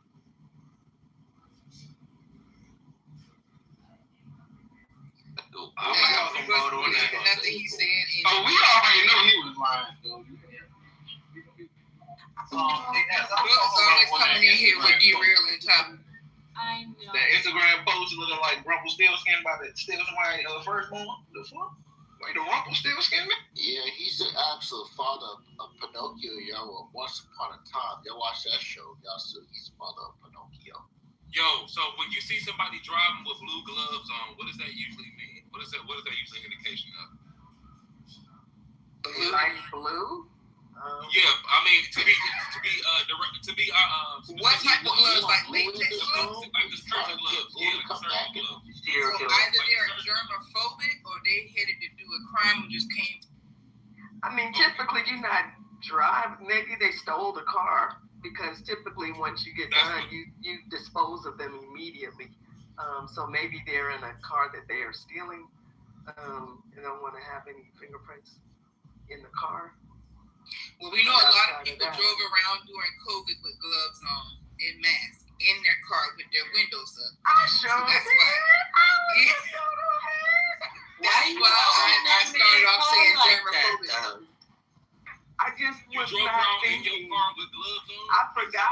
Yeah, I forgot I had them. Yes, Why people you did looking that. on his window? Masked up, pure. Look straight, nigga. Pay attention. Sometimes I did. I didn't want to show their face anyway. He was all masked up inside the car by himself. Baby. Like that. Okay. And when I come to myself, I'm like, oh, I don't need that. Straight bugging with that You paranoia. gotta laugh at yourself, you know? You know, y'all need to watch 24 because it does talk about bioweapon coming out of Ukraine back in 2003. A virus and shit. Spoiler alert. People there. No, yes, spoiler. Thank you, love, because you know I was gonna say shit. But go ahead. Yeah, they've been telling about this shit from there. I thought it was Contagion, the first movie that talked about the viruses and shit. When did Black Lightning come out? Black Lightning, I think it was in 2016. Black Lightning came out with the vaccines and shit. Yeah, okay, let me. Just go blow your nose or something, bro. Like, sit up. What's wrong with you? No, he's drying down, B. You see, you telling everybody on us. Cisco, are you at work? Nah, he laying down. You can't hear it? See, B, stop telling us, B. Telling on us? Wait, whoa. What y'all got? Nah, you just worry about Puffman. You worry about Puffman. Y'all ain't hear what Cisco said earlier about having sex? He said us talking about you. You worry about the Powder Puff girls over there, Kesa. Don't worry, you can't save him and Cisco, okay? You just saying the Don't worry about it. Cisco, stay your ass on mute, Cisco. Cisco, my mom said to bring over a dozen. Cisco, mute up. Cisco's ready for the tour. Hey, RJ, that's a nice PTR. Thank you. Oh, this is hilarious. Yeah. What is the topic in this motherfucker? RJ, where was you at last night? B, what happened? No, all these men come in with fake voices in the morning. They was in here wild. Don't you say RJ's voice is fake? That's his real voice. Y'all know Kesa only got love for one D voice. That's not true. Mm-hmm. Me and you show love to them all. Don't lie now. Nah. I only got love for one D voice. She got a love. I'm not here to put Kesa on the spot. Just know she know I see her. For the love of deep voices. Oh, she's just saying that because I said that I would vote for Puffman for the best voice of the awards at the end of the year. But oh wow, you putting Puffman above your favorite? Like what's up, Kesa? You just let these new niggas just come in and do whatever. Oh, you're talking about DJ? Yes. DJ's not even consistent with it. See? Yo, not consistent. That's his real voice. I mean, shit. Yo, you don't even know if Puffman is real. Like this could be one of these. Real. It could be one of them little voices they keep be doing. Let me get He can probably sound like a whole bitch, bro. Wow. You see it, Lonnie? You around way too much for me these days. You doing way too much. Let me pick Wait, drop the Trump voice. Break that shit out. Kesa need to stick and come back over here and be loyal. You over here going to these new niggas. Like, yeah, Kesa, that's crazy. Stay, we know you Kesa's for real favorite. Like, we know. I'm sorry, excuse me. We be trying to avoid getting in trouble, so we don't even mention your name. Oh, she must but anywho, she must be speaking to somebody in the chat. Yeah, we bring in the chat to the stage. That's what Lala said. That's right. Your favorite case. So who your favorite case? So who your favorite? Casey, you better say me. Don't. It's definitely not. No, today's a drawing line. Yeah, he said you better say me. Don't fall for the trap, Kesa. Don't fall for the trap. Look at him trying to reel Kesa back in. Mute up, Powder Puff girl. Look at her. Easy now. Look at her. Not easy now. You defeated this Powder Puff girl. Yo, B can't contain herself when I get on stage. You know what, Kesa? Kesa, dear, don't be like that. Don't tell you on yourself, man. Case is feared. Case is feared. Don't say nothing. Hey, yo, Cisco, mom says she need butter too, bro. Cisco, why are you okay with your mom being with Cisco is concerning. It's very high today. Your voice is very high today. I've been talking AI too long. That's God damn. AI got me trained different. That's not good. It's not good. Don't get an AI assistant. It's not good for people, man. So. Look at you knew that. Hey, did y'all see that ad for some new form of AI? It says like it hires 100 different AIs to tackle one task. Like if you're trying to figure something out, they'll have like one AI do the research, another one will put together like the writing piece for you. It was introduced by some Chinese company called Himi or something like that. Have you guys seen that? I have not. I guess not. What's the name of it? Yeah, hold on. I follow the company on X. Hold on. Okay. I know who you're talking about. Yeah, that's the main reason why Mac Minis are being sold out all over the place right now, because everybody's running to get these stupid assistants running on those Mac Minis. What's a Mac Mini? What's that? It's a computer. It's a Mac. Like a MacBook, but a Mac Mini. A Mac Mini, yeah. Oh, okay. Oh, so they can like carry it around with them? No, it's true. No, it's a desktop, but it's a miniaturized version of an Apple Mac. Is that Blueprint down there? So why don't they just carry an iPad?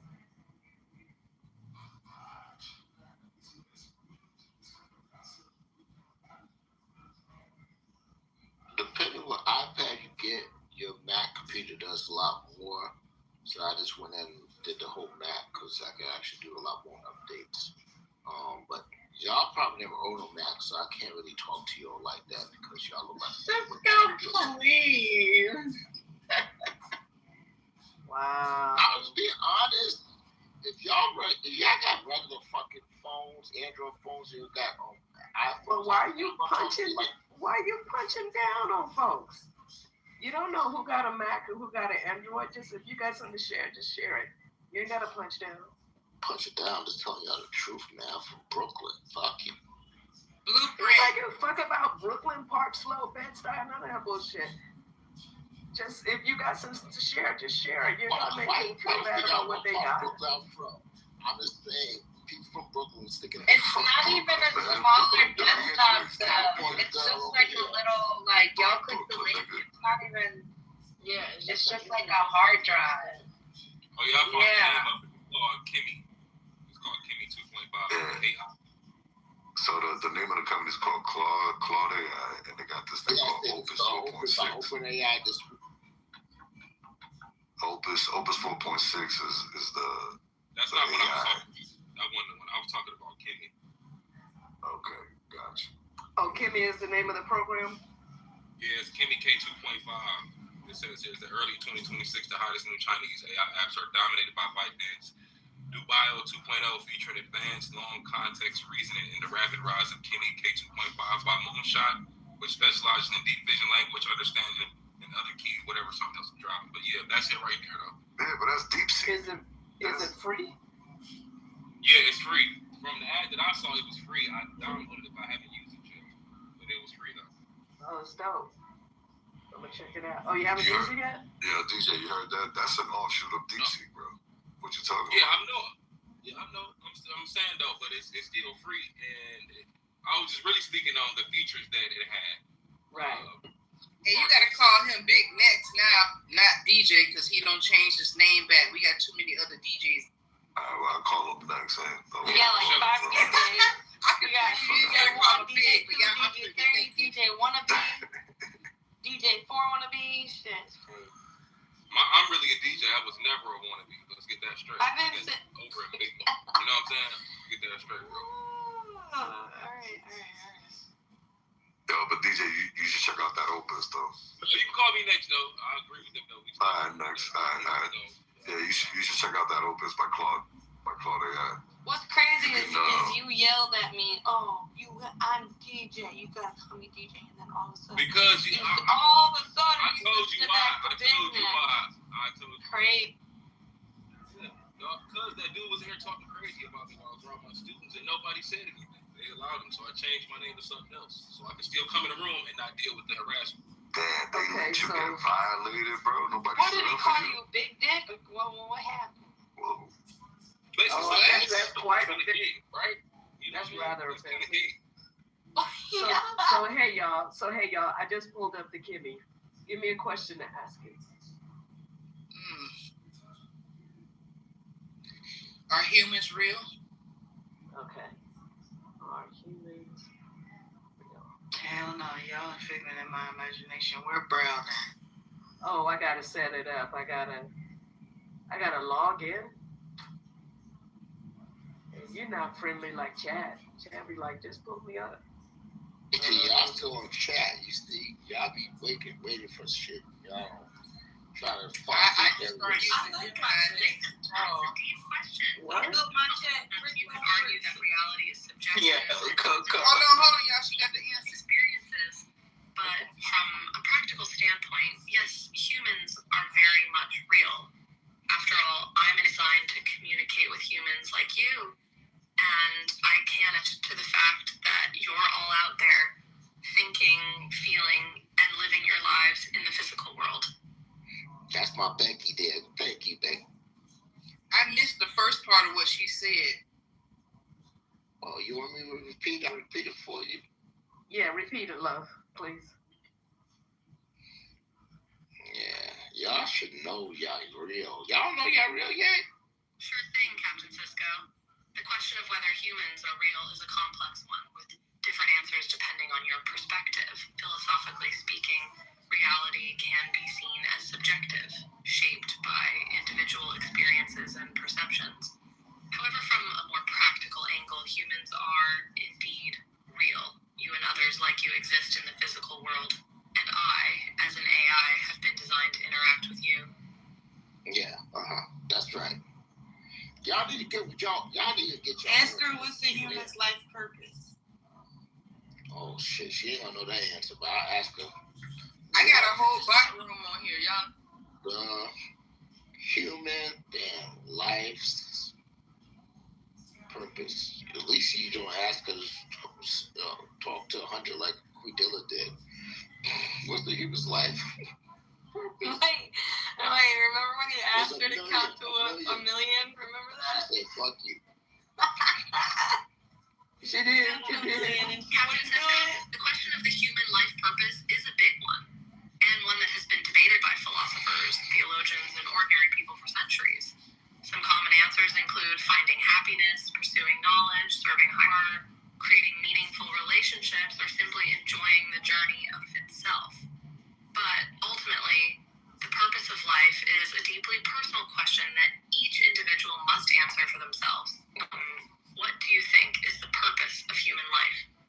Gotta find Jesus. Let me shut up. Ask her if she knows who programmed her.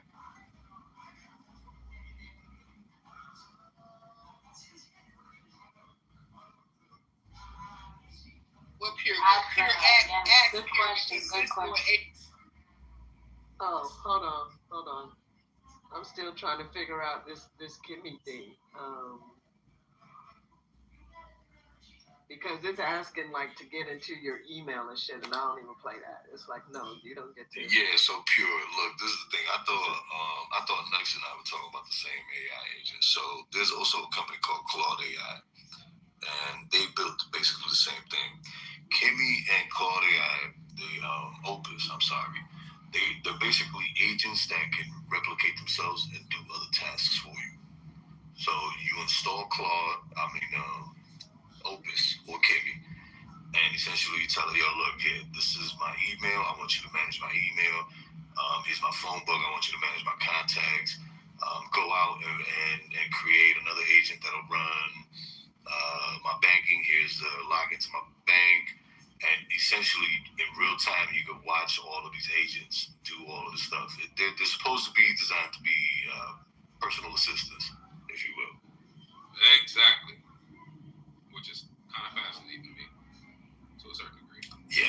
would not Yeah, give. no, I don't I want would not give no Chinese AI. I wouldn't give any AI all of that power, but especially not no damn Chinese AI. Hey, use a dummy email. So for everything I do online, I have a dummy email account. They will never get into my real shit. Yeah, I'm gonna have to set up another dummy email. Yeah, but you see, even for that though, Lonnie, you gotta be careful because they can associate certain parameters off of the device that you're using and compare it to other accounts on that device and attach that to your information. So that even though it's a dummy account, they can still correlate that dummy account back to you. I understand. That's why with the system that I'm using, it's only for, like, I don't do my business computer that I'm using to do all of my, like, social media things and stuff. So, yeah, I got what you're saying. I also keep data back up things as well. But thank you for that. I appreciate it. That's crazy, Lonnie, because it wasn't intentional, but I don't use my laptop for anything else but just for specific reasons, you know what I mean? But my phone is like, I use this motherfucker for everything. I got all type of shit over here. But my laptop, I keep clean, and I don't let those two cross each other. Information, anytime I plug my phone up, no, I don't want to upload no photos, history, none of that. Emails, none of that. I got a totally different setup of email for that shit. Hey, I got a PC, I got a laptop, I got a Chromebook, and I got my phone. Trying to make Android. Well, you better be glad I'm talking to you now, because I'll tell you about my meeting. I was talking to you. Y'all need to start treating the 2% better. What we doing? Y'all better show Cisco some Cisco was 1% yesterday. I want to know what he did to drop. He probably cut somebody out. I don't follow rules well. I thought he was 2%. It's like 2 right now. No, he had a badge yesterday. He actually had a badge yesterday. It was 1%. Oh, I'm so proud of you, Cisco. Because remember, that's why you kept saying, girl, you can't understand how the hell you know it's fixing Cisco up in the 1%.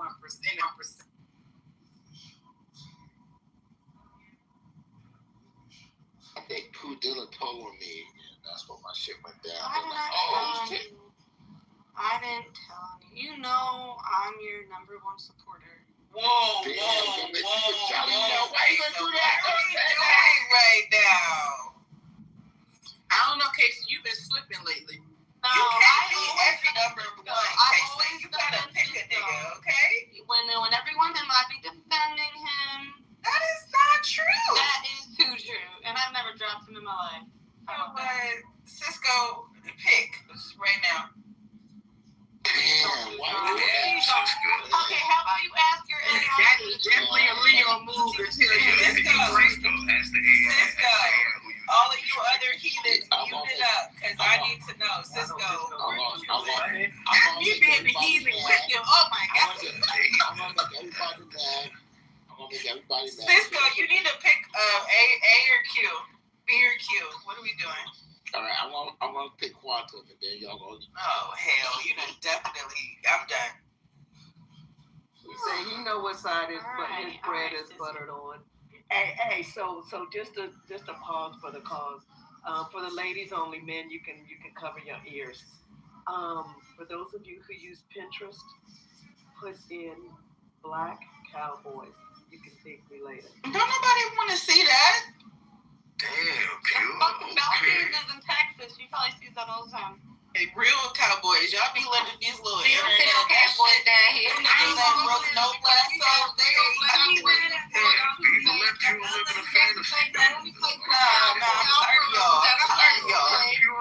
Talk about a nigga. Coco dropped that link yesterday about the weak ass cowboy. What was it the other night? She dropped that link. It was hot water cornbread. I'm tired of y'all and these fake ass cowboys. Oh my God. Thank you, Pierre. Look at Lala. First to look at it. Oh God. I'm done with Lonnie. Let me block her right now. Wow. Don't block me. I'm just That's a blockable.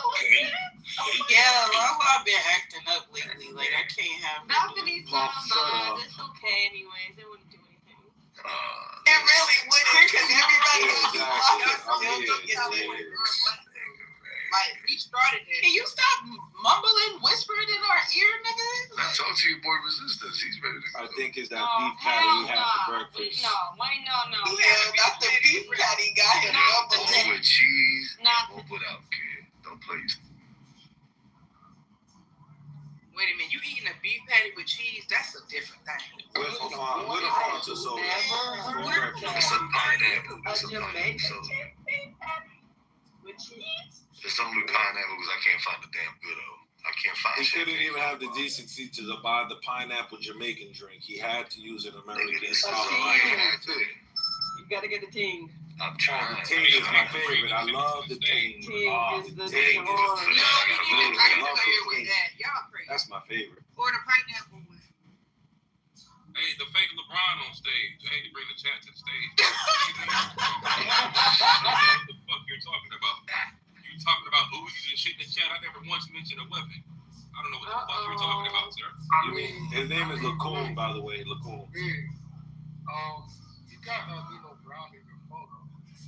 If you watch the movie New Jack City, you know exactly what I'm talking about. Am I my brother's keeper? Real quick. This is just, hear me out. This is just a profile picture for an application on my cellular device called Clubhouse.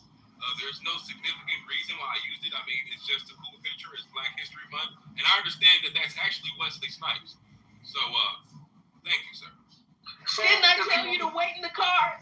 I can't drive. Nice comeback next, because this nigga was slow. I was just trying to test your, You ever watch Sugar Hill? Not fucking cat. You caught that? The quote by Nino Brown, it actually comes from Malcolm X. Anyway, Which quote? You made a lot of quotes. Which one you talk about? the one I put in the chat when he talks about we don't make no Uzis up in Harlem. That whole scene when he's on the stand actually comes from a Malcolm X speech. But anyway, when you said that, I'm gonna tell everybody. If I'm going down, everybody going down. That's the American way. Start dropping names. They do nothing that everyone else doesn't do. So I'm gonna read the quote. Let me read the quote that he put in here. Ain't no Uzis made in Harlem. Not one of us in here owns a poppy field. This thing is bigger than Nino Brown. This is big business. This is the American way. Ain't no lie in. That's a fact, though. And that's what I said. I did not know that it's not Malcolm X that said, though. That's news to me. yeah, I shared in the chat. Nah, he ain't say all that shit. He ain't say the info. He didn't say this is the American way. This is the American way. Nah, he say this bigger than Malcolm X. This bigger than Red. He ain't say that. I didn't hear nobody say this bigger than Malcolm X. I said this thing is bigger than Nino Brown. That's what I'm saying. He didn't. Not mine, bro. Apparently, comprehension is Brother, obviously, No, I'm they listening to added the words little that things you're into saying. what Don't they start use. saying the proper words for comprehension to be correct. That's probably my favorite book right there, Malcolm X, man. Y'all be trying to make points and make yourself look more stupid. Actually, I didn't, because he didn't say that. He didn't say. And I was asking This is what he didn't bigger say, than but you Nino misquoted what he didn't say. You use other I things just than said what it. was in I there, said bro. he didn't say this is bigger than Malcolm. Can you put on your thinking cap, your comprehension cap, and stop trying to talk shit? And she also didn't say verbatim, word for word, everything that was said is what Malcolm said. She was pointing out the things that were used that Malcolm said, but obviously you can't comprehend that. No, Doctor is troll. Doctor got to back to troll when it comes down. Let's talk about control. Control. That's a great album. This is a story. Yeah, well, apparently somebody trying to put on their cape and sound dumb as shit because the statement was made that statement was from Malcolm, and I said it wasn't verbatim because he didn't say that shit. So how about instead of you trying to throw a cape on and look stupid, you listen to what I'm saying? How about you go put some rocks on the white man gun? How about you go put some rocks on the white man gun? Real quick, gentlemen, real quick. No, these just the black man gun. No, got a white man gun. Go put the locks on it. No. I built this. I milled this receiver, sir. This isn't a white man gun. The white man gun is anyone that you buy because you don't know how to construct it. Hold on. I need to have That's the white man weapon. The white man gun is any gun that you're silly ass buy because you can't construct it. Right? You can't buy a kit like I did and then mail out the receiver, right? You can't mail out the receiver the way I did. Just put in a drop, trigger and put it together bolt by bolt like I did. You bought it from the white man, every piece. No. Somebody challenged me, so I gotta let him know. I just gotta let him know he's not the man that I am, because I can actually put together right, because you're less of a man. You're 100%. You're less of a man. I can actually build my way. Niggas like you gotta rely on people. Nah, you're a white colonizer. You feel me? Shut the fuck up. I'm saying, this inferior niggas talking shit. I gotta put him in his place. I'm sorry, next. I just gotta let the nigga know he's inferior to me because he can't do what I do. You feel me? I just gotta let the nigga know. You're using a white man gun to kill black people. I just told you this is a black man's gun. That's a white man's gun. No, I built this, sir. You bought it from the white man, the ammunition from the white man. No, I built this. And all you did with it was try to go shoot the nigga. So you don't have a gun? That's what you telling me? So somebody run down on your silly ass right now, you just gonna get shot. My gun came from Arabia. My gun came from Arabia. I got a black gun. You got a white man's gun. Y'all can say his gun came from Arabia. How you get the gun? And who manufactured it? That's irrelevant, son. Bro, these niggas didn't say anything. Shut your stupid ass up. You don't believe that dumbass shit, nigga. Hey, that dumbass nigga say my gun came from Arabia. Or Black Arabia. Bro, shut your fucking silly stupid ass up, nigga. Nobody believe that dumbass shit. You don't even know who manufactured that weapon, you stupid ass nigga. You a fed. You don't know these dumbass niggas just be talking, bro. I swear to God, they do. The white niggas make no sense and they just like hearing words come out their face. They just stupid. What was we talking about yesterday? We hiding in the basement, pulling the white locks out of his little stupid ass niggas here. You a stupid ass coon. Listen, bro. Real quick. The gun is made by Gaston Glock. He's a white man. He's a white Do y'all wake up and just take crack in the morning? I'm just curious.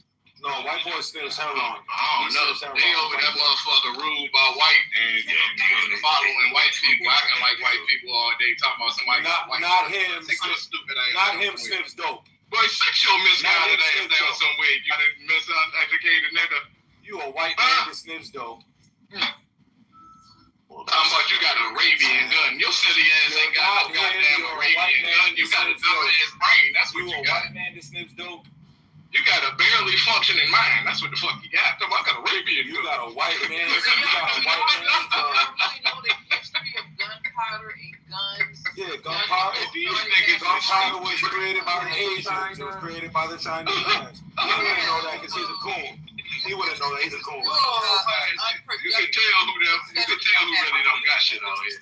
Hey, y'all listen, I got a Arabian. We know you don't got shit because you're renting a basement of a white man's house. I don't know who made this gun, but it's a white man's mortgage living in that basement. I don't know who made the gun, but it's Arabian. Like, sit your stupid ass down somewhere with that fake ass man. You're a white boy.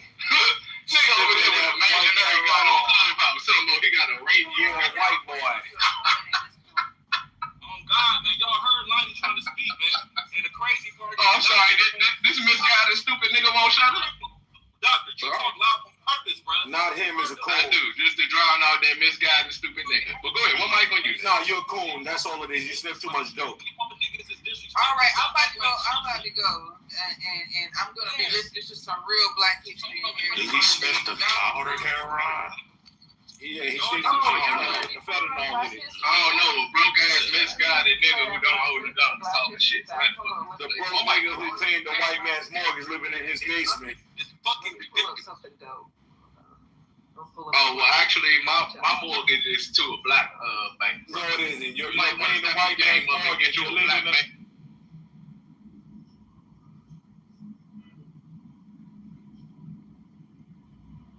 niggas got white bank accounts. You live in the basement of a white.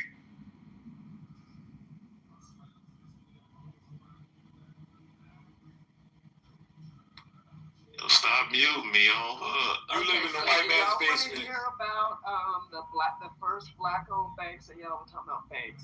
Yeah, hell yeah. Shout out to everybody who actually got money in one. That's a fact. You don't know nothing about no goddamn banks. But educate them. Let's hear our... Bro, you don't even have a bank account, bro. Bro, you're wearing bootleg Versace sneakers, bro. You're a white boy. You're wearing... Okay, I'm getting ready to play. Okay, this.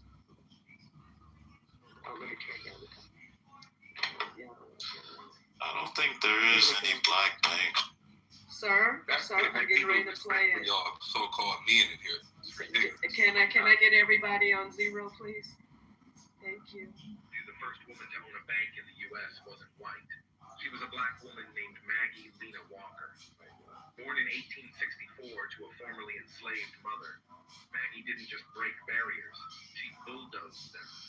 At a time when black folks couldn't even enter most banks, she built her own.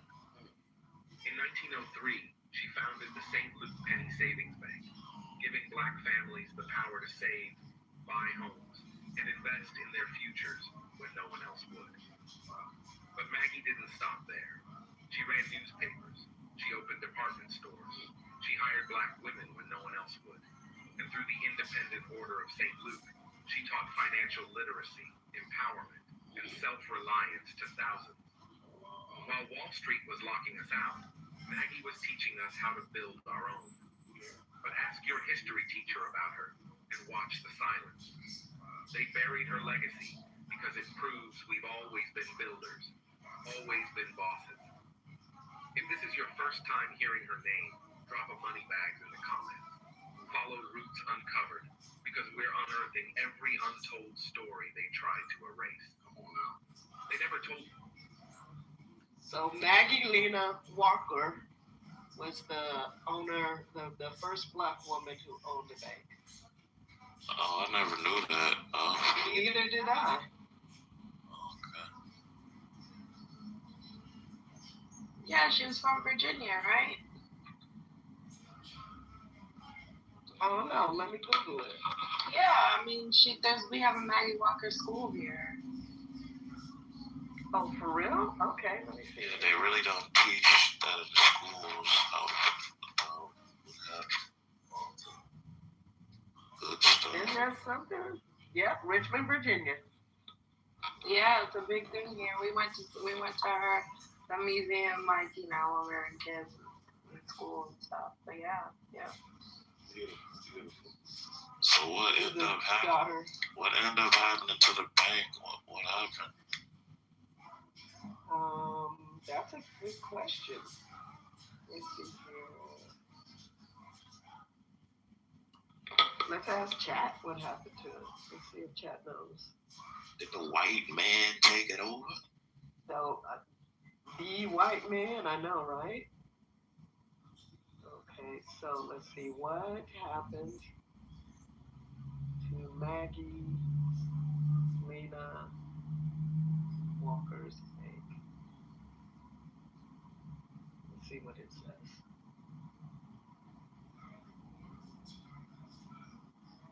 Okay, it says Maggie Lena Walker's bank didn't fail. It evolved and continued operating long after her lifetime. Here's the story of what happened. I'm just going to do bullet points. In 1903, Maggie Lena Walker became the first African American woman in the United States to charter and serve as president of a bank. During the economic upheaval in the late 1920s, including the stock market crash, Walker merged with her bank with two other black-owned Richmond banks. The new entity became Consolidated Bank and Trust Company, and Walker served as the chairman of the board. Long continuity, Consolidated Bank and Trust went on to become the longest continuing black-owned and black-operated banks in the United States, surviving the Great Depression. You already said that. Change ownership. In 2005, the banks run as an independent black-owned institution ended as it was acquired by Abigail Adams National Bank, a woman-owned bank based in Washington, D.C. A few years later, in 2009, Abigail Adams merged with Premier Bank of West Virginia, and the historic institution was later named Premier Bank Legacy. While the original St. Luke Penny Savings Bank no longer existed under that name or as an independent bank, Black-owned bank, the lineage of Walker's institution still lives on in Premier Bank in Richmond, Virginia. The legacy of her pioneering leadership continues in how the banking industry and community development are remembered. Oh yeah, shout out to that Black Queen, man, and everybody throughout Black history, and everybody in Black present time and Black future, and everybody who's actually put money into a Black bank, right, and helped that infrastructure, which we desperately need. That's a fact. But she just said it was bought by the white man, though. I think nowadays, man, the shout out that goes to anybody who is fortunate enough to live by a Black bank. Well, just because you don't live by a Black bank don't mean you can't bank Black. I don't think sometimes that does mean that. It depends on the capability of that bank. I don't think every state of the union has a Black bank in it. I feel like half of them don't. In fact, I believe the number is 20? Yeah, but in 2026, all those black banks, even if you're able to utilize their online services, you'll be able to do 9.9 out of 10 things which you need to accomplish. Can I ask a Black history question to this him guy that thinks he knows Black? But if you don't leave me the fuck alone, this is stalking it. Can you leave me alone, bro? Can you please educate us on somebody get this nigga. university in America? Somebody please get this weird nigga. Can you educate us on what was the first Black university in America? Sir, this is stalking. I'm pretty sure you can. I knew it. Sir. I'm pretty sure you couldn't. I knew it. What do you need, a friend? You have nothing to contribute. Do you need a friend? But I'll educate you. It was Lincoln University, known as in Lower Merion, Pennsylvania. It's one of the most prestigious Black colleges ever in the history of America, and they became the custodians of the world's most expensive and largest art collection in the world. It was given to them by Dr. Barnes. I'm pretty sure you don't know who Dr. Barnes is, but I'll educate you in that also, Mr. Gun Holder. He is the man that created the solution that they put in the children's eyes when we were born, so children wouldn't get venereal diseases from their mother's uterus when they were coming out of birth. You know that stuff that you see the doctors put in the child's eye when they come out? He created that. And he gave his beautiful art collection to Lincoln, and the president of Lincoln at the time was the chairman of the NAACP. Do you know who he was, Mr. Him?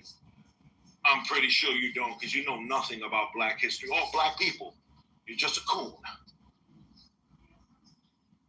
So y'all see, I'm on my best behavior. I'm not. I want to expose flaws like you. Nothing about you is Black. Why he be so angry? Because I don't like coons. For the sake of just why do keeping you come in here angry every day? I'm not angry. I'm happy. Why would I be angry? The nigga broken pussy. You see what I mean? Look at me. He acts like the coon that he is. You see how he comes out? You have been insulting him. No. I've been telling the truth about him. I haven't cursed at him. I haven't done anything. He's the one insulting me. I'm just telling the truth. All of you are being hypocrites. He's the one using vile language. Okay, ladies and gentlemen, one mic on G, please. Yeah, I like y'all defending that broke bitch nigga, huh? Sir, you are going to end up either in the audience or outside in the street, so please. I like the Black shit. That's fine, man. You can kick me out if you.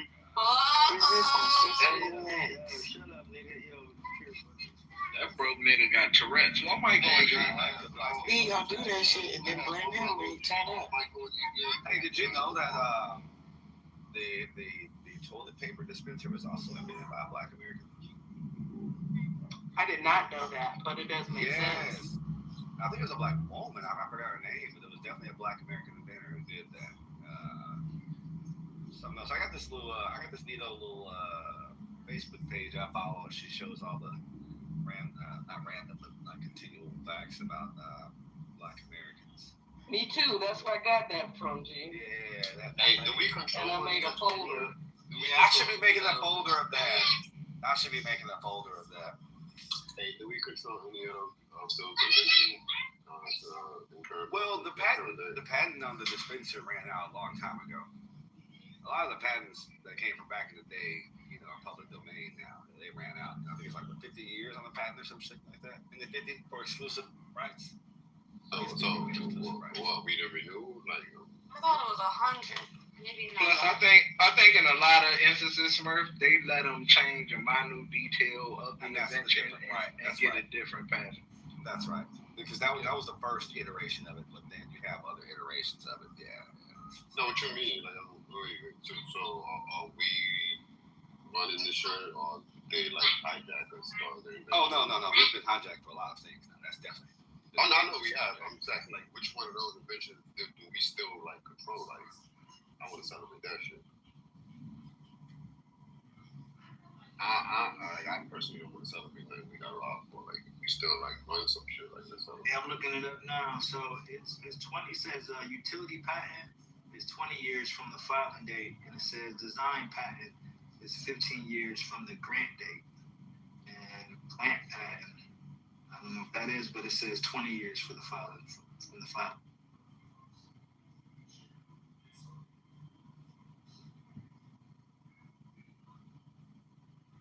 And you only got 20 years?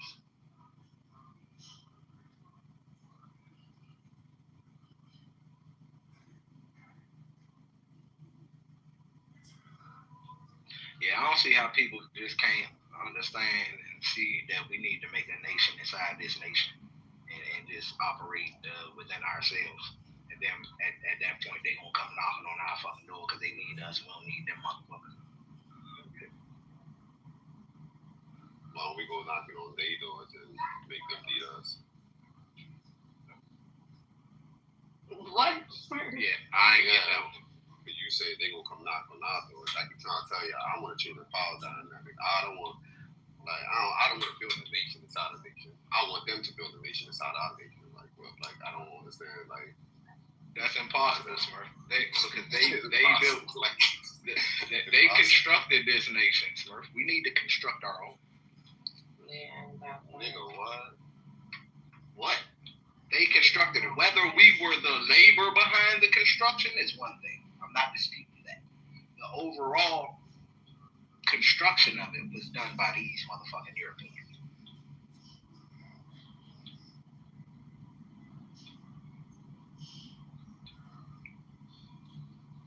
And that means what exactly? I don't understand.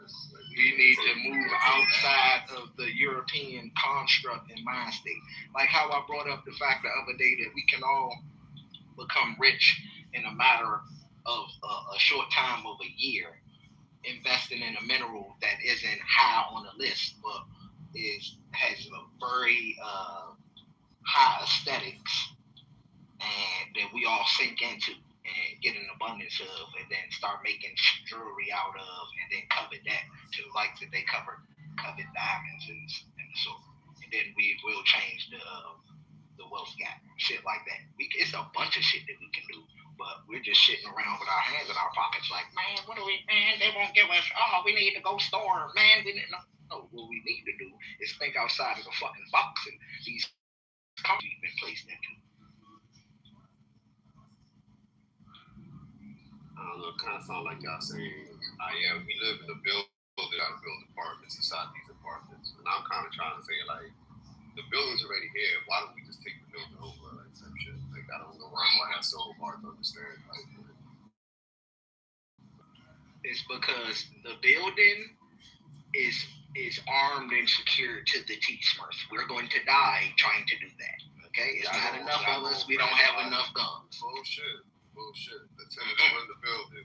Y'all go brag about us building the building, and then say we need to build apartments extra apartments inside the building that's already built. Now we got to build apartments within the apartment. Like I don't get it. But militant way ain't the only way to take over this bitch. Come on, dog. It's called the art of persuasion. We don't even do politics right. Because politics ain't our game. We keep trying to play their game. Wait. What? That is the game. It's called the government. I'm confused. What do you think we not in politics? Wait. Whoa. Hold up. You saying we don't do politics? Fuck no. How the you think? No, man. I got wake that shit up, G. Wake that shit up. Man. Major back on that, bro. I don't know who to mean. Perhaps I don't know who you mean when you say we, but Black Americans have been utilizing the political system to our advantage for a good spell now. I mean, fuck, everything that we've gotten and garnered this far has come through the political process, unless you can name something that didn't. All the major advancements in Black American history, in terms of our advancement in this country, have definitely come from the political process. So I don't know what you mean by we aren't using the political process correctly, or right? I don't know, or even what you mean by we. I mean, maybe I'm thinking about a different class of people that you're referring to. I'm talking about the totality of Black America. What do you mean the totality? You mean the same way as the totality of white America uses the political system? Half of the motherfuckers don't even vote. I'm sorry, more than half don't even vote. More than half can't even tell you who their own state representative is. More than half. Think about this, G. But you said the totality. I don't care if they have to or not. You said totality. The totality of what group uses the political system correctly? We have to, because we're not the system. We can't use it the traditional way because we're not the system. Okay, you know what? I'm sorry. Again, maybe I'm out of context here. When you say the totality, what do you mean?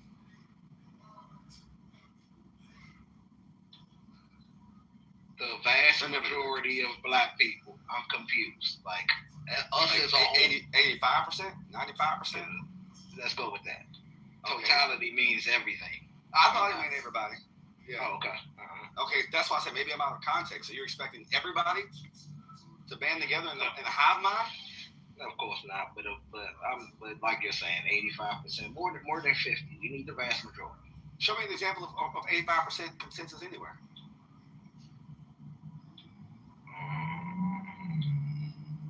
The way Black America got behind Obama. You mean America got behind Obama? We're not talking about America. We're talking about Black America. Oh, okay. All right. And then what was different than any other cycle? Were the quasi-political groups not out?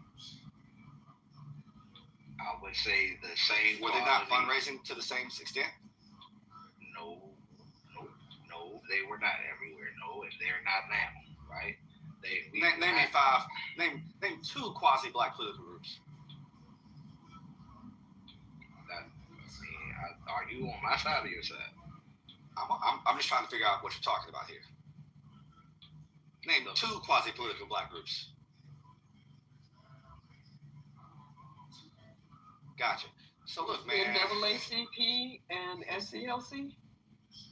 SCLC kind of counts, but these and NAACP rather kind of counts. NAACP, they have a political wing to them, but each state has multiple quasi-political groups and organizations, and from which the garner of nominations all the way from the federal level down to the state level occur. Two of the ones New South Carolina, the Democratic Conference is another. You'll have Democratic conferences in several states. Alabama Democratic Conference, Mississippi Democratic Conference. So there's all these different small groups, which aren't necessarily small, which garner a great deal of political movements. So they're small, but they're large? Well, yes. So watch this. Now, in saying that, you just named a plethora, right? But each state has no preference. We're gonna go. What's a plethora? We're gonna go. Wait, excuse me. I'm sorry. We're gonna go with more than two. My statement, though. That's not a plethora. You have no basis for rebuttal if you have no reference. Well, Okay. Well, what's you gonna argue a lawyer? What a plethora is. It's more than it's like several. Exactly. So I think 3 would fit the bill. So I'm gonna continue. That's a few though. That is a few. Yeah. But go ahead, you got it, Doc. You got it. My bad.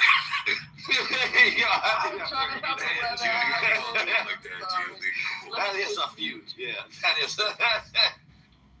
Okay. Well, let's go with Black PAC, Congressional Black Caucus. So we're at a plethora. Meanwhile, the reason I say they don't do what they should in the political realm is because they're all over the fucking place. Why do you think there's no headway? Oh, we got a candidate over here. We got some policies over here. We feel strongly about. Oh, we the CDC. We feel it's not correct, right? And that's the reason why that's the reason that or the Centers for Disease Control. What are you talking about? CDC. Okay, you said CDC the first time. Go ahead, keep going. My man, let me put the J up. So that's the reason why we have no headway, why we're gaining no ground, right? While we still are vastly underrepresented, right? Okay, hey, great. What sort of political action and lobbying have you done? Me? Yes, you. I've joined a couple of different grassroots organizations. Such as? Well, I have one that I actually started. It's called the Return to Eat. And we actually have put our support behind a few local candidates here. What actions have you taken? We raise funds.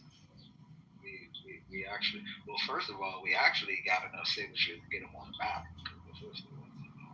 Right? And then we raise funds. We also put together different organizations. What's your membership numbers? Well, we started in 2020, and it was only like 50 of us, and now we're over 300. So so you do coalition building and like community partnerships. That's what you do. Yeah, and I'm trying to do more, like especially with the nonprofit. We're trying to. So what's holding you back from doing more? Oh, well, capital. Life be life. Life be life, huh? Capital. It's mostly capital, right? And would it be fair to say that is an impediment for a lot of different efforts? Yeah, most of them. So when we speak of that totality, then you have a front row seat to how incredible that statement of the totality of Black America not participating in the political process is, right? Yeah, I can agree with that. Because you understand the realities of it. Yeah, but see, that just bangs the drum on how we need to be more organized and get on one accord, brother. Well, I encourage and how we're not delving into politics correctly. Because how can we be so spread all over the board and we expect to affect the change? And which level were you lobbying on again? Local, like city council local? City council. This is a teachable moment for Doc. Board education. Educational outreach, that's my area. How many times on any initiative have you ever had 100% consensus? Are you saying that from a learning standpoint? Yeah, I think Doc is learning right now. Well, at first, like, traditionally, when we first cast votes, no one is in 100% agreement. But, after, how we had to rehash it, get a consensus, more support. Yeah, bring up some more support points and get people to compromise. Have you ever passed an initiative on unanimous consent? You got to explain what he's backing you up with these words, but so the thing is, to who? Me or y'all? It means what it says. It's unanimous and then consent. It's 2 words. Meanwhile, so no. When the vote was first cast, no. No vote that we ever first cast was unanimous. No. Hey, sweetie. So, from an academic standpoint, Judy, how do you think Doctor is doing so far? I think he's doing well. He's a little bit slow on his feet, but his answers are pretty good so far. But I can tell he's learning it. I mean, I am smoking. Shit. The fuck, I've been at work all night. The fuck, you motherfuckers is spring chicken. They've probably been sleeping all night. Leave me the fuck alone.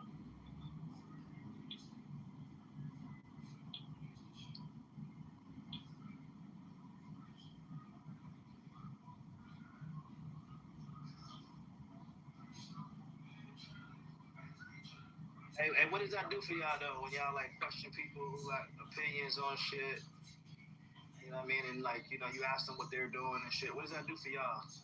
You talking about G? You put a name on it. Who you? Yeah, talking about you and G, nigga. Well, I mean, I just want to gain an understanding from a speaker. There may be some things that I can gather from that. He's talking unanimous consent. It's rare that I ever see unanimous consent. I don't think I've ever seen unanimous consent on one single measure. And since he's talking about the totality, if he's found a measure to reach the totality, that can be instruction to everyone else involved. That's a fact. To answer your question sufficiently. And hopefully inspire others to get involved in their local politics, you know? Because people can launch their criticisms, right? And maybe disagreements with things that other people have done. But have you ever gone to anything? Ain't that with civic participation? Organize anything? Have you helped actually get anyone put on a ballot or elected? Have you done anything other than run your mouth? Who? Anyone who can fit that shoe and walk down the street. Oh, okay.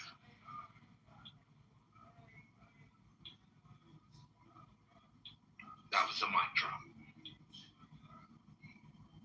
Well, you're talking to a lawyer and a professor right now. So. Since the age of 14. So, no, not 14. How old was I? Doctor, can you grab the site for state? He wants to check it out.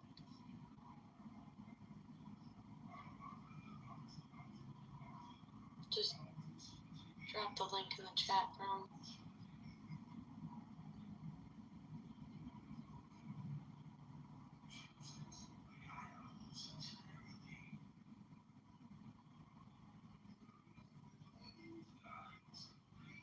Y'all actually talking about something or not? Kind of, sort of. If the topic was at the top still, or y'all talking about something different? If you want to talk about that at the top, we can talk about that. I was curious about the what's up with the Oprah Winfrey. I fell asleep last night, so I probably missed all the video. Now, what's up with Whoopi though? Like, is she crazy?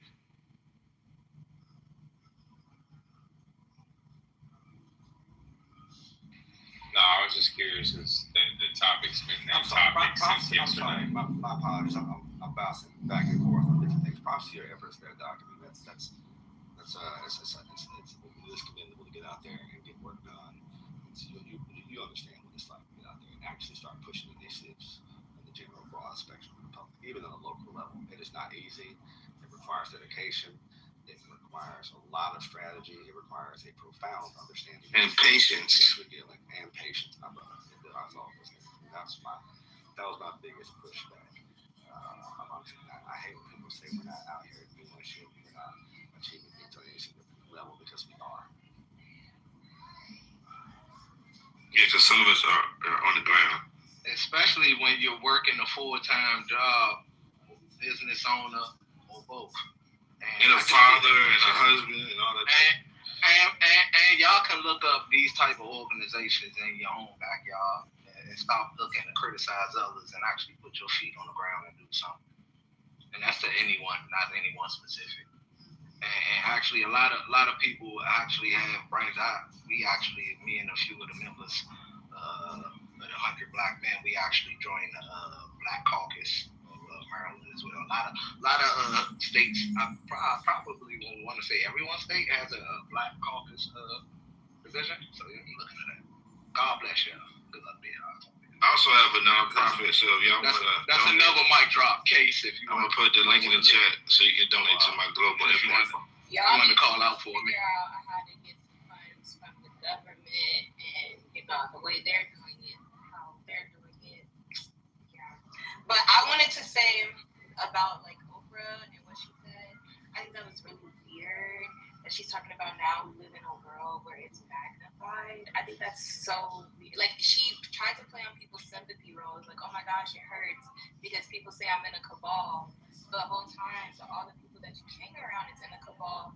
And I feel like the Epstein files has become so widespread that people are getting a little desensitized to what's actually going on and the craziness that's actually going on, which is what I was afraid of. Because now people see it as a joke, like they're making memes about it. And in reality, this is something that's happening real time right now. Like, Ghislaine Maxwell, that's not the same Ghislaine Maxwell that's in jail. Like, I don't care what nobody say, that face looks totally different. The way she walks looks totally different. Her head looks shaped different, nose different. That's not the same Ghislaine Maxwell. So that means you know that these people are hidden somewhere on another one of these small islands and wherever the hell in the fucking world and still doing this to children. And this is only like 3%. Like, it's a terabytes of data that nobody has went through yet. And this is just the top of the iceberg. Like, how deep does it really get? How dark does it get? Because if it's already dark, it just gets darker. And we're talking about, like, organizations, which I think is beautiful and I think is great. But we're trying to build on a system that does Epsteinian things. You know what I'm saying? Like, we can't keep building on top of things that have no stable foundation in the roots for us. That's why we always fall, because it's meant for us to build on trapdoors. At this point, I think we need to get to the roots, like dig up the weed from the roots so we can actually plant our flowers so they're not choked out. You know what I'm saying? But good morning, guys. Love y'all. Hey, happy health, happy wealth, sister. And I just put it in the chat. That's my nonprofit. So instead of encouraging civic participation, we need to build a new system. Is that what I'm hearing? Yeah, do that real quick. Let me finish up, and y'all go ahead, go to that right there, my nonprofit, and y'all can donate and help us with our. But let me put my link in there too. And shit. And if anybody else is, you need to look, anything else, it's the same property where I took the picture holding the chicken. I'm gonna put my Cash App in the link in there as well. Appreciate you. Yeah, we're trying to raise $1 million, so anything can help. I'm just trying to see if I can get 50. I'm trying to get an eighth. You might get a gram of coke, man.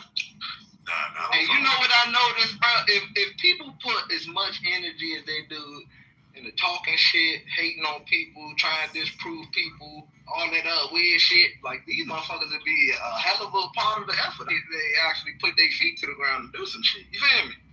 All right, that's all. Yeah. Another mic.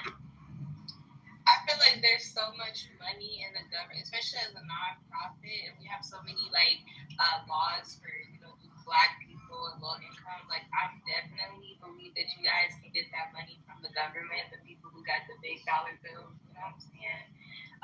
I work with foundations like that. We get very big, amounts of money. You have if you have a nonprofit, you can't open class action lawsuits against certain things that you don't like. You don't get money from that, get money to your people from that. But about this Epstein shit, though, what about that?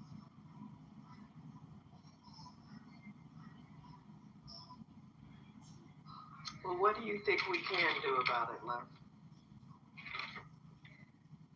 Honestly, that's what I'm saying. I don't know, so we just gonna let our So you ain't got no solutions, you got all the problems, but no solutions. God, can I finish what I'm trying to say? Like, you got God in your name, okay? Patience.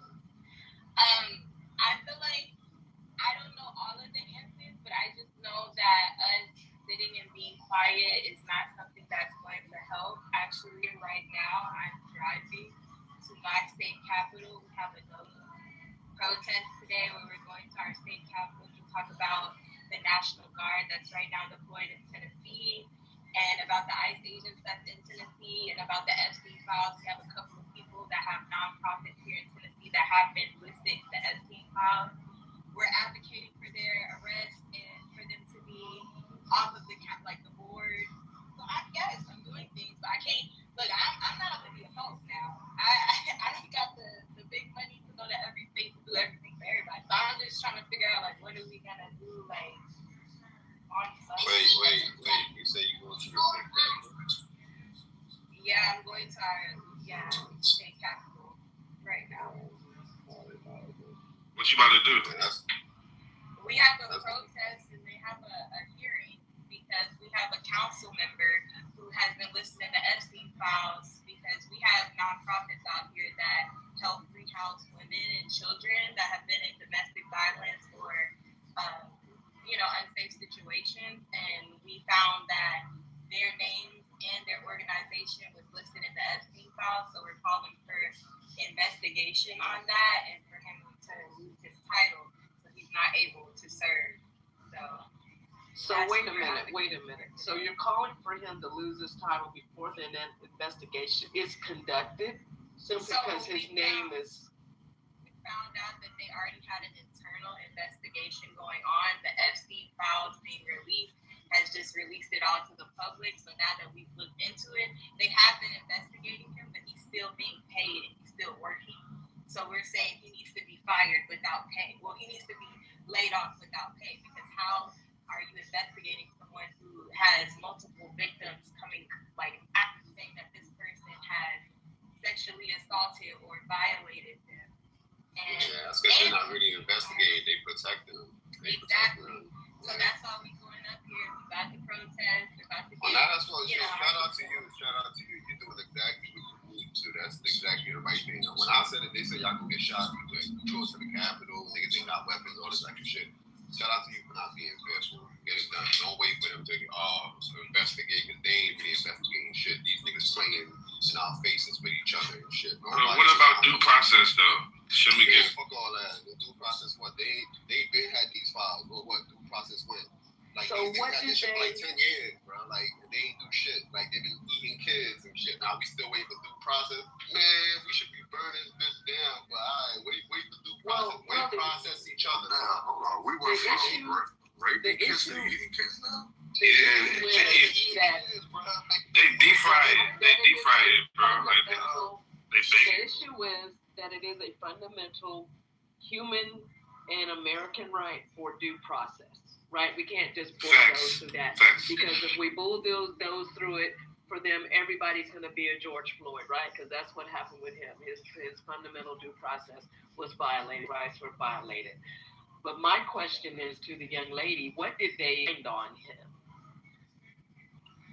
We have multiple employees that work underneath him that have released documents that we haven't been able to see. We just know that the documents exist, that he has been sending sexual innuendos, that he has been inappropriately violating and sending children to places that they're not supposed to be. We've actually lost where certain children are in the process. So we're trying to, and they are opening an investigation. And I'm not saying that we shouldn't skip whatever the due process, but I'm saying he shouldn't be able to practice as a board member and be paid when he has all of these allegations going against him. Because first of all, how does that make our state look? One, and then two, it just makes everything bad. Now people can't trust in the programs that we have here because we have DV shelters here in Nashville. We have over 3,000 homeless people. How do I know? Because I was outside counting. But we have over 3,000 homeless people. Half of those are women and children. And we don't have safe places to put them because we have board members of programs that are doing questionable behavior. So we really do need to kind of look into this, especially since he's connected to the Epstein file. Tennessee and Nashville specifically is a sex trafficking hub. We know that is a problem. And we don't need people that are in legislation or people that's making bills or having money allocated to them. You know what I'm saying? Okay. So what attorneys do you all have walking with you all? because it's sounding right now, and I hope G is in the room, it's sounding like a clusterfuck because you're asking for him to be lose his seat before he's found immediately, right? right? The only reason immediately, right? And the only reason why I'm saying this is if you go about it wrong, it's gonna be fucked, and he'll be able to keep his seat. So you have to really be careful about how you go about this because of double jeopardy. Because if he weasels out of it, you can't hold his feet to the fire. It's a clusterfuck. Double jeopardy, man. Look, fuck due process. That's the problem now. Yeah, go burn it up. Go burn that shit up, right? Right? Hell yeah. Smurf niggas to the faggots, B. Yeah, I know Smurf was gonna say burn it down. Smurf like burn it down. He always gonna say burn it down. Look. Now, facts. In any other situation, we stoning the pedophiles, we stoning the baby eaters, but now we want to wait for due process. Like, these motherfuckers ain't have these evidence for how long now? They ain't been doing due process. They've been hiding for their fucking friends, bro. Like, what we don't understand, bro. Like, why we keep trying to play politics and fucking judicial bullshit with these niggas, bro? Like, they're protecting each other. Nothing gonna happen. We did this in 2016. Niggas swore niggas was on fucking ankle monitors and it was gonna get processed and all this extra shit was gonna happen and nothing happened.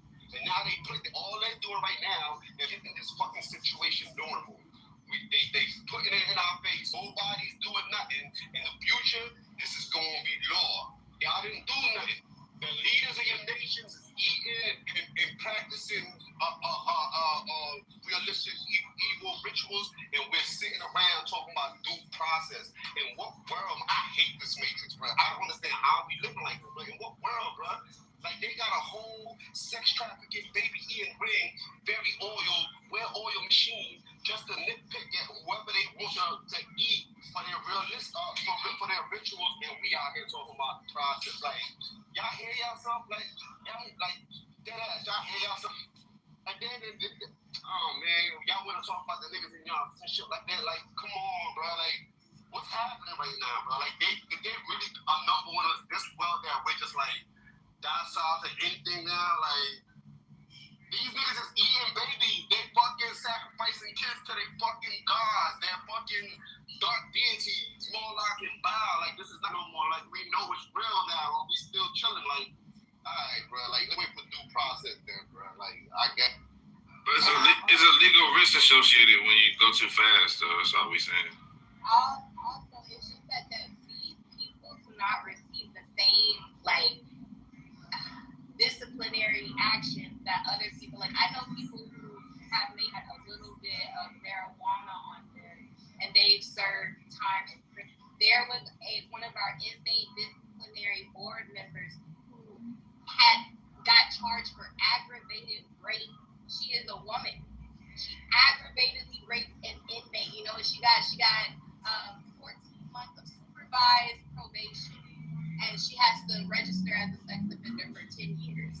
And then after that, what? So it's just like that person has to live with that for the rest of their life. And this is an inmate disciplinary board member. So that means the deaths they were giving the inmate were rape. And that's not okay. Damn, she was raping inmates? That's what crazy. What attorney do you all have? I would have loved to be that inmate. So, for real, I was going to say, rape me. How long I got? Take me.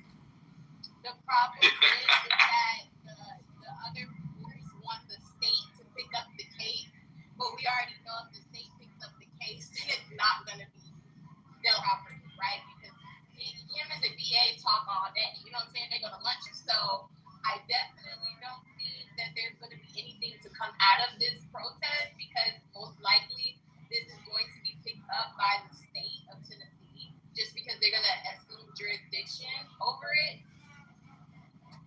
The state of Tennessee is so corrupt, you guys. I couldn't hear you. So I think it's possible that the ask should be that he be brought up on charges and the accusers walk with you all. The women who have been violated need to be in attendance, and that to me, and I don't know where G is. G would know better than I would. That the ask should be that he be brought up on charges, and then you all take it from. But you got to conduct a proper investigation before you charge, right? Right, that's what they're saying. They're still having. I mean, according to policy. They're still conducting the. Yeah. So they are indeed conducting an investigation. Yeah, they are. So. And if it's not proper, the court would throw it out. The court would throw it out. Right, but I don't understand the purpose of marching while they're still conducting an investigation. Then what is the ask if they're currently conducting an investigation? They want to get them fired now, Pierre. Because I feel like they're that makes no sense if they're still conducting an investigation. But go ahead. We all as a group realize that this investigation that they're holding is the people that's investigating him are his friends. It's just for optics. That's what I'm saying, bro. Like that's why we can't wait. Like we can all investigate or wait for due process, bro. The feds had all these files the whole time. They down with the shit. That's why they ain't do nothing. Like all this exposure is just to let y'all know y'all ain't gonna do nothing, and we really ain't gonna do shit. The people investigating the criminals are down with the criminals. Like I don't know how we think like there's some kind of justice system that's gonna do something. They all with the shits. They all part of this fucking cult life shit, bro. They all. That's why nothing has been happening. These files didn't just get made up yesterday. Like they didn't just now. Like they got released. They had these shits for years. This shit been top secret for years. They know what's been on the file. They know who the guilty party are because they all the guilty parties, bro. They've been playing with us this whole time, and now we got the facts, we got the truth, and we still talking about due process, nigga. What, bruh? And this, I mean, unless you want to end up in jail, you know. Yeah, I feel you, but that's not how our system works. Like, you know. That's my thing. You want people? Yeah, they keep making up talking points. They trying to do a submission. Yeah, ain't nobody signing up for that. Kamikaze, doc. So think about what you just said. It vexed them, bro. So why the fuck won't you just leave them alone in their system and develop your own? You trying to get that bait for real, doctor? I'm trying to get the fuck away from your relying on this system to drain this. Remember? We need to look at Young. I was just gonna say that like this investigation probably won't go anywhere, because this links into Child Protective Services also, where the children were housed after they were taken out of the homes where they were being abused in. Most of these children are coming to other people with sexual allegations against people that are housing them to take them away from these people, take them away from their families that were harming them, just to put them in someone else's hands that are harming them. If we say we care about the children, we have to start doing something. We already know that they shake hands with everybody. So, like, if we want them to have 14 months of super just, oh, that's my buddy, so let me slap him on the wrist. You know, we can, there's action lawsuits, there's people coming out, but at the end of the day, like, the due process and the legal structure, especially in my state, I'm not sure about all the other ones, is very flawed. And I know that this all connects to the Epstein, so I don't know how many children that have been from Tennessee to whatever island pipeline. And in your own state, you should look up if there's any class action lawsuits against the Child Protective Services, because they try to keep it on the very, very, very low. So when they give their verdict and when they charge these people and convict these people, it's a stress, but you never even knew that they got charged or convicted. So we really do, you need to look at your state and how the Epstein files connect to you personally, so then we can actually start doing stuff, because the more we let it happen, the more they're going to try to push it at harm and make some type of loophole where How long has it been under investigation? Just March of 2025. Exactly. Okay, that's not very long at all. Exactly. What's been investigated? Don't you hear people talking, Doc? That's not very long at all for an elected official. This thing can go on for years. Typically, they're watching them, and these investigations go on for 2-3 years, and they start by watching them. They're looking through all their bank accounts. It's a lot. It is a lie. Tell them that So- for the last year so- they don't come in here with. So what it, man, I don't process it, but there are a few things that you all can ask for. You all can ask for the people.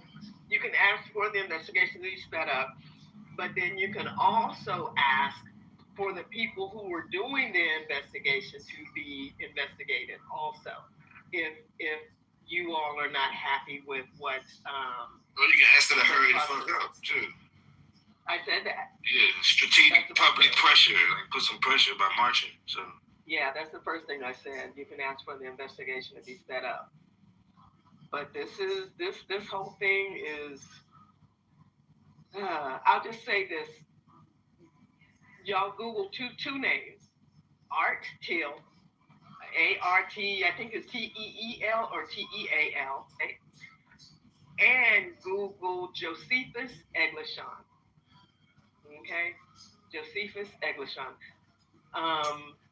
Those are two, was the liaison to Eglishon's office.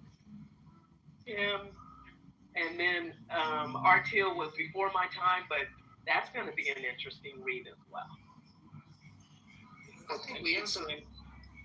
What's interesting about what GOD said in terms of like public pressure? So does marching work or does it not work? strategic public pressure. Go ahead. When you talk GOD, it made me think of like in all the movies of all the old kings and hegemonies and shit. One thing them motherfuckers always give a fuck about is civil unrest. So it's kind of making me rethink this whole like, protesting and marching thing. And I low-key think the people up top take it more seriously than the people on the bottom.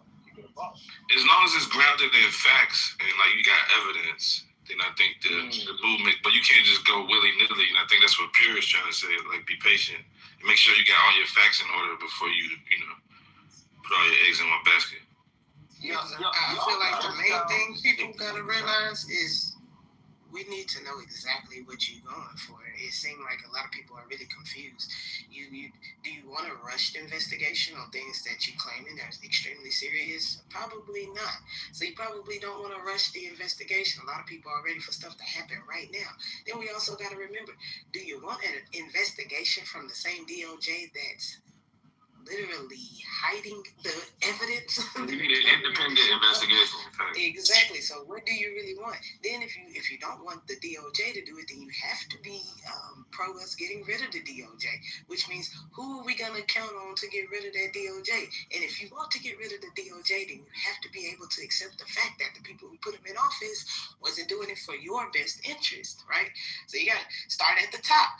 It's gonna start at the top. We keep coming in the middle and around and search, trying to.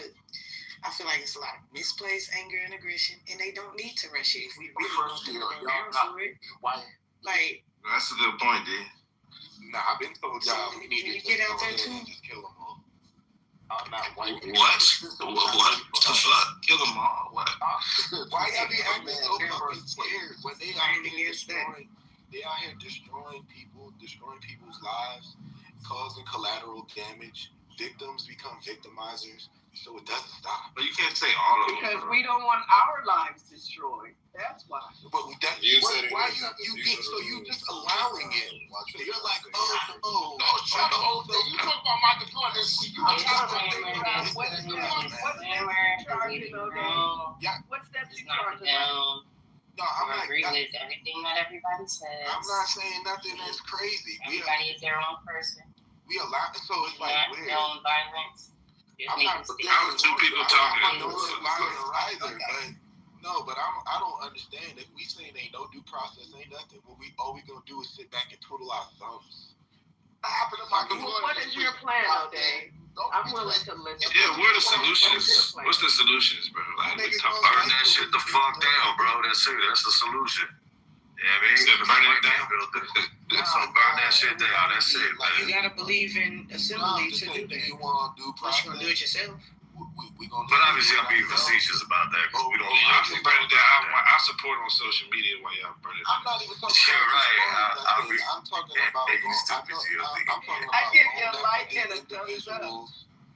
And I'm not being messy. I because Michael Jordan was defending this thing this week. Oh, I never defended Michael Jordan. He want to talk about this. I heard shit, nigga. We talking about people that is getting hard. Read it on Michael Jordan. Yeah, bro. Come on, you just shut up, nigga. Man, move your bitch ass to the audience. I'm tired of you. Don't even have regular conversations with us. Like, we just, like, I don't know. Y'all be making it seem like what I'm saying is extreme. But when they're doing all these extreme things to us, we just sit back and cower. I'm glad you said we. What is your plan, my love? You have to have a plan. I ain't giving out my motherfucking plan. Fuck y'all. It's supposed to be us, though. Like, what do you mean? Nah. Well, they're in this room. You the problem. I know what you and y'all were listening. Right. What actions are you taking? Y'all would come in, y'all would throw out spike strips so that people couldn't get to where their destination is. Y'all would sit here. It's a decent think tank, but hell no. Fuck no. Yeah, I just keep going to the extreme, and y'all think that I'm crazy. I'm not going to the extreme. When these people been going to the extreme to the point where we're saying our judicial system won't help us. So if your judicial system won't help you, then what you gonna do? You gonna get the world's judicial system who's doing the same thing? So it's kind of like we between a rock and a hard place. So what you expect the people to do? Sit back and just continuously live their life. That's you turn the other cheek, bro. That's what turn the other cheek so they can take that one too? No, it's not about that, bro. Nah, they been taking cheeks, nigga. You gonna turn the other cheek so they can take that one too? For real, they've been taking cheeks. Yo, that's a bar. That nigga's stupid. No, I know. I do apologize if I come across as very like extreme, but they've been extreme. They've been doing and treating us in extreme manners and extreme ways. And if we're sitting there like, okay, like let's get the courts to do it. The same motherfuckers that they put into the court are doing it. So how are you gonna go against somebody when you're doing the same shit? Well, whenever somebody actually speaks up, and they've been doing it for years, and I got names, Prince, Bill Cosby, Kanye, everybody just sit back on their fucking laurels. Well, it's called strategic restraint, right? We gotta be restrained for so long. Let's be real, though, man. Yo, Kanye told us the truth, man. Bush hates all white people. Thanks. But we can't just retaliate. I know. We just gotta please stop touching us. Nah, not like that. Children. It's not being passive. Be better for the people. Yes. Do not hurt the people. But restraining yourself is not being passive. You talking about nigga, I'm just doing it the way that you're saying to do it. We're gonna get our posters. We're gonna write little messages on the posters. We're gonna write the Attorney General. We're gonna write the state. We're gonna write the federal. Look, yes. I'm saying instead of immediate action, just respond calmly and strategically. Nigga, we've been responding calmly for fucking years, centuries. Yo, you know what the thing is, man? You got immediate retaliation. They think this shit is Call of Duty. You know what I'm saying? They think we're just gonna go over here and blow this shit up. We're gonna go out here. You know what I'm saying? I think it sounds stupid. Call the air support. You know what I'm saying? You gotta try. Call it a nuke. More ignorant than what I'm really saying. But you're calling for some type of immediate action without a plan. Right.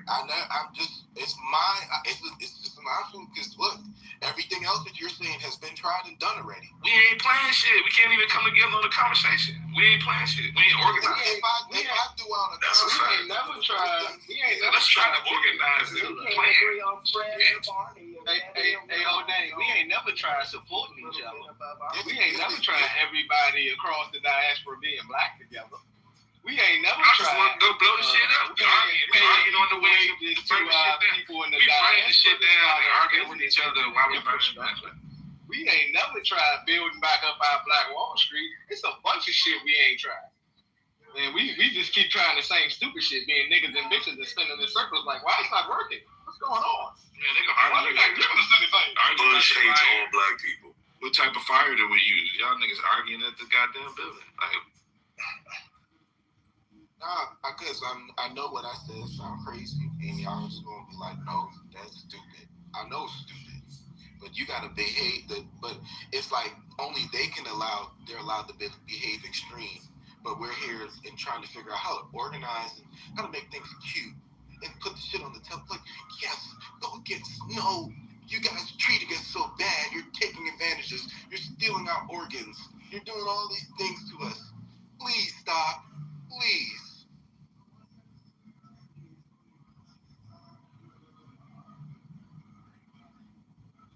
If we just get the fuck away from them, we'll be all right. You want to avoid escalation, right? And we trying to avoid escalation. Think about it, bro. We around these motherfuckers. We want escalation while we want some shit from y'all. Oh, so you don't escalate it more out there? Like, well, keep doing not, nigga. Bring that shit down, nigga. So let me run it to bring it down. We're not even doing it. Michael Jordan this week. Except for RJ. All y'all consider Michael Jordan. Y'all forget that. Y'all fucking defend the goo, nigga. I'm just saying sometimes you can wait for stronger leverage instead of like immediate reaction. That's all. You know, they've been looking for stronger leverage since when? We have to organize and plan, Odell. Organize these niggas. Every organization that we as melanated or whatever, fuck, if you want to speak Spanish, you want to these niggas is out here playing chess. LG. Every time you try to put that shit together, they chop that bitch down. Or one of you dusty motherfuckers who are part of the organization is turn agent on that. They listen. The problem is they playing chess and you trying to play checkers, man. You trying to jump over them, and that's not the move. That's not the move that you gotta. Man, shoot them niggas down. That's a great analogy, by the way. Like, great analogy. Shoot them out the sky, nigga. Yeah, these niggas are moving in 3D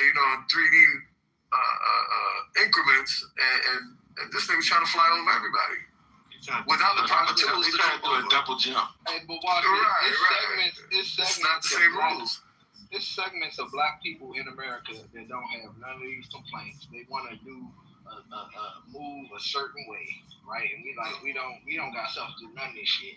And then motherfuckers don't want to hit. They just want to keep on spending. Why? No, what we need to do is go take that and fight suicide.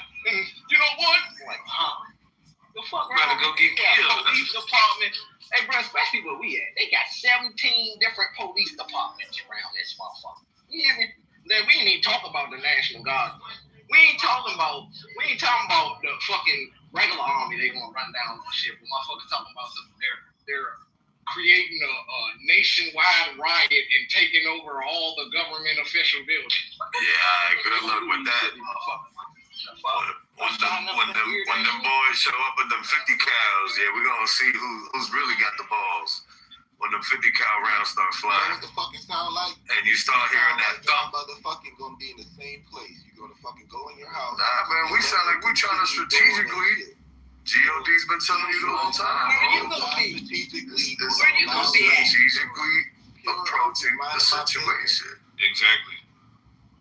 I'm gonna watch y'all be like, yeah, I'm like Big Pun, son. I'm almost 100 pounds, nigga. I'm trying to live.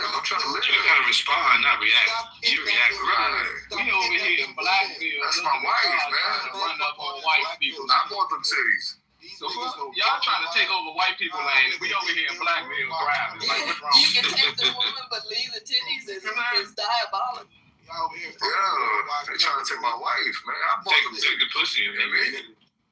I lost 100 pounds. I'm trying to live. Nigga, fuck you too, nigga. Y'all niggas be pussy.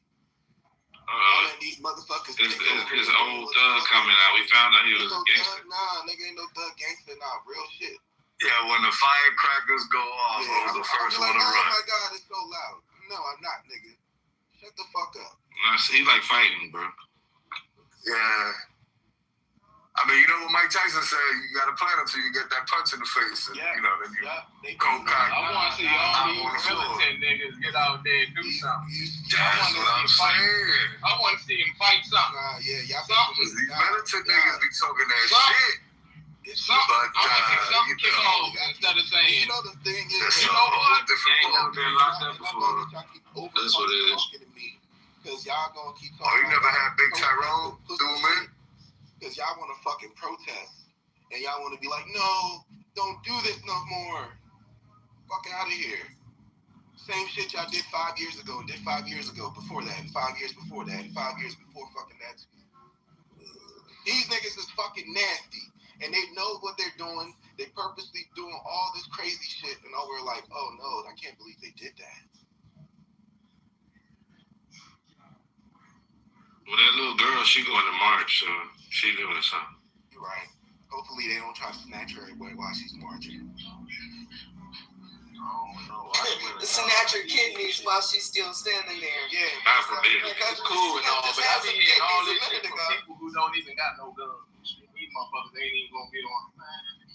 Y'all not about to draw me out the house. My motherfucker shit is staying behind me like, get him, get him. No one's drawing you out the fucking house, nigga. What the fuck you talking about? You want to be Malcolm X? Y'all making it seem like I'm saying, hey, right now, let's all get together and we're all going, like I'm fucking parading and telling y'all to gather together. I know my concept is whatever I said is extreme, but these people doing extreme things. I'm down to go streaking though, man. I'm trying to make love. I'm not trying to make war. Y'all think it's a fucking game. It looks like you going streaking, nigga. Streak your ass off the fucking mic, nigga. We should spread love, not war. Hey, what's crazy is we talking about building our own infrastructure and using our weapons and our knowledge to secure and protect that shit. These motherfuckers talking about some, hey, people with guns, come here, listen to this. We want to go fight with white people. Go ahead, man. Y'all want to be white people. You call yourself niggas every day, bitches. Go ahead, fight the white people. And we going to be over here building melanated wealth. So one thing we talking about the freaky niggas that's been destroying your country, nigga. We shouldn't mirror the aggression, though, should we? Y'all literally just had a conversation. We got to mirror the aggression. System that is helping them. So if you got a system that's all right, so let's be corrupt, too. Nah, shut the fuck up, nigga. If you got a system that's helping wicked, and you allowing wicked people, so they're going to bring in somebody that's doing something wicked and give them fucking good meals. Look what they're doing to Ghislaine. She's living lavish. She's locked up in a high class facility. It's what the fuck y'all want. Lock them up so they can live really good lives and do the same shit from behind bars. Hey, cuz they planning on getting shot and going to their hospital. High class. Yo, look at my PTR. I was protesting. What y'all gonna do? Y'all gonna get shot and go to their hospitals and ask them to pack y'all up? I know I was just trying to take over, but can you touch this bullet hole for me, please? Yeah, nigga, if you're supposed to die, you're supposed to die. Fuck that. What? Don't even catch the bullet. You better build a hospital before you launch I have decided that no black hospital. Yeah, okay, so we're gonna continue allowing these people to do the fuck shit. Don't we need some money in a hospital and a bank? Man, fuck all that shit. Have you decided that you're supposed to die? Because I'll give you a life and a follow. Fucking life ain't. Oh, there you go. Okay, Pure. Hey, I'm in there. There you go. Pure says she'll patch you up, bro. Nah, you good. You got a nurse. You got one nurse. It sounds really extreme, but I think people that have been doing extreme things to you, maybe I need to think a little deeper on something more extreme for their ass.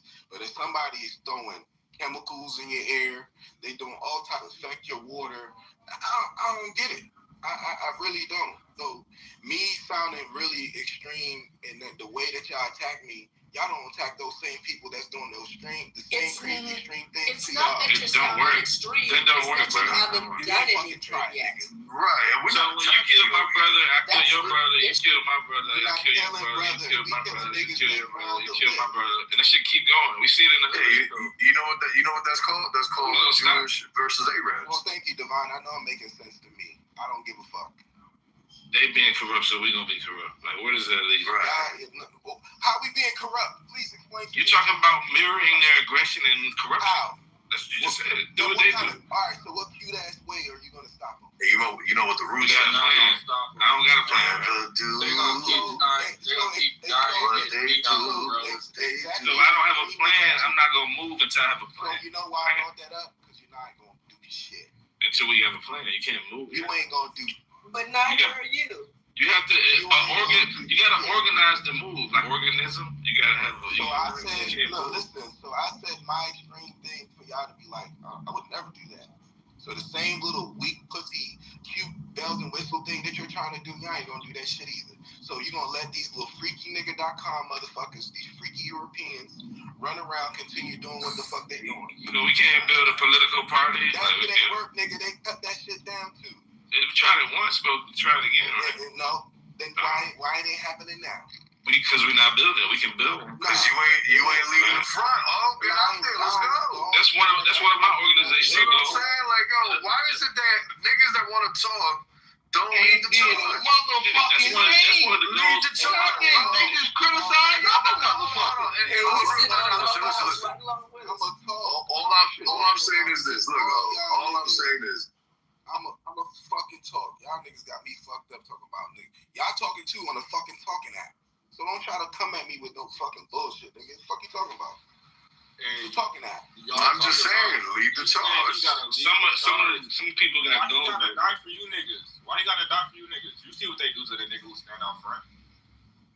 That don't even make sense. He wants somebody else to die for the shit he talk about. So you gotta make the shit with the To be Christmas addicts.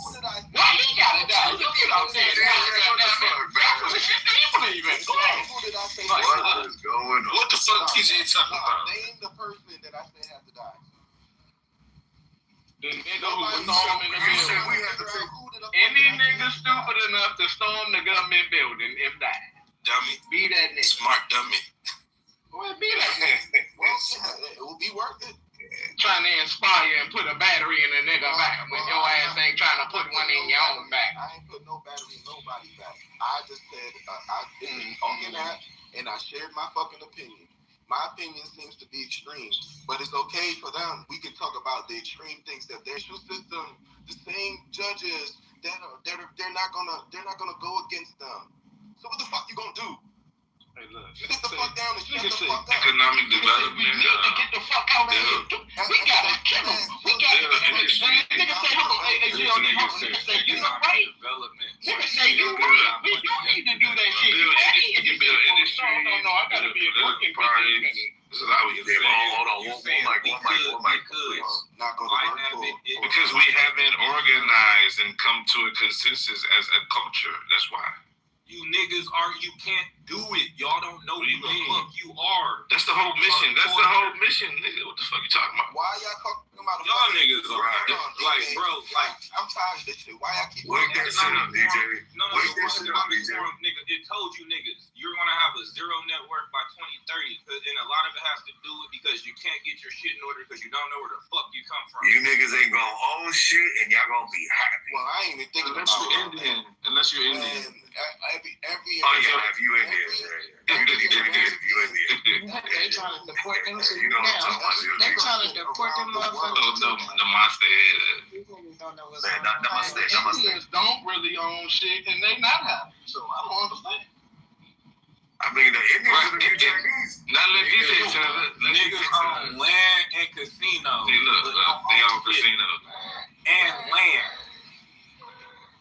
Thousands of acres. Can I be Indian too, DJ? Can I join you? The motherfuckers at the top of them casinos is European, bro. And I bring up the door on all these casinos. I bet you they look European as a fuck. That nigga sound from Gunner Island, bro. That's crazy. Fuck me top mode. $5 Indian act. Man, get the fuck, man, boy. Call you a $5 Indian. That's $5.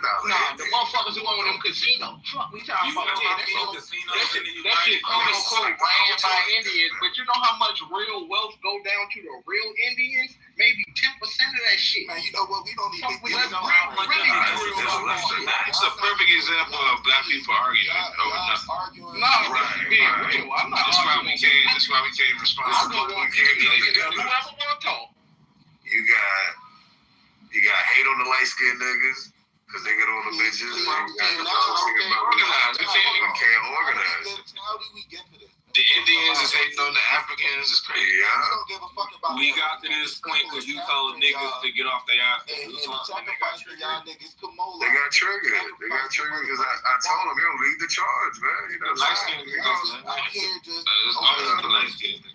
That nigga is always a light skinned nigga. Everybody in America could have started up a black man. Hey, watch this. Why do y'all need one person to lead the charge? Why can't all you niggas just get up and do something together? DJ, we're not gonna do nothing. We're just gonna. I know they're not gonna do shit. That's why niggas gonna be. This nigga said we're not gonna do. When have you done something? Brainwash like a bitch.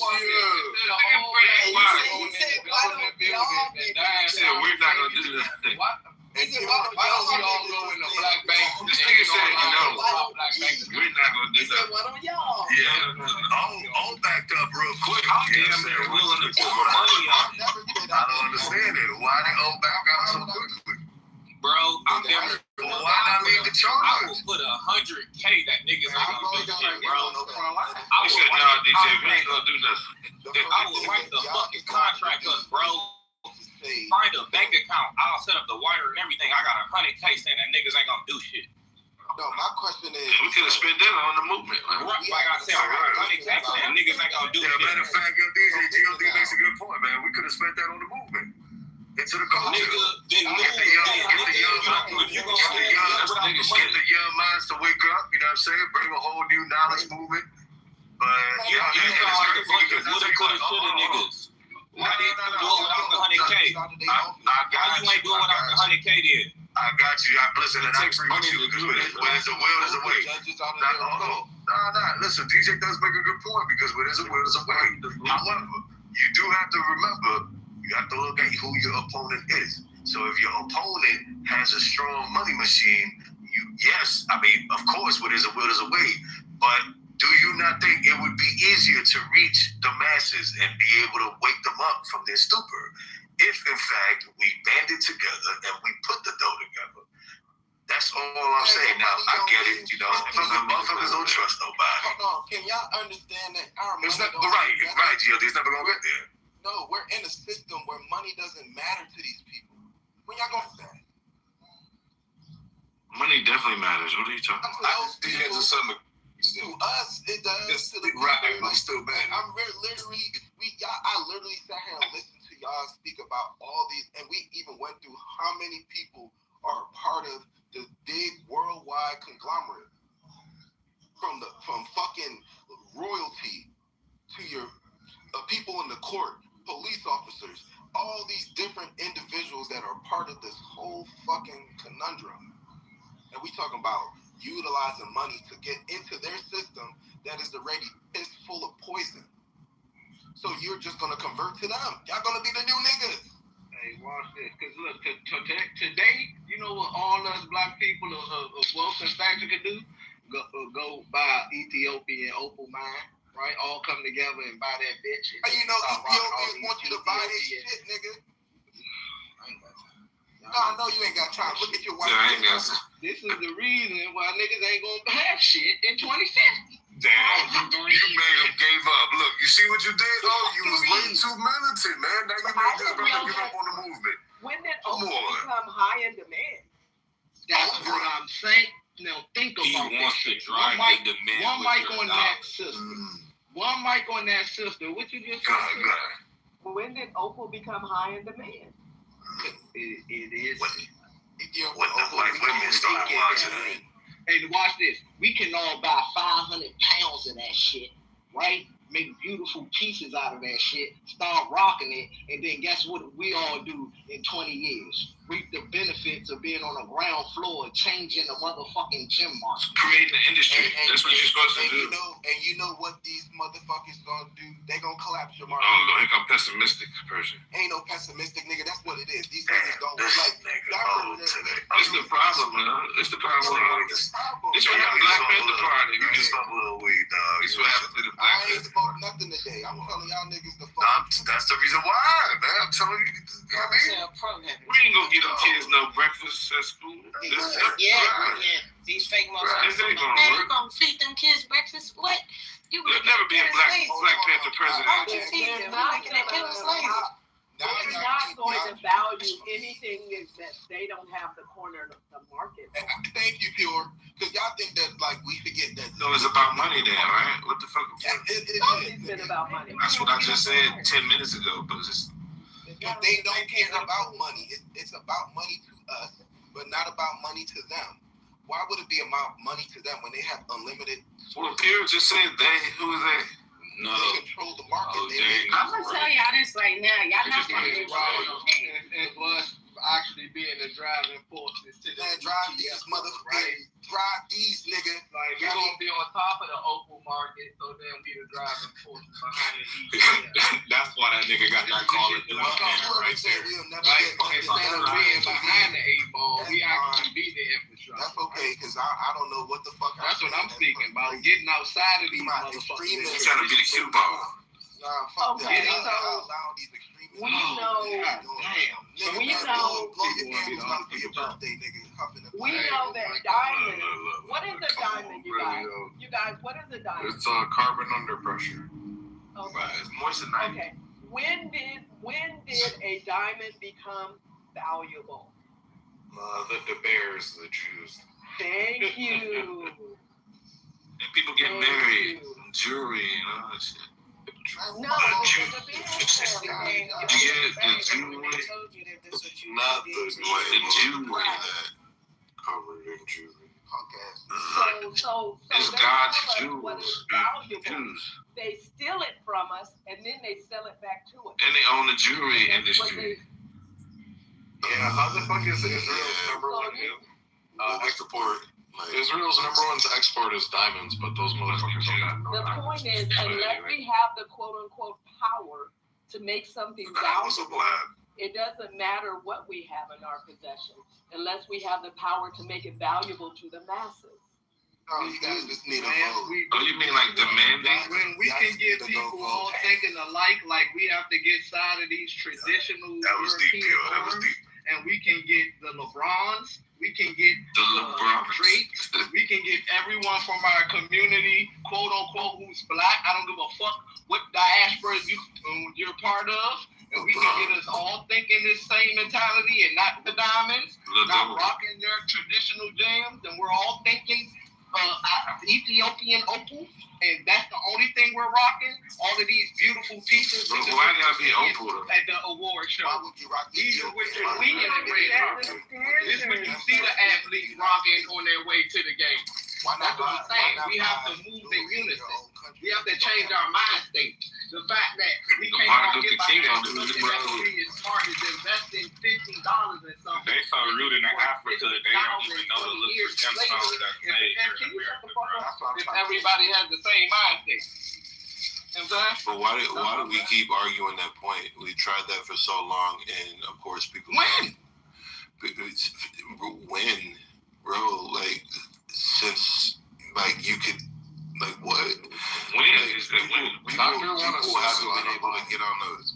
No, people haven't been able to get on the Supreme Court for a long time, and the reason why is because what Pierre was saying. Like, okay, the streamline of influence is an issue, and you got people still entertaining. Yeah, that's good. Man, that nigga firefighter. Fall down the trash, he's with it. That's what the fuck he doing. That nigga CEO. What the hell? Nah, he almost fell down the trash chute. Him and the phone. Go ahead, bro. What am I gonna use? Yeah, I'm just saying, like, we see the power and influence, like the power from the television, XYZ. So many people are just lost. I get what you're saying, Doctor. Everybody has to come on the same accord, but I still believe there's a small percentage of people that are willing to do that versus the masses. And then the masses, for example, just keep on buying diamonds and blah, blah, blah. They're like, nah, we're still going to rock this way. While the small percentage that's aware of what's going on, they're like, all right, we're going that way. So I don't think that's necessarily like productive in a sense when it comes to trying to get everybody on the same accord, because there's a lot of people still lost in the sauce. And it's different type of black people. Yeah, because of like that influence. Now, what I do see an open opportunity, say like social media platforms, things like that, where we can influence, or when it comes to our capabilities to influence the masses. But again, we don't own a lot of these platforms. Like, y'all see what just happened with the YouTube creators and stuff. DJ brought this up the other day, where all the content creators they're not making the money they used to make in the snap of a finger, because they're building their audiences on platforms that they don't own. That's going to continue to happen. Watch, it's going to happen more more. Yeah, that's a fact. Yeah, they had them at the peak, and they made a lot of money at the peak, and now it's gone down. Yeah, Massa moved the goalposts. Yeah, and we don't. Go ahead, Niles. My bad. No, it's a business cycle. It goes down. How you gonna take the Niles price thing? Go ahead, Niles. All businesses go down. So what's a business cycle? What's a business cycle? One might. Nah, YouTube. Yeah, I'm just YouTube saying, has like, not went down. It went up #1 platform. It actually outdid Netflix. Y'all just be saying shit. No, the pay went down. These niggas. Pay went down. They just don't want to pay these niggas. Yeah, of course. That's how businesses do. yeah, in the snap of a finger. That's what I'm like. We have all this talent. I Show Speed, Guys Tonight, etc., etc. You see all the black creators on TikTok. They literally got robbed as far as the content they bring. Like, black creators literally made YouTube, TikTok, but the algorithm, they favored white faces on that algorithm and gave them the sauce at the click of a button. But we refuse to build our own platforms where our audiences can come to us. We refuse to put in the work and dedicate the time that it will take for us to build our own platforms where people can come to us and consume our content where we control the narrative. That's all I'm saying.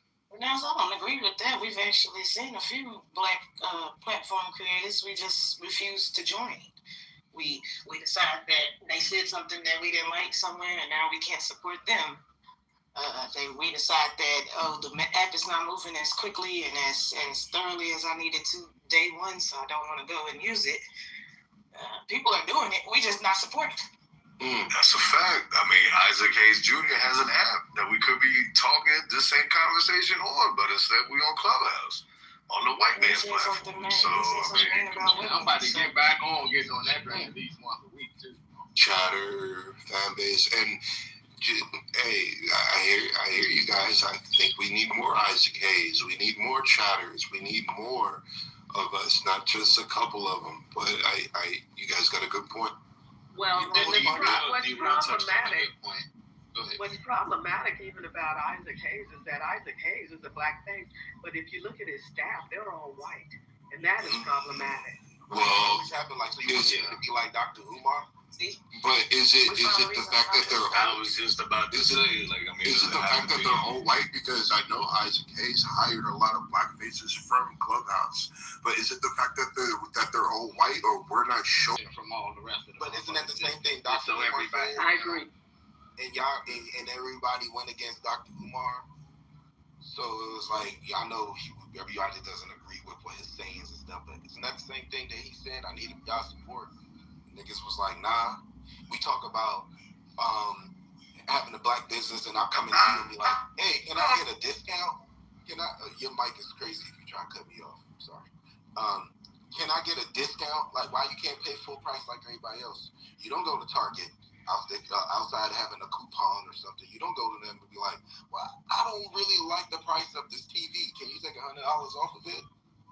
No. We tried when Target first came out, but they ain't go for it, so we stopped.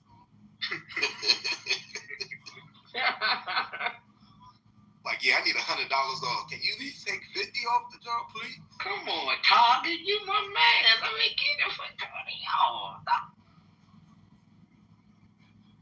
Yeah, I think y'all right, but I think we need to create like apps and shit like that, and not put black owned or black created on it. Just let it be, and then we can manipulate the system that way. When they create their shit, they don't say white wrong or none of that shit. They just create it, and we naturally gravitate towards that shit. No discrepancies. Like, I think we should know what it is, but let's not blast it. That way we get the maximum like profit and membership from the app. But the minute we start saying shit like black hole, black, if it make it sound like, alright, this is only for blacks, and I kind of feel like it kind of deter people from even coming or making the situation as big as it could be. You know what? If saying that this is black owned makes you not want to come, then you're not the person that I want there anyway. So, like, but for the manipulation of the situation. No, that means because it's for us. For us, by us. We can't be worried about who don't include themselves in black. Yeah, that just helps us wean out the people who ain't black. He's saying it'll never be. He's saying it'll never be mainstream if you always label it like If that. that's what you think, that's fine. And if it don't go mainstream, that's fine. Why do y'all need mainstream in order to feel like you're accomplished something? So we can actually No, mainstream don't equal money, and money don't equal mainstream. It equals a power dynamic, like a control factor, which I would love to be able to have. Like just like they don't discriminate on who comes. They just focus on who controls. And I'm saying the same shit. Let's not discriminate on who comes. Let's just focus on who controls. Let's not let them know, oh, this is a white man, this is a black owned. No, let them find out later. Just like how we found out later that all this shit is Jewish owned. I was gonna say they don't never say small hat on. I'll tell you what though. But they put that little kosher symbol on it so that they know. If y'all want to kind of try to make shit or whatnot, that's the purpose y'all want to go with, cool. But I'm talking domination. Like let us dominate this whole shit like how they've been doing. And the way I see it. You know what I mean? Nah, Smith, I think you got a point. I hear what you're saying, and I also hear what D-Real's saying, because I didn't even know the owner Calendly was black. I was like, oh, shit. Yeah. But he stayed behind the scenes for a long time. A lot of people to this day don't know that the owner Calendly is something that everybody uses to schedule their calendar and meetings and business meetings. It's a huge company. It's a black man. Listen, when they know you got a black shit, my bad. No, go ahead, finish, Murph. So y'all only want to do stuff for white people to join in? Oh, you know what? They don't join. The thing is, though, I think y'all trying to make sure that y'all can invite them to the cookout. No. Let them. We need to focus on Main Street, not Wall Street. That's what we need to come take over your application, or anything like it's once you let somebody know what it is, the sabotagers and the people to destroy it go through. And sometimes it's just natural. Like for an example, they got a black dating app called Black. You're probably gonna find more non-black people on there than you would expect. It's just crazy, right? Because if you think about it, right? If, like, let's just say I become big, right? And now I'm like, yeah, I need people who could sit at a table with me could only be my people. I don't gotta blast this out of nowhere. So now I'm like, yo, D-Real, look, I got a business opportunity. We can't let none of these goyams know what we doing. Just me and you could bring some of your family members. Now the fucking motherfuckers who's controlling the whole shit is us. Just like how they do. Like, they keep that shit within their family. They not saying, oh, yo, don't come watch this movie. Don't come to this restaurant. Nah, all y'all motherfuckers come. But we the ones that's going to control this shit. And that's how I want to do it. Yeah, all y'all motherfuckers come. I'm going to profit off all y'all bitch asses. But my people's going to control this shit. I don't know, like, why is that such a hard thing to, like, fathom. But it's like, that's how they've been running this whole shit this whole time. That's why we ask them for everything. Because they invite everybody to the cookout. But they're the only ones cooking. They're going to cook the food, and they're going to poison who they want to poison and give who they want the real shit. I don't know. I think, that's a great blueprint, and why we can't do the same shit. Because you know what they're bringing to the cookout with them? What are they bringing to the cookout with them? Mayonnaise. They're bringing the fucking money. So that's what we want, too. Money. How do you think they bought the food that they feeding you at the cookout? How do you think they bought the grill? They didn't buy none of that. The table. How do you think they got the permit for the area to sit your ass down and feed you? Listen, what do y'all are? Yeah, you don't understand how Texas works. We're talking figuratively. We're not talking literally. So when we build something, right? And we come up, we get either a venture capitalist or we have our own money, whatever it is that we're pouring into that bitch, right? Just like when you talk about when people make movies or they own certain parts of the industry, right? They're not saying only Jewish people come to this movie, only white people come to this movie. Yeah, everybody. We don't give a fuck who comes to the movie because you know what you got to do to get into the movie? You got to pay. Pay for that motherfucker. You got to pay for it. So if we can build something, like they say, if you build it, they will come, right? Build something of quality as we always have. why are we gatekeep? Let's make our own fucking little symbol, just like they have their little symbol where we know, okay, for sure we need, even if this shit sucks, we're gonna go in here and give them this $19, right? And enjoy this movie. Maybe we won't see it again, but we're gonna give them the first off the rip, right? So I think that's important. And when we want to have our own little private shit, yeah, we have our own little private shit where it's just us. But when we're talking about, developing an empire, we build something for everyone so that we get every dollar. What's up, Miles? They build things for themselves. They don't build that shit for everyone. Go ahead, my bad, brother. Niles. But you here right now. What you talking about? You partaking in it right now. And to D-Real's point is that when Black people build Black projects for Black spaces, we don't support. And I think I can't speak for Smurf. I think Smurf was saying this is like, hey, maybe we have to switch it up a bit so we do get the support from Black people, because they're obviously not supporting Black face like projects or apps or whatever, If it's not entertainment, if it's not sports, it's like, look at fan base, look at Chatter. I'll tell you what now. Just like if Chatter was if fan base wasn't, if Isaac Hayes never put his face on fan base, would we go and support it? Like, why aren't we supporting those type of apps? I've been over there. Yeah, but now to the point of the movies, when you look at movies, when white people make movies, they don't say, hey, this is a white-centric movie. They just make the movie and put the shit out. No, I agree. It's up to anybody and everybody to make the choice whether they want to go watch it. I think if we was to focus more on just making shit and putting it out, I honestly believe we're all kind of saying the same shit, except for just wants to go and burn the whole shit down. You keep thinking, nah. We got a bottle cocktail waiting right now. Yeah. Oh, right. I'm ready to go.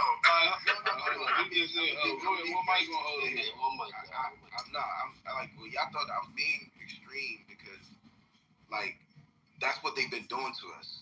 And it's like, I know it'd be like, nah, that's not going to do nothing. But when we sit here and talk about using their system to go further in their system, it's kind of like going a twirling slide that doesn't stop. Going down the slide thinking that you're accomplishing something, but you're still using their system. It's like, I'm going to use your system to get further in life. That means you're still doing the same thing they're doing. If they're being freakyeuropeans.com, you're helping the freakyeuropean.com. They are nasty motherfuckers, and no matter if we want to create an app, create a store, them nasty motherfuckers, they're going to want a piece. Because that's all they ever want. They want to take whatever belongs to you because they some nasty motherfuckers. And there's no proof that they aren't nasty motherfuckers. So I've said this a couple of times, real quick. I've said this a couple of times, right? At first, I would go into domain rooms and stuff like that, where we would learn about domains, literally that, like digital real estate and what have you. But come to find out, there was a lot of, say, white people that were doing extreme gatekeeping, and Black people were really not in the space, especially when they had spaces offline, because they would have conventions and things like that and meetings, and there weren't really any black people in space. But come to find out, a lot of those white people would own domains like blackatlanta.com, atlantatrucking.com. Like this one guy, he had hundreds and hundreds of black.com websites where Black people are going to those websites thinking that they're supporting Black businesses, but they're going to a white man. Same thing with other things online. They would have white people were literally putting Black-owned business just to get Black-owned business. There was some vegan pizza spot, I remember, and it said black-owned business on there, but it wasn't a black-owned business. It was a white person. He just happened to put black-owned on the business, and he's getting all this money. Is it worse? So I just wanted to add that. Hey, Nas, the same way with tendernism. What they did with tendernism, my bad, landslide. What's good with you, brother? But the same thing they did with the tendernism guy. Everybody went to go support him because, you know, there was a black man doing all these things. And then there had to be another black person to be like, whoa, hold on. I don't think this man owns the store. Then everybody starts to know that it was a white person that was running the whole thing. It's like, we're willing to support. But then it's like, damn, my brother is getting taken advantage of. So it's like, this is that rock in a hard place I be trying to say. It's like, oh man, it's like they're acting as if they're going to help you. They're going to utilize you, get what they need to out of you, and then throw you away like you're a cheap pork. I was gonna say, I've been preaching that for years now. It's just the reverse of it. Like when Donald Trump got fucking